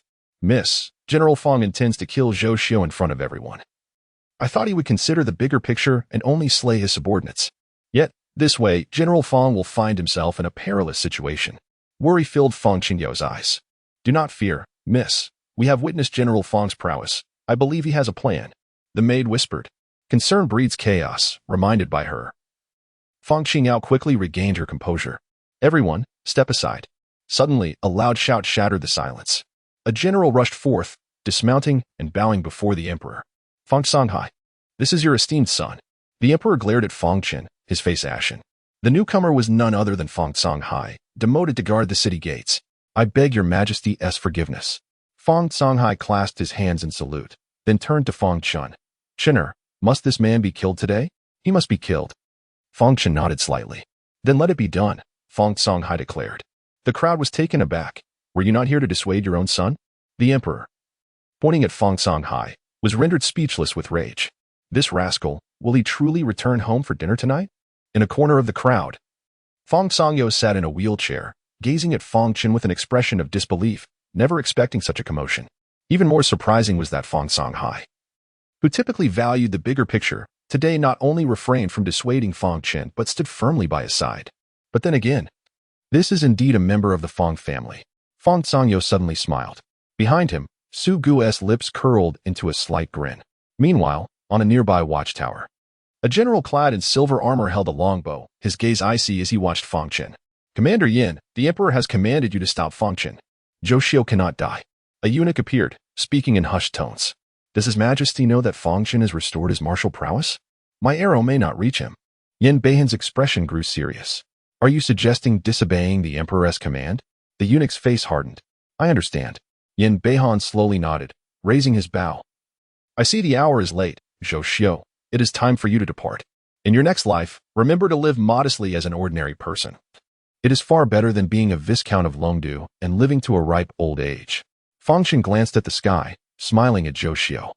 Zhou Xiu's face turned pale. Do you truly dare to kill me? If you kill me, your emperor will not spare you. That is a matter for later.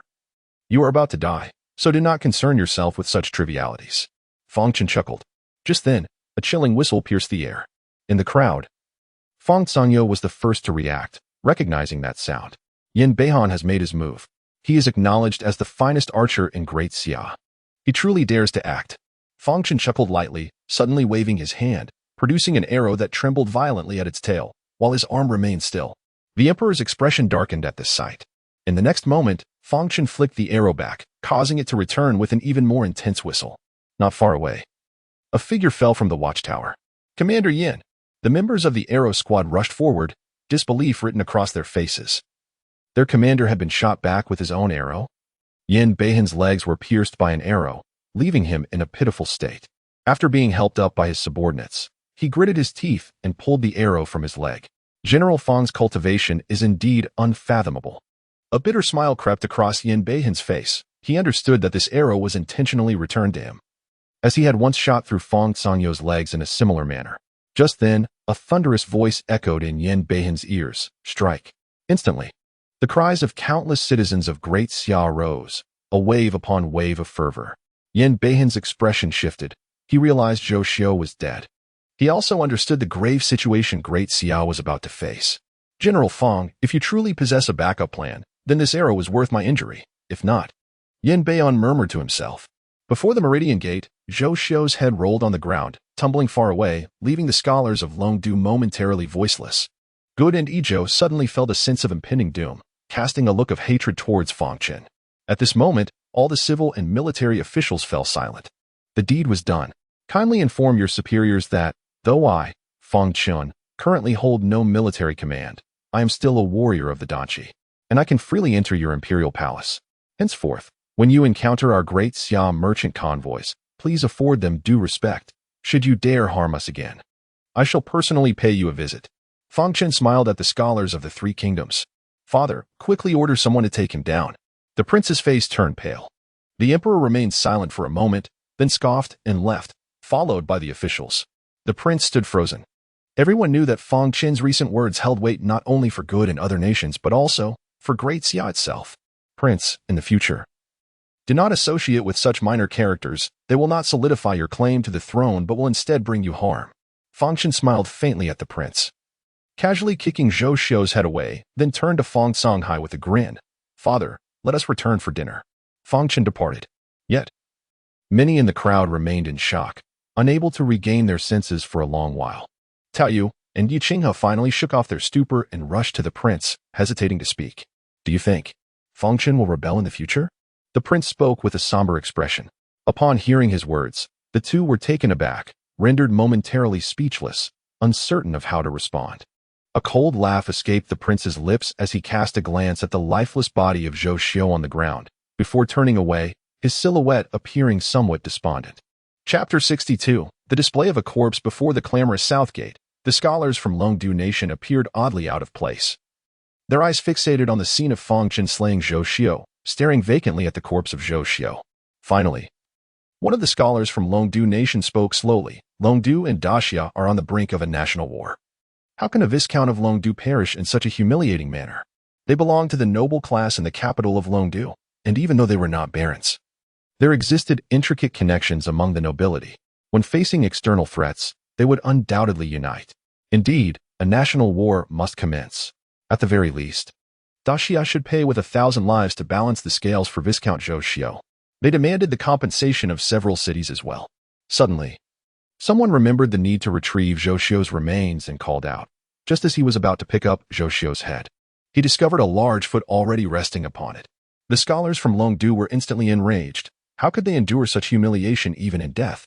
Even the representatives from Guha and Izhou could not bear to watch any longer, voicing their reprimands. Su Gu stood with his foot on Zhou Xiu's head. Grinning at the group, Viscount Zhou Xiu deserved his fate, for the sake of setting an example. The heir has ordered me to display his head and corpse at the south gate. The scholars from Longdu collectively gasped. Disbelief etched on their faces as they looked at Su Gu. Was Fang Chen truly prepared to sever ties with Longdu? Did he not fear the current situation of Daxia? Finally, one scholar could no longer contain himself, trembling as he pointed at Su Gu. You are too arrogant. How dare you insult Longdu so? Do you truly believe we are without power? Soon, Longdu will produce a master of Danqi. When the national war begins, you Daxia will regret this. Many Longdu scholars' expressions shifted at this, glancing at their companion. The representatives from Guha and Izhou exchanged doubtful glances. Oh, does Longdu truly have someone on the verge of ascending to Danqi? Su Gu inquired with keen interest. The man realized he may have misspoken and promptly fell silent, diverting the conversation. Su Gu paid him no further heed, instead carrying Zhou Xiu's head and corpse toward the south gate. Release him. A scholar from Longdu stepped forward to obstruct him, only to be kicked to the ground by Su Gu. The highest ranking among them barely reached the initial stages of Qi explosion. They were no match for Su Gu, especially with the citizens of Daxia watching closely. Ultimately, they could only watch helplessly as Su Gu took Zhou Xiu's remains away. That same day, Zhou Xiu's corpse was hung at the south gate for public display. Passers-by unable to resist glancing upward, while the Longdu scholars were filled with seething hatred. At Fang Mansion, I hear you killed a Viscount of Longdu? Xiao Shun, gazing at Fang Chen with an odd expression, remarked, Are you not concerned about Longdu allying with Qingsong? Daxia, at present, may not withstand the pressure from two nations. Guha and Izhou will only revel in your misfortune and will not extend their aid. Wouldn't it be wiser to act before Longdu and Qingsong forge an alliance? Fang Chen replied with a smile. A flicker of shock crossed Xiao Shen's eyes as she realized, you intend to initiate a national war with Longdu. What are you planning to do? If someone seeks to incite discord among nations, I shall resolve it first, Fang Chen stated calmly. Xiao Shen understood now. Her astonishment evident as she gazed at Fang Chen. You aim to swiftly resolve the impending conflict, rendering their schemes ineffective? Indeed, you are the daughter of General Xiao. You are not lacking in intelligence, Fang Chen chuckled. A glimmer of delight flickered in Xiao Shen's heart. Such praise from the military deity of Daxia was indeed gratifying. Yet soon, she questioned why she felt joy over such commendation. I hope you resolve this matter swiftly, so I can return to Qingsong. Although Fang Mansion is grand, I've been confined here for days, and it has grown exceedingly dull, Xiao Shen remarked. Pausing briefly, she added, that little nun, was it Master Qinghe? I feel a sense of calm when she recites the scriptures. Make time to visit her temple and listen to her recitations. It will be beneficial. Fang Chen suggested with a gentle smile.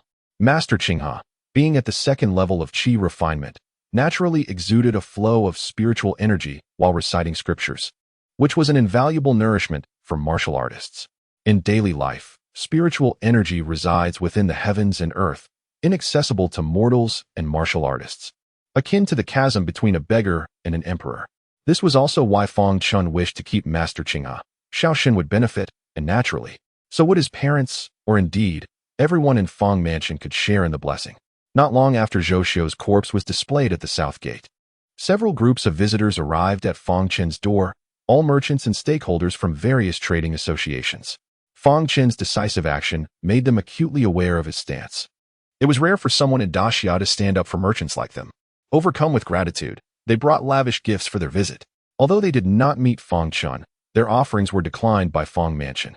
However, Fang Cengyo personally attended to these merchants. As the second master of Fang Mansion, despite being confined to a wheelchair, his status was unmatched by mere tradesmen, leaving the merchants feeling highly respected as they departed, their faces aglow. Most importantly, they received a promise from Fang Mansion. Should similar incidents arise in the future, they could directly approach Fang Mansion. "Young master, Miss Fang has arrived," Huang Sihai said softly at Fang Chen's door. Fang Chen glanced at Huang Sihai and suddenly smiled. "Have you taken the bone-quenching pill? You seem to have gained considerable size. Honestly, are you not from Daxia?" Huang Sihai scratched his head and chuckled. "Perhaps I've just been eating more. This bone-quenching pill has been remarkably effective. I feel twice as strong after taking it." "Twice as strong?" Fang Chen nodded slightly. Huang Sihai's previous strength equated to an initial stage Qi master, and now he should be comparable to a mid-stage Qi master, perhaps even approaching late stage. The bone-quenching pills had all been distributed by Su Gu, leaving none behind. It wouldn't be long before the overall strength of Daxia's hidden guards saw a significant uplift. "By the way, who is the Miss Fang you mentioned?" Fang Chen casually inquired. "Fang Qingyao, the young manager of Qingyao Hall. She is not here alone.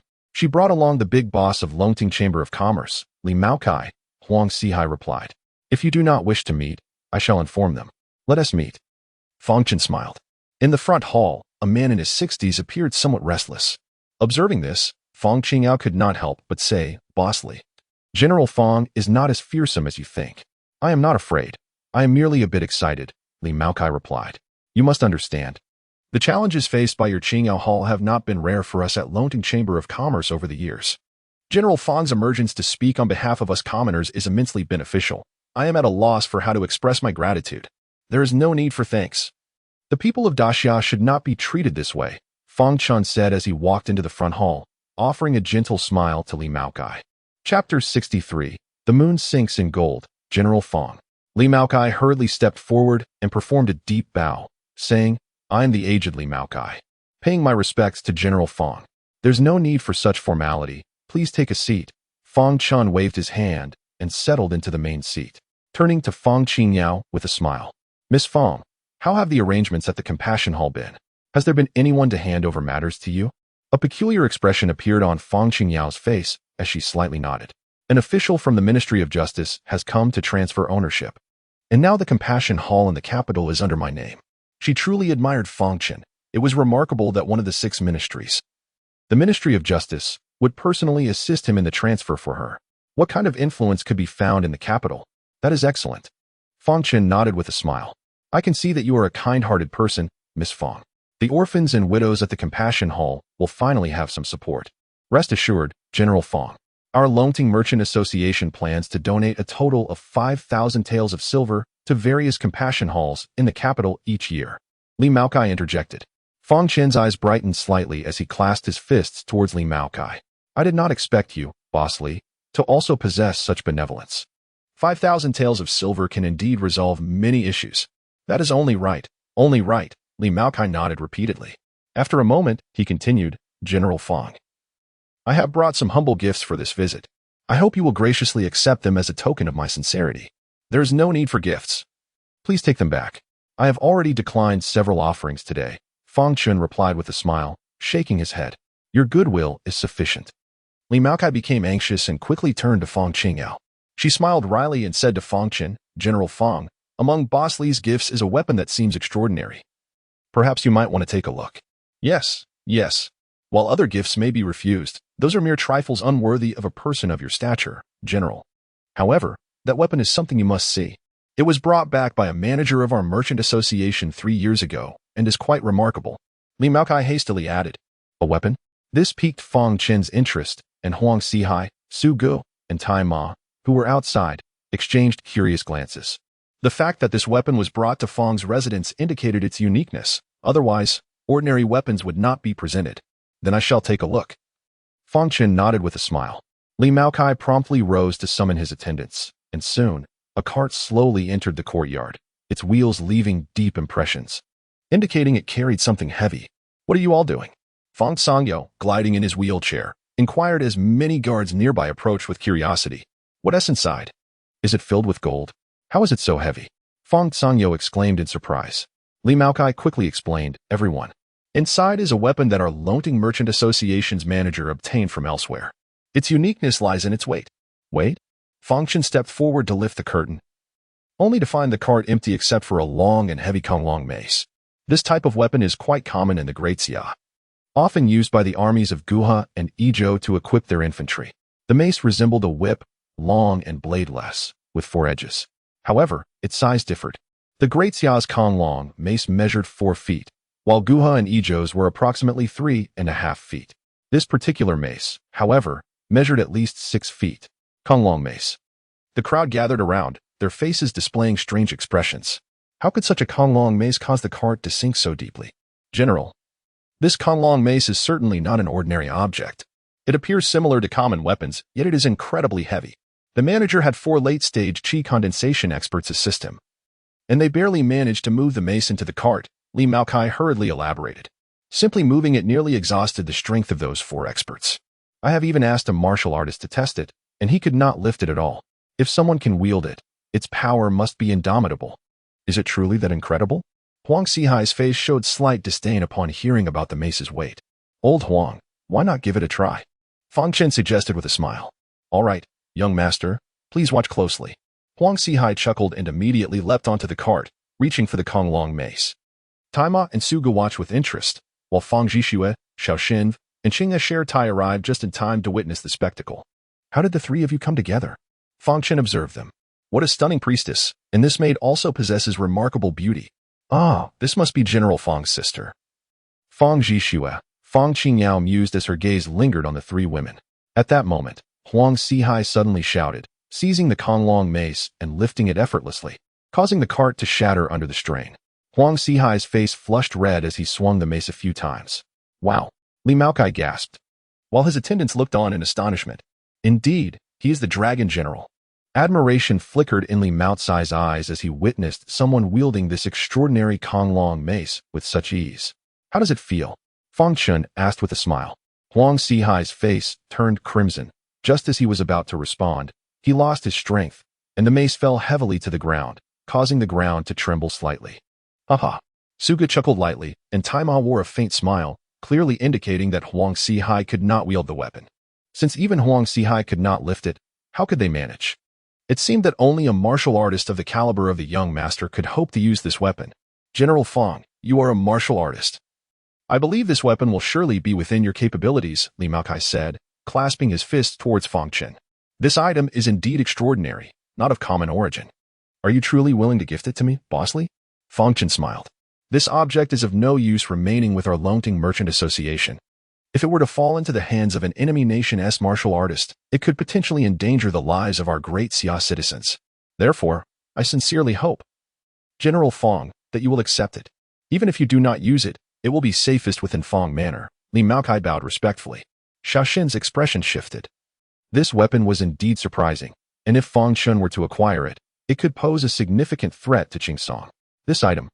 Qinghe Shirtai gazed at the Konglong mace, murmuring to herself, as if sensing a surge of spiritual energy emanating from it. If she was not mistaken, it was likely a treasure used by cultivators. Goodness, I did not expect such an item to exist in the Great Xia. This is a treasure crafted from moon-sinking gold, and it appears to possess at least 12 soul seals. What an exceptional item.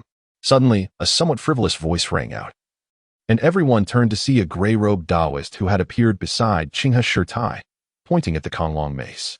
Chapter 64, Terrifying Power. The figure in the gray robe was none other than Master Li, who had spoken of leaving just a few days prior. Master Qinghe gazed at him in astonishment, her expression revealing a hint of surprise. Did you not intend to depart? After much contemplation, an unsettling feeling lingered in her heart. After all, he was the one she had brought to the Great Xia. If he were to perish here, how could she ever explain it to his master? Master Li, with an air of righteousness, declared, "Thus, I have resolved to remain and join you in this struggle." He glanced around the group, but refrained from uttering the name of the blood spirit sect. Some knowledge, he believed, was best left to the heavens, lest it invite trouble. Fang Songyo stood dumbfounded and then turned to the guards beside him, asking, "Did you allow him entry?" The guards' faces turned a shade of deep crimson, embarrassment evident upon them. Second uncle, he possesses formidable skills. Ordinary people cannot obstruct his entrance into the Fang residence. Fang Chen smiled, and then turned to Master Li. Do you recognize the origin of this object? Master Li replied, Indeed, I do. This is moonlit gold. I have been fortunate enough to behold it on several occasions. It is a superior material for crafting magical treasures. Have you sensed the power of this Konglong staff? It requires at least 12 soul seals. It is indeed a remarkable item. However, it is somewhat lamentable that treasures forged from moonlit gold are beyond the capabilities of mere mortals. Its demands on the soul are exceedingly high, and one must possess sufficient spiritual energy to wield it. Upon finishing, he inwardly lamented the appearance of such an exquisite treasure before him, when he could neither utilize nor steal, for it was beyond his strength. Even a cultivator at the 12th level of qi refinement would find it unmanageable without meeting the soul's standards. Brother Fang, I suggest you sell it. It is worth a considerable sum. Master Li winked at Fang Chen, his reference to currency being spiritual stones. As the mention of magical treasures and spiritual energy lingered in the air, Lady Zhao's eyes flickered with intrigue as she scrutinized Master Li, then glanced at Master Qinghe, her expression growing increasingly peculiar. Selling something so exceptional would indeed be a loss. Fang Chen approached the Konglong staff, poised to grasp it. Observing this, Master Li waved his hand. Brother Fang, while I admire your prowess, you cannot lift it. There exists a nation known as the Moonlit Kingdom, famed for its abundance of moonlit gold. The cultivators there possess naturally potent souls, allowing them to wield treasures infused with this material with ease. As he spoke, Fang Chen had already grasped the Konglong staff, lifting it slowly. To his surprise, it was not as heavy as he had anticipated. It merely felt superior to ordinary weapons. Master Li stood in disbelief, his eyes filled with incredulity. How could this magical artifact, clearly infused with moonlit gold, be so effortlessly lifted by Fang Chen? This indicated that Fang Chen's soul power exceeded his expectations, and as soul power correlates with cultivation, it suggested that Fang Chen's cultivation was indeed extraordinary. Brother Fang is truly the foremost powerhouse of our great Xia. Li Maokai felt a deep sense of admiration. Indeed, this weapon was tailored for Fang Chen alone, and only he could wield it. Huang Xihai and the others found nothing strange. To them, Fang Chen's abilities had long surpassed imagination, and it was no surprise that he could lift this weapon. Indeed, Chun'er is impressive. This Taoist speaks as if Chun'er cannot lift it, unaware of the prowess he possesses. Fang Sangyo laughed. A hint of embarrassment crept onto Master Li's face as he caught the gaze of Master Qinghe. Unable to contain himself, he remarked, I merely spoke in jest. If one's strength is sufficient, one can indeed lift moonlit gold. Clearly, Brother Fang is such a person. The others disregarded him, their attention fixated on the Konglong staff in Fang Chen's grasp. As Fang Chen's spiritual energy coursed through it, the 12 soul seals began to flicker with light, exuding an otherworldly aura. This treasure had been without a master for a long time, devoid of any prior owner's mark. A faint smile graced Fang Chen's face. This would save him several days of effort. He could commence refining it shortly. Brother Fang, shall we test its power? Master Li's eyes sparkled with curiosity. He was eager to witness the capabilities of a treasure with 12 soul seals. Not here, Fang Chen replied with a gentle smile. It would demolish the Fang residence. You and Master Qinghe should accompany me to the mountains for a trial. Brother, I wish to join as well. Fang Zhixue interjected eagerly. Not a chance. Stay at home and be safe. Fang Chen promptly refused. He preferred to shield Fang Zhixue from the complexities of the cultivation world for as long as possible.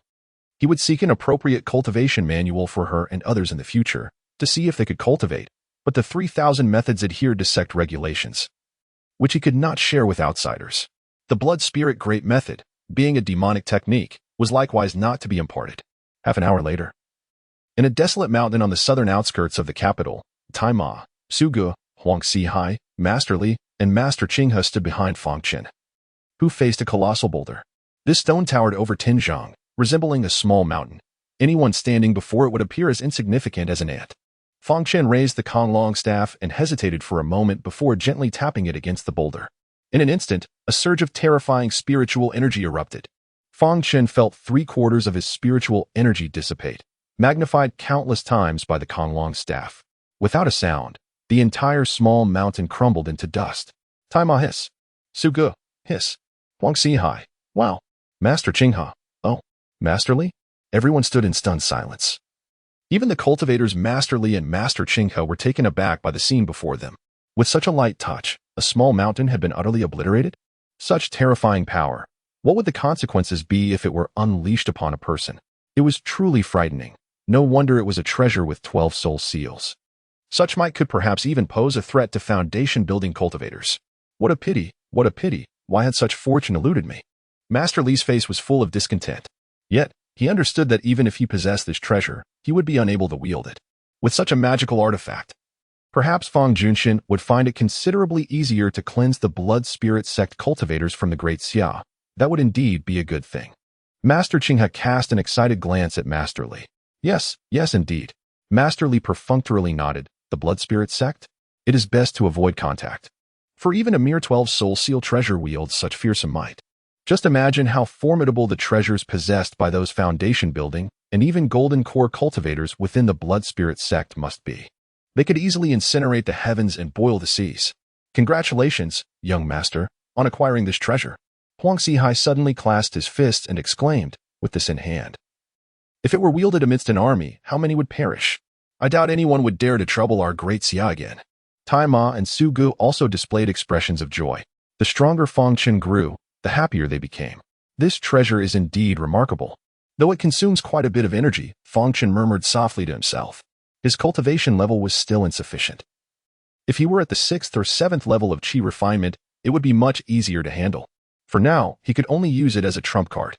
With this thought, he willed the Konglong staff into his storage ring, relieved that within the ring, time and gravity held no sway, allowing even the Konglong staff to be easily stored. Chapter 65. Yuan Zhuang's visit. The Konglong hammer is indeed a remarkable artifact, possessing formidable power. The most crucial aspect is that it can deplete Fang Chen's spiritual energy in just a few strikes. Each time his energy is exhausted, it allows Fang Chen to elevate his cultivation slightly. However, after the recent experiment, Fang Chen has confirmed that this is primarily a close combat treasure. It requires contact with the target to unleash its terrifying might. Thus, the notion of utilizing it to enhance his cultivation was swiftly dismissed.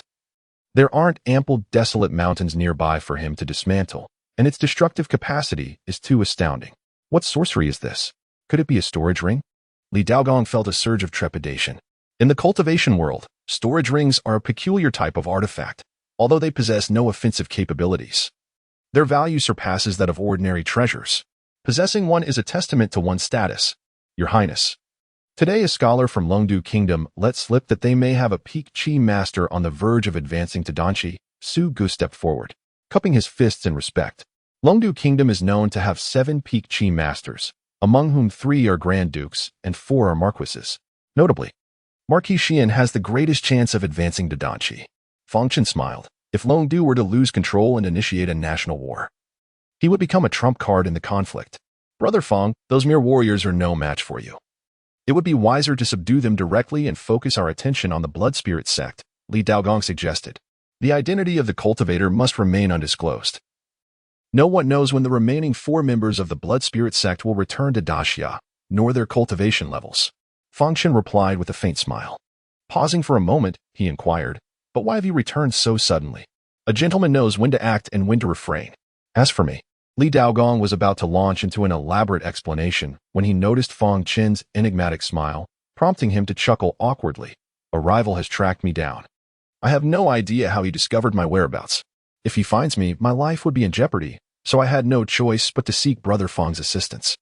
Sister Qinghe immediately seethed with anger. In her naivety, she genuinely believed that Li Daogong had returned out of discontent with the blood spirit sect, only to realize he intended to use Fang Chen as a shield against his enemy. You wish to exploit my family's heir? Old Huang glared, seizing Li Daogong by the throat. Su Gu had already positioned his sword against Li Daogong's neck. Iron Horse's cold gaze swept over Li Daogong, contemplating from which angle to strike first. Li Daogong felt a jolt of alarm as a surge of white light enveloped him, sending both Old Huang and Su Gu stumbling back several steps. Bold indeed. In the next instant, the 3 simultaneously cast the Diamond Talisman, the Swift Movement Talisman, and the Great Strength Talisman, launching a frenzied assault on Li Daogong. What on earth? A Diamond Talisman? A Swift Movement Talisman? And a Great Strength Talisman? Brother Fang, have you pilfered from some talisman master? Li Daogong exclaimed, dodging their attacks. These talismans are not inexpensive, yet the 3 warriors had each employed them, essentially expending 3 Diamond Talismans, 3 Swift Movement Talismans, and 3 Great Strength Talismans. How many low-grade spirit stones would that cost? With the enhancement of these 3 talismans, within the span of a teaspoon, the strength of Iron Horse and his companion's sword, Li Daogong, being merely in the 3rd stage of qi refinement, was only marginally comparable to the trio, but he struggled to withstand their combined might due to his spiritual energy advantage. This situation persisted for a few breaths, and then Li Daogong was defeated. He could only shield his vital points with spiritual energy, crouching defensively on the ground. Enough, Fang Chen remarked with a gentle smile. Upon hearing this, the trio retreated to the side. Honestly, you three, is it necessary to strike at Daoistly before Brother Fang even speaks? Li Daogong grumbled. To think of exploiting my family's heir, even if you only considered it, is worthy of death, Su Gu replied solemnly. Such unwavering loyalty, Li Daogong scoffed inwardly. Then turned to Fang Chen, cupping his fists in a bow, sheepishly saying, Brother Fang, if you assist me this time, I shall return the favor in the future. And how might you assist me? You do not genuinely wish to oppose the Blood Spirit sect, Fang Chen replied with a faint smile. I need not be your enemy to help you. I am a disciple of the 8 Trigram sect and possess the art of Qi observation. It was through this very skill that I located the Compassion Hall, Li Daogong declared promptly. Qi observation? Fang Chen chuckled. Do elaborate. This art is intricate and cannot be summarized in just a few words. Just know that wherever bloodshed is imminent, I can discern it with my technique, which should be of use to you, Brother Fang, Li Daogong explained.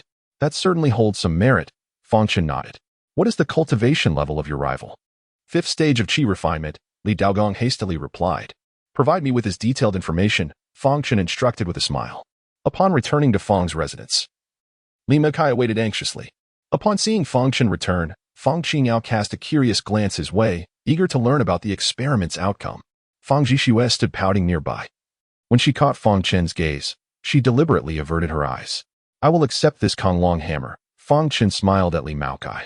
Thank you, General Fang. Li Maokai exclaimed joyfully, then discreetly took his leave. Neither party mentioned anything further, as if it were merely a mundane exchange of gifts, yet both understood that, after today, the Loaning Chamber of Commerce had ascended to new heights. Miss Fang, the affairs of the Compassion Hall can be reported to me in person from now on. Do come to Fang's residence more often, Fang Chen said, nodding slightly at Fang Qingyao. Brother, you don't allow me to meddle in your other matters. Surely I can manage the Compassion Hall? After you all left, I had quite a conversation with Sister Qingyao. I find those people to be quite pitiable, and I intend to assist them alongside Sister Qingyao, Fang Jixue interjected hastily. Weren't you only interested in martial arts? Fang Chen asked, intrigued. Fang Jixue had always been a martial arts enthusiast. Otherwise, she wouldn't have advanced to the explosive Qi stage at such a young age, ranking among the elite of the younger generation in the capital. My parents say I shouldn't be consumed by martial arts all day, or I'll have trouble finding a husband in the future. Isn't it just sensible to find something to occupy myself? Fang Jixue explained. That makes sense. Fang Chen pondered for a moment before nodding slightly. Fang Jixue instantly beamed with joy, pulling Fang Qingyao along as they dashed away. Su Gu, keep an eye on them. Fang Chen chuckled. Su Gu understood and quietly followed behind. The Compassion Hall is intertwined with the Blood Spirit sect. Should those 4 cultivators return to Daxia, they would undoubtedly become aware of this matter and perhaps harbor some suspicion towards Fang Chen. Taking over the Compassion Hall, Fang Qingyao might become one of their targets. Even if Fang Jixue chose not to involve herself today, Fang Chen would still dispatch Su Gu for covert protection until he ascertained the identities of the other 4. As for Su Ji's strength, he possessed a purple lightning talisman, a mid-grade one at that, which would be lethal against ordinary cultivators if unleashed. The following day, Yuan Yu accompanied Yuan Zhuang for a visit. Yuan Zhuang's injuries had significantly improved, evidently due to the skilled physician summoned from Dawasi. Thank you for saving my life, Your Highness. Upon seeing Fang Chen, Yuan Zhuang immediately knelt in gratitude. Officials do not kneel to commoners. However, within Daxia, few regarded Fang Chen as a mere commoner. At most, they merely paid lip service. Chapter 66. The envoy of Longdu arise. Have your injuries healed sufficiently? Fang Chen inquired with a gentle smile. Yuan Zhuang nodded appreciatively. My wounds have healed, leaving only minor abrasions. Indeed, the constitution of an explosive martial artist surpasses that of ordinary individuals, Fang Chen remarked, acknowledging the resilience. During your recent capture by the Weisu, do you harbor any resentment towards me for being implicated? How could I possibly harbor resentment? The actions of the Weisu only serve to confirm that the disappearances are shrouded in deeper intrigue, Yuan Zhuang responded in a hushed tone. The 200 households have persistently interrogated me, eager to ascertain how much the young lord knows about this matter. Their unease suggests that members of the Handblade Guard are entangled in this affair. A flicker of gravity crossed Yuan Yu's eyes. Before their visit today, she and Yuan Zhuang had braced themselves for potential sacrifice, as this matter involved the Handblade Guard, which ultimately had the emperor's backing. The Weisu's ability to detain Yuan Zhuang now posed a threat. Next time, they might resort to assassination. With Minister Qin now apprehended by the Ministry of Justice and much information extracted from Minister Jiang, it seemed that a portion of the disappearance cases could soon be resolved. Fang Chen stated, "Is that so?" Yuan Zhuang expressed surprise. Having recuperated in recent days, he was oblivious to external developments, as no one at Dawasi had informed him of this news. Hearing this, Yuan Yu felt a sense of relief, as it appeared the case was nearing closure. Yet, behind this incident, there are still other individuals involved. Would you be willing to continue investigating? Fang Chen smiled lightly. Yuan Yu was momentarily taken aback. The case was not yet concluded? Young lord, do you intend to expose the individuals from the Handblade Guard as well? Yuan Zhuang lowered his voice. They may merely be recipients of bribes from Minister Qin, akin to Li Huafeng, the junior official at Dawasi. However, he refrained from voicing this suspicion. Lacking concrete evidence against Li Huafeng, what if I were to say that Minister Qin is not the mastermind behind this affair, but merely a pawn, with a more significant orchestrator concealed behind the scenes? Would you believe it? Fang Chen proposed. Yuan Zhuang appeared momentarily disoriented. Surely this implicates too many individuals? A mere minister as a pawn? Then the true mastermind must be of the rank of a minister of the 6 ministries. Young lord, Niuju from the Handblade Guard has come to visit, a servant announced, entering the room. The Handblade Guard. Yuan Zhuang and Yuan Yu couldn't help but tremble with rage. Please enter, Fang Chen gestured. Before long, Niuju, flanked by a group of Handblade Guards, entered the hall. Upon seeing Fang Chen, he immediately bowed in respect. I pay my respects to General Fang. Yuan Zhuang and Yuan Yu glared at him with indignation. Niuju, did Xiao Shinsu send you? Your foresight is remarkable, General Fang, Niuju replied, filled with admiration, as he stepped aside to reveal 2 gaunt figures. Upon sight of them, Yuan Zhuang's fury erupted, recognizing them as the very individuals who had subjected him to relentless interrogation. Young lord, these 2 personally interrogated me. He maintained a calm tone. General Fang, we are innocent. We acted under the orders of the pacification envoy and were oblivious to the underlying circumstances. The 2 men immediately knelt, repeatedly bowing their heads in desperate plea for mercy. Unless I am mistaken, has the pacification envoy fled? Fang Chen inquired with a smirk. Niuju's eyes widened in shock as he stared blankly at Fang Chen, contemplating whether there were hidden forces within the Handblade Guard. General Fang, the pacification envoy escaped yesterday. Witnesses saw him leave the capital, but his whereabouts remain unknown. The commanding officer has instructed all Weisu to pursue him relentlessly. Niuju reported with a solemn expression. I understand.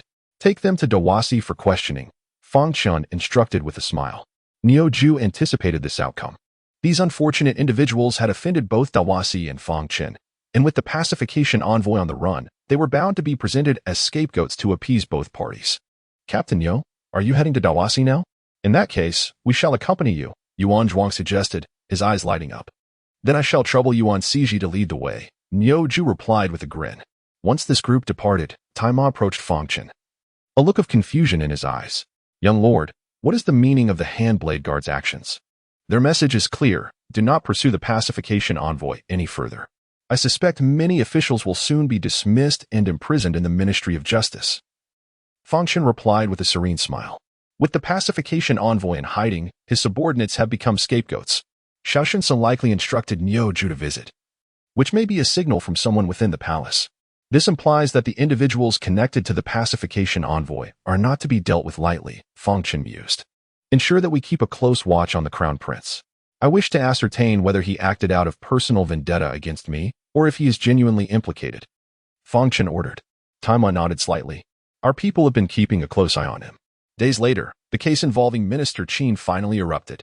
Numerous officials from all 6 ministries fell, totaling over 30, including several prominent families in the capital who faced confiscation of their assets.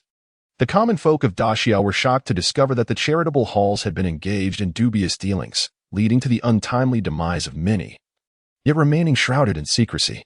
However, the court did not disclose the details, nor did they reveal that some had exploited these innocent individuals for nefarious purposes. The pacification envoy was now a wanted fugitive, facing a nationwide manhunt. In the Fang residence, Fang Chen held a brush, deftly tracing symbols on talisman paper. The ethereal energies of heaven and earth flowed into him, gradually coalescing into a celestial vein. This was his fourth celestial vein, significantly enhancing his spiritual power. Reaching the fourth level of qi refinement, the path of cultivation truly feels effortless, Fang Chen reflected with a sense of wonder. His cultivation had finally returned to its former state, comparable to before, though the inner energy had now transformed into spiritual power. This advancement took a few more days than the previous, indicating that as one progresses, the challenges become increasingly formidable. Nevertheless, he anticipated ascending to the 12th level of qi refinement soon, after which he would need to register with the 3,000 Taoist sects in Central Continent. The affairs of Daxiao must be resolved expeditiously. Fang Chen pondered, glancing at his storage ring, where the Qingmu puppet, the Konglong hammer, and over 200 lower-grade spirit stones lay quietly in the corner. Additionally, there were over 200 medium-grade lightning talismans, and he was nearing the depletion of the spiritual materials he had purchased last time. Aside from the medium-grade lightning talismans in his storage ring, Fang Chen also possessed 500 lower-grade lightning talismans, which he had distributed among various hidden guards. Individuals like Huang Sihai, Tai Ma, Su Gu, and Yu Xinzi wielded medium-grade lightning talismans. It could be said that aside from their martial artist status, with cultivation levels ranging from explosive to controlling energy, their actual combat prowess could rival that of those at the 4th or 5th level of qi refinement. Should they band together, even those at the 6th level of qi refinement would find it challenging to withstand the barrage of numerous medium-grade lightning talismans. The overall strength of Daxiao's hidden guards had, unbeknownst to them, escalated to a truly formidable level. "Young lord, the envoy from Longdu has arrived," Tai Ma reported softly, stepping forward. Chapter 67, The Greatest Master of the Southern Lands. At the southern city gate, a formation of cavalry stood at attention. In the center, a middle-aged scholar, appearing to be in his 40s, wore a grim expression as he gazed at the lifeless body of Zhou Xiu, which hung high above. After enduring relentless exposure to the sun, the head and corpse of Zhou Xiu had begun to emit a foul stench, which was carried by a gentle breeze towards the scholar. The Daxia Empire truly overstepped its bounds. The esteemed Viscount Longdu could not even find rest in death. The middle-aged scholar gritted his teeth, enunciating each word carefully. "Baron Xian, shall we proceed into the city? Perhaps we should simply abandon the National War Monument and depart." A knight whispered, "The Grand Duke has decreed that we must enter the city and denounce the actions of Daxia before presenting the National War Monument. And let Gu He and Izhou witness it as well." Baron Xian let out a cold laugh and commanded, "Who will retrieve the body of Viscount Zhou Xiu?" A knight's face shifted slightly, about to speak, when a group emerged from within the southern gate, led by the Minister of Rights, Tao Mingxing, followed by a throng of officials of varying ranks. "Xian brother, it has been a long time," Tao Mingxing called out, cupping his hands in greeting from a distance. "Minister Tao," Baron Xian's expression softened somewhat. The Daxia Empire had sent a Minister of Rights, a second-rank official, to welcome him, which was indeed a show of respect. As a minister in Longdu was comparable to a marquis. "The Emperor is already aware of your intentions, Baron Xian. Please, accompany me to meet His Majesty," Tao Mingxing continued. "Minister Tao, our Longdu has always maintained peace with your nation, yet Fang Chen has disrupted this harmony by murdering our Viscount. What is the Emperor's stance on this matter?" Baron Sten replied coldly. Hundreds of Longdu knights glared ominously at Tao Mingxing and his entourage. "This incident is, in fact, a misunderstanding," Tao Mingxing asserted. "Fang Chen has indeed acted impulsively, and the Emperor understands this. Therefore, I urge you to enter the palace and meet His Majesty. There is still room for reconciliation between Daxia and Longdu. Before that, return the body of our Viscount," Baron Xian stated flatly. Tao Mingxing fell silent for a moment, glancing at his subordinates, who averted their gazes, reluctant to meet his eyes, remaining mute. "What a joke, Minister Tao. Your officials are indeed as timid as mice, fearing a toothless old tiger." Baron Xian scoffed repeatedly. What Baron Xian did not know was that a deputy minister of the Ministry of Rights had recently been imprisoned due to Fang Chen's actions, causing dozens of officials to be implicated. In a few days, these individuals would face execution at the Noon Gate. Tao Mingxing sighed. "Deputy Minister Qingdong? He is a third-rank official. Why must he face execution?" Baron Xian was momentarily taken aback. Fang Chen possesses such immense power in Daxia now. A third-rank official can be executed at will? Let us set this matter aside for now. I implore you to accompany me to meet His Majesty, Tao Mingxing insisted. Not far away, a considerable crowd of Daxia citizens had gathered to observe and speculate. Tao Mingxing wished to avoid lingering here, fearing any further unexpected developments. The possibility of a complete breakdown in relations between Longdu and Da Xiao loomed ominously. Someone, go retrieve the body of Viscount Zhou Xiu. Berenstein commanded sharply. Two knights suddenly broke from the ranks, swiftly advancing to the southern gate, one to retrieve the head, the other the body. Bang, bang. The two knights, both possessing advanced chi condensation skills, were instantly kicked away, crashing heavily to the ground, startling their steeds, which bolted back to the formation. Upon witnessing this scene, Baron Xian's fury ignited as he fixed a fierce glare on the assailant. Who are you? Seven Xian Blade, Huang Fujie, the newcomer replied nonchalantly. The Seven Xian Blade.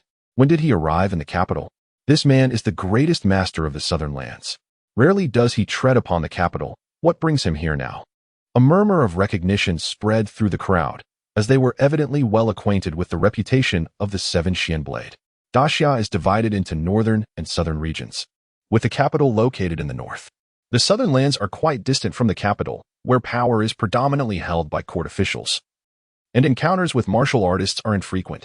In contrast, the southern lands are home to numerous martial arts sects. And the Seven Xian Blade is the deputy master of the prestigious Xian Dao sect, having surpassed his father in strength, and is subtly regarded as the foremost master of the southern regions. Seven Xian Blade?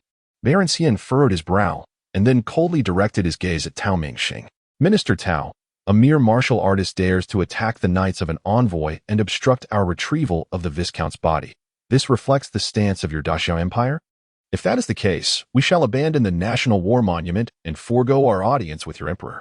We will settle this on the battlefield.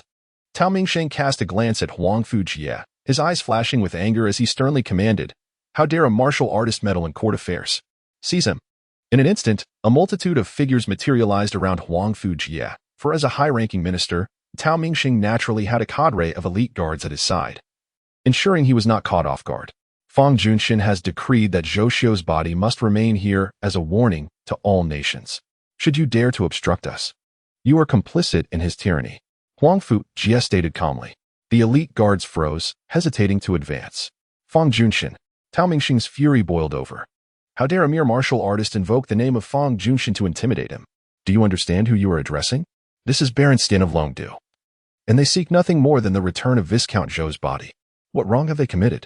If your reckless actions today jeopardize the relationship between Longdu and Da Xia, what right do you, a mere rogue, have to bear the consequences? Tao Mingxing chastised angrily, his voice booming with the power of his qi. I care not. If it is Fang Junchen's command, I shall heed it. Huang Fujie laughed heartily. Indeed, this is a decree from Fang Junchen. Even the envoy of Longdu cannot defy it. That fellow Zhou deserves his fate for slaughtering our Daxiao merchant convoy.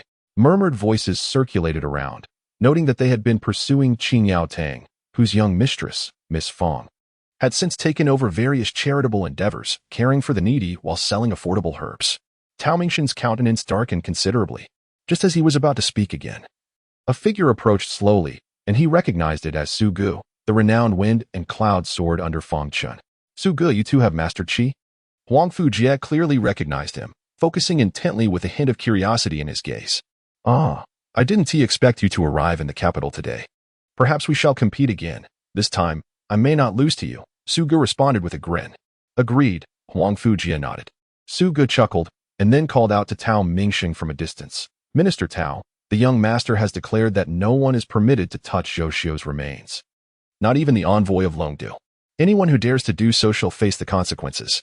Tao Mingxing's face turned a deep shade of rage, while Baron Xian's expression darkened ominously, nearly causing him to throw down the National War Monument in outrage. Chapter 68. The blood still flows. Do you two brutes comprehend the purpose of the Dragon Du Kingdom's envoy visiting the Great Xia? Should your actions lead to war between our Great Xia and Dragon Du, you shall bear the consequences. A thunderous voice resonated. Tao Yu and Yi Qinghe emerged from the crowd, accompanied by a group of young nobility from Great Xia, with Yi Qinghe vehemently reprimanding Su Gu and Huang Fujie. Upon hearing these words, many citizens of Great Xia exhibited thoughtful expressions, and soon whispers filled the air. Indeed, if Dragon Du were to engage in battle with us, how many lives would be lost? This is not the crux of the matter. If a national war were to ignite and we suffered defeat, the reparations would be astronomical, leaving us common folk unable to afford even a single meal. It is best to avoid war altogether, for it brings death and drains our resources. seeing the common folks' inclination against war with Dragon Du. A glimmer of joy flickered in Tao Yu's eyes. He then addressed Su Ge and Huang Fujie. Gentlemen, the esteemed General Fang is likely still ensnared in past grievances. He has deliberately offended various nations to provoke war and regain military authority. Do not let yourselves be deceived by him. The current Great Xia cannot withstand any conflict. If we allow his selfish desires to wreak havoc upon our nation again, what hope will remain for our country's future? What Mr. Tao states is indeed correct. You too are renowned warriors of Great Xia. I hope you can distinguish right from wrong and consider the welfare of the people. If you were to step aside today, allowing the envoy from Dragon Du to retrieve the body of Viscount Zhou Xiu, perhaps this crisis could be averted, earning you immeasurable merit. The young nobles accompanying them echoed the sentiment, urging Wind and Cloud Sword, step aside. This matter has escalated to national affairs and should not be treated lightly. One warrior, a well-known figure in the capital, spoke slowly. There will always be others who share this sentiment. Many warriors voiced their opinions, favoring stability over the prospect of war. Despite their agreement with Fang Chen's actions, Su Ge cast a dismissive glance at them, shaking his head with a chuckle. It is a pity that you, as warriors, have dulled your wits in training. The nobility of Dragon Du have begun to treat the citizens of Great Xia as mere livestock. War is inevitable, regardless of how much we endure. The crowd fell silent momentarily, pondering the truth in his words. Yet they clung to the hope that as long as war remained a distant threat, they could continue to live their lives. What right does Great Xia have to initiate a war? Just because of Fang Chen, a mere alchemical warrior? Even if he is invincible, he cannot stand against a million-strong army. Huang Fujie scoffed derisively, casting a scornful glance at the assembly of warriors. He turned to Tao Yu and the others, saying coolly, I never imagined the people of Great Xia would have become so cowardly, willing to forsake their dignity for a moment's peace, losing their ambition and becoming lambs awaiting slaughter. What do you mean? Yiqing's gaze turned icy. I mean nothing. Even a mere warrior recognizes that in this current situation, the citizens of Great Xia should embody the spirit of lions, proactively confronting any provocation from our enemies, rather than behaving like lambs, waiting for the slaughterer's blade to descend upon us. Huang Fujie laughed heartily, gesturing to the onlookers. When their blades descend upon your parents, your siblings, your wives and children, will you still bend over backwards in submission? Pausing for a moment, he added, It is a pity I was not in the capital during General Fang's campaign against the Qingsong warriors. Otherwise, I would have personally executed a few of them. Do you truly believe that General Fang was merely venting his anger on behalf of a handful of oppressed citizens? Wrong. He was sending a message to the Qingsong kingdom. The lion of Great Xia has not yet aged, and our blood still flows.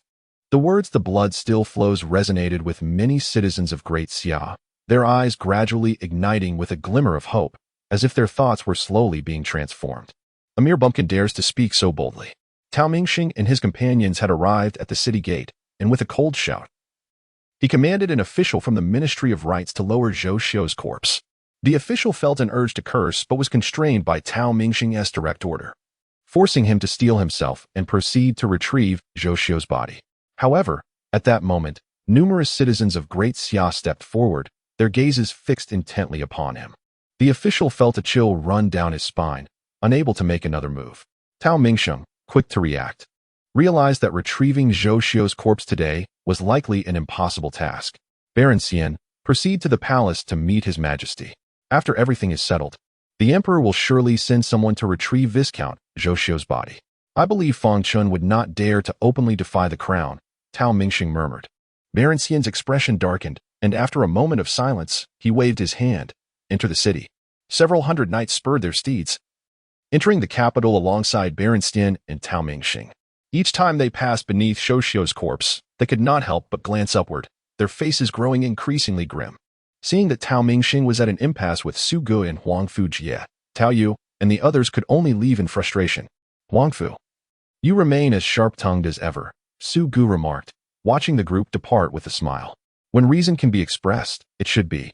Huang Fujie replied with a faint smile. With righteousness in one's heart, one can traverse the world.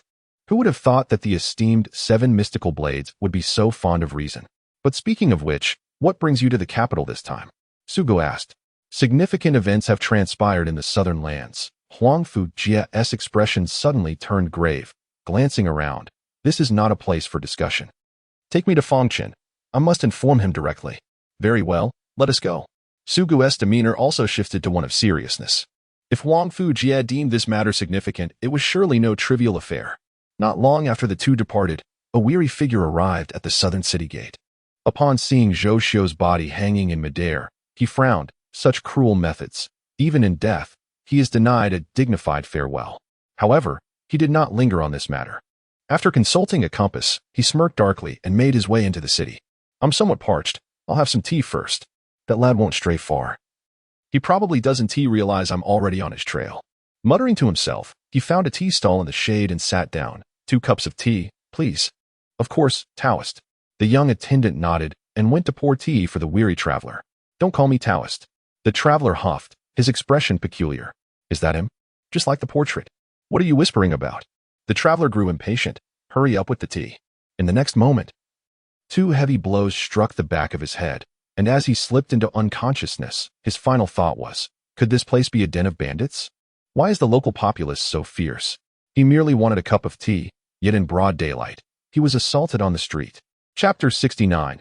Escape from Kyoto, the hidden courtyard. A weary Taoist, bound tightly, awoke to find himself discarded in a corner of the courtyard.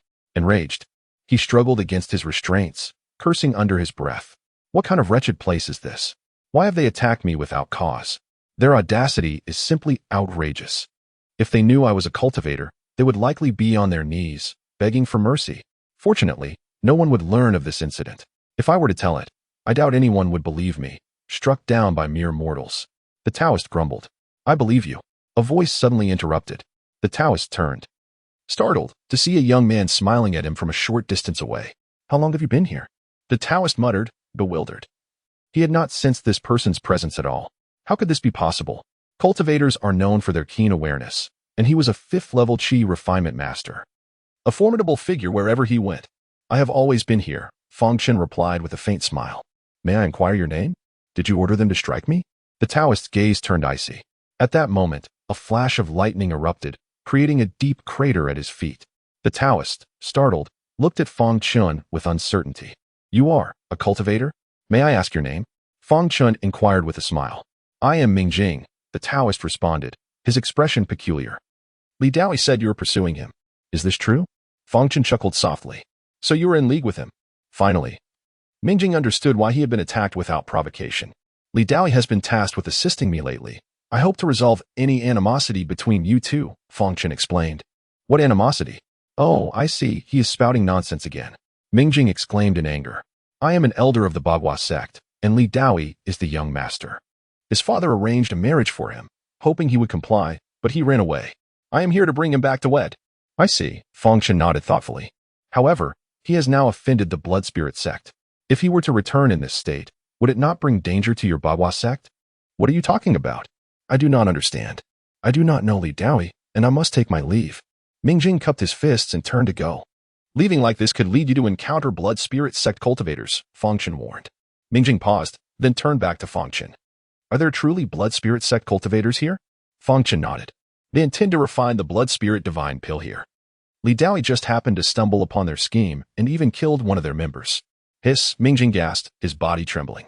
I truly do not know Li Daoi. This has nothing to do with me or the Bagua sect. When Li Daoi killed the Blood Spirit sect cultivator, he mentioned having the support of an elder from his sect, presumably you. The henchman of the Blood Spirit sect must have heard this, Fang Chen remarked. Where is he now? Is he hiding somewhere safe? Could you help me find refuge? Mingjing's expression turned pale.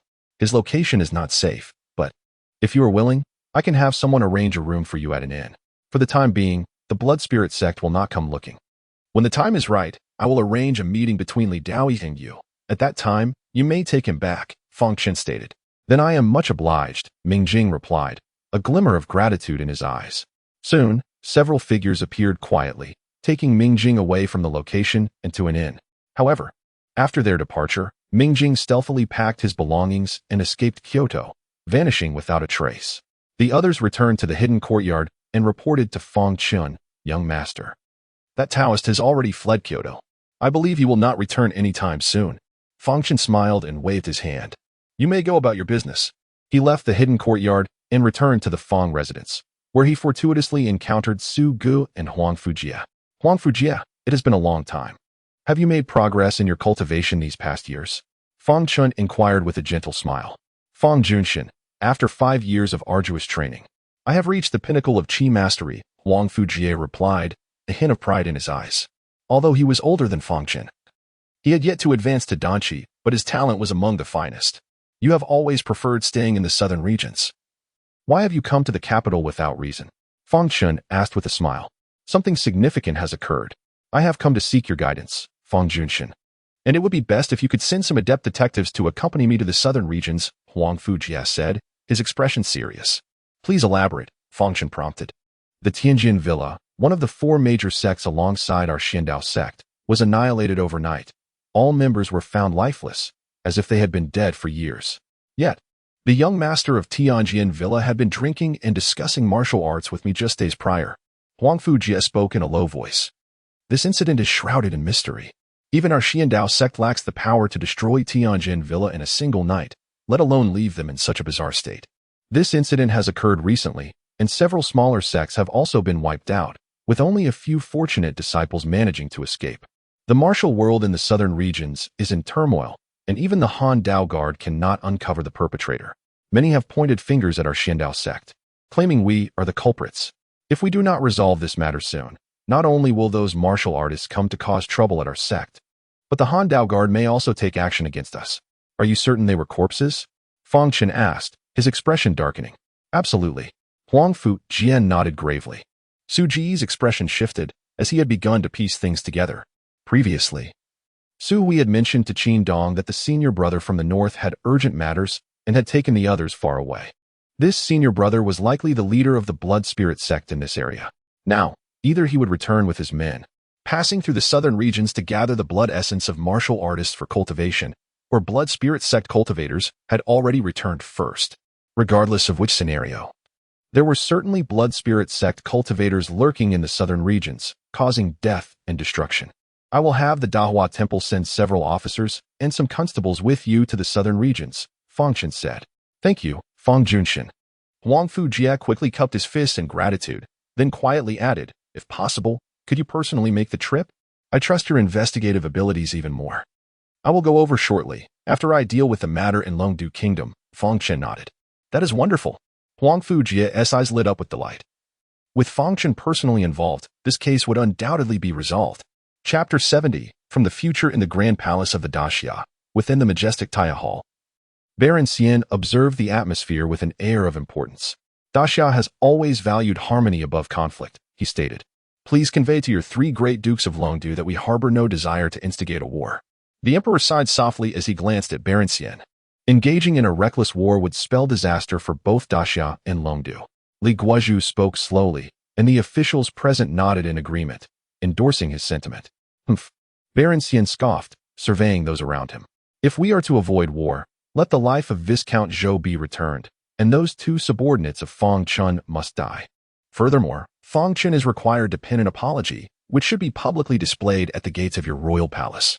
The expressions of the gathered officials turned peculiar. This demand seemed overly ambitious. If Fang Chen had not yet regained his powers, such a request might have been easily fulfilled.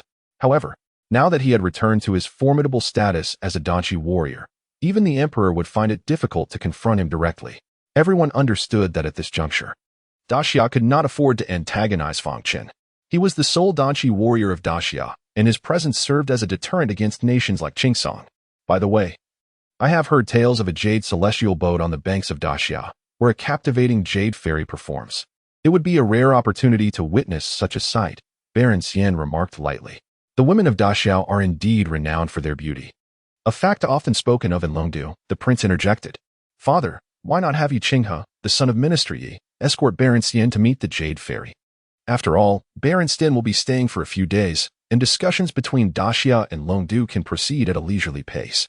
The emperor nodded slightly in agreement. Very well. Consider our conditions carefully. Then, Baron Xian replied with a gentle smile, bowing to the emperor before turning to leave. Your Majesty, perhaps we should simply capture and execute Huang Xihai and Taima. Once Fang Chen learns of this, he will be powerless to retaliate, and it may also appease Longdu. One official suggested. The emperor cast a glance at the official. While it was true that Fang Chen might not retaliate against him personally, he would certainly seek vengeance against others. With that, the emperor stood and departed, leaving the official in a daze as the other ministers dispersed. At the Fang residence, Fang Chen instructed Taima to summon Li Daogong from the temple. This man had been persistently entangled with Master Qinghe since his arrival at the Fang estate. Young master, what is your command? Li Daogong grinned cheerfully. I require some materials for talisman crafting. Take this token and fetch them for me. I will have Taima guide you. Fang Chen instructed, tossing the token from Longjifang to Li Daogong. Longjifang. Li Daogong understood immediately, recognizing it as a marketplace for cultivators. Young master, one must have spirit stones to make purchases. Li Daogong rubbed his fingers together. As the esteemed junior master of the Bagua sect, surely you possess some resources? Buy them first, and I shall reimburse you later, Fang Chen replied with a teasing smile. Li Daogong appeared startled, then sheepishly said, Young master, have you encountered Elder Mingjing? Yes, Fang Chen nodded. Where is he now? Li Daogong asked, grinning awkwardly. I heard he fled the capital of Daxia, claiming he did not know anyone named Li Daogong. Due to your enmity with the Blood Spirit sect, Fang Chen replied. This coward, Li Daogong exclaimed, his face filled with disbelief. When did I become enemies with the Blood Spirit sect? You bear some responsibility for the death of monk Su Hui. And should you cross paths with the Blood Spirit sect, I will inform them of your actions, Fang Chen stated matter-of-factly. That cannot be, Li Daogong exclaimed, alarmed. Consider the consequences before using me. Now, go and complete your task. If you perform well, I may allow you to remain in the shadows. Fang Chen said with a faint smile. Shall we depart? Taima stepped forward, his tone neutral. Then let us go. Li Daogong mused, his eyes darting. If you flee, I shall inform the Blood Spirit sect of your true identity as the junior master of the Bagua sect. Fang Chen chuckled. You are quite shrewd. Li Daogong silently cursed under his breath but reluctantly followed Taima out. Young master, I've heard that the prince has instructed Yi Qinghe to escort the envoy from Longdu to the Jade Celestial boat tonight. It seems that this frog is attempting to court a swan, Taima said as they walked. To the Jade Celestial boat? How fortuitous. For I also plan to take Huang Fujie there tonight, Fang Chen replied with a subtle smile. It was a rare chance for Huang Fujie to visit Daxia. And since he would soon return to the southern lands, it would be an opportunity to broaden his horizons. And please invite Yuan Siji to join us. They should become acquainted. Li Guo's eyes sparkled with excitement. I shall inform Lord Yuan. If young master is going to the Jade Celestial boat, he will surely accompany you. This is a rare opportunity, indeed, as a visit to the Jade Celestial boat requires considerable expenditure. As night fell along the banks of Daxia River, the scene was far more vibrant than the busiest streets of the capital during the day. Illuminated flower boats welcomed a continuous stream of guests. Baron Xian, this way, please. Yi Qinghe beckoned, leading a group of officials to accompany Baron Xian. Alongside him were a few literati from Longdu, evidently invited as companions. Upon seeing Yi Qinghe, the onlookers parted, their eyes filled with envy as they realized the entourage was headed to the Jade Celestial boat. Ah, is that not our Lord Yi? A charming middle-aged woman aboard the boat approached with a graceful flourish.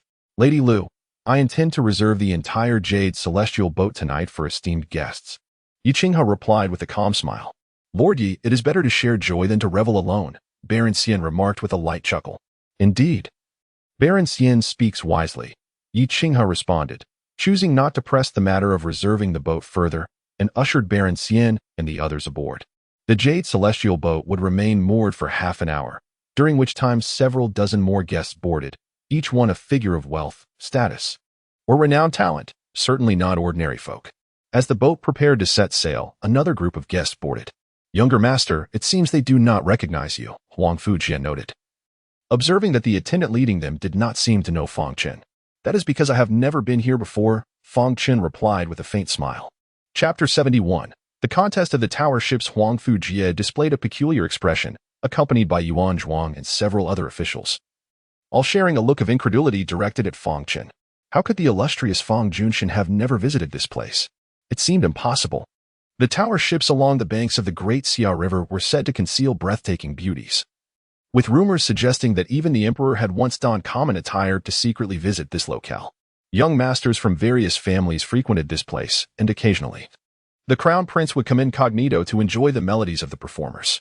Unless one was utterly bereft of silver, which was unlikely for the Fang family, could it be? They considered an alternative possibility. Noticing the complex expressions on their faces, Fang Chen chuckled. I would have loved to explore this place, But alas, time has eluded me. Over the years, I have been constantly on the move, expending my energy almost entirely on the battlefield. Upon hearing this, the group felt a renewed sense of respect. It was indeed understandable. Aside from the 5 years he had spent in the Fang residence, Fang Chen had been predominantly engaged in warfare or on his way to battle, leaving little time for leisure in such a vibrant locale. They were guided by a servant into the grand hall at the center of the Yuxian boat. Fang Chen felt as though he had entered a lively tavern. With intricately arranged seating, the aroma of fine wine wafting through the air, and a bevy of enchanting maidens dressed in light attire. The intoxicating scent of cosmetics filled the atmosphere. After taking a seat, Su Gu, familiar with the surroundings, waved his hand to summon a maid and issued a series of commands. The maid nodded repeatedly before departing. Before long, an array of delicacies and exquisite wines appeared before them, followed shortly by several maidens approaching with laughter and flirtation directed at Huang Fujie and the others. Upon seeing Fang Chen with his eyes closed, the maidens exchanged puzzled glances, wondering why such a handsome young man would come to such a place with his eyes shut. Yuan Zhuang's face flushed crimson as he glanced at Fang Chen and hurriedly said to Su Gu, "I shall pass. Since we are here, you must indulge." Su Gu retorted, his dissatisfaction evident. "Indeed, Yuan sir, since we have come to this place, you ought to show some consideration for the young master." Yuan Zhuang's colleagues chimed in, enthusiastically beckoning to the maidens they fancied. The maidens eagerly nestled closer, their laughter ringing like silver bells. Yuan Zhuang, unable to resist, finally acquiesced to one. Huang Fujie appeared to be an experienced hand in such matters, yet he had never encountered such exquisite women in the southern lands. His excitement was palpable as he seated a maiden on either side, enjoying the grapes they fed him while expressing his gratitude to Fang Chen. "Ah, the audacity! Truly. It seems he is untroubled by the expense since it is not his own coin." Su Gu silently scoffed at Huang Fujie's boldness. "Knowing that the expenses would fall upon Fang Chen, why do you not summon a companion to join you in drinking and dispelling your gloom?" A woman beside Su Gu teased, noticing Fang Chen seated at the head with his eyes closed.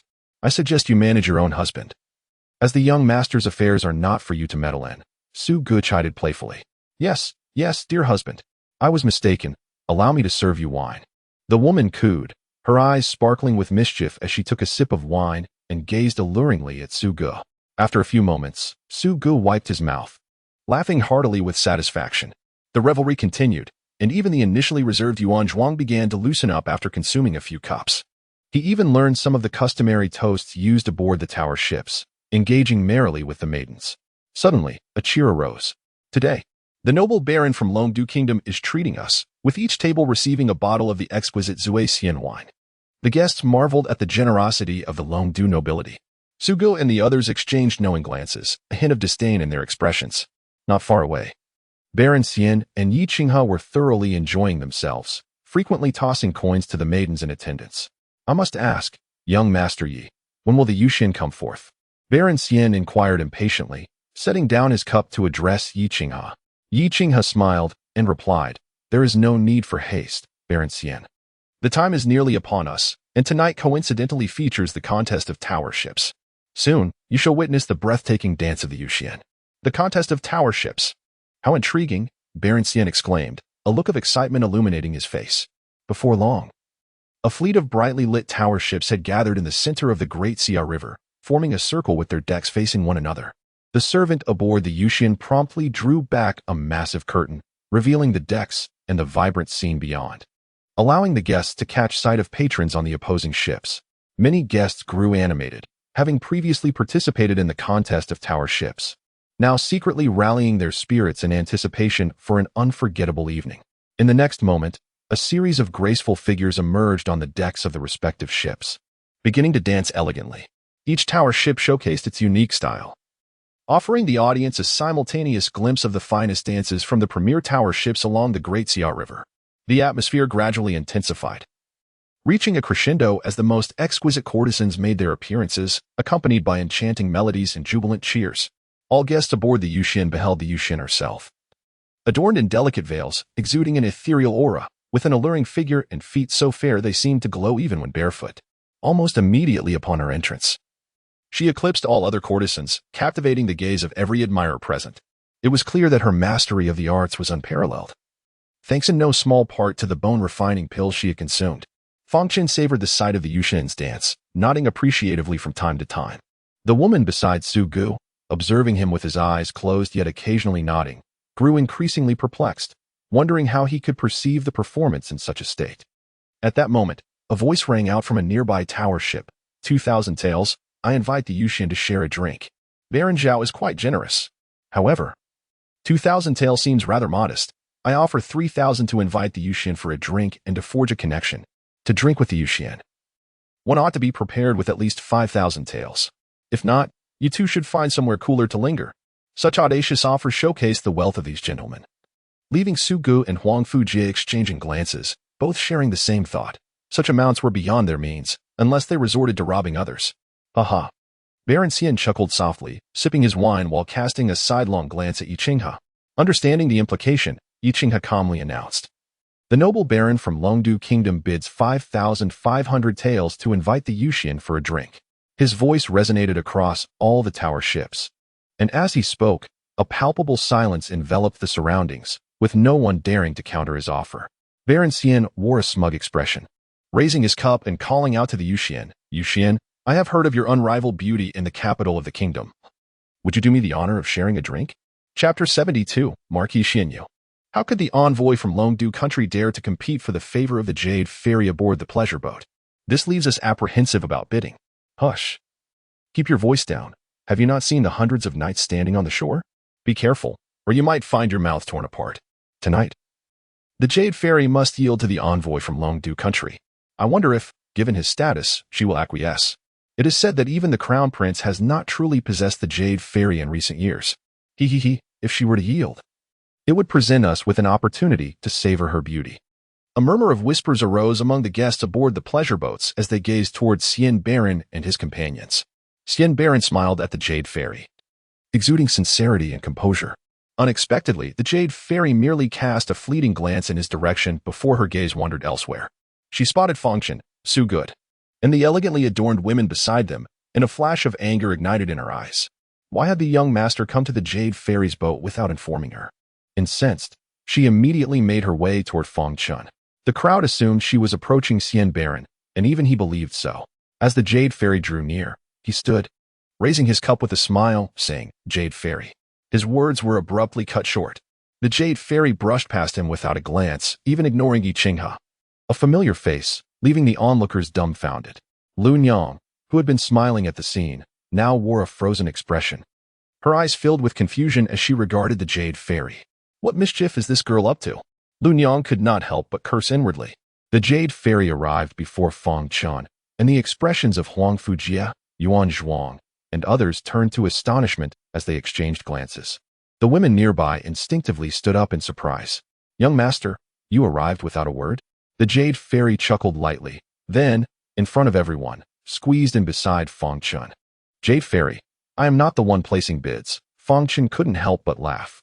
He recognized her anger, yet so what? If she was upset, then so be it. Young master? The crowd instinctively turned to Fang Chen, and upon recognizing his identity, several guests gasped and stood up in shock.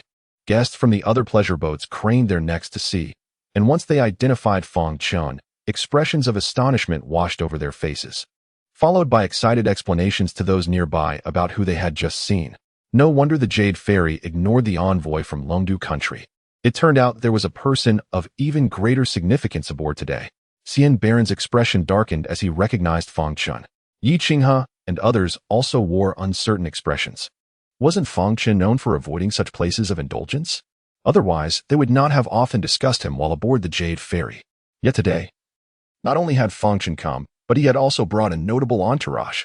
Among them were the formidable Huang Fujie, the renowned Su Good, and several officials from Dahua Temple. What was Fang Chen planning? Yi Qinghe felt a flicker of suspicion rise within him.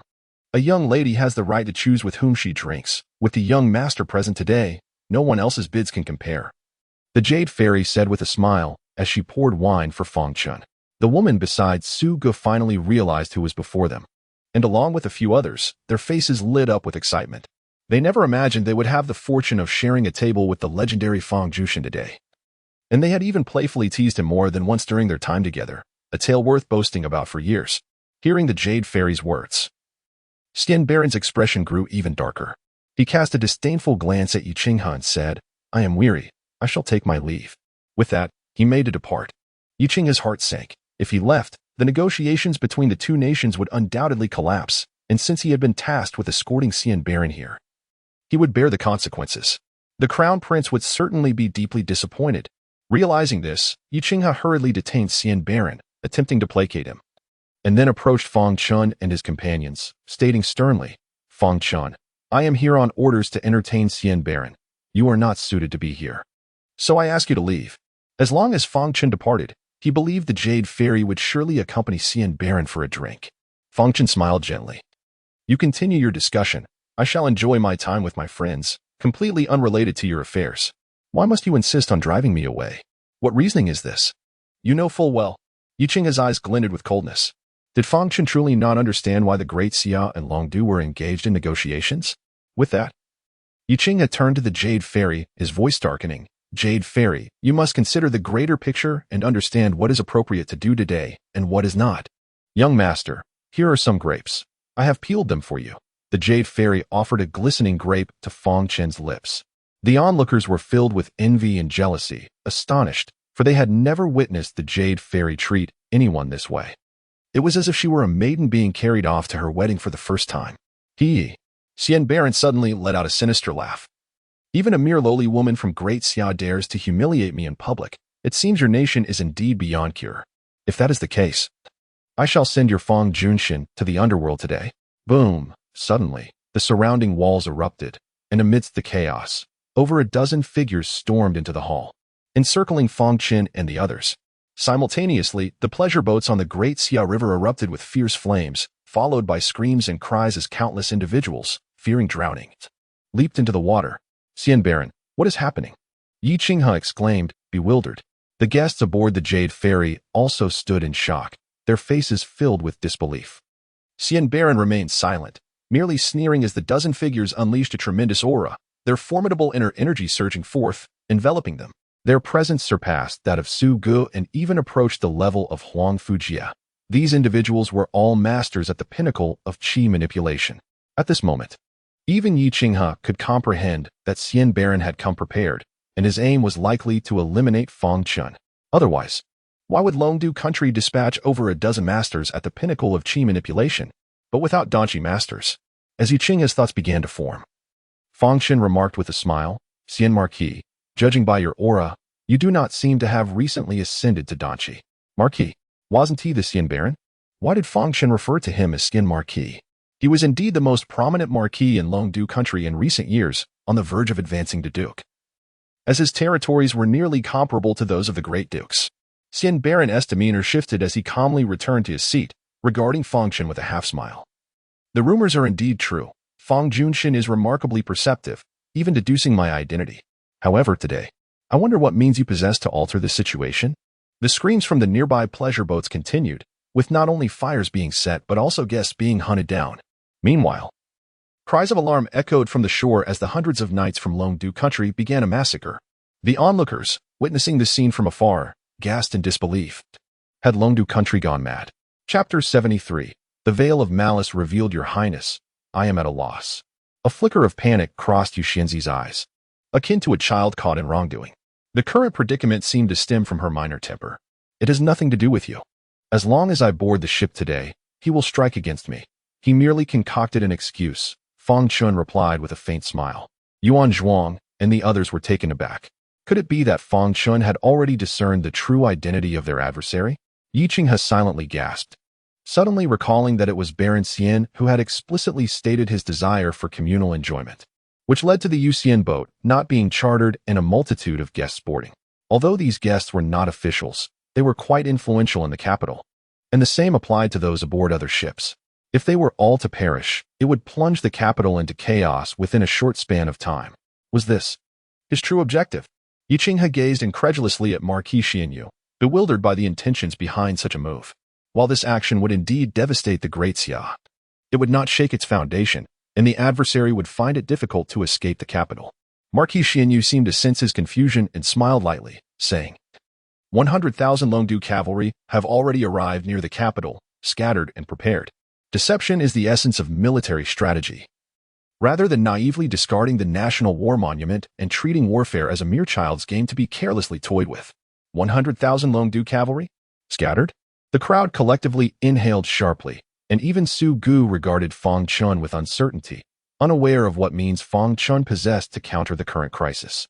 Should their foes speak the truth, the Great Xia would be on the brink of a terrifying catastrophe. A single misstep could see the capital breached.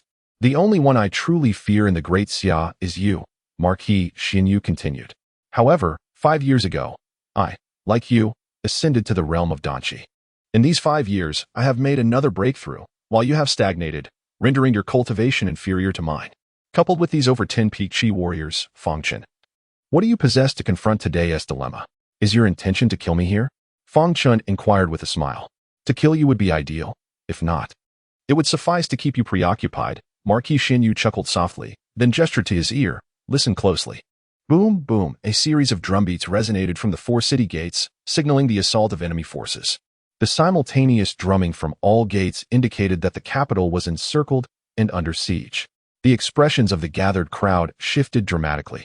Even Yi Qinghe glared at Marquis Xinyu in a mix of fury and disbelief. You Longdu have no intention of negotiating. You are fully prepared to invade the Great Xia. Your crown prince is rather naive, as is your emperor. Marquis Xinyu chuckled softly. Zhou Xiu's status is formidable, and now he lies slain on your Great Xia soil. Do you still harbor hopes for negotiation? That is but a dream. We are finished. A guest murmured, pallid with fear. The surprise assault on the capital left scant hope for the defense of the Great Xia, unless Fang Chen could intervene personally. Yet now, Longdu had Danqi warriors to restrain Fang Chen.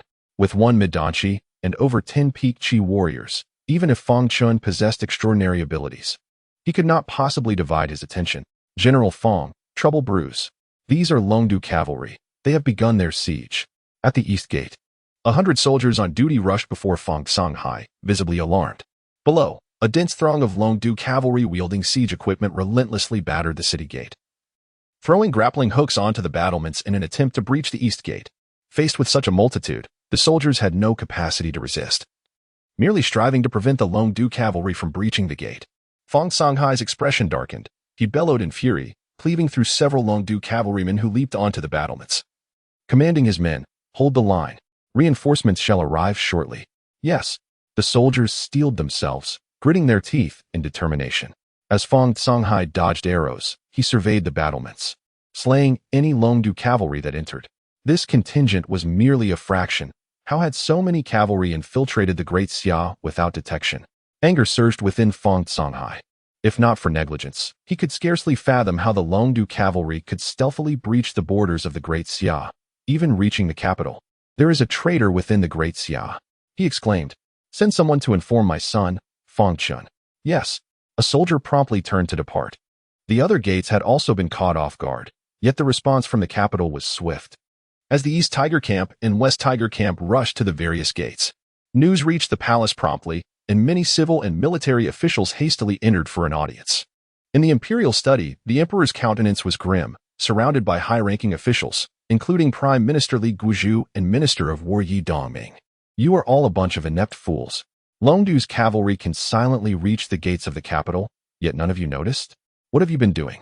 Is the salary you receive from the court meant to feed pigs? The emperor chastised. The officials displayed expressions of embarrassment. The emperor turned to Xiao Shens. You, from the Han Dao Guard, were utterly oblivious? Your Majesty, I bear the blame. Xiao Shens immediately knelt. You are indeed at fault, and I shall deal with you in due course. The emperor huffed coldly, then turned to Yi Dongming. Minister Yi, what is the current situation? Do you have any understanding?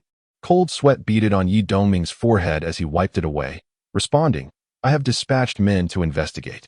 The Longdu cavalry attacking the city number at least 100,000. 100,000. A gasp erupted from the officials.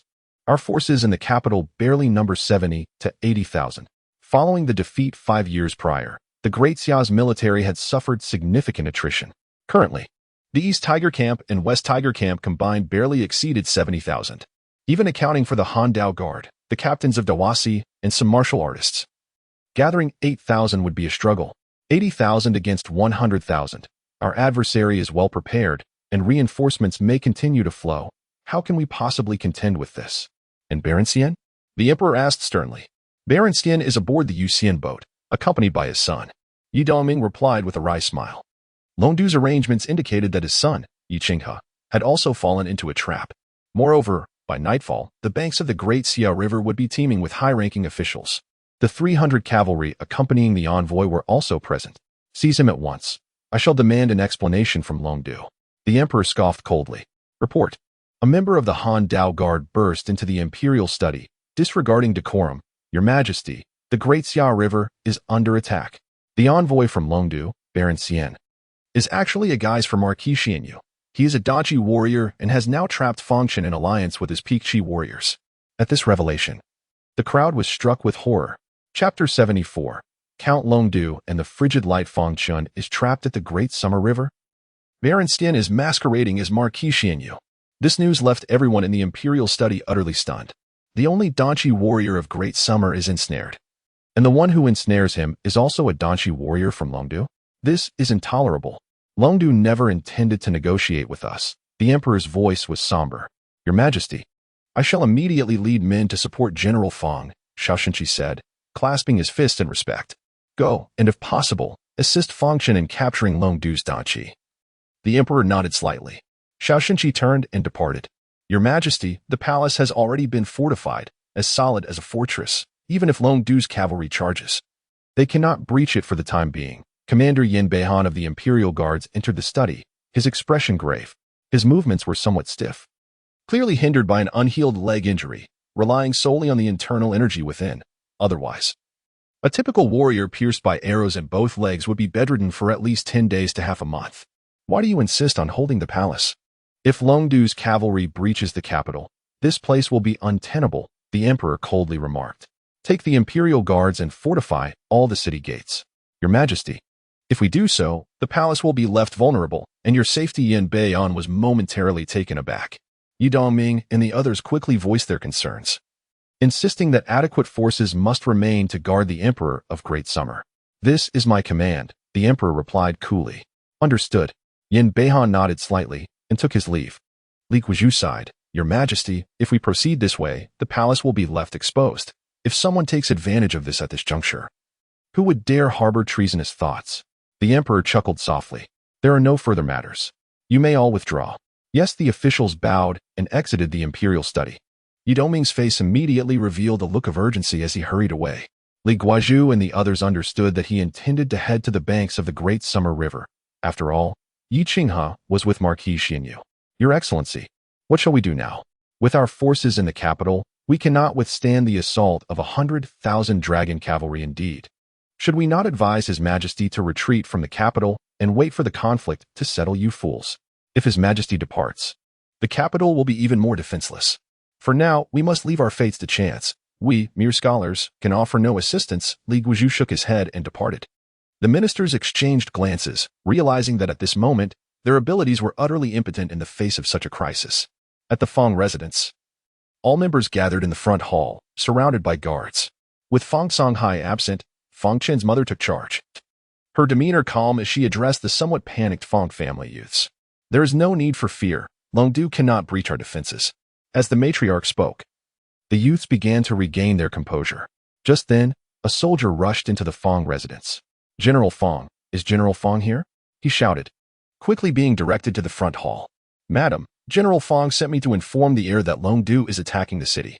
The soldier recognized Fang Chen's mother and promptly knelt before her. Chenner is not in the residence, Fang Chen's mother replied coolly. General Fang is not here? The soldier was momentarily stunned. Mother, where has elder brother gone? Fang Jishui asked urgently. Fang Chen's mother cast a glance at Huang Sihai. Where has your young master gone? Huang Sihai scratched his head to the Yuxian boat. What? Elder brother actually went to such a place? Fang Jishui was furious. Huang Sihai hurried to explain. The 7 mysterious sabers of the south, Huang Fujie, has arrived. The heir thought to entertain him. Given today's circumstances, Chenner should be returning soon. Fang Chen's mother murmured softly. Madam, Fang Chen will not be returning. A voice echoed. Unbeknownst to them, a figure had appeared outside the front hall, cloaked in black. With an unnaturally pale complexion and strikingly red lips, his eyes bearing dark circles as if he hadn't slept for days, sending a chill down one's spine. Who are you? Huang Sihai frowned. Count Longdu, Yu Hongguang, The newcomer chuckled lightly, stepping into the hall, his gaze sweeping over the crowd before settling on Huang Xihai. You must be Huang Xihai, one of Fang Chen's 4 dragon generals? The other 3 are peak warriors, yet they perished at 3 Realms Mountain, leaving only you, a man of innate strength who knows nothing of martial arts, yet somehow returned to Great Summer. Quite the lamentable tale. Yu Hongguang wore a peculiar smile as Fang Chen's mother fixed him with a piercing gaze. What do you mean by saying China will not return? Madam is unaware? Our Marquis Xinyu has already entered the city. He is a mid-stage Danqi warrior, his cultivation surpassing that of General Fang. Currently, he is reveling with General Fang at the Yuxian boat by the Great Summer River, which is why I say he will not return, neither tonight, nor tomorrow, nor ever again. Yu Hongguang grinned. Within the Fang residence, Fang Songhai is defending the city, Fang Chen is at the Great Summer River, and the elder of the Fang family has reportedly entered seclusion for many years. Only a mere innate powerhouse like Huang Xihai remains to guard this empty fortress. Thus the Marquis has sent me here to escort you on your journey. I implore you all to cooperate, so as not to make matters difficult for me. I must also hasten to convey news to Marquis Xinyu, and I can only imagine General Fang's expression at that time. The Fang family members were momentarily taken aback, and the guards began to brandish their weapons, faces resolute as they surrounded the intruder, knowing that he was indeed a peak warrior. Don't act rashly. Yu Hongguang is at the pinnacle of Danqi, Huang Xihai suddenly interjected. You've heard of me? Yu Hongguang smiled, a hint of smugness flashing in his eyes. When the time comes to kill you, I shall grant you a swift end. It's just a pity that today, you are destined to perish here. Huang Xihai chuckled lightly and raised his hand, summoning a low-grade purple lightning talisman. He possessed mid-grade purple lightning talismans. But using such a precious item to deal with a mere peak warrior was hardly worth it. He must conserve resources for the heir. Thunder roared as the lightning struck Yu Hongguang, who moments ago had been self-assured, now reduced to a charred husk. White smoke billowed from his form, rendering his features unrecognizable. The onlookers were stunned. Master Qinghe was momentarily taken aback, then quietly uttered Ba, before looking to a specific spot and softly saying, You've chosen the wrong opponent. It's time to seek rebirth. What are you all standing there for? Don't leave him here. Hurry and dispose of him in the firewood room. Huang Xihai instructed the guards. Turning to Fang Chen's mother, he clasped his fists. Madam, please rest assured, there is no danger for the heir. Longdu has made a grave miscalculation this time. Fang Chen's mother exchanged a glance with Fang Songyo, a smile gradually spreading across her face as she said to Huang Xihai. Xihai, we are grateful for your assistance this time. It is my duty, heh. Huang Xihai chuckled heartily. Chapter 75. Why should I lift a finger to kill you? Upon the Jade Immortal boat, Marquis Xinyu remained inactive, merely surrounding Fang Chen and his companions, as if awaiting some tidings. Yi Qinghe continued to plead, only to be struck back several feet by Marquis Xinyu, landing heavily on the ground and unable to rise for quite some time. Youngster, do not waste your feeble thoughts on me. Today, Longdu will undoubtedly conquer Daxia. Marquis Xinyu chuckled lightly. Yi Qinghe's face began to swell, and as he covered his face, a flicker of resentment flashed in his eyes, after which he fell silent. The opponent possessed Danqi, should he truly act with lethal intent. Yi Qinghe would be incapable of withstanding even a single strike. Marquis Xinyu, it seems you are anticipating something, Fang Chen suddenly remarked with a smile. While you were drinking with the Jade Immortal, I dispatched someone to your Fang residence. It shouldn't be long before your household faces utter annihilation. A subtle smirk played on the corners of Marquis Xinyu's lips. Fang Junshin, do you regret having slain my Longdu Viscount, Zhou Xiao? Because of him, your entire family must pay the price, and not only that, the innocent citizens of Daxia will also bear the burden. It appeared Zhou Xiao's identity was more complex than it initially seemed, Fang Chen pondered. The onlookers, witnessing Fang Chen's lack of concern and his distraction, could not help but express their anger. All of this turmoil stemmed from Fang Chen's actions. Had he not killed Zhou Xiao, Longdu would not have dispatched troops to assault Daxia, and they could have continued their revelry without fear of imminent peril. Fang Chen, you pride yourself on being a Danqi warrior, yet everyone calls you Fang Junshin. Where are your skills? Longdu has already come to threaten you and your family, yet you dare not retaliate? Yi Qinghe suddenly shouted with fervor. All this chaos is the result of your provocations. You have drawn enemies upon our Daxia, and now the innocent populace must perish because of you. You deserve to die 1,000 deaths and belong in hell. Indeed, this is all your fault. Fang Chen, you should kneel and admit your mistakes, and perhaps Longdu will show mercy, sparing some of our Daxia's citizens.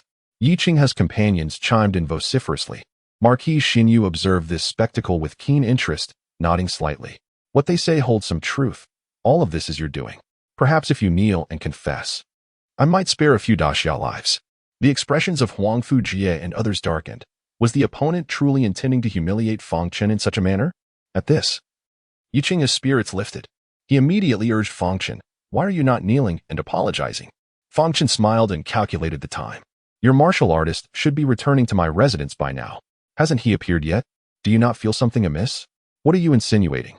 Marquis Xinyu narrowed his eyes.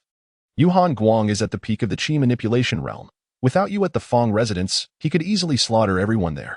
Suga suddenly chuckled, unable to contain himself.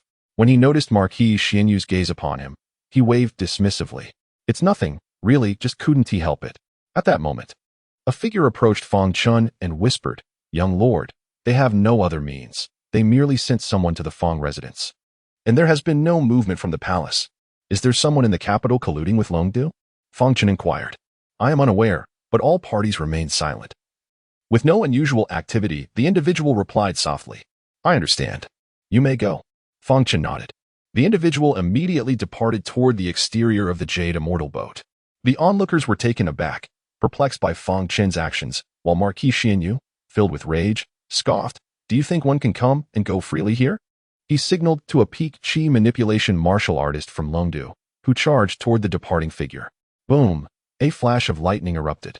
The martial artist from Longdu was instantly reduced to cinders, while the individual did not even glance back as he leapt into the water, disappearing from sight. Purple lightning palm? Yi Qinghe was momentarily stunned. The others aboard the Jade Immortal boat were equally bewildered. How could a peak Qi manipulation martial artist from Longdu be so effortlessly obliterated by one of Fang Chen's subordinates? Marquis Xinyu's eyes flickered with uncertainty. And just as he was about to speak, he saw Fang Chen smile at him. "The news I awaited has arrived, Marquis Xinyu. It is time for you to depart." "Just based on you?"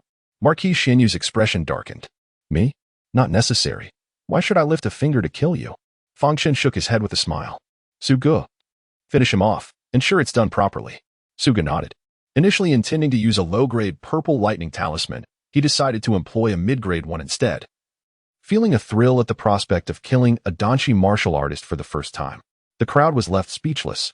Even Huang Fujie and Yuan Zhuang appeared dumbfounded, asking Su Gu, the Wind and Cloud Sword, to kill Marquis Xinyu, who was on the verge of advancing to Danchi, was tantamount to throwing an egg against a stone. Marquis Xinyu laughed furiously. "Ha ha." Su Gu raised his hand, unleashing a mid-grade purple lightning talisman. The terrifying lightning struck Marquis Xinyu with a thunderous crash, silencing his laughter. In an instant, he was reduced to charred remains, smoke billowing from his open mouth. "Lord Marquis." The peak Qi manipulation martial artists from Longdu were aghast, unable to believe the scene before them was reality.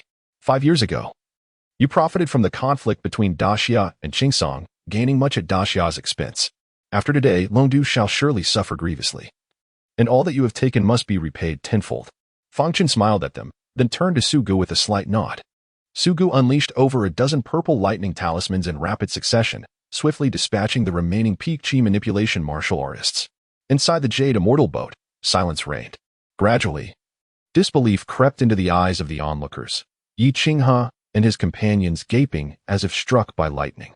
These were Danchi martial artists from Longdu. How could they fall as if it were child's play to Su Gu, the Wind and Cloud Sword?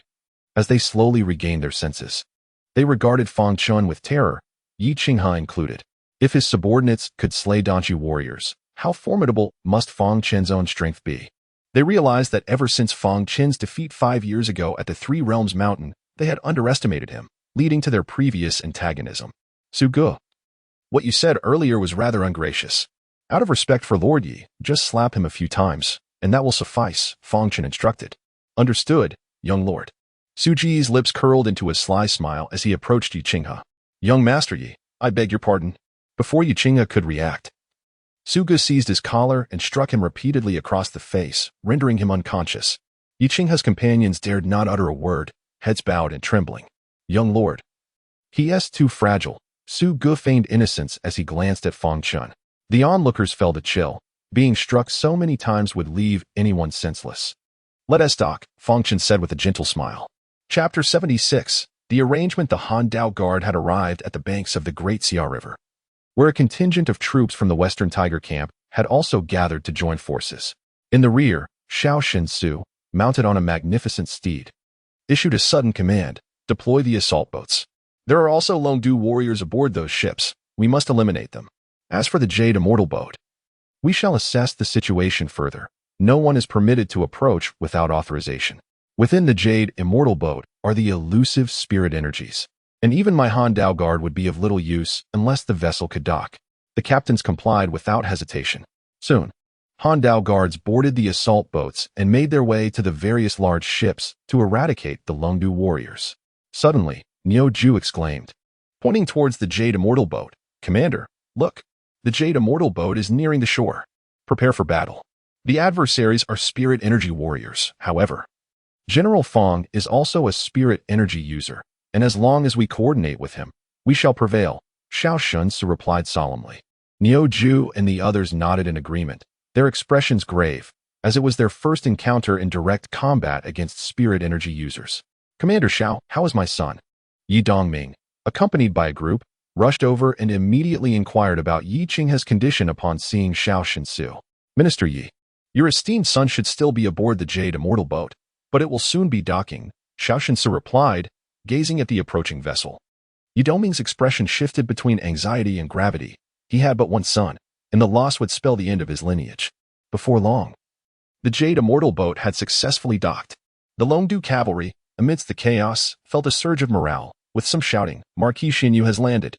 Let us muster our strength and slay these despicable Great Xia commoners." In the next moment, the cavalry became even more fervent. However, soon after, some Longdu cavalrymen realized that the figure descending from the Jade Immortal boat was not Marquis Xinyu, but Fang Chen, their faces betraying surprise. Even on Xiao Su's side, astonishment washed over them, and he quickly commanded Niu Ju and the others to hold their positions and discern the situation. Yet, until the very end, they did not see Marquis Xinyu, only Fang Chen and the panicked guests of the Jade Immortal boat, accompanied by a group of elegantly adorned women. They clung closely to Fang Chen, as if seeking safety in his presence, yet they dared not draw too near, for the Jade Fairy was entwined around Fang Chen's arm. "Where is Marquis Xinyu?" A hint of confusion flickered in Xiao Su's eyes. Yi Dongming, however, spotted someone carrying Yi Qinghe off the boat, and he felt a wave of dizziness, nearly falling from his horse. "Marquis Xinyu has been executed," Su Ge suddenly declared in a somber tone. "You all must intensify your efforts and eliminate this group of Longdu cavalry." His voice, infused with inner energy, reverberated across the Great Xia River. The morale of the Han Dao Guard and Western Tiger Camp surged, while the Longdu cavalry faltered, disbelief etched on their faces at Su Ge's proclamation. However, they indeed saw no sign of Marquis Xinyu, leading to a swift decline in their morale and increasing casualties. "Marquis Xinyu is dead?" Xiao Su was momentarily stunned, then swiftly moved to Fang Chen's side. Yi Dongming also regained his composure, spurring his horse to Yi Qinghe's side, leaping down. "Qinghe, Minister Yi, your son is unharmed." He merely received a few slaps and fainted. One of Yi Qinghe's friends quickly interjected. "Yi Qinghe is not dead." Yi Dongming exhaled a long breath, gradually regaining his calm, and instinctively glanced at Fang Chen. "General Fang, is it true that Marquis Xinyu has perished?" Xiao Su inquired, his expression peculiar. "Could there be any doubt?" "The body lies yonder," Fang Chen replied with a smile, gesturing behind him. One by one, several charred corpses were carried down from the Jade Immortal boat. Upon seeing the nature of these remains, both Xiao Su and Yi Dongming quickly grasped the situation. The adversaries had perished under the purple lightning palm, a similar fate that had befallen the spirit energy warriors of Qingsong Kingdom. This meant that Marquis Xinyu and his subordinates had all been slain by Fang Chen. To slay spirit energy users? It is known that 5 years ago, Fang Chen could not achieve such a feat. He could not even injure Commander Xiao. "General Fang, it is thanks to your son that he remains alive. Please accept my deepest bow." Yi Dongming, disregarding all else, immediately clasped his fist in respect towards Fang Chen. This was a dignified second-rank official, one of the 6 ministers. Yet, none found it inappropriate. After all, Fang Chen had just slain Marquis Xinyu, and even when the 6 ministers encountered the first were God, they would tread carefully. Yi Qinghe's friends, however, wore strange expressions, daring not to voice that Yi Qinghe had lost consciousness due to Fang Chen's subordinates' actions. "Minister Yi, you are too polite." I will leave this place to the two of you, Fang Chen smiled. Young master, the Jade Immortal boat can no longer accommodate us. I have nowhere to stay. May I borrow a place at Fang Manor for a few days? The Jade Fairy gently inquired. Everyone was taken aback. And only then did Xiao Shen-su and the others recognize that the lady before them was indeed the Jade Fairy, renowned as the finest courtesan in the capital. Then let her stay for a few days, Fang Chen nodded. He subsequently departed with Su Gu, the Jade Fairy, Huang Fujie, and others. Meanwhile, a group of envious women sighed until they were reprimanded by Lu Nyang. Do you all wish to go to Fang Manor? Dream on. Quickly follow me to find an inn. She then repeatedly apologized to Xiao Shen-su and Yi Dongming before hastily leading her group away. I've heard. The Crown Prince once sought a night with the Jade Fairy, but was rejected, Xiao Shen-su remarked, watching Fang Chen and the others depart. One cannot deny that there existed a notable disparity in their reputations. Yi Dongming mumbled to himself. Soon, he regained his senses, realizing he had spoken out of turn, and hurriedly apologized to Xiao Shen-su. My son has sustained injuries. I must take him home to recuperate. I leave everything here in your capable hands, Lord Xiao. Go on, Xiao Shen-su replied with a knowing smile. The group quickly returned to Fang Manor. Upon seeing them, Fang Chen's mother sighed in relief. For Huang Sihai had indeed spoken the truth. However, they immediately noticed the Jade Fairy, and her brows instinctively furrowed. Only Fang Sanyo promptly wheeled his chair to Fang Chen's side, eyes gleaming as he gazed at the Jade Fairy. Are you the Jade Fairy? This is my second uncle, Fang Chen said helplessly. The Jade Fairy curtsied gracefully. This humble girl has met the second master. Second master? I am not that old yet. Jade Fairy, your visit today is? Fang Sanyo inquired tentatively. The Jade Immortal boat has been destroyed, and I have nowhere to go. It is the young master's kindness that brings me here to stay for a few days, the Jade Fairy explained. This cannot be. Fang Zhixue immediately interjected in opposition. Stepping forward to scrutinize the Jade Fairy from head to toe, shaking her head once more, it is inappropriate for you to stay at Fang Manor. You should find an inn instead. Zhixue, do not be rude. Fang Chen's mother interjected suddenly, then turned to the Jade Fairy with a smile. Dear girl, you may stay for the time being. She then instructed several maidservants to escort the Jade Fairy away. Chenner, has the situation at the Great Xia River been resolved? Fang Chen's mother inquired. Mother, you all should rest first. By the time you wake, everything will be settled, Fang Chen replied with a smile. Everyone was slightly taken aback, pondering how matters would conclude after merely a slumber. Fang Chen's mother paused, then nodded. Then I shall go rest. Inform your father that if it grows too late, I shall sleep in the study, for I have been restless these past few nights. With that, Fang Chen's mother turned, accompanied by her maidservants. Brother. Fang Zhixue began to speak again. You should return as well. Fang Chen's expression darkened. Fang Zhixue felt a pang of grievance, and upon noticing her distress, Master Qinghe approached and took her away. She understood that Fang Chen, being a cultivator, would find it relatively easy to handle the current situation, once everyone had departed. Leaving only Su Gu and old Huang, Fang Chen summoned the Qingmu puppet and infused it with a pulse of spiritual energy, instructing it to head towards the east city gate. The Qingmu puppet silently turned and walked away. What about us, my lord? Su Gu and old Huang inquired eagerly. Old Huang, you will proceed to the north city gate, and Su Gu, you shall go to the south city gate, Fang Chen commanded. The two promptly turned and left. What about me? Yuxianzi unexpectedly returned, quietly appearing behind Fang Chen and gently massaging his shoulders. Change into a different outfit. Remember to wear shoes. And go to the west city gate, Fang Chen replied with a smile. Yuxianzi nodded slightly and then vanished into the darkness. In the next moment, Fang Chen's spirit transcended his physical form, standing high above the capital, taking in everything below.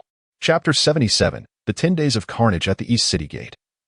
Facing the onslaught of 20,000 Dragon Degree cavalry, Fang Songhai stood resolute like a solitary warrior, repelling all adversaries.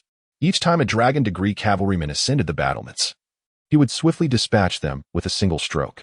However, even with the arrival of reinforcements from the Western Tiger Camp, their mere 1,000 troops struggled to hold the gate, and the casualties among the Xia soldiers were steadily rising. General, even if the young master arrives, it is unlikely we can hold this east city gate. It would be prudent to send word to him, allowing the ladies to depart first, a soldier exclaimed, fighting desperately beside Fang Songhai.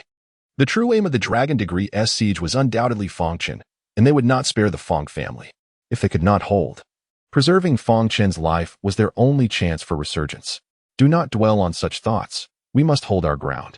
If we cannot, let us take as many as we can with us, Fang Songhai replied solemnly. In the next moment, a brilliant flash illuminated the scene as a dragon-degree cavalryman surged onto the battlements, emanating a formidable aura that sent dozens of Xia soldiers flying. He lunged at Fang Songhai with a sword, swift, precise, and deadly, imbued with immense energy. Fang Songhai's expression shifted. A martial artist of the energy manipulation realm had been dispatched to breach the city. This indicated that soon, the enemy would unleash their full might to seize the East City Gate. A Xia soldier, seeing the danger, bravely positioned himself before Fang Songhai, only to be pierced through the heart by the dragon-degree cavalryman's blade. Yet he did not waver. He clung tightly to the assailant. Even as the sword tore through him, the dragon-degree cavalryman, taken aback by this unexpected resistance, glared in fury, preparing to unleash his energy to crush the Xia soldier, but Fang Songhai's blade struck down upon him first.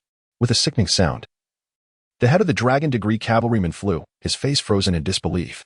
A formidable martial artist, he had met his end at the hands of Fang Songhai, all due to the courage of a Xia soldier. Such was the unpredictability of the battlefield. Even the mightiest warrior could fall victim to a moment's oversight. What is your name? Fang Songhai asked, supporting the fallen soldier, his eyes glistening with sorrow. General, I was but a nameless soldier under the divine command of the war god. To assist you in slaying a dragon-degree martial artist today, I die without regret. Haha. The soldier laughed weakly, blood spilling from his lips, his gaze fading to a pallid gray. Releasing the soldier, Fang Songhai watched as he collapsed beside the lifeless body of the dragon-degree cavalryman. He then charged toward the relentless tide of incoming dragon-degree soldiers. Bloodshed and chaos engulfed the battlefield, yet the tide was turning against them, with more and more dragon-degree cavalry breaching the walls. The city gates were being battered mercilessly by their siege machines. The city has fallen. Roars of triumph echoed from the dragon-degree ranks. While the faces of Xia soldiers paled in despair, Fang Songhai recognized that they could no longer hold the battlements and ordered the remaining troops to retreat within the city. They must prepare to confront the onslaught of dragon-degree cavalry that would soon invade. You are Fang Songhai, the father of Fang Chen, are you not? A group of dragon-degree cavalry surged through the shattered East City Gate, led by a tall middle-aged man on horseback, surveying Fang Songhai from above. This scene was witnessed by the terrified citizens who had long been on edge. The East City Gate had truly fallen. This meant the outer city was on the verge of succumbing to the dragon-degree, and how long could the inner city withstand such a fate? Who are you? Fang Songhai asked coldly. I am Count Li Shiyun of dragon-degree. The middle-aged man chuckled lightly, his gaze sweeping the area. I never anticipated that I would lead my troops into your Xia capital one day. Listen well, my soldiers, show no mercy to these Xia scum. For 10 days, we shall pillage this city. All gold, silver, and women seized shall be yours.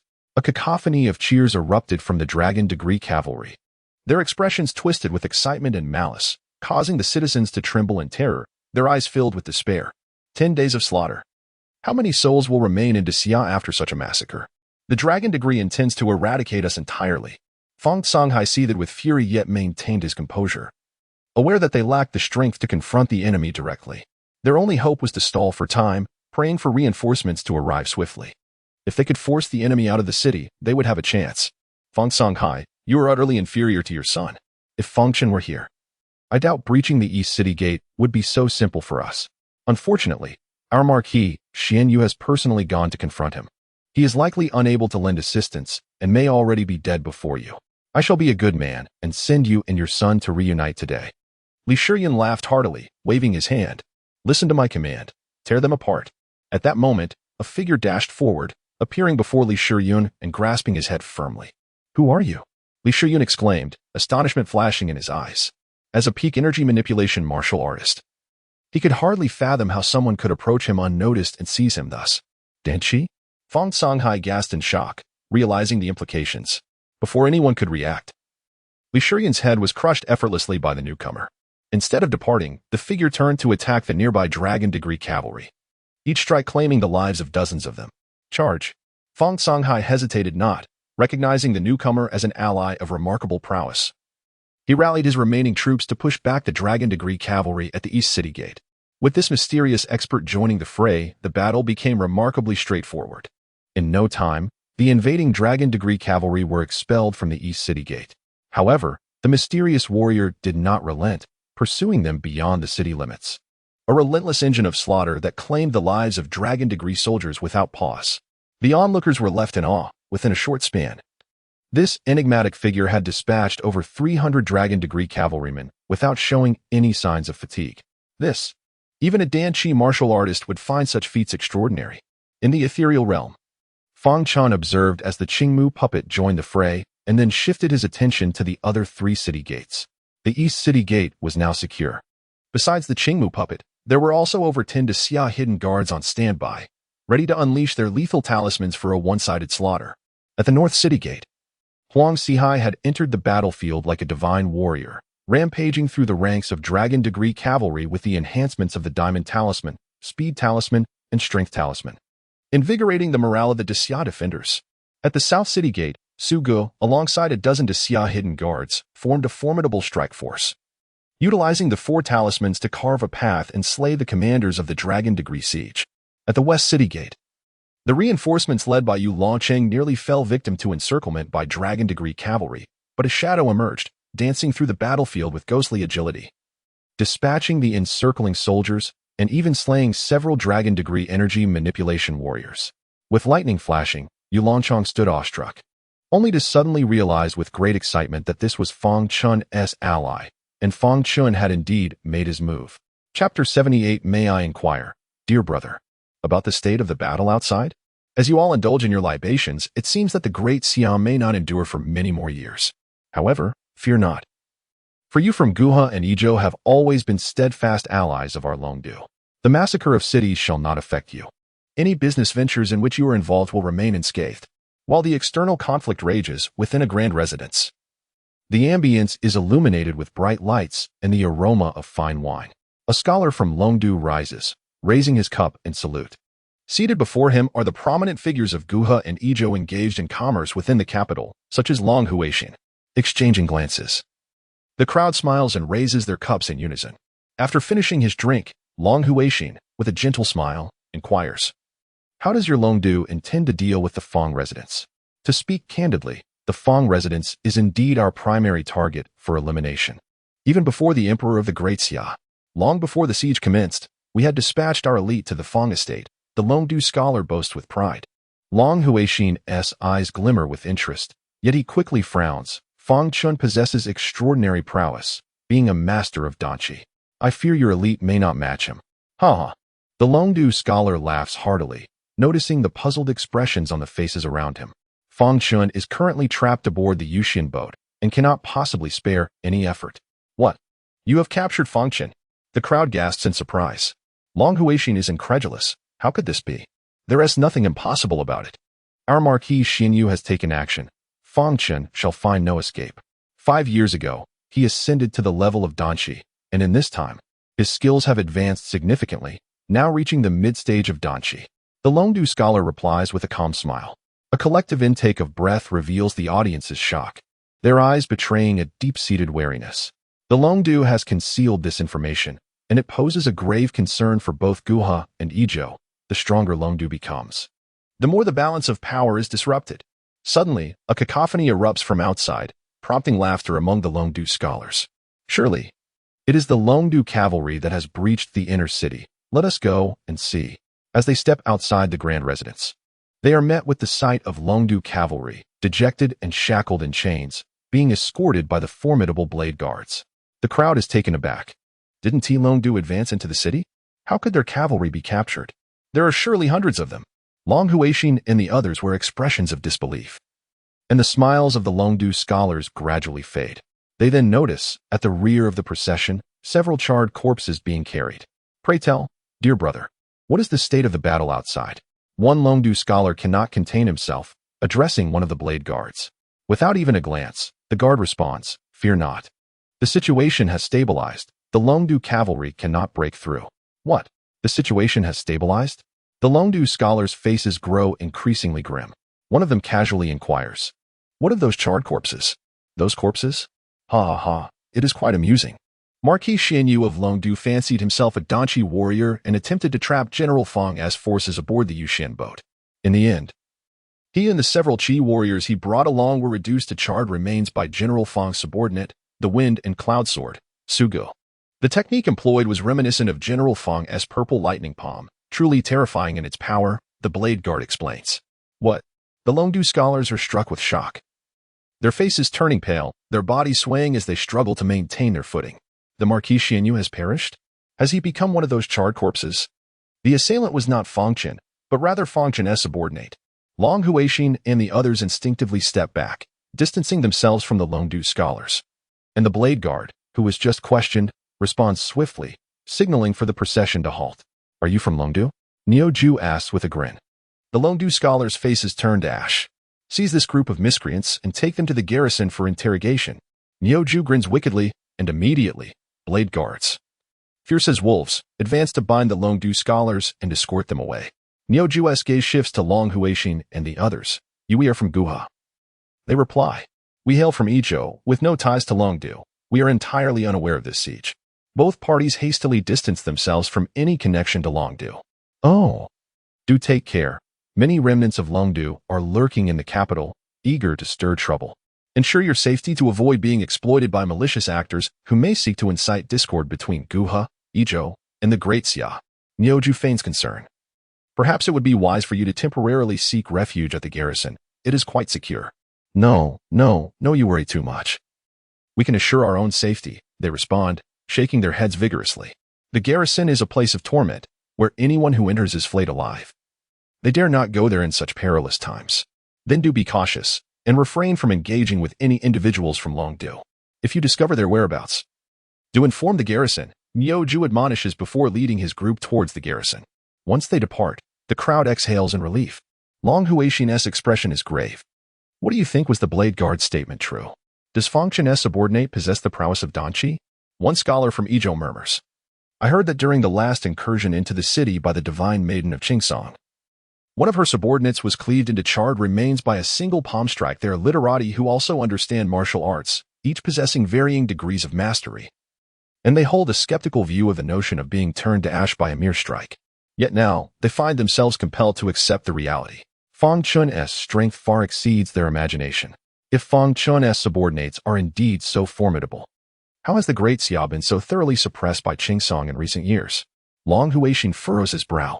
Perhaps it is a feigned weakness? Just as with the Longdu situation, they underestimated the Great Xia, leading to their substantial losses with even Marquis Xianyu deceased. The Longdu cavalry's incursion into the capital becomes a farce. Reflecting on this, one cannot help but ponder the magnitude of the losses Longdu has incurred. The crowd size, growing increasingly vigilant, resolved to send word back to Guha and Izhou as soon as this matter is resolved. Approximately half an hour later, the number of troops stationed at the 4 city gates increases, and the battlefront finally stabilizes. Sugo and the others, seeing this, silently withdraw from the battlefield. The order given to them by the heir was clear. As long as the Great Xia maintains stability, their intervention is unnecessary. Is it truly not the blood spirit sect pulling the strings from behind? In the void, Fang Chen furrows his brow, scanning his surroundings but finding no trace of blood spirit sect practitioners. This leads him to suspect that the sudden assault from Longdu may indeed be orchestrated by other forces. The identity of Zhou Xiu is a critical point. Chapter 79, The Eternal Tomb in the Stillness of the Night. The battle outside the city raged on. The primary strategy of the Longdu kingdom was to launch a surprise attack, employing Marquis Xianyu and his cadre of formidable warriors to dismantle the defenses of the Great Xia from within. As a master of Danqi martial arts, Marquis Xianyu believed that by subduing Fang Chen, he could brazenly enter the imperial palace and engage the emperor of the Great Xia in discourse. Should events unfold as anticipated, the capital of Great Xia would succumb within mere hours, falling entirely under Longdu's dominion. Alas, Marquis Xianyu was defeated, and the elite warriors accompanying him perished, rendering their central strategy ineffective. The Longdu cavalry outside became significantly more manageable, allowing the Great Xia's defenders to gain the upper hand. As the response from within the city lagged, the Longdu cavalry faced numerous assassinations of their generals by figures such as Sugo, causing a decline in morale as they retreated, leaving behind a multitude of corpses. Fang Chen's spirit lingered in the void, meticulously scanning the capital. Without the presence of blood spirit sect practitioners, all parties appeared to behave normally, obscuring any signs of treachery or the influence of those colluding with the sect. With a thought, Fang Chen's spirit traversed to the imperial palace. Outside the study, a throng of officials gathered, periodically listening to the reports of victories from the front lines, each exhaling a deep sigh of relief. Inside the study, the crown prince wore a grave expression, casting a sidelong glance at the emperor before finally speaking. Father, Marquis Xinyu has fallen at Su Ji's hands. Recently, several mysterious experts have appeared at the four major gates, including Su Ge and Huang Xihai. They are likely subordinates of Fang Chen. What do you wish to convey? The emperor replied, his tone indifferent. Father, for the past 5 years, it may seem that Fang Chen has been cultivating in seclusion, yet he has secretly nurtured such formidable individuals. Su Ge has even slain a Danchi martial artist. His ambitions are glaringly evident. The crown prince's words provoked a smile from Fang Chen. The emperor remained silent for a moment before responding. The Fang family has been loyal to the dynasty for generations, serving the great Xia without ever harboring treasonous thoughts. Do you truly believe Fang Chen would rebel? The crown prince clenched his teeth. If Fang Chen harbors no intentions of rebellion, why then does he conceal his strength? I suspect he has not diminished his cultivation over the past 5 years. Even his blinded eyes might be feigned. Moreover, father, should Fang Chen's reputation continue to rise after today, he may soon regain the prominence he once held 5 years ago. The former Fang faction was once a formidable force in the capital, only crumbling after their defeat at the Three Realms Mountain. If they were to rise again, even without an official position or military command, Fang Chen would still pose a threat to the foundations of our great Xia. You make a valid point, however. Given his cultivation level, father cannot act against him. Many within the court, including Li Guozhu and others, would not idly stand by as I moved against him. The emperor remarked with a faint smile. Are you concerned that Fang Chen might assist your third brother, thereby endangering your claim to the throne? Is that why you are so eager for me to take action against him? The emperor's words caught the crown prince off guard, prompting him to bow his head in submission. I would never dare suggest such a thing. If my brother were to return to Great Xia, I would be overjoyed. Very well, you may leave. Inform those outside to return home and rest. We shall confer again in the morning, the emperor instructed, rubbing his temples. The crown prince, not daring to speak further, respectfully exited the study, relaying the emperor's message to the ministers waiting outside. Your Highness, how can we sleep with Long Du besieging the city? One minister lamented with a wry smile. The emperor has already discerned the situation. Why can you not? Marquis Xinyu is dead, and Long Du shall not breach our defenses. By dawn, the conflict will be resolved. The crown prince replied coolly before departing. The ministers exchanged glances, then turned their attention to Li Guozhu. Everyone should return. Li Guozhu gestured lightly, turning to leave. Within the study, Fang Chen's spirit quietly observed the emperor, who remained engrossed in reviewing the day's memorials. The next morning, the battle that had persisted through the night came to an end, as the soldiers of Great Xia fought valiantly, pushing forward 50 li and achieving a resounding victory. As for the Longdu cavalry, estimates suggested that only 20 to 30,000 managed to escape alive. The citizens buzzed with conversation in the streets, occasionally venturing outside the city to survey the aftermath or assist in gathering the bodies of the Longdu soldiers. In the sweltering summer heat, neglecting the corpses would soon invite decay and the specter of plague. Some matters, it seemed, could not remain hidden. For instance, the events that transpired on the Yuxian boat of Great Xia the previous night spread rapidly through the capital, relayed by the guests in attendance. Warriors, scholars, and commoners alike soon became aware. I tell you, it was quite the spectacle last night. I accompanied my master aboard the Yuxian boat and was astonished to discover that the envoy from Longdu was none other than Marquis Xinyu in disguise. He boasted of being a Danchi martial artist, claiming his cultivation surpassed that of Fang Junshin, intending to trap him and conspire to breach our capital. But what was the outcome? He fell at the hands of Su Ge, Fang Junshin's subordinate. Su Ge, the wind and cloud sword Su Ge? He could contend with a Danchi martial artist. Indeed, we too were taken aback by how the situation unfolded. Marquis Xinyu, a distinguished Danchi martial artist, was denied even the chance to engage Fang Junshin directly. I also heard that several mysterious experts joined the battle at the four major gates, eliminating numerous Longdu generals and providing crucial support to our Great Xia forces. I suspect they are all under Fang Junshin's command. Who is Fang Junshin, you ask? He is the pride of Great Xia, our foremost military hero, undoubtedly surrounded by exceptional talents. Upon overhearing the chatter of the townsfolk, Tao Yu and Yi Qinghe exchanged glances, their expressions tinged with intrigue. Yi Qinghe, unable to contain himself, rubbed his swollen cheek, his gaze growing increasingly profound. Qinghe, you were fortunate to survive the Yuxian boat last night. Tao Yu remarked with a faint smile. I heard you received a few slaps from Sugo? Let us not speak of that. I shall remember those slaps. Yi Qinghe replied with a cold huff. My father has asked me to express gratitude to Fang Chen. Would you care to accompany me? Of course, Tao Yu responded, his gaze flickering with interest. The group swiftly made their way to the Fang residence. Upon arrival, the servants informed them that Fang Chen was not home, having gone to the Eternal Tomb. The Eternal Tomb? The expression of Yi Qinghe and the others shifted. Chapter 80. The day will come in the capital of the Great Xia. There exists a temple known as Duowa Temple, which thrives with incense and is situated on the outskirts of Mount Tiabao. However, to reach Duowa Temple, one must traverse the Wancher Cemetery. This hallowed ground is the final resting place of the military souls from the past 5 centuries since the founding of the Great Xia. Most of the fallen soldiers, who perished on the battlefield without a home to return to, are interred here. Each monument bears names that might seem trivial: Guzi, Zhang San, Liya. Hundreds of such monuments stand, inscribed with countless names, each representing a soldier who valiantly fought for the Great Xia. Their blood forged the flesh of the nation. Their spirits shaped its backbone. At this moment, countless soldiers are engaged in transporting the bodies of their fallen comrades to this site. Some bodies have been claimed by their families, returning to their roots, but many soldiers cannot do the same. Some are the last of their kin, while others are thousands of miles away from home. Fang Chen stands with his hands clasped behind him, flanked by Master Qing He, while the blood-soaked General Yu Longchang stands nearby. General Yu, have you tallied the casualties of our Great Xia? Fang Chen inquires. Yu Longchang immediately produces a scroll from within his garments, opening it to reveal a grave count. 8,306 have perished. More than 8,000. Fang Chen falls into a moment of contemplation. The soldiers nearby cast admiring glances at Fang Chen, yet their work does not waver. They must ensure their brothers receive a proper burial without distraction.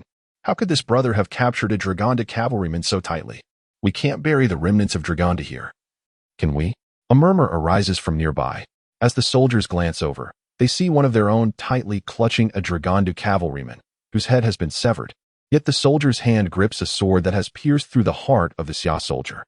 Fang Chen recalls his father's words and speaks. He sacrificed himself to ensnare this Draganda martial artist, who was subsequently beheaded by my father.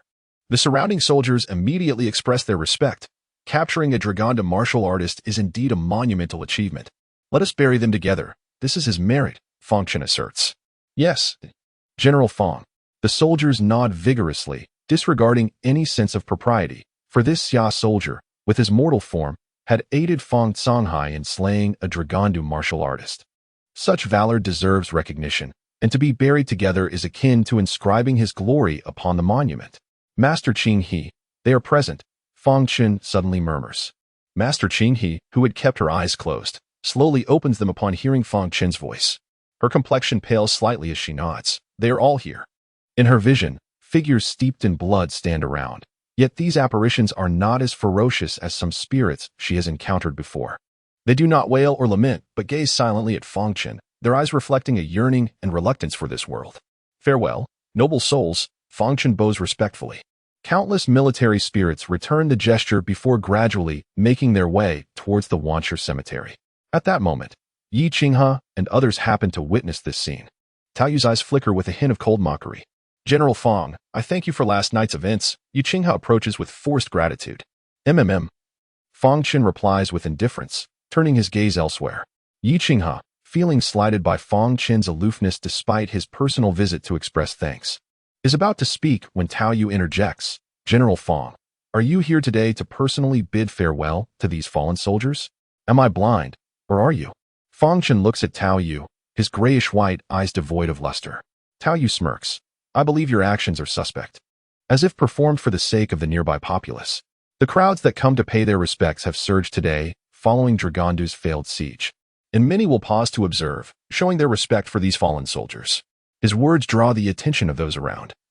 And as Tao Yu captures the gaze of the onlookers, he continues, with so many soldiers lost, it seems you are deeply saddened. Yet have you considered the 60,000 soldiers who perished on Sangha Mountain? They have not even returned in body to the Great Xia. The expressions of those present shift dramatically.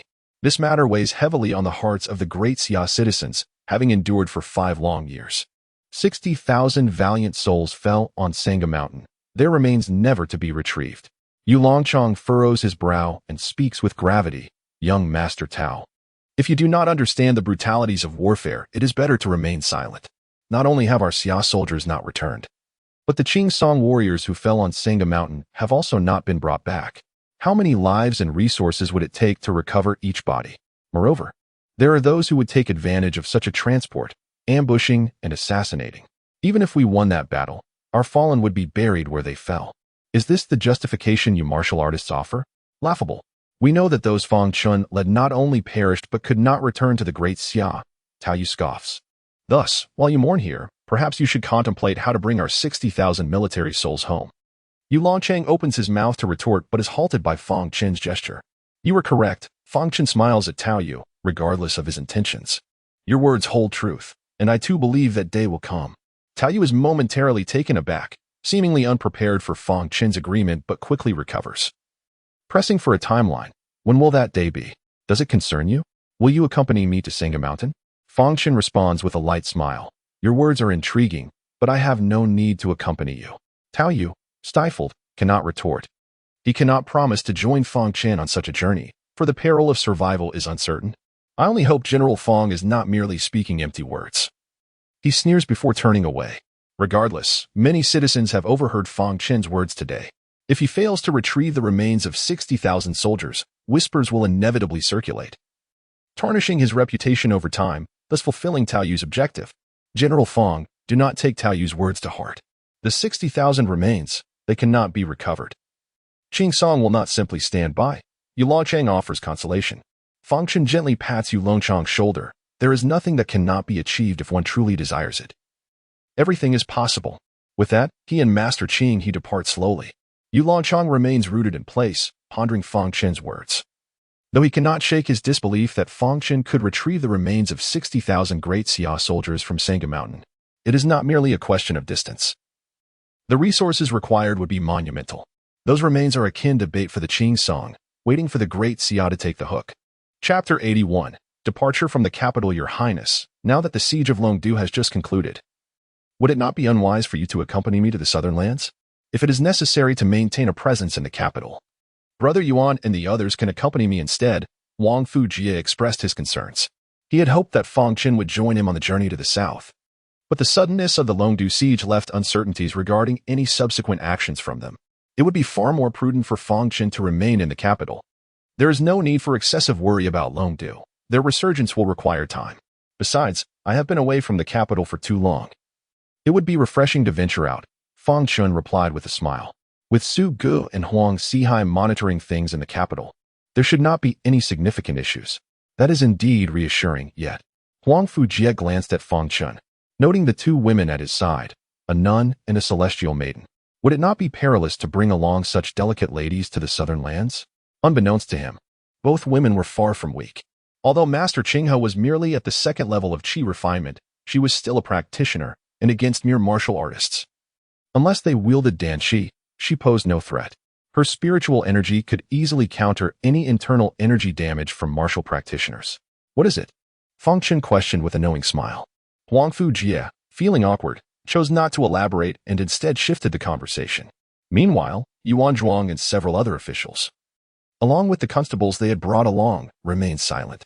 It was entirely normal for a military god to be accompanied by two women. Yet the presence of a nun sparked quiet murmurs of dissent among them.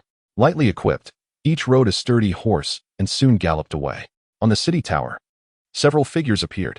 Xiaoyu coldly observed Fang Chen's departing figure.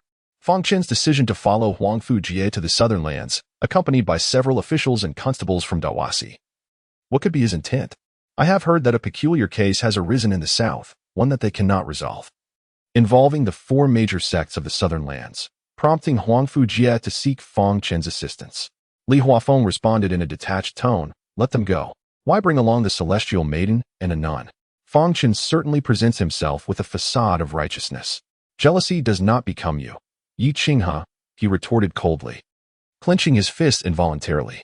The fact that the celestial maiden chose to accompany Fang Chen spoke volumes. The most beautiful woman in the capital was presumably already his. She is merely a woman of low status. Do not overthink it, Tao Yu remarked with a slight smile, glancing at Xiaoyu. Xiaoyu paused, then replied nonchalantly, indeed. Just a woman of low status, not worth our concern. He then surveyed the others. I have long heard of Fang Chen's connections with the four major sects of the South. Now it is confirmed. What do you think? With followers in both the court and the martial world, what are his intentions? The group exchanged glances, momentarily silent, hesitant to voice their opinions or doubts about Fang Chen's ambitions. His departure from the capital may provide an opportunity to thoroughly investigate what schemes Fang Chen has laid during his years in the capital. Xiaoyu mused with a cold smile, turning to Li Huafeng. Li Xiaoqing, this matter falls to your expertise, so I entrust it to you. Rest assured, Your Highness. With him away from the capital, my tasks will be considerably easier, Li Huafeng assured him. I shall also investigate the mysterious expert who appeared that day, to discern their origins and any connections to Fang Chen. Xiaoyu nodded slightly, then suddenly inquired, have there been any updates from your hidden agents recently? What of my third brother in the Qingsong Kingdom? Fang Chen's massacre of over 1,000 martial artists would surely provoke a response. Li Huafeng glanced at Tao Yu and Yi Qinghe. They were allies, and he felt no need for discretion. The reports from my agents indicate that there has been no reaction from the Qingsong Kingdom. The third prince still indulges in pleasures, seemingly having come to terms with it. My third brother is no simpleton. It cannot be that the women of Qingsong hold such sway over him. This must be a fade. The more he behaves thus, the more unsettled I become. Let us have your agents take action to eliminate this lingering concern for the crown prince, shall we? Xiaoyu suggested coolly. Li Huafeng was taken aback. Meeting Xiaoyu's unwavering gaze, his thoughts racing. Yi Qinghe and Tao Yu feigned interest in the scenery outside, refraining from participating in this discussion. The Qingsong Kingdom would not permit the third prince to perish there, Li Huafeng said cautiously. If the daughter of General Xiaoxin, does not return to Qingsong, do you think General Xiao would take action against my third brother? Xiaoyu offered no comment. Xiaoxin. Li Huafeng reacted with surprise. Given that she had left the capital days ago, she should have returned to Qingsong by now. Yet, his agents had not reported anything concerning this. Could it be? I am growing impatient. Have your agents act swiftly. If my brother dies, the blame will ultimately fall on Qingsong and Fang Chen. Xiaoyu said with a faint smile. In return for your service, I shall ensure you are well compensated. When Fang Chen injured your foundation, it stunted your martial progress. Otherwise, with your talent, you might have advanced to the Danqi realm by now and could rival Fang Chen. Li Huafeng's expression shifted. This matter had long been a source of torment for him. He had once advanced to the mid-stage of Qi control, only to be forced back to the peak of Qi explosion by Fang Chen. I possess a pill, given to me by a Taoist priest, which can aid you in breaking through the bottleneck of Qi explosion and regain your footing in Qi control, or even surpass your previous self. Xiaoyu said with a smile, producing a pill and handing it to Li Huafeng. Li Huafeng accepted it, his eyes wide with disbelief. Your Highness, does this pill truly possess such efficacy? Would I deceive you? Xiaoyu replied with an amused smile. Thank you, Your Highness. I shall certainly do my utmost to assist you. Li Huafeng immediately bowed in gratitude. I shall also aid you in dealing with Fang Chen and seek the opportunity to eliminate him, Xiaoyu added with a grin. Li Huafeng failed to notice that Yi Qinghe's eyes sparkled with greed upon seeing Xiaoyu produce the pill, revealing that he had already experienced its benefits. Days later, the group journeyed day and night, finally crossing from the northern territories into the southern lands. The most apparent difference was the climate. While the north was experiencing the height of summer, here it felt like a furnace, with passers-by often bare-chested. It was well known that the southern lands were scorching hot during the summer and frigid during the winter, an inhospitable place where the common folk of the Great Xia struggled against the elements year-round. It is exceedingly hot, Your Highness. Shall we stop at the tea house ahead for a drink? I see that Brother Yuan and the others are already parched, Huang Fujie suggested. Wiping the sweat from his brow and addressing Fang Chen. Chapter 82, The Beautiful Nun in the Southern Land. There are a total of 9 prefectures. The Xiandao sect and the Tianjin Villa are situated in the same prefecture, Xiannan Prefecture, while the other 2 major sects are located in a different one. Consequently, after the annihilation of Tianjin Villa, the Xiandao sect became the primary suspect, as Xiannan Prefecture is vast and renowned, being considered the foremost among the 9 prefectures. Following the downfall of Tianjin Villa, the Xiandao sect emerged as the greatest beneficiary among martial arts factions. Let us take a moment to enjoy some tea. We are merely 100 miles from the Xiandao sect, so there is no rush, Fang Chen said with a smile. The group soon entered a tea house by the roadside, which was filled with travelers seeking respite, thanks to a towering ancient tree that provided ample shade. Merchants, laborers, and martial artists gathered here, and upon spotting Fang Chen and his companions, They instinctively displayed expressions of wariness, making way for them. Fang Chen's party consisted of over 30 individuals. In the presence of Yuan Zhuang and others from the Dahua Temple, who had spent years apprehending criminals, naturally exuded an aura of authority. Although their accompanying constables were in plain clothes, they were all seasoned martial artists, appearing robust and formidable. In contrast, Fang Chen, Yuxinzi, Qing Yishitai, and Huang Fu Jie appeared the least intimidating. Gentlemen, my apologies, but our establishment is rather small. We currently have only 5 available tables. Would you mind squeezing in? The tea house owner approached with a conciliatory expression. Squeezing in is fine, Fang Chen replied with a nod. Consequently, Huang Fu Jie and Yuan Zhuang's group occupied one table, while Fang Chen, Yuxinzi, and Qing Yishitai shared another. The remaining 3 tables were assigned to the constables. Observing from a distance, a few martial artists quickly deduced that Fang Chen must be the one of significance in this entourage, mistakenly believing they were a protective escort for a young master of a prominent family. Your tea is served. Shortly after, a server brought tea to each table. Yuxinzi expressed surprise as she noticed the tea emanating wisps of steam. However, it was not hot but instead exuded a refreshing chill. Why is this tea chilled? She inquired curiously. In the capital, only the affluent could afford such luxury. So she was astonished that even a humble tea house in Xiannan Prefecture could serve tea made with expensive ice.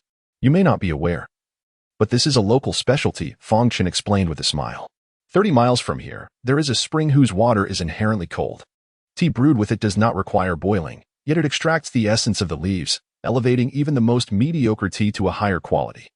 Yuxinzi was taken aback, realizing that such a remarkable spring existed here, and even Qing Yishitai seemed contemplative as she stared at the water. Your knowledge is truly impressive. Yuan Zhuang and the others exchanged glances. As officials of the Dahua Temple, they had never known of such a wondrous spring in the southern land. If that is the case, why has this water never been seen in the capital? Yuxinzi asked, her curiosity piqued. Because this water does not last long. It must be consumed within 3 hours of extraction. After that, it resembles ordinary spring water. Fang Chen replied with a gentle smile. Now I understand. Yuxinzi nodded slightly, her gaze towards Fang Chen revealing unmasked admiration. At that moment, a commotion erupted outside. Whose horses are these? Move them away. They are taking up room for our mounts. The tea house owner hurried over to Fang Chen, wearing a strained smile. Gentlemen, could you kindly relocate your steeds? The gentleman outside is quite formidable. The group exchanged glances. More formidable than the greatest military god of the Dian? Yuan Zhuang inquired. Go and move the horses, Fang Chen instructed. Understood, Yuan Zhuang replied, and after a brief absence, he returned. Young master, the matter has been resolved. Fang Chen nodded, then resumed enjoying the chilled tea with Yuxinzi and others, each sip effectively dissipating the oppressive heat of summer. It was no wonder the tea house thrived for weary travelers. It was akin to a divine remedy. As the group outside entered the tea house, they were taken aback by the crowd. The leader frowned immediately, and before he could speak, a burly martial artist beside him growled, Owner, we're here. The owner rushed to greet them. It's too crowded here. My young master prefers fewer patrons. Please clear out some, and make room for 5 tables. The nearby patrons' expressions darkened upon hearing this, but some recognized the newcomers and whispered among themselves, revealing their trepidation. The owner's face reflected his predicament as he awkwardly replied, Gentlemen, I can manage to clear 1 table at most, and there are precisely 5 of you. Would you mind squeezing in? Preposterous. Are you suggesting we commoners should squeeze in with the young master? What do you take him for? The burly martial artist exploded in anger, slapping the owner away, sending him flying several feet and toppling a tea table. The patrons seated at the table were incensed. Recognizing the intruders as fellow practitioners of the southern land's martial world, their presence imposing, with one possessing considerable strength. You are being excessively domineering. One of them remarked coolly, standing to confront the burly martial artist. Ah, we have a brave one among us, the burly man sneered. What is your background? Hejiang sect, Chinda. The man replied in a deep voice. Chinda of the Hejiang sect? The crowd was filled with uncertainty. The Hejiang sect had a notable reputation in the area, engaging primarily in trade related to the waterways, boasting numerous skilled members. Chinda was recognized as the sect's foremost expert, rumored to be able to withstand 10 strikes from a raging martial artist without defeat. So, you're from the Hejiang sect. Quite impressive, the burly martial artist chuckled, producing a token. Since you are from the Hejiang sect, do you recognize this token? Chindu examined it closely, his breath hitching. The Han Dao Guards? The atmosphere shifted. Everyone realized that this group was affiliated with the Han Dao Guards, an elite unit directly commanded by the Emperor of the Dayan. Even the most powerful figures in the martial world, not to mention high officials, treated them with utmost respect. Chen's demeanor changed, and he bowed respectfully. I had no idea, and I apologize for the offense. You did not offend me. You disrespected my young master. The burly martial artist replied with a cold smile. Chen then turned to the youth behind the burly man, uncertain of who the young master might be. Such a beautiful nun, the young man suddenly chuckled, his gaze fixated on Qing He's Shirtai, a glimmer of greed evident in his eyes. Chapter 83. In the dust below, the expressions of the crowd instantly turned peculiarly strange, for they were acutely aware that Fang Chen and his companions numbered over 30, making them not to be trifled with. However, the reputation of the Han Dao Guard was even more fearsome, and some individuals had already begun to display pity. The young man appeared to be a significant figure among the Han Dao Guard, possibly a descendant of 1,000 households. If he took a liking to a woman, it was said that there was hardly anyone in the southern lands who could escape his grasp. Yuan Zhuang's countenance darkened, while Huang Fu Jie revealed a faint, cold smile, remaining silent as he quietly assessed the young man. Unfazed by the odd atmosphere, the youth was completely captivated by Master Qinghe, stepping forward with cupped fists. Little master, my father is the commander of the Han Dao Guard in Xiannan County. Indeed, a descendant of 1,000 households. A glimmer of fear flickered in the eyes of the onlookers. Although the position of 1,000 households was not particularly high, their immediate superior was the pacification envoy, who resided in the capital. This meant that 1,000 households in the southern lands were not beholden to anyone's orders, wielding tremendous power. Master Qinghe's eyes betrayed a hint of panic as she sensed that the individual before her was akin to Li Daogong. She could not help but glance at Fang Chen, her eyes pleading for assistance. Esteemed sir, please do not disturb our tea and rest, Fang Chen said with a gentle smile. The young man's expression shifted slightly as he scrutinized Fang Chen with a semblance of a smile. He then turned to the innkeeper with a nonchalant air. Clear some tables for me. What are you waiting for? The innkeeper wore an expression of helplessness and hurriedly approached the commoners, who, recognizing the potential repercussions of offending the Han Dao Guard, were more than willing to comply. However, before they could vacate the tables, the young man pointed at Fang Chen and Huang Fu Jie, declaring, I want these tables. The location is excellent and pleasantly shaded. A cold snicker escaped Yuan Zhuang and the others. They had never harbored a favorable opinion of the Han Dao Guard.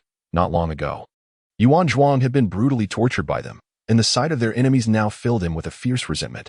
The innkeeper was no fool. He quickly discerned that Fang Chen and his companions were not of ordinary origin, and he could not afford to offend either side. What are you still standing there for?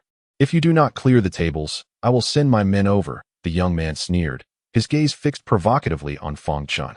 The burly brutes, upon hearing this, immediately surged forward, barking at Huang Fu Jie and Yuan Zhuang to get lost and get far away.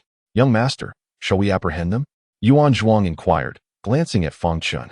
The officers of Dawasi were all formidable warriors, and subduing these individuals would be a mere trifle. Do it, Fang Chen replied with a smile, nodding. In the next breath, over 30 officers and constables from Dawasi swiftly sprang into action, toppling the burly brutes to the ground in an instant, pinning them down to prevent any movement. The crowd stood in stunned silence, and the innkeeper could only stand by helplessly. Chenda from the Heizhong faction was filled with doubt. Knowing that the youth was the son of 1,000 households, how could they dare to strike? It was well known that a strong dragon does not suppress a local snake. The 1,000 households in the south were not to be trifled with, unlike those in the capital. You are quite bold. Where did you come from to disrespect the Han Dao Guard?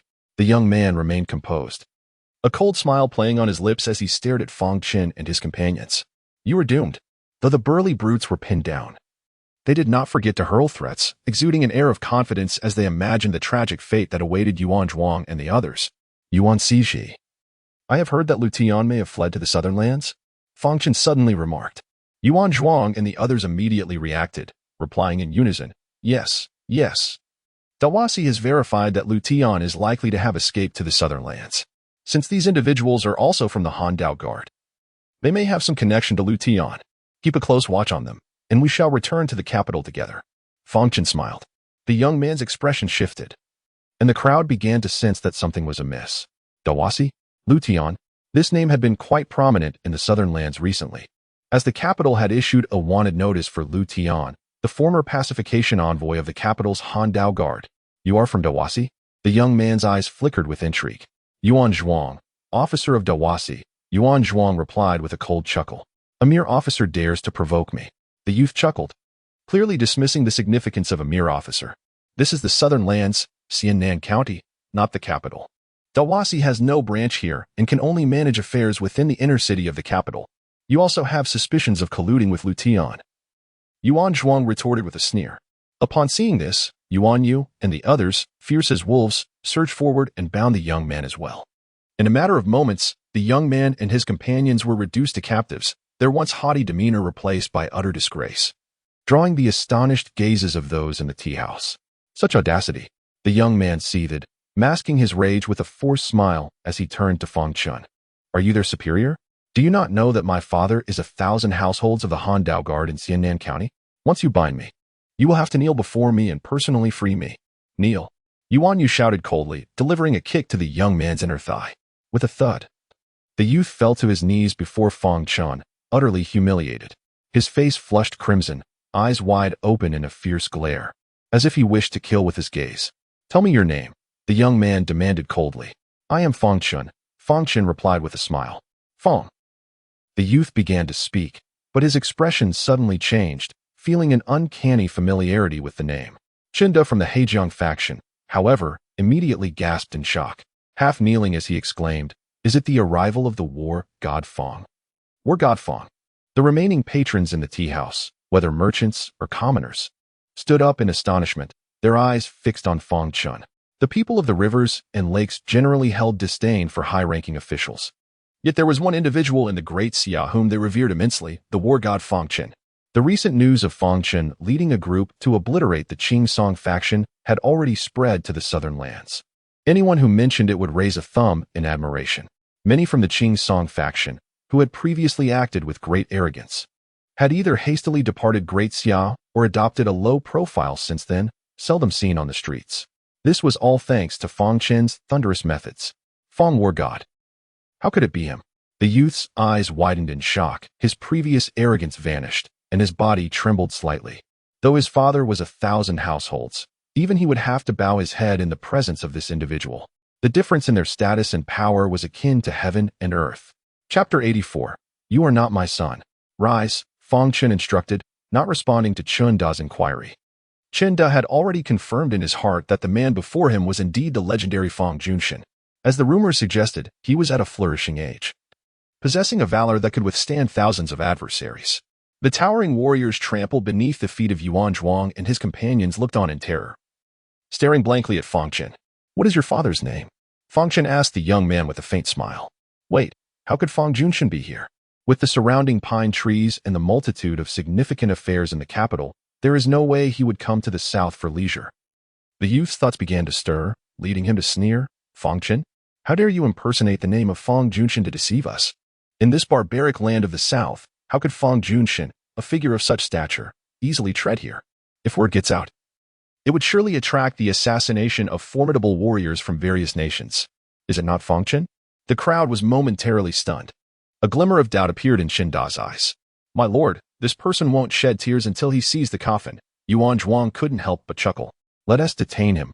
We can discuss matters after we finish our tea. Fang Chen smiled lightly, and then disregarded the young man. Seeing this, Yuan Zhuang and the others returned to their table to enjoy their tea, seeking solace from the oppressive heat with the chilling beverage. The young men, however, found themselves restrained by a group of constables, unable to move an inch. Are you still pretending to be a big shot? By the time my father learns of this, it will be too late for you. The youth sneered intermittently.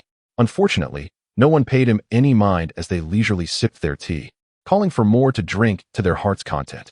The tea house owner attended to the patrons, glancing at the young man with a look of deep concern. Some merchants and warriors who had intended to leave seemed as if they were glued to their seats, curious to see whether the man before them was indeed Fang Chen. Sure enough, within half an hour, the sound of galloping hooves echoed from outside, causing the ground to tremble slightly. Chen Da's ears perked up, and he murmured, This must be at least 100 riders. My lord is inside. A sharp voice rang out. The youth immediately shouted, Wu Baihu, I'm here. Hurry in and capture this group of bandits. Outside, Over 100 ironclad cavalry surrounded the tea house, among them 10 clad in the attire of the fierce blade guards. The leader exuded an imposing aura, his countenance fierce. Upon hearing the youth's words, he led the fierce blade guards into the tea house. Upon seeing the true fierce blade guards, the crowd's eyes filled with trepidation. Wu Baihu quickly spotted the youth trampled beneath the feet of others. His eyes flashing red as he sternly addressed Fang Chen and his companions, "You have some audacity to lay hands on my lord's son. Do you wish to lose your heads?" The Wu Baihu of the fierce blade guards. Chen De recognized him, his expression shifting. What a display of authority. Yuan Zhuang couldn't help but scoff. Threatening to behead people, we should have just sought a connection to enter the guards instead of serving at the Dahua temple. Indeed, the fierce blade guards certainly have it easier. The other members of the Dahua temple's inspectorate chuckled in agreement. Wu Baihu paused for a moment. Dahua temple?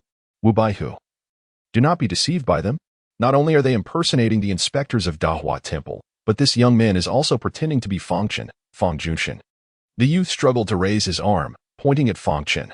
Impersonating Fang Junshin? That is indeed a capital offense. Wu Baihu exclaimed, startled, before commanding. Release my lord's son. I will give you the chance to explain. Huang Fujia, is the guard in Xinan County so overbearing? Fang Chen smiled mildly. They have always acted this way, but they seldom provoke the Seven Xian sect. To them, ordinary figures of the Jianghu are indeed insignificant, Huang Fujia remarked. Seven Xian sect.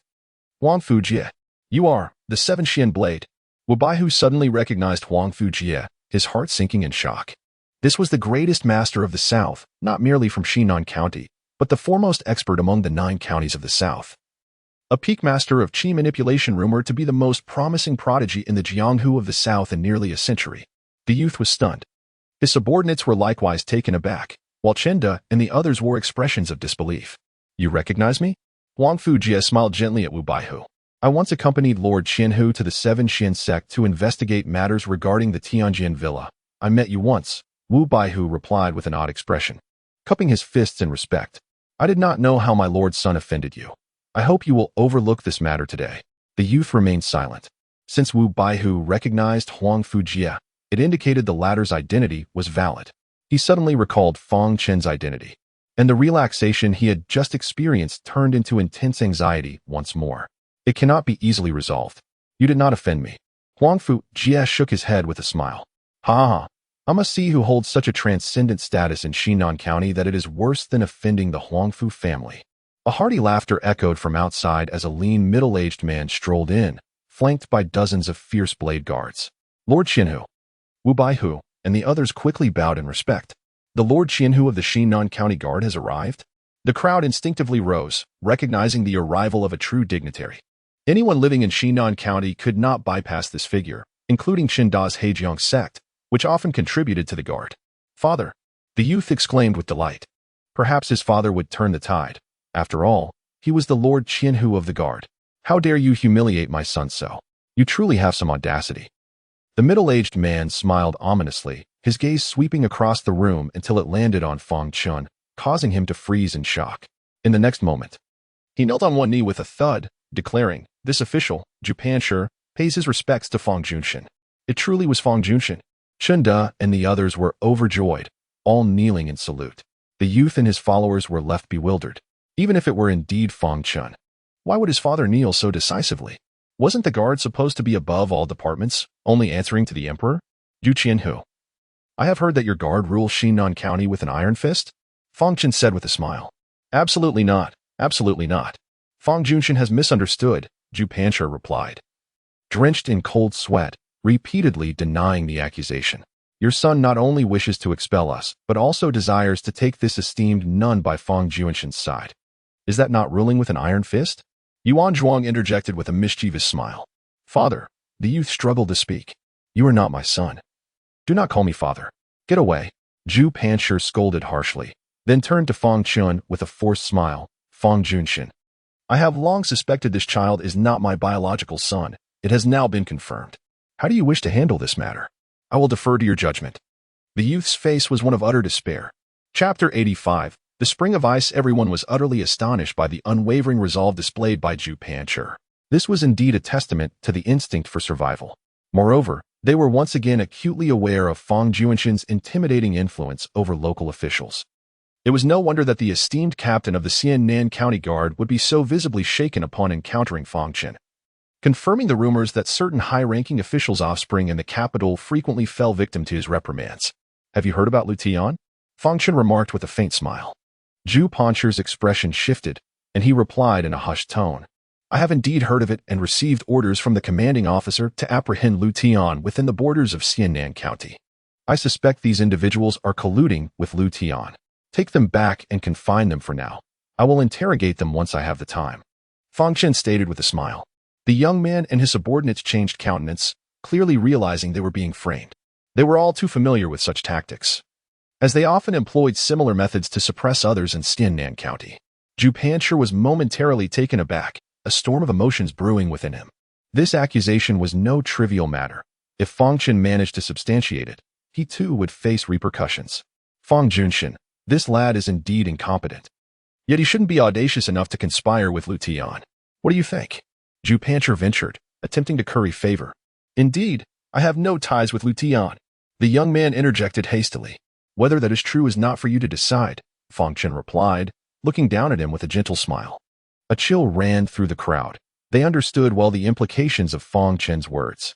"Of course, I remember having met you a few times when you served in the capital, Zhu Qianhu.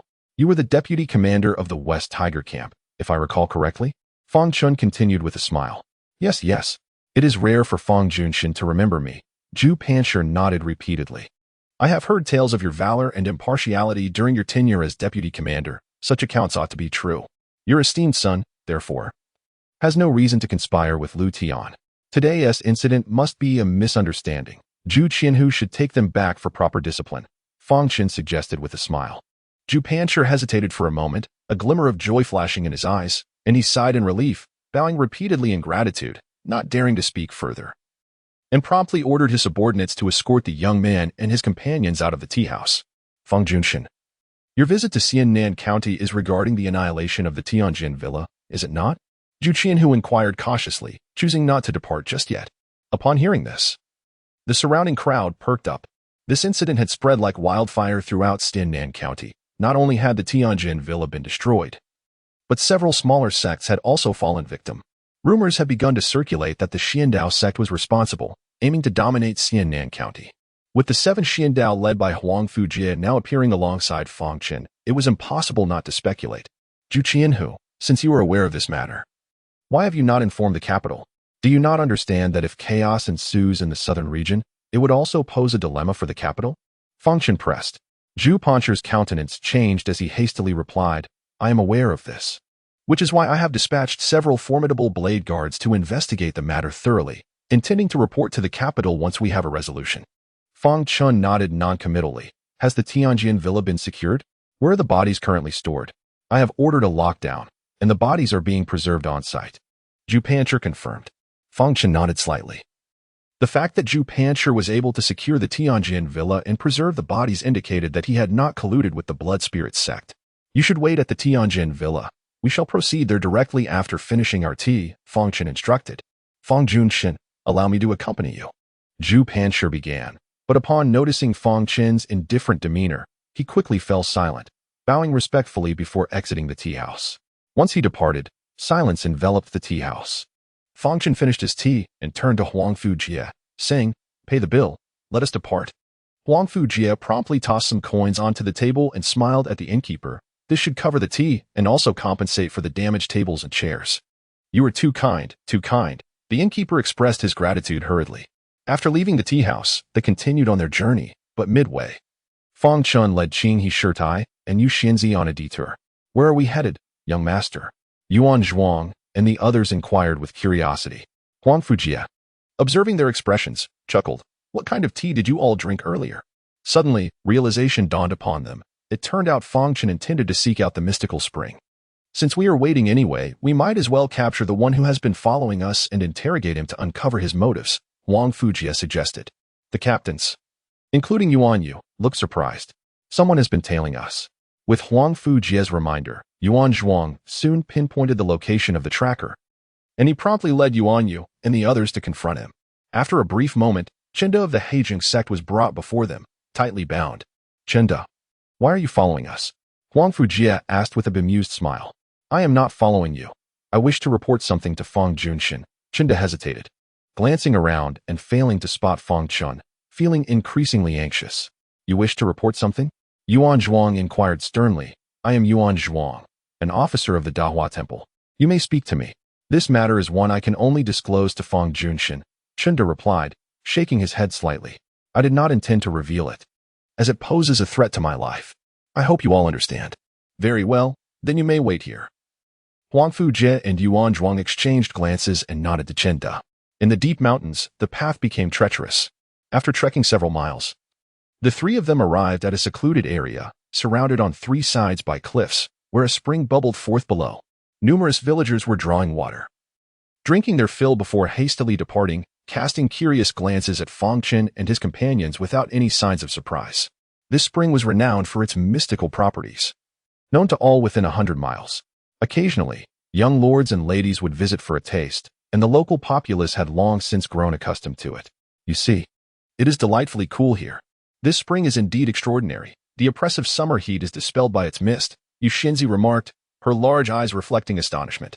Qing He Shirtai inhaled deeply, confirming her suspicions. If this were not the case, how could the tea brewed from it possess such miraculous effects? Fang Chen smiled softly. He had heard of this place 5 years prior and had visited once. Now, having embarked on the path of immortality, he speculated that the spring's remarkable coolness was connected to the realm of the divine. As expected, the spring was so refreshingly cold because it contained a trace of ethereal energy.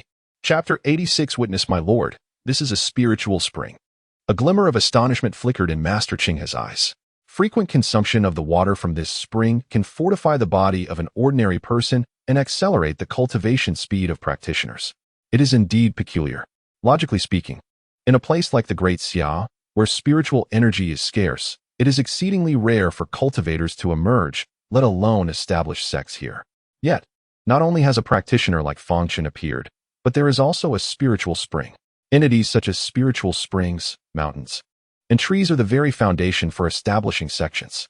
If a practitioner were to discover this spring, they would either establish a sect here or construct a cave residence. What is a spiritual spring? Can its waters nourish the skin? Asked Yushinzi with curiosity. For ordinary people, certainly. It also offers certain benefits to martial artists. Master Qinghe nodded slightly. Ordinary individuals and martial artists lack spiritual veins, hence they cannot fully harness the true efficacy of this water. Have you encountered a similar spiritual spring before? Fang Chen inquired, directing his gaze towards Master Qinghe. Master Qinghe nodded gently. My master's cave residence is situated near a spiritual spring, albeit a small one that can only supply my master's cultivation needs each day. This spring, however, could sustain at least 100 qi refining practitioners. It is truly a remarkable find. Fang Chen gazed dreamily at the spring. Spiritual stones share some similarities with spiritual springs, but the spiritual energy within spiritual stones is utterly inaccessible to ordinary people, and martial artists fare no better. Spiritual springs, however, are different. Even ordinary people can partake of it to extract some spiritual energy. If only we could transport the spring to Fang Manor, Fang Chen mused aloud. My lord, that is nearly impossible. This is a creation of heaven and earth. To move it without damaging its essence is a task my master, says even foundational practitioners, let alone the legendary Golden Core experts, would find daunting. Master Qinghe replied softly. Yushinzi was filled with curiosity. She had already discerned that Master Qinghe and Fang Chen were on the same path. It seems this is fate. Fang Chen smiled lightly. However, if one possessed a storage ring, it would be possible to transport this spring without depleting its spiritual energy. Alas, such treasures are rare in the world, Master Qinghe added. Just as Fang Chen, who had initially intended to leave, crouched beside the spring and scooped some water with his hand. He then stood up and beckoned Yushinzi and Master Qinghe to depart. In the blink of an eye, his storage ring was filled with the spring water, which remained unaffected by the spiritual stones, golden bowls, dragon-horned hammers, and wooden puppets within. It was as if some special barrier existed among them. Nearly a cubic meter of spring water should suffice, Fang Chen thought, a faint smile crossing his face. He envisioned sharing it with his father, mother, second uncle, and Fang Jishue. Each would receive a portion, healing ailments or enhancing their vitality. Upon returning to where Huang Fujie and others were situated, Yuan Zhuang immediately stepped forward to report on Chinda's matter. What news do you bring? Fang Chen asked Chunda with a gentle smile. A flicker of excitement crossed Chunda's eyes as he knelt partially, saying, "Commoner Chunda pays his respects to General Fang. Remove the ropes binding him," Fang Chen instructed. Yuan Zhuang promptly untied Chunda, who remained kneeling, and whispered, "General Fang, some time ago I passed by Tianjin Mountain Villa and witnessed a scene." Huang Fujie and the others exchanged glances, their expressions shifting. As Chunda spoke of his experience at Tianjin Mountain Villa, they wondered if he had seen the perpetrator behind the massacre. "Continue," Fang Chen urged. Chunda gritted his teeth. "I knew I had seen something I should not have, so I intended to flee to the northern lands for safety. However, upon learning that General Fang was investigating in the south, I felt reassured. On that day, as I passed by Tianjin Mountain Villa, I witnessed someone slaughtering the disciples there. With merely a wave of his hand, he drained their essence, rendering them into dried corpses here." Chunda trembled involuntarily, clearly shaken by the bizarre martial arts he had encountered. "Could you discern the appearance of the perpetrator?" Fang Chen queried. Huang Fujie and the others fixed their gaze intently on Chunda, knowing that this individual could potentially unravel the mystery behind the massacres of Tianjin Mountain Villa and several martial arts sections. I could not clearly see, as I was too far away. I could only make out a rough outline. The individual appeared quite young, donned in white clothing. Utterly unlike someone capable of such heinous acts, Chunda stammered. Unable to discern their features? Huang Fujie and the others expressed disappointment. "Here's the proposition. If you are willing, you can accompany us in thoroughly investigating this case. Should we find the perpetrator, you need not flee to distant lands for safety," Fang Chen suggested with a smile. Chunda hesitated for a few moments before nodding. "I am willing. Let us proceed to Tianjin Mountain Villa to see if Chu Qian has uncovered any clues," Fang Chen said, smiling. The group hastened their horses towards Tianjin Mountain Villa. Initially, Fang Chen had planned to settle at Xiandao sect, but upon encountering Zhu Qianhu, he decided to visit the crime scene first. As the first to be annihilated, Tianjin Mountain Villa was likely to hold the most significant clues. An hour later, a verdant mountain emerged in the distance, where the Qian family of Tianjin Mountain Villa resided, the foremost clan within 100 miles. Numerous small towns surrounded it, with 80% of their inhabitants bearing the Qian surname. As they traversed the towns, the townsfolk regarded them with cautious eyes, acutely aware of the impact the Tianjin Mountain Villa massacre had on them. With their support gone, they braced for the ensuing turmoil, knowing that rivals would soon come knocking. Fortunately, they were not defenseless. United, they managed to fend off many opportunists. Qian Laoba, back when Tianjin Mountain Villa was still standing, you took advantage of that support to delay repaying the 3,000 taels of silver I lent you. Now that Tianjin Mountain Villa is no more, who will stand by you?" A group of people loomed threateningly before a grand residence, already surrounded by onlookers. The leader, appearing in his 40s, responded angrily. "I only borrowed 300 taels from you, yet I repaid 600. When have I ever owed you 3,000? Do not bully us too much. Ghost Tiger Gang." Chapter 87.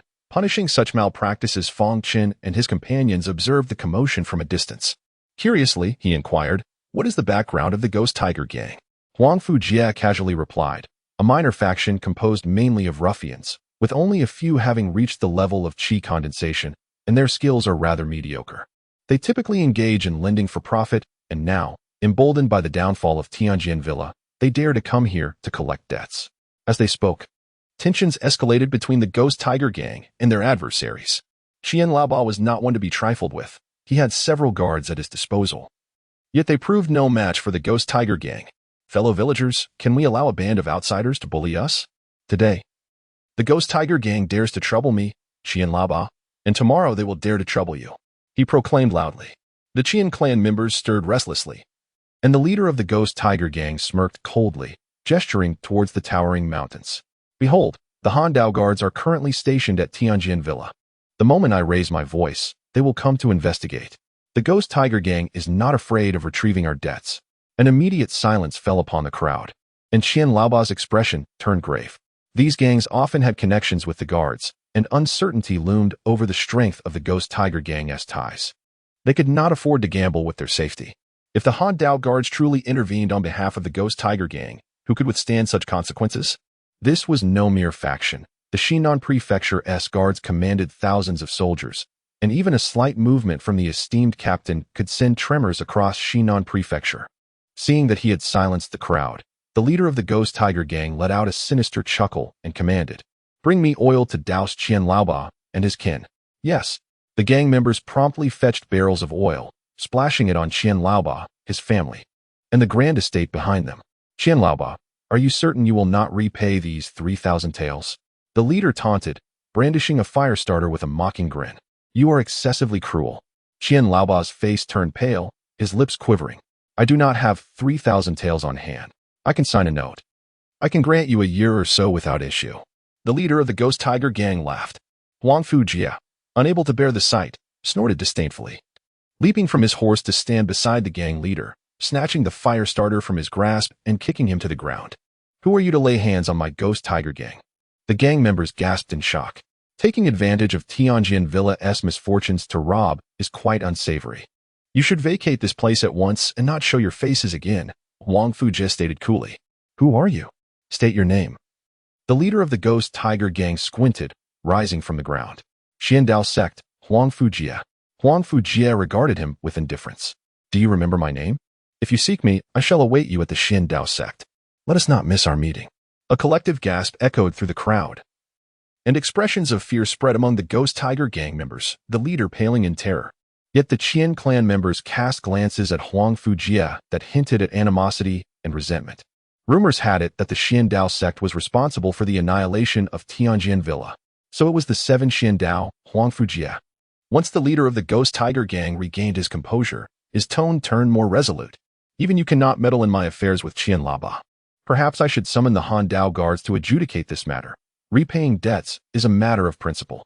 Huang Fujie hesitated, taken aback by the leader's audacity. Realizing the greed clouding his judgment, he smiled. Very well, call for them. The 7 Xiandao has some Han Dao guards in our ranks. Perhaps you might consider giving us face? The leader of the Ghost Tiger gang, sensing Huang Fujie's unyielding demeanor, approached him and whispered, hurry and summon them. Huang Fujie replied with a smile, do so quickly. The leader's expression darkened as he glanced at his subordinate, who promptly dashed up the mountain. After a while, the sound of galloping hooves echoed, and the crowd turned to see Zhu Pancher leading a group of 100 men, accompanied by several Han Dao guards and hundreds of soldiers advancing swiftly. A collective gasp resounded. Isn't that Captain Zhu? Someone recognized Zhu Pancher's identity. The leader of the Ghost Tiger gang, initially shocked, was now filled with elation. He had not anticipated that the Han Dao guards could summon Captain Zhu. He feared that the esteemed captain might not be able to contain Huang Fujie, but now that Captain Zhu had arrived, Huang Fujie was nothing in comparison. While the world of martial arts and the court seldom clashed, this was a rule in the 9 prefectures of the south. One could never hope to triumph. Only Huang Fujie understood that Captain Zhu was aware of his presence and had descended to welcome Fang Chen. Esteemed gentlemen, it is Qian Laoba who refuses to repay his debts, yet the 7 Xiandao wishes to intervene on his behalf. The leader of the Ghost Tiger gang rushed forth, bowing to Captain Zhu and his companions. Before he could finish, Captain Zhu kicked him to the ground. Several Han Dao guards cast discreet glances at him before ignoring him entirely. Captain Zhu approached Fang Chen, dismounting his horse and clasping his fists in greeting. I have come to pay my respects. Enough, let us discuss the matter at hand. Fang Chen interrupted, waving his hand. Understanding immediately, Captain Zhu lowered his voice. I have just heard that someone is causing a disturbance here? Qian Laoba and the surrounding Qian clan members gazed at Fang Chen in shock. Who was this prominent figure that could make Captain Zhu dismount in greeting? Was he from the capital? The leader of the Ghost Tiger gang finally sensed the shift in the atmosphere. His subordinates, frightened, fell silent, staring at their toes. Indeed, I have noted that the South is somewhat chaotic, with numerous factions and representatives of martial artists, which complicates governance. Is that not so? Fang Chen remarked with a smile. Indeed, Captain Zhu nodded vigorously. Each faction has its own rules. Establishments like Tianjin Villa and Xiandao sect assist in maintaining order in the martial world and do not arbitrarily bully the common folk. Fang Chen continued with a smile. However, some smaller gangs seem oblivious to this principle, much like the Ghost Tiger gang, which appears to thrive on usury to bolster its own power. By setting the Ghost Tiger gang as a standard, it is imperative that we rectify such malpractices in Xinnan Prefecture to prevent the common people from lamenting, lest their grievances reach the capital. I should. Captain Zhu's eyes glimmered with inquiry. We shall eradicate such nefarious practices. Those who should be imprisoned must be. Those who should be executed must be, and those who should be dispossessed must be dispossessed, Fang Chen declared with a smile. I understand, Captain Zhu responded. his expression growing serious. His accompanying Han Dao guards exhibited solemnity, their gazes appearing somewhat unnatural. At that moment, the leader of the Ghost Tiger gang comprehended the gravity of the situation. His face turned ashen, beads of cold sweat erupted, nearly causing him to collapse. This incident was merely an interlude. Fang Chen did not linger and followed Captain Zhu and the others up the mountain. However, once they departed, Qian Laoba erupted in laughter, pointing at the leader of the Ghost Tiger gang and his subordinates. Your good days have come to an end. Before they could retort, soldiers, under the leadership of the Han Dao guards, seized the group of the Ghost Tiger gang in full view of the crowd, dragging them away. Chapter 88. Imitation. The path leading up the mountain is guarded every 10 paces, and upon reaching the entrance of the Heavenly Sword Manor, one can observe several fierce blade guards standing vigil. Upon seeing Commander Zhu and Fang Chen, they promptly bow in respect. Commander Fang, this incident is exceedingly grave. It has been many years since the Southern Immortal Prefecture has witnessed such a massacre. Thus, I have instructed my men to seal off this area and prohibit any unauthorized individuals from approaching. Zhu Pancher spoke in a low voice. You have executed this well. Fang Chen replied with a slight nod. He then turned to see Master Qinghe, noticing her pallid complexion, with beads of sweat already forming on her forehead. Is there much commotion within? Fang Chen inquired softly. Zhu Pancher, mistaking Fang Chen's words as directed at him, expressed his astonishment. What kind of commotion could there be? It's merely corpses lying in place indeed. Master Qinghe nodded faintly. Let us enter. Fang Chen led the way into the Heavenly Sword Manor. This was not the first time Huang Fujia had arrived here. He had previously witnessed the horrific scene, yet seeing it again still left him feeling uneasy, his face ashen. Before his eyes lay a multitude of corpses, each having been slain and left undisturbed, lying in their final resting places, their faces contorted in agony, their bodies twisted in death. Yuan Zhuang and the others, experienced in the face of calamity, found their expressions equally pale, their eyes flickering, their hands trembling slightly. The constables, such as Yuan Yu, were less composed. Some had already turned their gazes away, while others gagged audibly.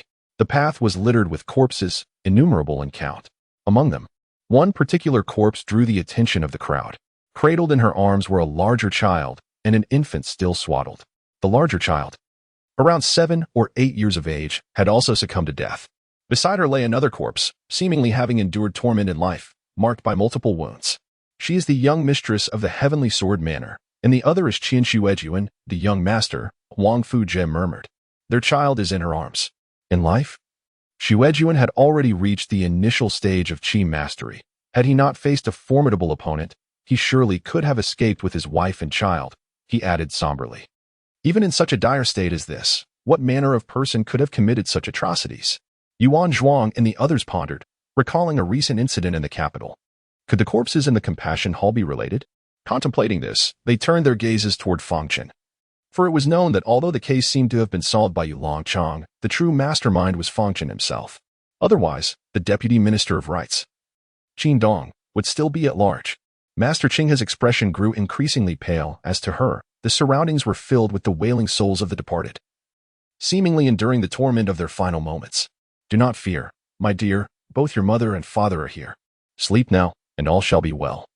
A beautiful woman softly reassured the child in her arms, repeating those words in a gentle cadence. Master Qinghe felt a pang of compassion and began to recite sutras.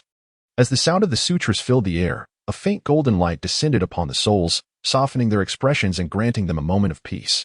Commander Fang brought her here to perform rites for these souls? Zhu Pancher thought, a hint of uncertainty crossing his mind. Master Qinghe asked them for a description of the assailant, and it would be ideal if we could obtain a likeness, Fang Chen suggested softly. The recitation of sutras from Master Qinghe paused slightly, and the onlookers beheld her kneeling before the female corpse, gently inquiring about the events that transpired. Such an eerie scene left even Yu Xianzi feeling bewildered. The crowd exchanged glances, with Zhu Pancher observing both Master Qinghe and Fang Chen, suddenly struck by the enigmatic manner of Fang Chen's actions. Do you have any skilled imitators among your ranks? Fang Chen inquired of Zhu Pancher. Zhu Pancher was taken aback. But before he could respond, Yuan Zhuang stepped forward. Commander Fang, Chen Siji is a master imitator. Prepare ink and brushes, Fang Chen instructed calmly. After a brief moment, the crowd watched as Chen Siji squatted beside Master Qinghe, occasionally nodding, and after a short while, a likeness emerged. Chenda, do you recognize this? Fang Chen asked, presenting the image to Chinda for his inspection. After examining it, Chinda displayed a hesitant expression. I was too far away at the time. While the figure in the drawing bears some resemblance, I cannot be certain. Ju Pancher then realized that Chinda was indeed a witness. After searching for days without a lead, Fang Chen had arrived in the southern Immortal prefecture and immediately identified a witness. Fang Chen nodded gently and tucked the image away, refraining from showing it to others. Meanwhile, Master Qinghe continued her recitation of sutras, guiding the spirits. Fang Chen's gaze remained fixed on the mother and her 2 children. Softly murmuring, we have fought for years against foreign tribes, and those who perished were all valiant. They were the pillars of their families, entering the battlefield to ensure a stable life for their wives, children, and elderly parents. Thus, their deaths were meaningful. When I led my troops, 107 from Heavenly Sword Manor enlisted, yet all perished on 3 Realms Mountain. Yet now, their kin have been slain. Tell me, was their sacrifice worth it? The crowd fell silent, many clenching their fists in quiet rage. Commander Fang, may I have a look at the image? Ju Pancher said gravely. I will do my utmost to bring the perpetrator to justice for Heavenly Sword Manor. You and your blade guards are no match for this assailant. Among us, only the young master can confront him. Master Qinghe interjected gently. The crowd was momentarily taken aback. Only Fang Chen could confront him? Could the assailant be a Danchi warrior? Ju Pancher felt a chill run down his spine. If it were indeed a Danchi warrior, they would stand no chance. However, a Danchi warrior is not a deity. With sufficient force, they too could be vanquished. Have all the bodies been taken care of? Fang Chen asked Master Qinghe. She nodded slightly, and in the next moment, a surge of spiritual energy flowed into her, solidifying her 3rd celestial vein. Chi refinement stage 3. The influx of energy stirred, but only the cultivators could perceive the anomaly. Thus the others remained oblivious. After her advancement, Master Qinghe showed no signs of joy, whispering, I finally understand why my master said that the higher our cultivation, the more detached our hearts become. Fang Chen contemplated this, then turned to Ju Pancher. The bodies here can be buried. Commander Fang, the perpetrator has yet to be apprehended, Ju Pancher replied, momentarily taken aback. Even if captured, they will not face trial. I shall personally ensure they meet their end.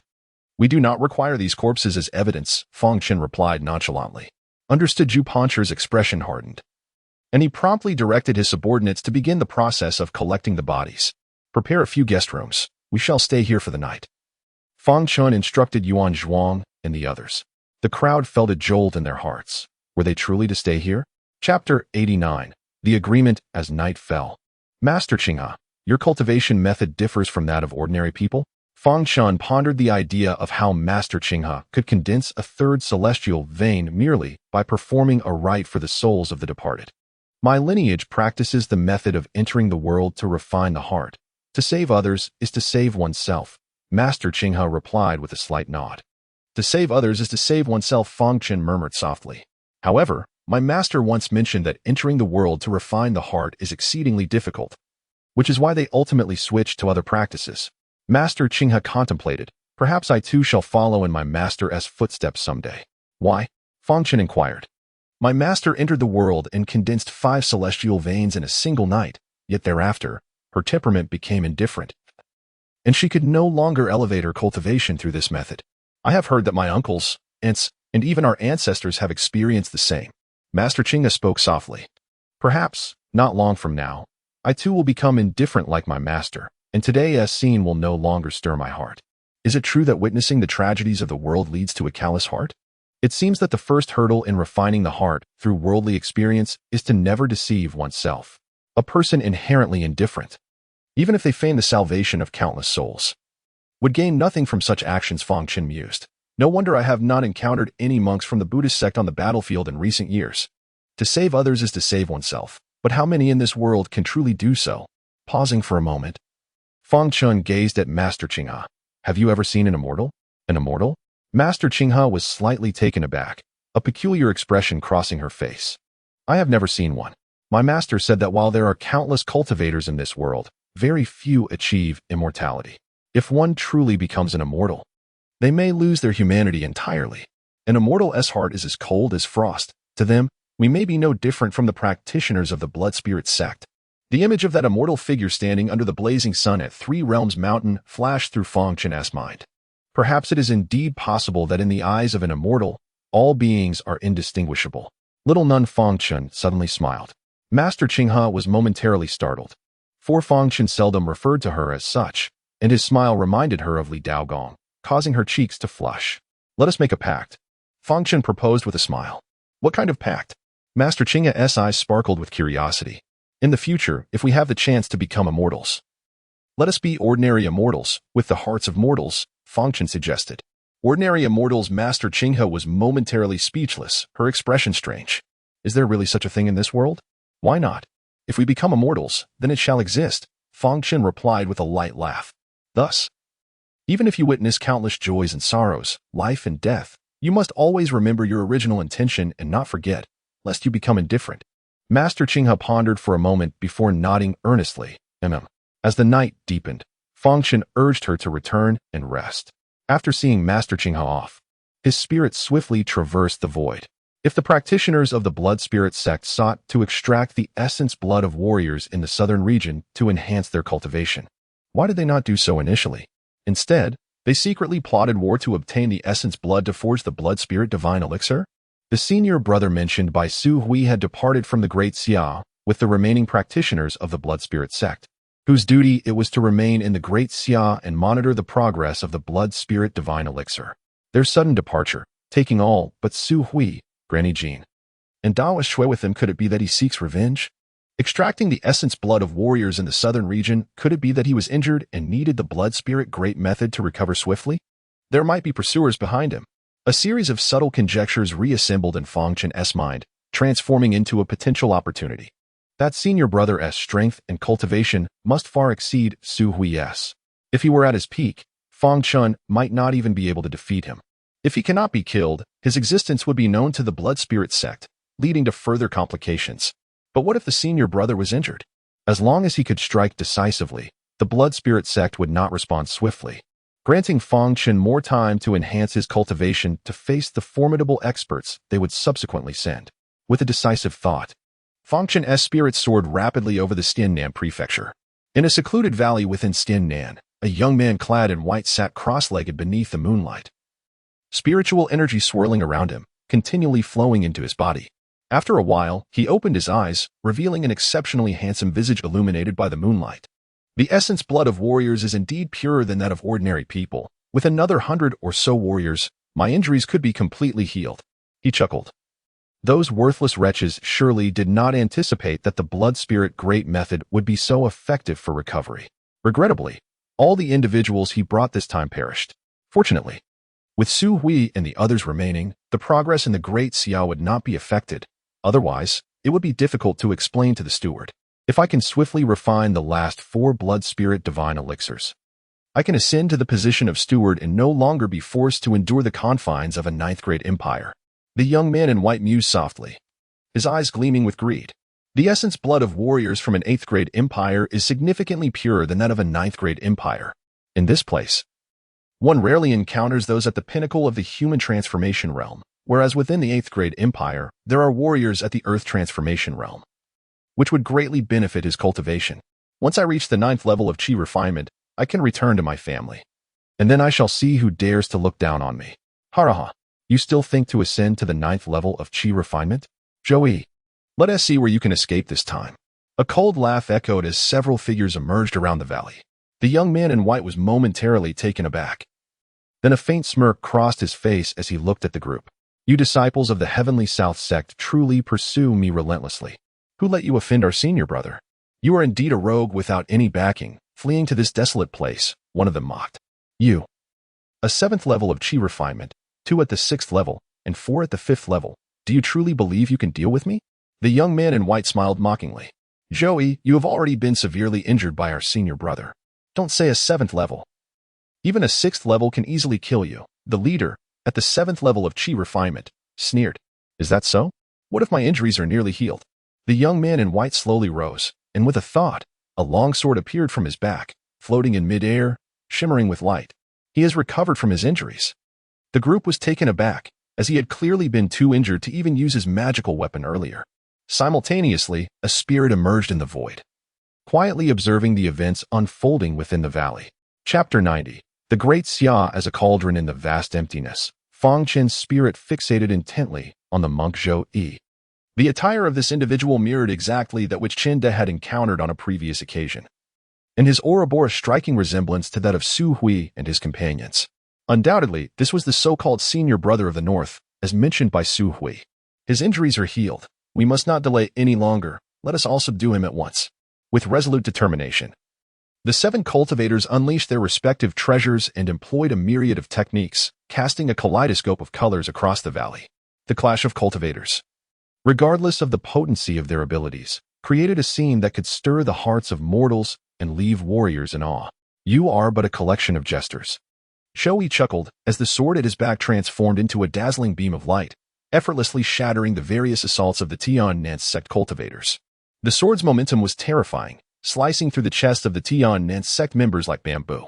Blood sprayed forth, and with a single strike, the cultivators fell to the ground, pallid and instinctively channeling their energies to heal, rendered incapable of further combat. It seems your master brother is quite cautious.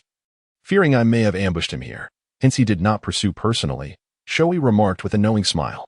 The Tian sect cultivators, now ghostly pale, glared at Shoei. How fortuitous. The essence of a cultivator surpasses that of a mere warrior. Once I drain your essence, not only will my injuries be fully mended, but I may also have the opportunity to break through to the 9th layer of chi refinement. Such a blessing has been graciously delivered to me. Shoei said with a casual smile. Essence blood? You practice demonic arts. The Tian sect cultivators gasped in astonishment. Indeed. You initially had a few cultivators by your side, yet they have vanished, drained of their essence to restore my strength. A cultivator of the 7th layer of chi refinement realized, fear flickering in his eyes. The ruthlessness of their opponent was palpable. If they did not escape, they were likely to perish here today. You practice demonic arts. The Tian sect will not spare you, nor will the master brother relent. They shouted defiantly. If we perish, others will avenge us. The Tian sect? A mere inconsequential sect within a 6th-rank empire dares to utter such bravado? Shoei retorted. Allow me to introduce myself. I am also known as Li Bei, a disciple of the Blood Spirit sect. A manic smile spread across his face, rendering his handsome features eerily enchanting. The Blood Spirit sect. The Tian sect cultivators displayed expressions of horror. They had heard of this enigmatic demonic sect, aware of its profound depths, yet had never encountered its disciples. They operated with such secrecy that their appearances often led to devastating losses for mortals, typically surfacing only after concocting their blood spirit elixirs. You are truly a disciple of the Blood Spirit sect. This 9th-rank empire is your cauldron. The cultivator of the 7th layer inhaled sharply, his fear intensifying. Indeed, you are familiar with the notion of a cauldron, indicating some knowledge of our Blood Spirit sect. Now, do you still believe the insignificant Tian sect possesses the right to provoke me? Shoei asked, his smile tinged with mockery. The expressions of the onlookers shifted as the 7th layer cultivator spoke in hushed tones. Esteemed one, our master brother was previously unaware of your identity. Had we known you were a disciple of the Blood Spirit sect, we would never have dared to antagonize you. I beseech you, be merciful. We shall return to convey everything. The Tian sect will no longer trouble you. What a farce, Shoei said with a derisive grin. Now that you know I am a disciple of the Blood Spirit sect, do you think you still have a chance at survival? Offer your essence willingly, and allow me to indulge. In the next moment, Shoei let out a long howl, and red light began to emanate from him, enveloping the group of cultivators. Their essence was drawn forth by the crimson light, flowing ceaselessly into Shoei, whose aura visibly strengthened with each passing moment.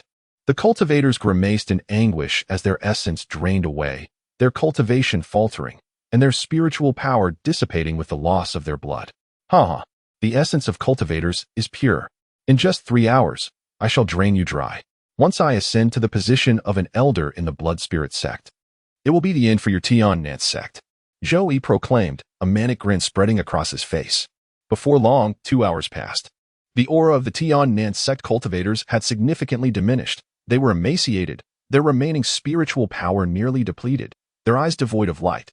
Conversely, Shoei's aura had reached its peak, his injuries completely healed, and he was now attempting to forge his 9th celestial meridian with the pure essence he had absorbed.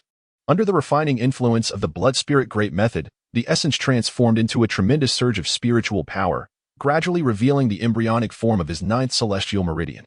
Shoei, Li Bei, may you meet a wretched end. Even the Blood Spirit sect cannot claim invincibility here, should the major sects learn of your presence. They will undoubtedly send forces to cleanse you. Knowing their survival was hopeless, the Tian sect cultivators ceased their pleas for mercy and began to curse Zhou. Wait for me below? You shall be sorely disappointed.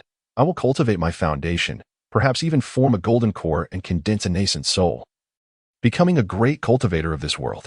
I shall live for a long time. If you wish to wait for me, I fear you shan't last. Zhou smirked.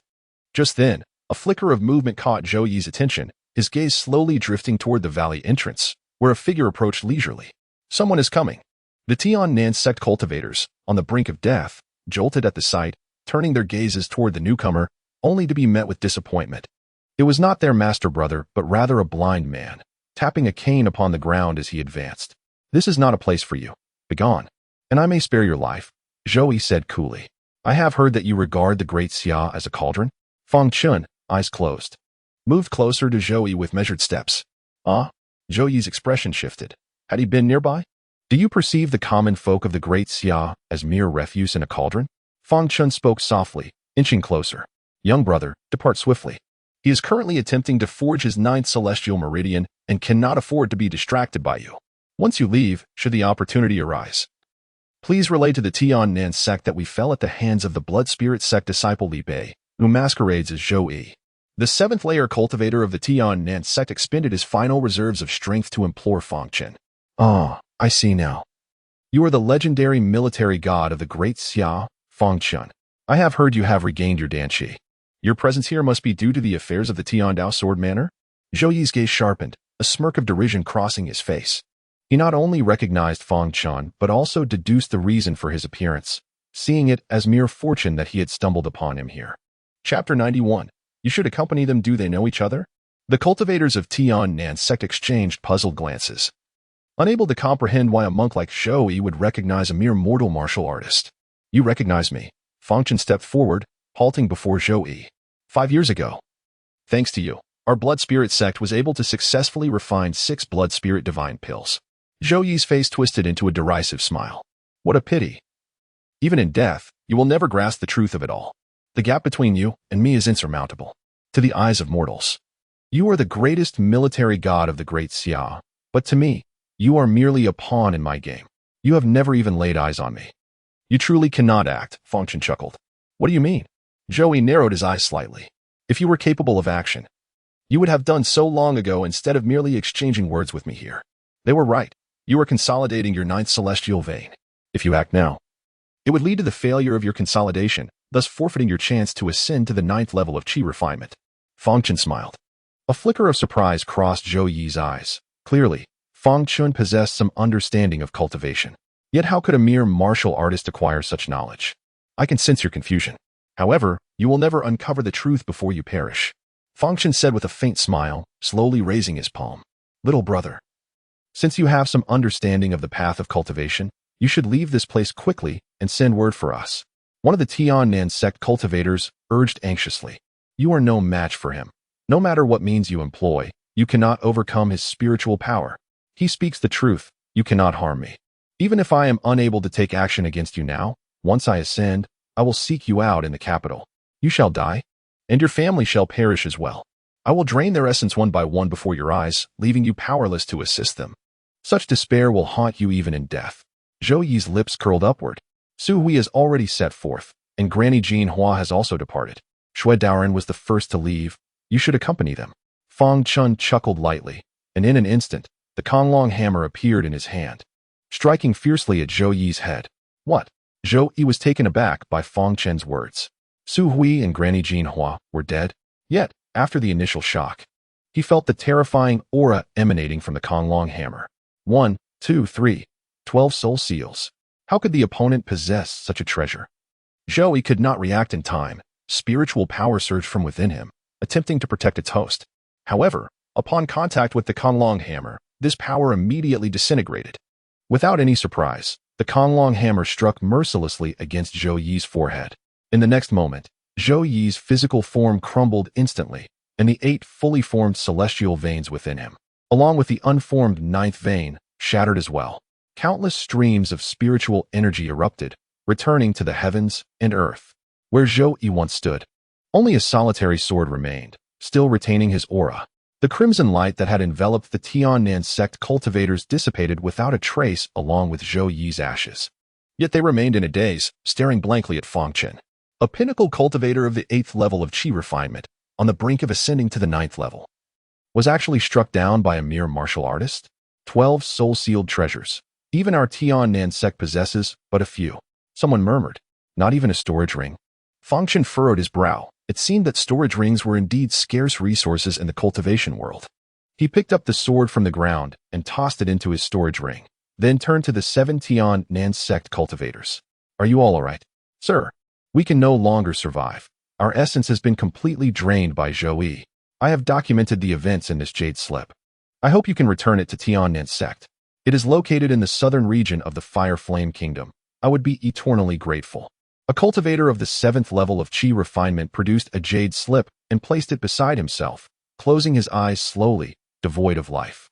The others followed suit, clearly having reached their limit, merely holding on by a thread. Well then, Fang Chen murmured softly. If they survived, it would pose a dilemma for him. They had witnessed the Konglong hammer and knew he had slain Zhou Yi. From his perspective, he did not wish for this group of Tiannan sect cultivators to leave alive. After tidying the area and gathering everything into his storage ring, Fang Chen dug a large pit and buried the Tiannan sect cultivators. This place would undoubtedly flourish with vegetation in the future. Fang Chen murmured to himself before turning to leave. It was foreseeable that the spiritual energy emanating from the bodies of the 7 cultivators would cause significant changes in this valley. 2 hours later, Fang Chen returned to the Tianjin mountain villa. With a gentle sweep of his sleeve, the items from his storage ring appeared one by one on the ground. First was Zhou Yi's sword, adorned with 8 soul seals, a commendable treasure that could fetch a handsome sum of spirit stones or serve him well. Next were the belongings of the Tiannan sect cultivators. Their amassed spirit stones totaled around 200, all of the low-grade variety. Various treasures and several cultivation manuals were among the items, all of which Fang Chen found necessary at the moment. In the cultivation world, one must not place undue trust in others. Fang Chen reflected. Merely embarking on this journey had significantly increased his wealth. He now possessed over 400 low-grade spirit stones, and the treasures he had acquired would yield a substantial amount if liquidated. The purple qi technique. This method could be tried by my parents. Fang Chen mused as he picked up a manual to skim through. This technique followed a righteous path, unlike the dark arts of the blood spirit great method. Fireball technique? Ice arrow technique. Fang Chen picked up 2 more manuals, discovering that the fireball technique closely resembled the one practiced by Granny Jinhua, suggesting it was a common form of magic. Upon returning, he could begin experimenting with the fireball and ice arrow techniques. After neatly organizing his possessions, Fang Chen took out some talisman paper and began crafting the purple lightning talisman, viewing it as a form of cultivation in itself. The following morning, Zhu Pancher promptly came to seek Fang Chen's guidance, hoping for instructions on pursuing the culprits who had obliterated the Tianjin mountain villa. They're dead. Fang Chen replied indifferently. Dead? Zhu Pancher's face contorted in disbelief. In just one night, the perpetrators had already met their end at Fang Chen's hands? It was hard to fathom. Indeed. Therefore, I shall depart from here today, but Yuan Siji and others will remain to assist you, Zhu Qianhu. In managing the Xiannan prefecture, some minor sects, relying on a few martial artists, have been oppressing the common folk, and such behavior cannot be tolerated. Fang Chen stated plainly. Chapter 92. The kingdom's heir is that vile criminal truly dead? Upon learning of Fang Chen's impending departure, Huangfu Jia hurriedly approached, incredulous. The news he received from Zhu Pancher left him utterly astounded. In just a single night, the perpetrator from the Miju Tianjin mountain manor had met his end? Yu Xinzi and Master Qingya shared similar sentiments of disbelief, while Yuan Zhuang and the others were left utterly bewildered, having prepared to demonstrate their prowess in uncovering the culprit's whereabouts. Who would have anticipated such news would come from Fang Chen himself overnight? Indeed, he is dead. I plan to leave today, while Yuan Zhuang and the others will remain to assist Zhu Qianhu in dealing with the various elements in Xian, Nanjun. Fang Chen nodded. Although doubt lingered in their hearts, they felt compelled to believe Fang Chen's words. What a pity it is not to have crossed swords with that villain. Huangfu Jie sighed softly, then clasped his hands in respect towards Fang Chen. I shall return to Xiandao sect to enter seclusion immediately, and will not emerge until I have advanced in my cultivation. Safe travels, heir. May we meet again in the martial world. I shall not see you off. Fang Chen replied with a smile. Half an hour later, Yuan Zhuang and the others watched as Fang Chen and the two women rode away. Yuan Zhuang then turned to Zhu Qianhu and remarked, General Fang has instructed us to assist you in cleansing Xian Nanjun of its unsavory elements. As you are the local authority, where shall we begin? Zhu Panshi regarded him thoughtfully and replied, I possess a list of names. Let us commence with those individuals. He was aware that Yuan Zhuang and his companions were left behind by Fang Chen as a safeguard. Should this matter be mishandled, it would reflect poorly on him. And he wished to avoid animosity with Fang Chen. On the journey back to the capital, Master Qinghe hesitated before finally inquiring, has that blood spirit sect practitioner truly been executed? Yu Xinzi perked up her ears, having heard of the blood spirit sect multiple times. Her curiosity piqued regarding this mysterious faction. Indeed, he is dead. The practitioners under his command in the blood spirit sect should also have been dealt with. However, a shadow of concern crossed Fang Chen's eyes. This is merely the tip of the iceberg concerning the blood spirit sect. While the Great Xia may be safe for the time being, it is only a matter of time before they send someone to investigate. Master Qinghe's eyes flickered. What if I return to my sect and request assistance from my master? If we can eliminate the foundational practitioners responsible for the Great Xia, we could sever this connection entirely. Really? Fang Chen regarded Master Qinghe with surprise. The blood spirit sect, in its quest for secrecy, ensured that its disciples operated independently.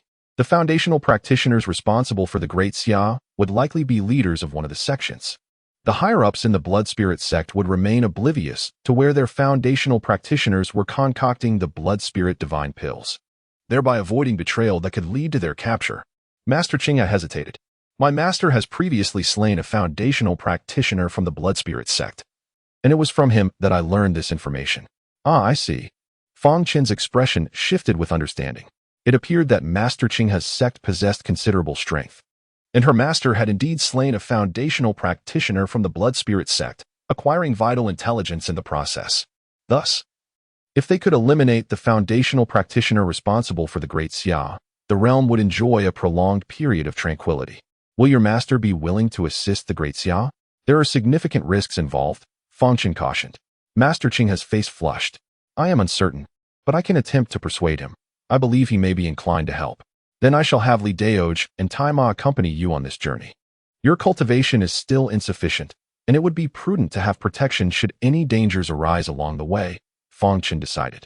Very well, Master Qinghe nodded in agreement.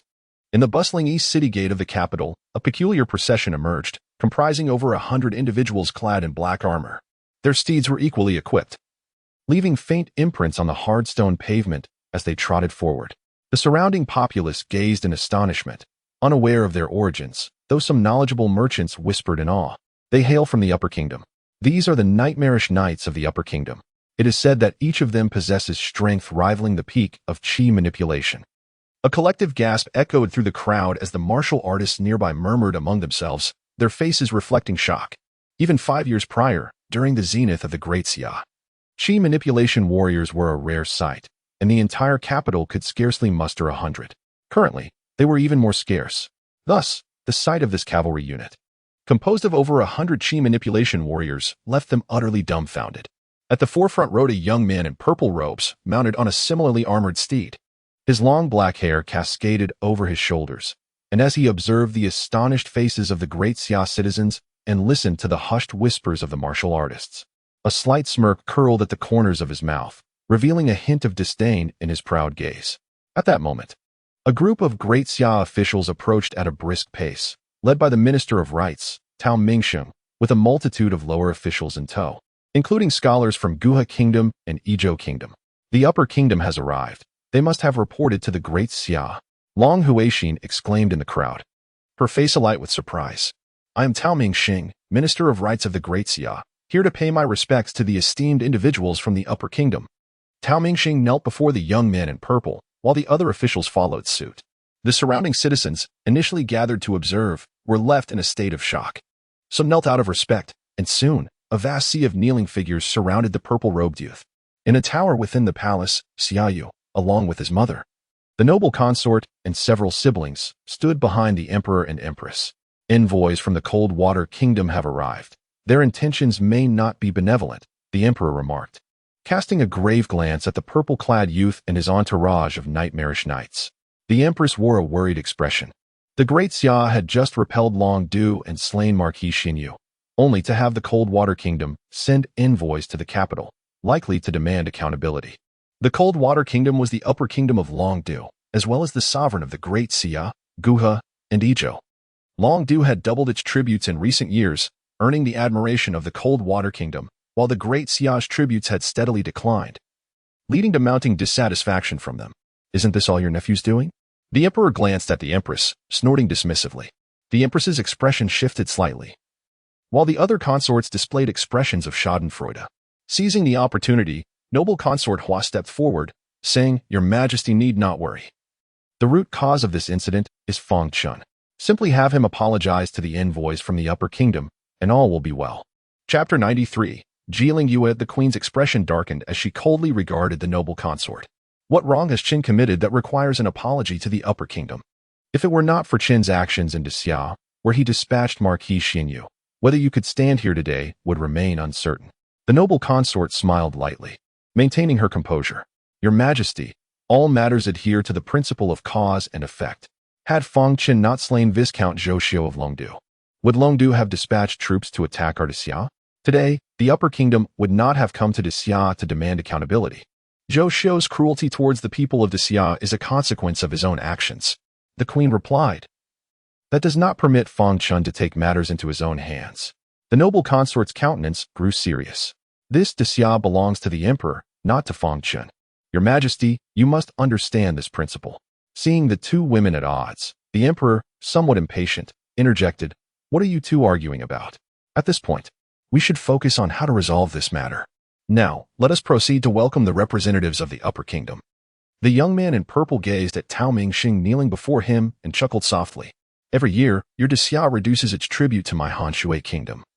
Yet you have slain so many cavalrymen of Longdu, with even Marquis Xinyu meeting his demise in your capital. In my view, Xia has not only avoided decline but appears to be flourishing. Are you planning to annihilate Longdu, Guha, and Izhou, and then replace my Han Shui kingdom?" His words sent a tremor through the ranks of civil and military officials. Replace Han Shui kingdom? Not to mention Xia's inadequacy, even if the four kingdoms united, they would still be but a fraction of Han Shui kingdom's might. In their youth, they had witnessed the formidable power of Han Shui kingdom. The Nightmare Cavalry alone could conquer the four kingdoms in a month's time. "My lord, Xia harbors no treasonous intentions. Please, recognize this." Tao Mingxing lowered his head.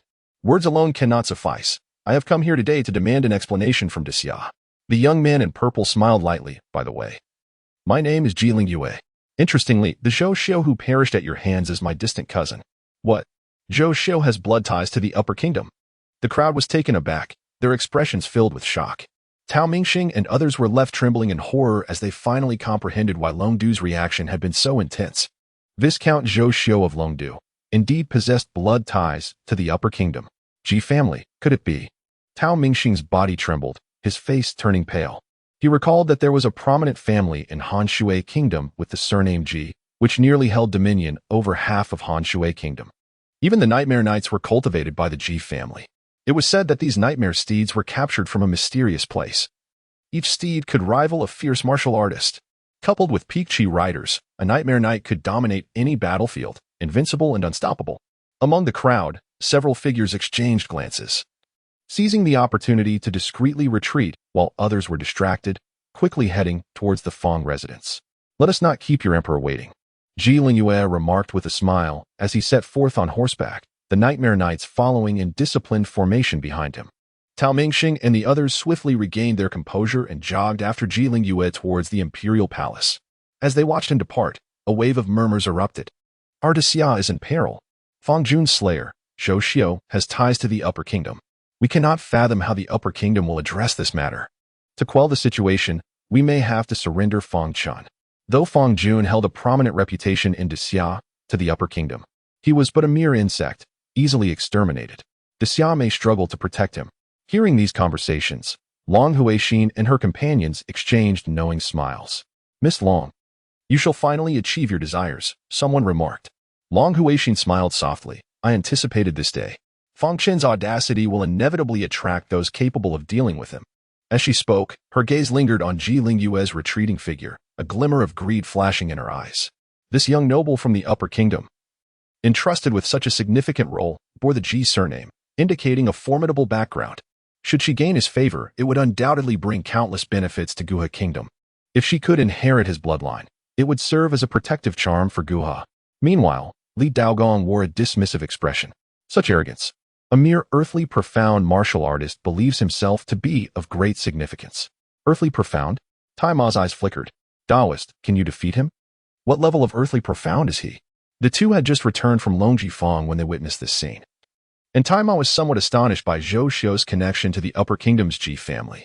He knew the heir had suspected Zhou Xiu's identity was not simple, but he had not anticipated the extent of his background. During his time as a hidden dragon in Qingsong Kingdom, he had encountered the Upper Kingdom. It was evident that Han Shui Kingdom was no less formidable. Based on his aura, he should be at the first level of earthly profound. As for whether I can defeat him, Li Daogong scoffed. You underestimate me. While you possess purple lightning talismans, diamond talismans, divine movement talismans, and great strength talismans, I must exercise caution when battling you. However, against a mere first-level earthly profound martial artist, I possess countless means to secure a swift victory. This exemplifies the difference between cultivators and martial artists. They exist on entirely different planes. We should return to the residence to report to the heir. The visitors from Han Shui Kingdom do not come with good intentions. A conflict seems inevitable, Tai Ma stated. The two hastily returned to the Fang residence, where they found Su Ge, Huang Xihai, Fang Songyo, and others already gathered. It was evident they had received news of Ji Lingyue's arrival in the capital. You have arrived just in time.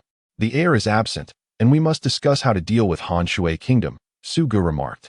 The heir is absent. Tai Ma paused slightly. Where has he gone? What of Master Qinghe? Could it be that he has abducted my master? I sensed something was amiss. He has lured the tiger away from the mountain. Li Daogong, in a state of panic, regretted his earlier inaction. Taoist, the heir has gone to the southern lands. With the heir absent and the Han Shui representatives arriving in the capital, why are you entertaining such thoughts? Su Ge rolled his eyes. Why fear them? Is Han Shui Kingdom merely an 8th-rank empire? What is there to be afraid of? Li Daogong frowned. I could have a casual conversation with Master Qinghe in front of him, and he would be frightened half to death. The priority now is to find my master. The crowd's expression shifted as Fang Songyo looked at Li Daogong with concealed intent. Taoist, what do you mean by that? Are you and Master Qinghe significant figures in Han Shui Kingdom? Of course not. Master Qinghe and I hail from Huiyin Kingdom, which is a 6th-rank empire. Far superior to Han Shui Kingdom, Li Daogong replied. A 6th-rank empire. The crowd gasped in shock, and a strange smile gradually spread across Fang Songyo's face. He had not anticipated that his family concealed such powerful figures. It seemed the representatives from Han Shui Kingdom were in for a rude awakening. Chapter 94, Immortal Warfare? Though the common folk remain indifferent to the status of the upper nation, the reality is that even an ordinary citizen from the upper nation must be treated with caution by those from the lower nation. After all, the upper nation possesses the formidable capability to obliterate the lower nation effortlessly. Any misstep could lead to national ruin and personal devastation. Master Li, you are not deceiving me.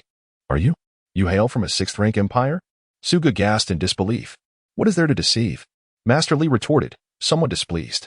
The 6th-rank empire is not particularly impressive. We are overshadowed by the 5th-rank empire and the 4th-rank empire, which do not differ significantly from you. Oh, but the difference is substantial, at the very least. Han Shui Nation must carefully weigh its options before attempting to manipulate the heir, Su Ge exclaimed with elation. Just then, a commotion erupted outside the door, and a guard rushed in, his expression fraught with urgency. Second Master, the fierce Blade Guards, led by Shaoshan Su, have come personally. Accompanied by the commander of the Imperial Guard, Yen Bei Han, they demand to arrest everyone at the Fang residence and interrogate them. Have they lost their minds? Are they intending to raid my family's estate? Fang Songyu nearly sprang from his wheelchair in anger, yet he restrained himself. The First Lady and the young ladies have already been captured. The guard continued anxiously. We are no match for the Blade Guards and the Imperial Guard.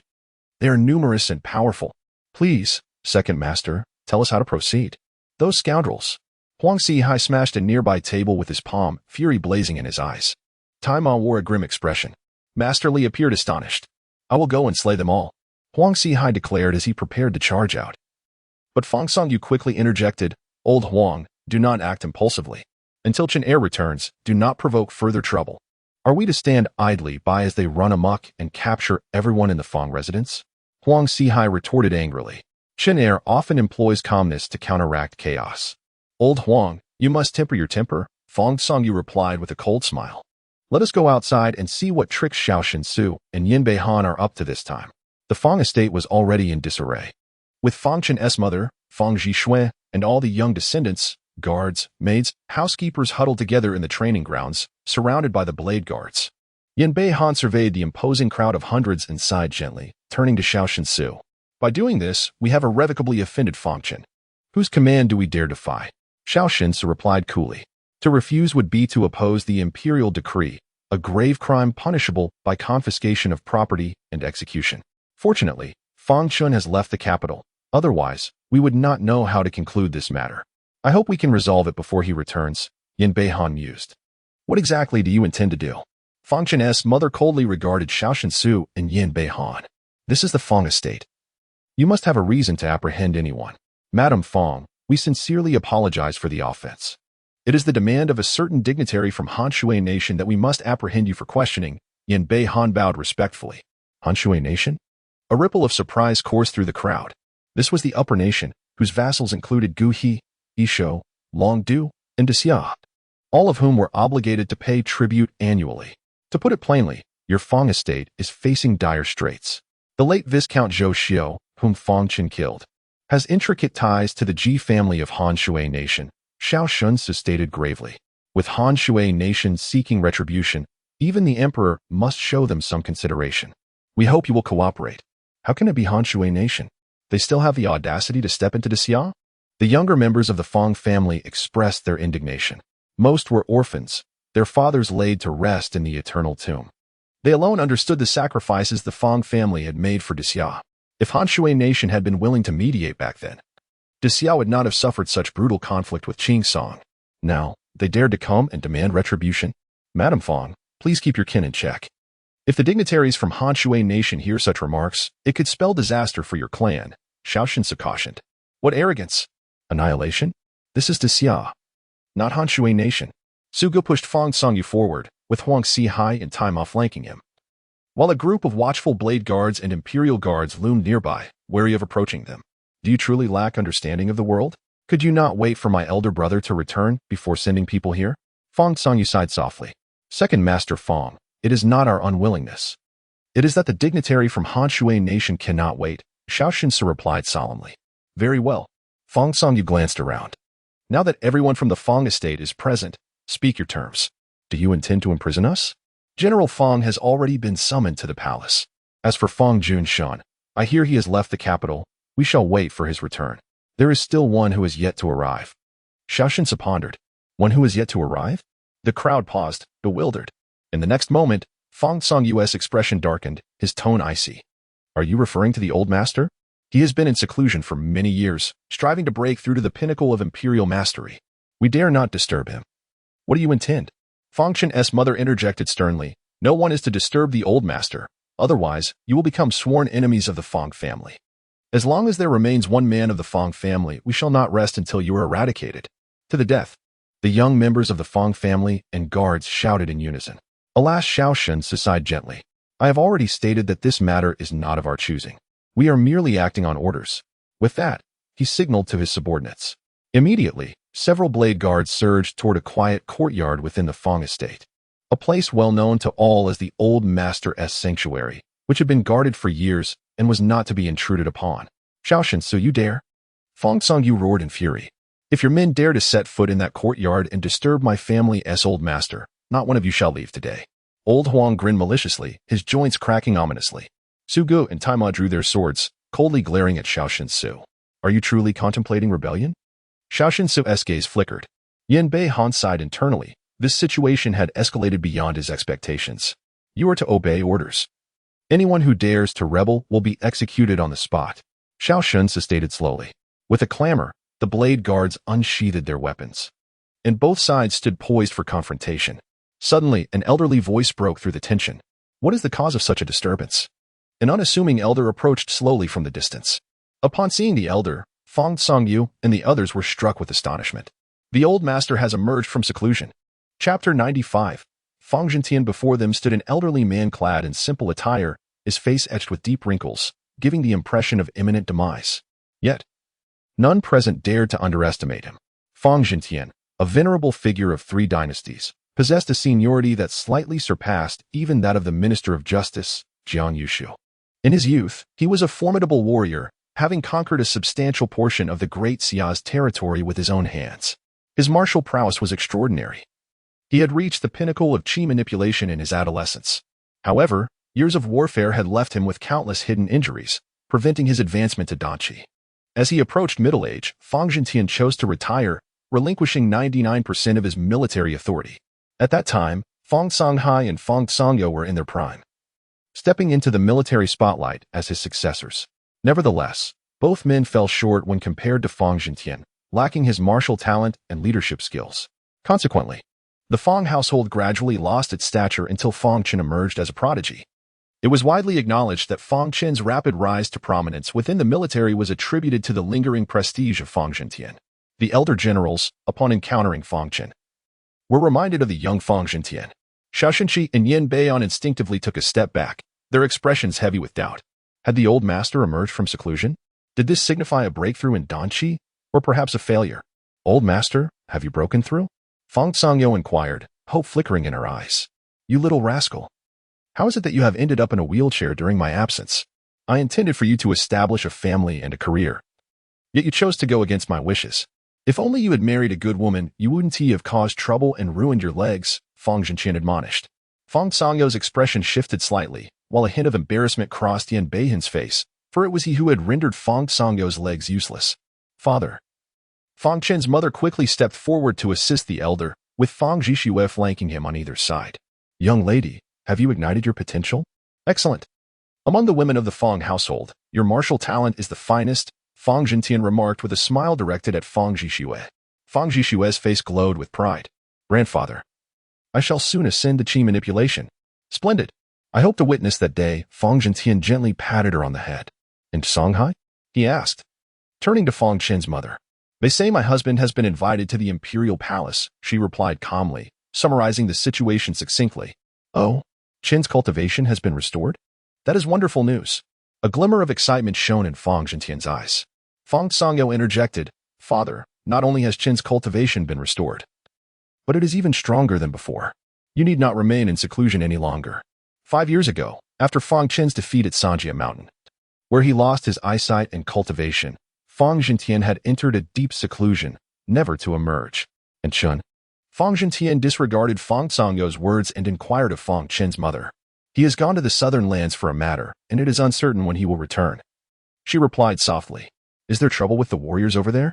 Fang Zhentian pondered aloud. Those individuals are not easy to deal with, but Chen should be capable of managing them. After a brief pause, he turned to Xiao Shenqi and Yin Beihan. What did the emperor say to you?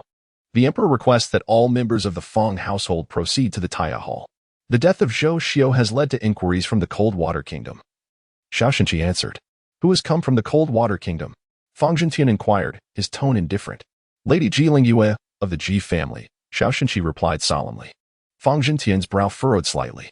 The Ji family, known for creating the Nightmare Knights? In my youth, I had encounters with the Nightmare Knights. Their strength is indeed formidable. The crowd was taken aback.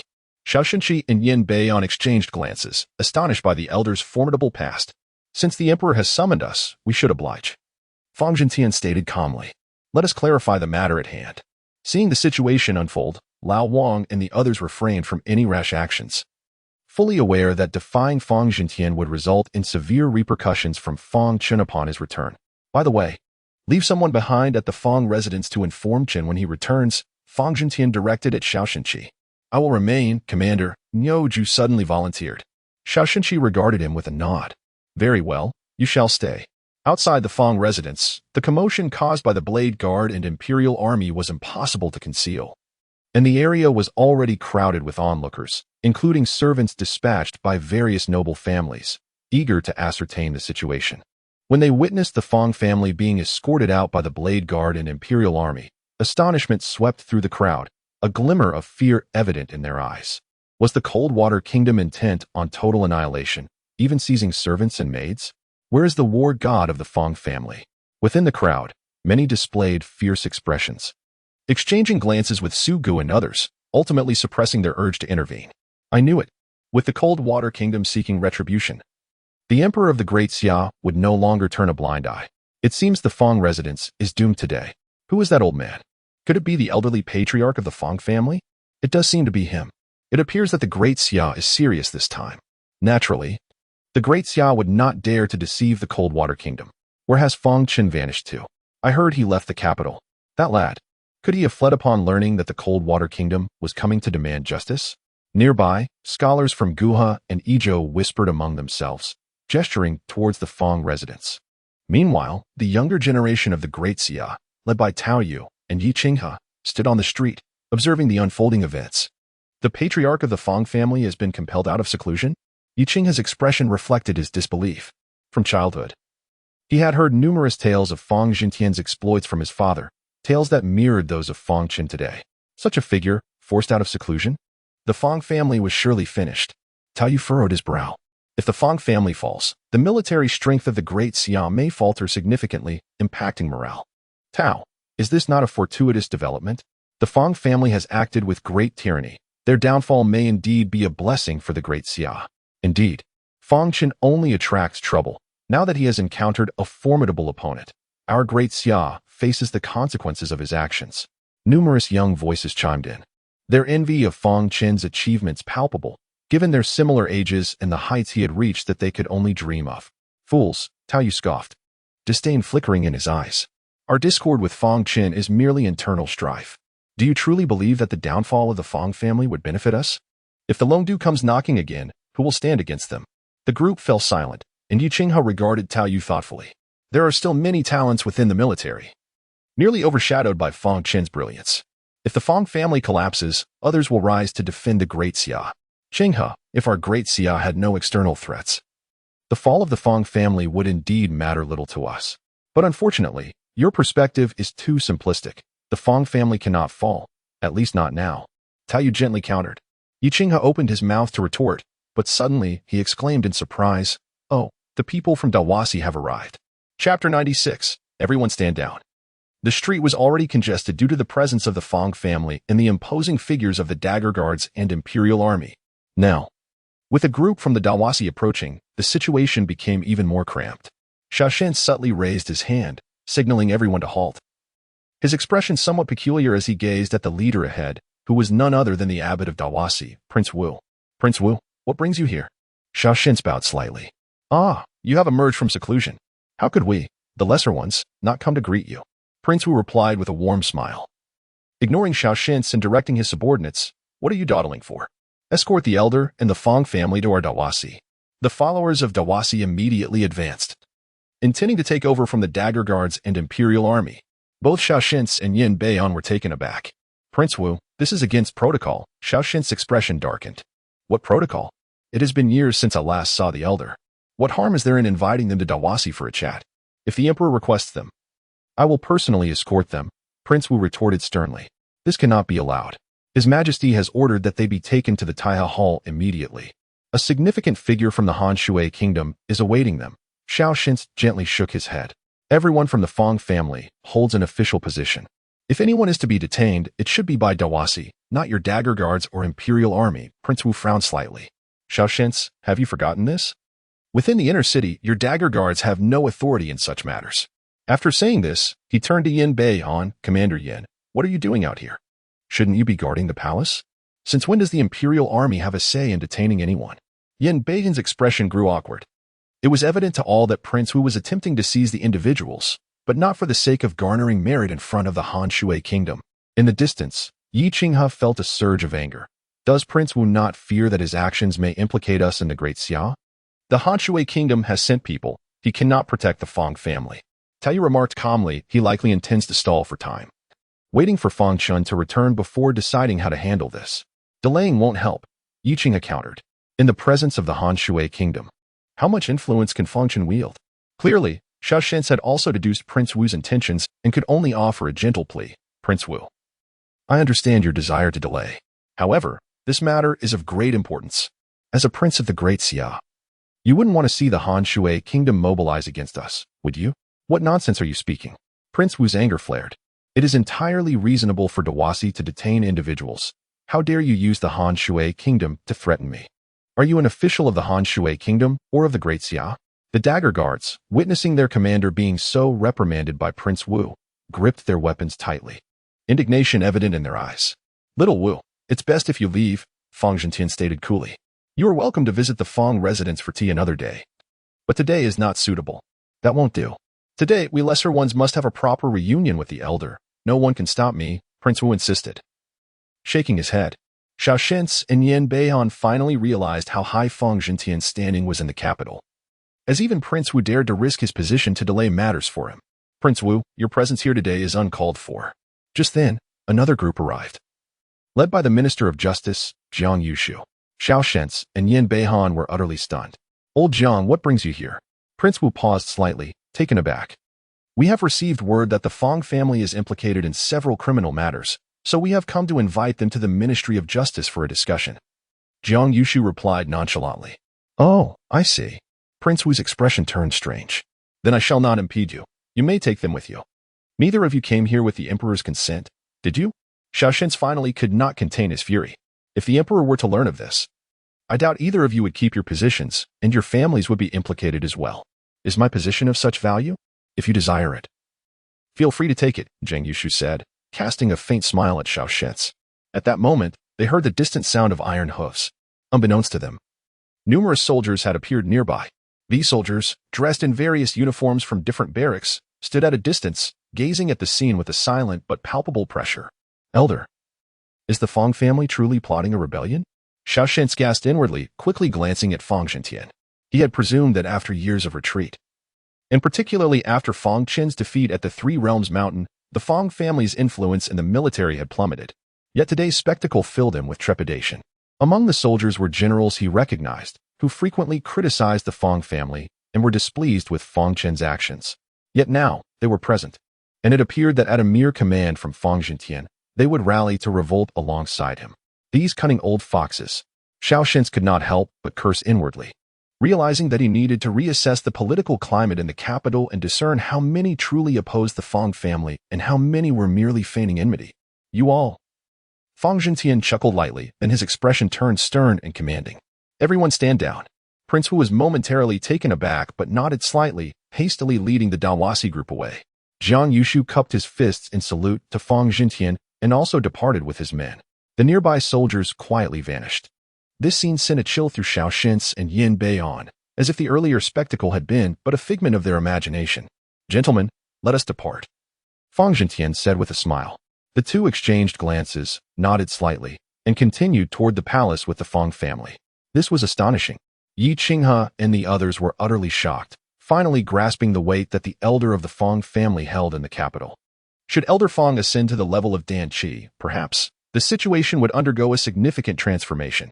A glimmer of contemplation crossed Tao Yu's eyes. At the Fang residence, Niu Ju stood anxiously at the entrance, scanning the surroundings. His subordinates, noticing his agitation, advised, Captain Yo, the Fang family has offended the Han Shui kingdom this time. You should keep your distance from them. You little brat, what do you know? Niu Ju scolded, dismissing his subordinates and pacing restlessly. Niu Ju, what are you doing here? A voice suddenly rang out. Niu Ju's face lit up with joy as he looked up to see Fang Chen, Yu Xianzi, and Master Qinghe approaching.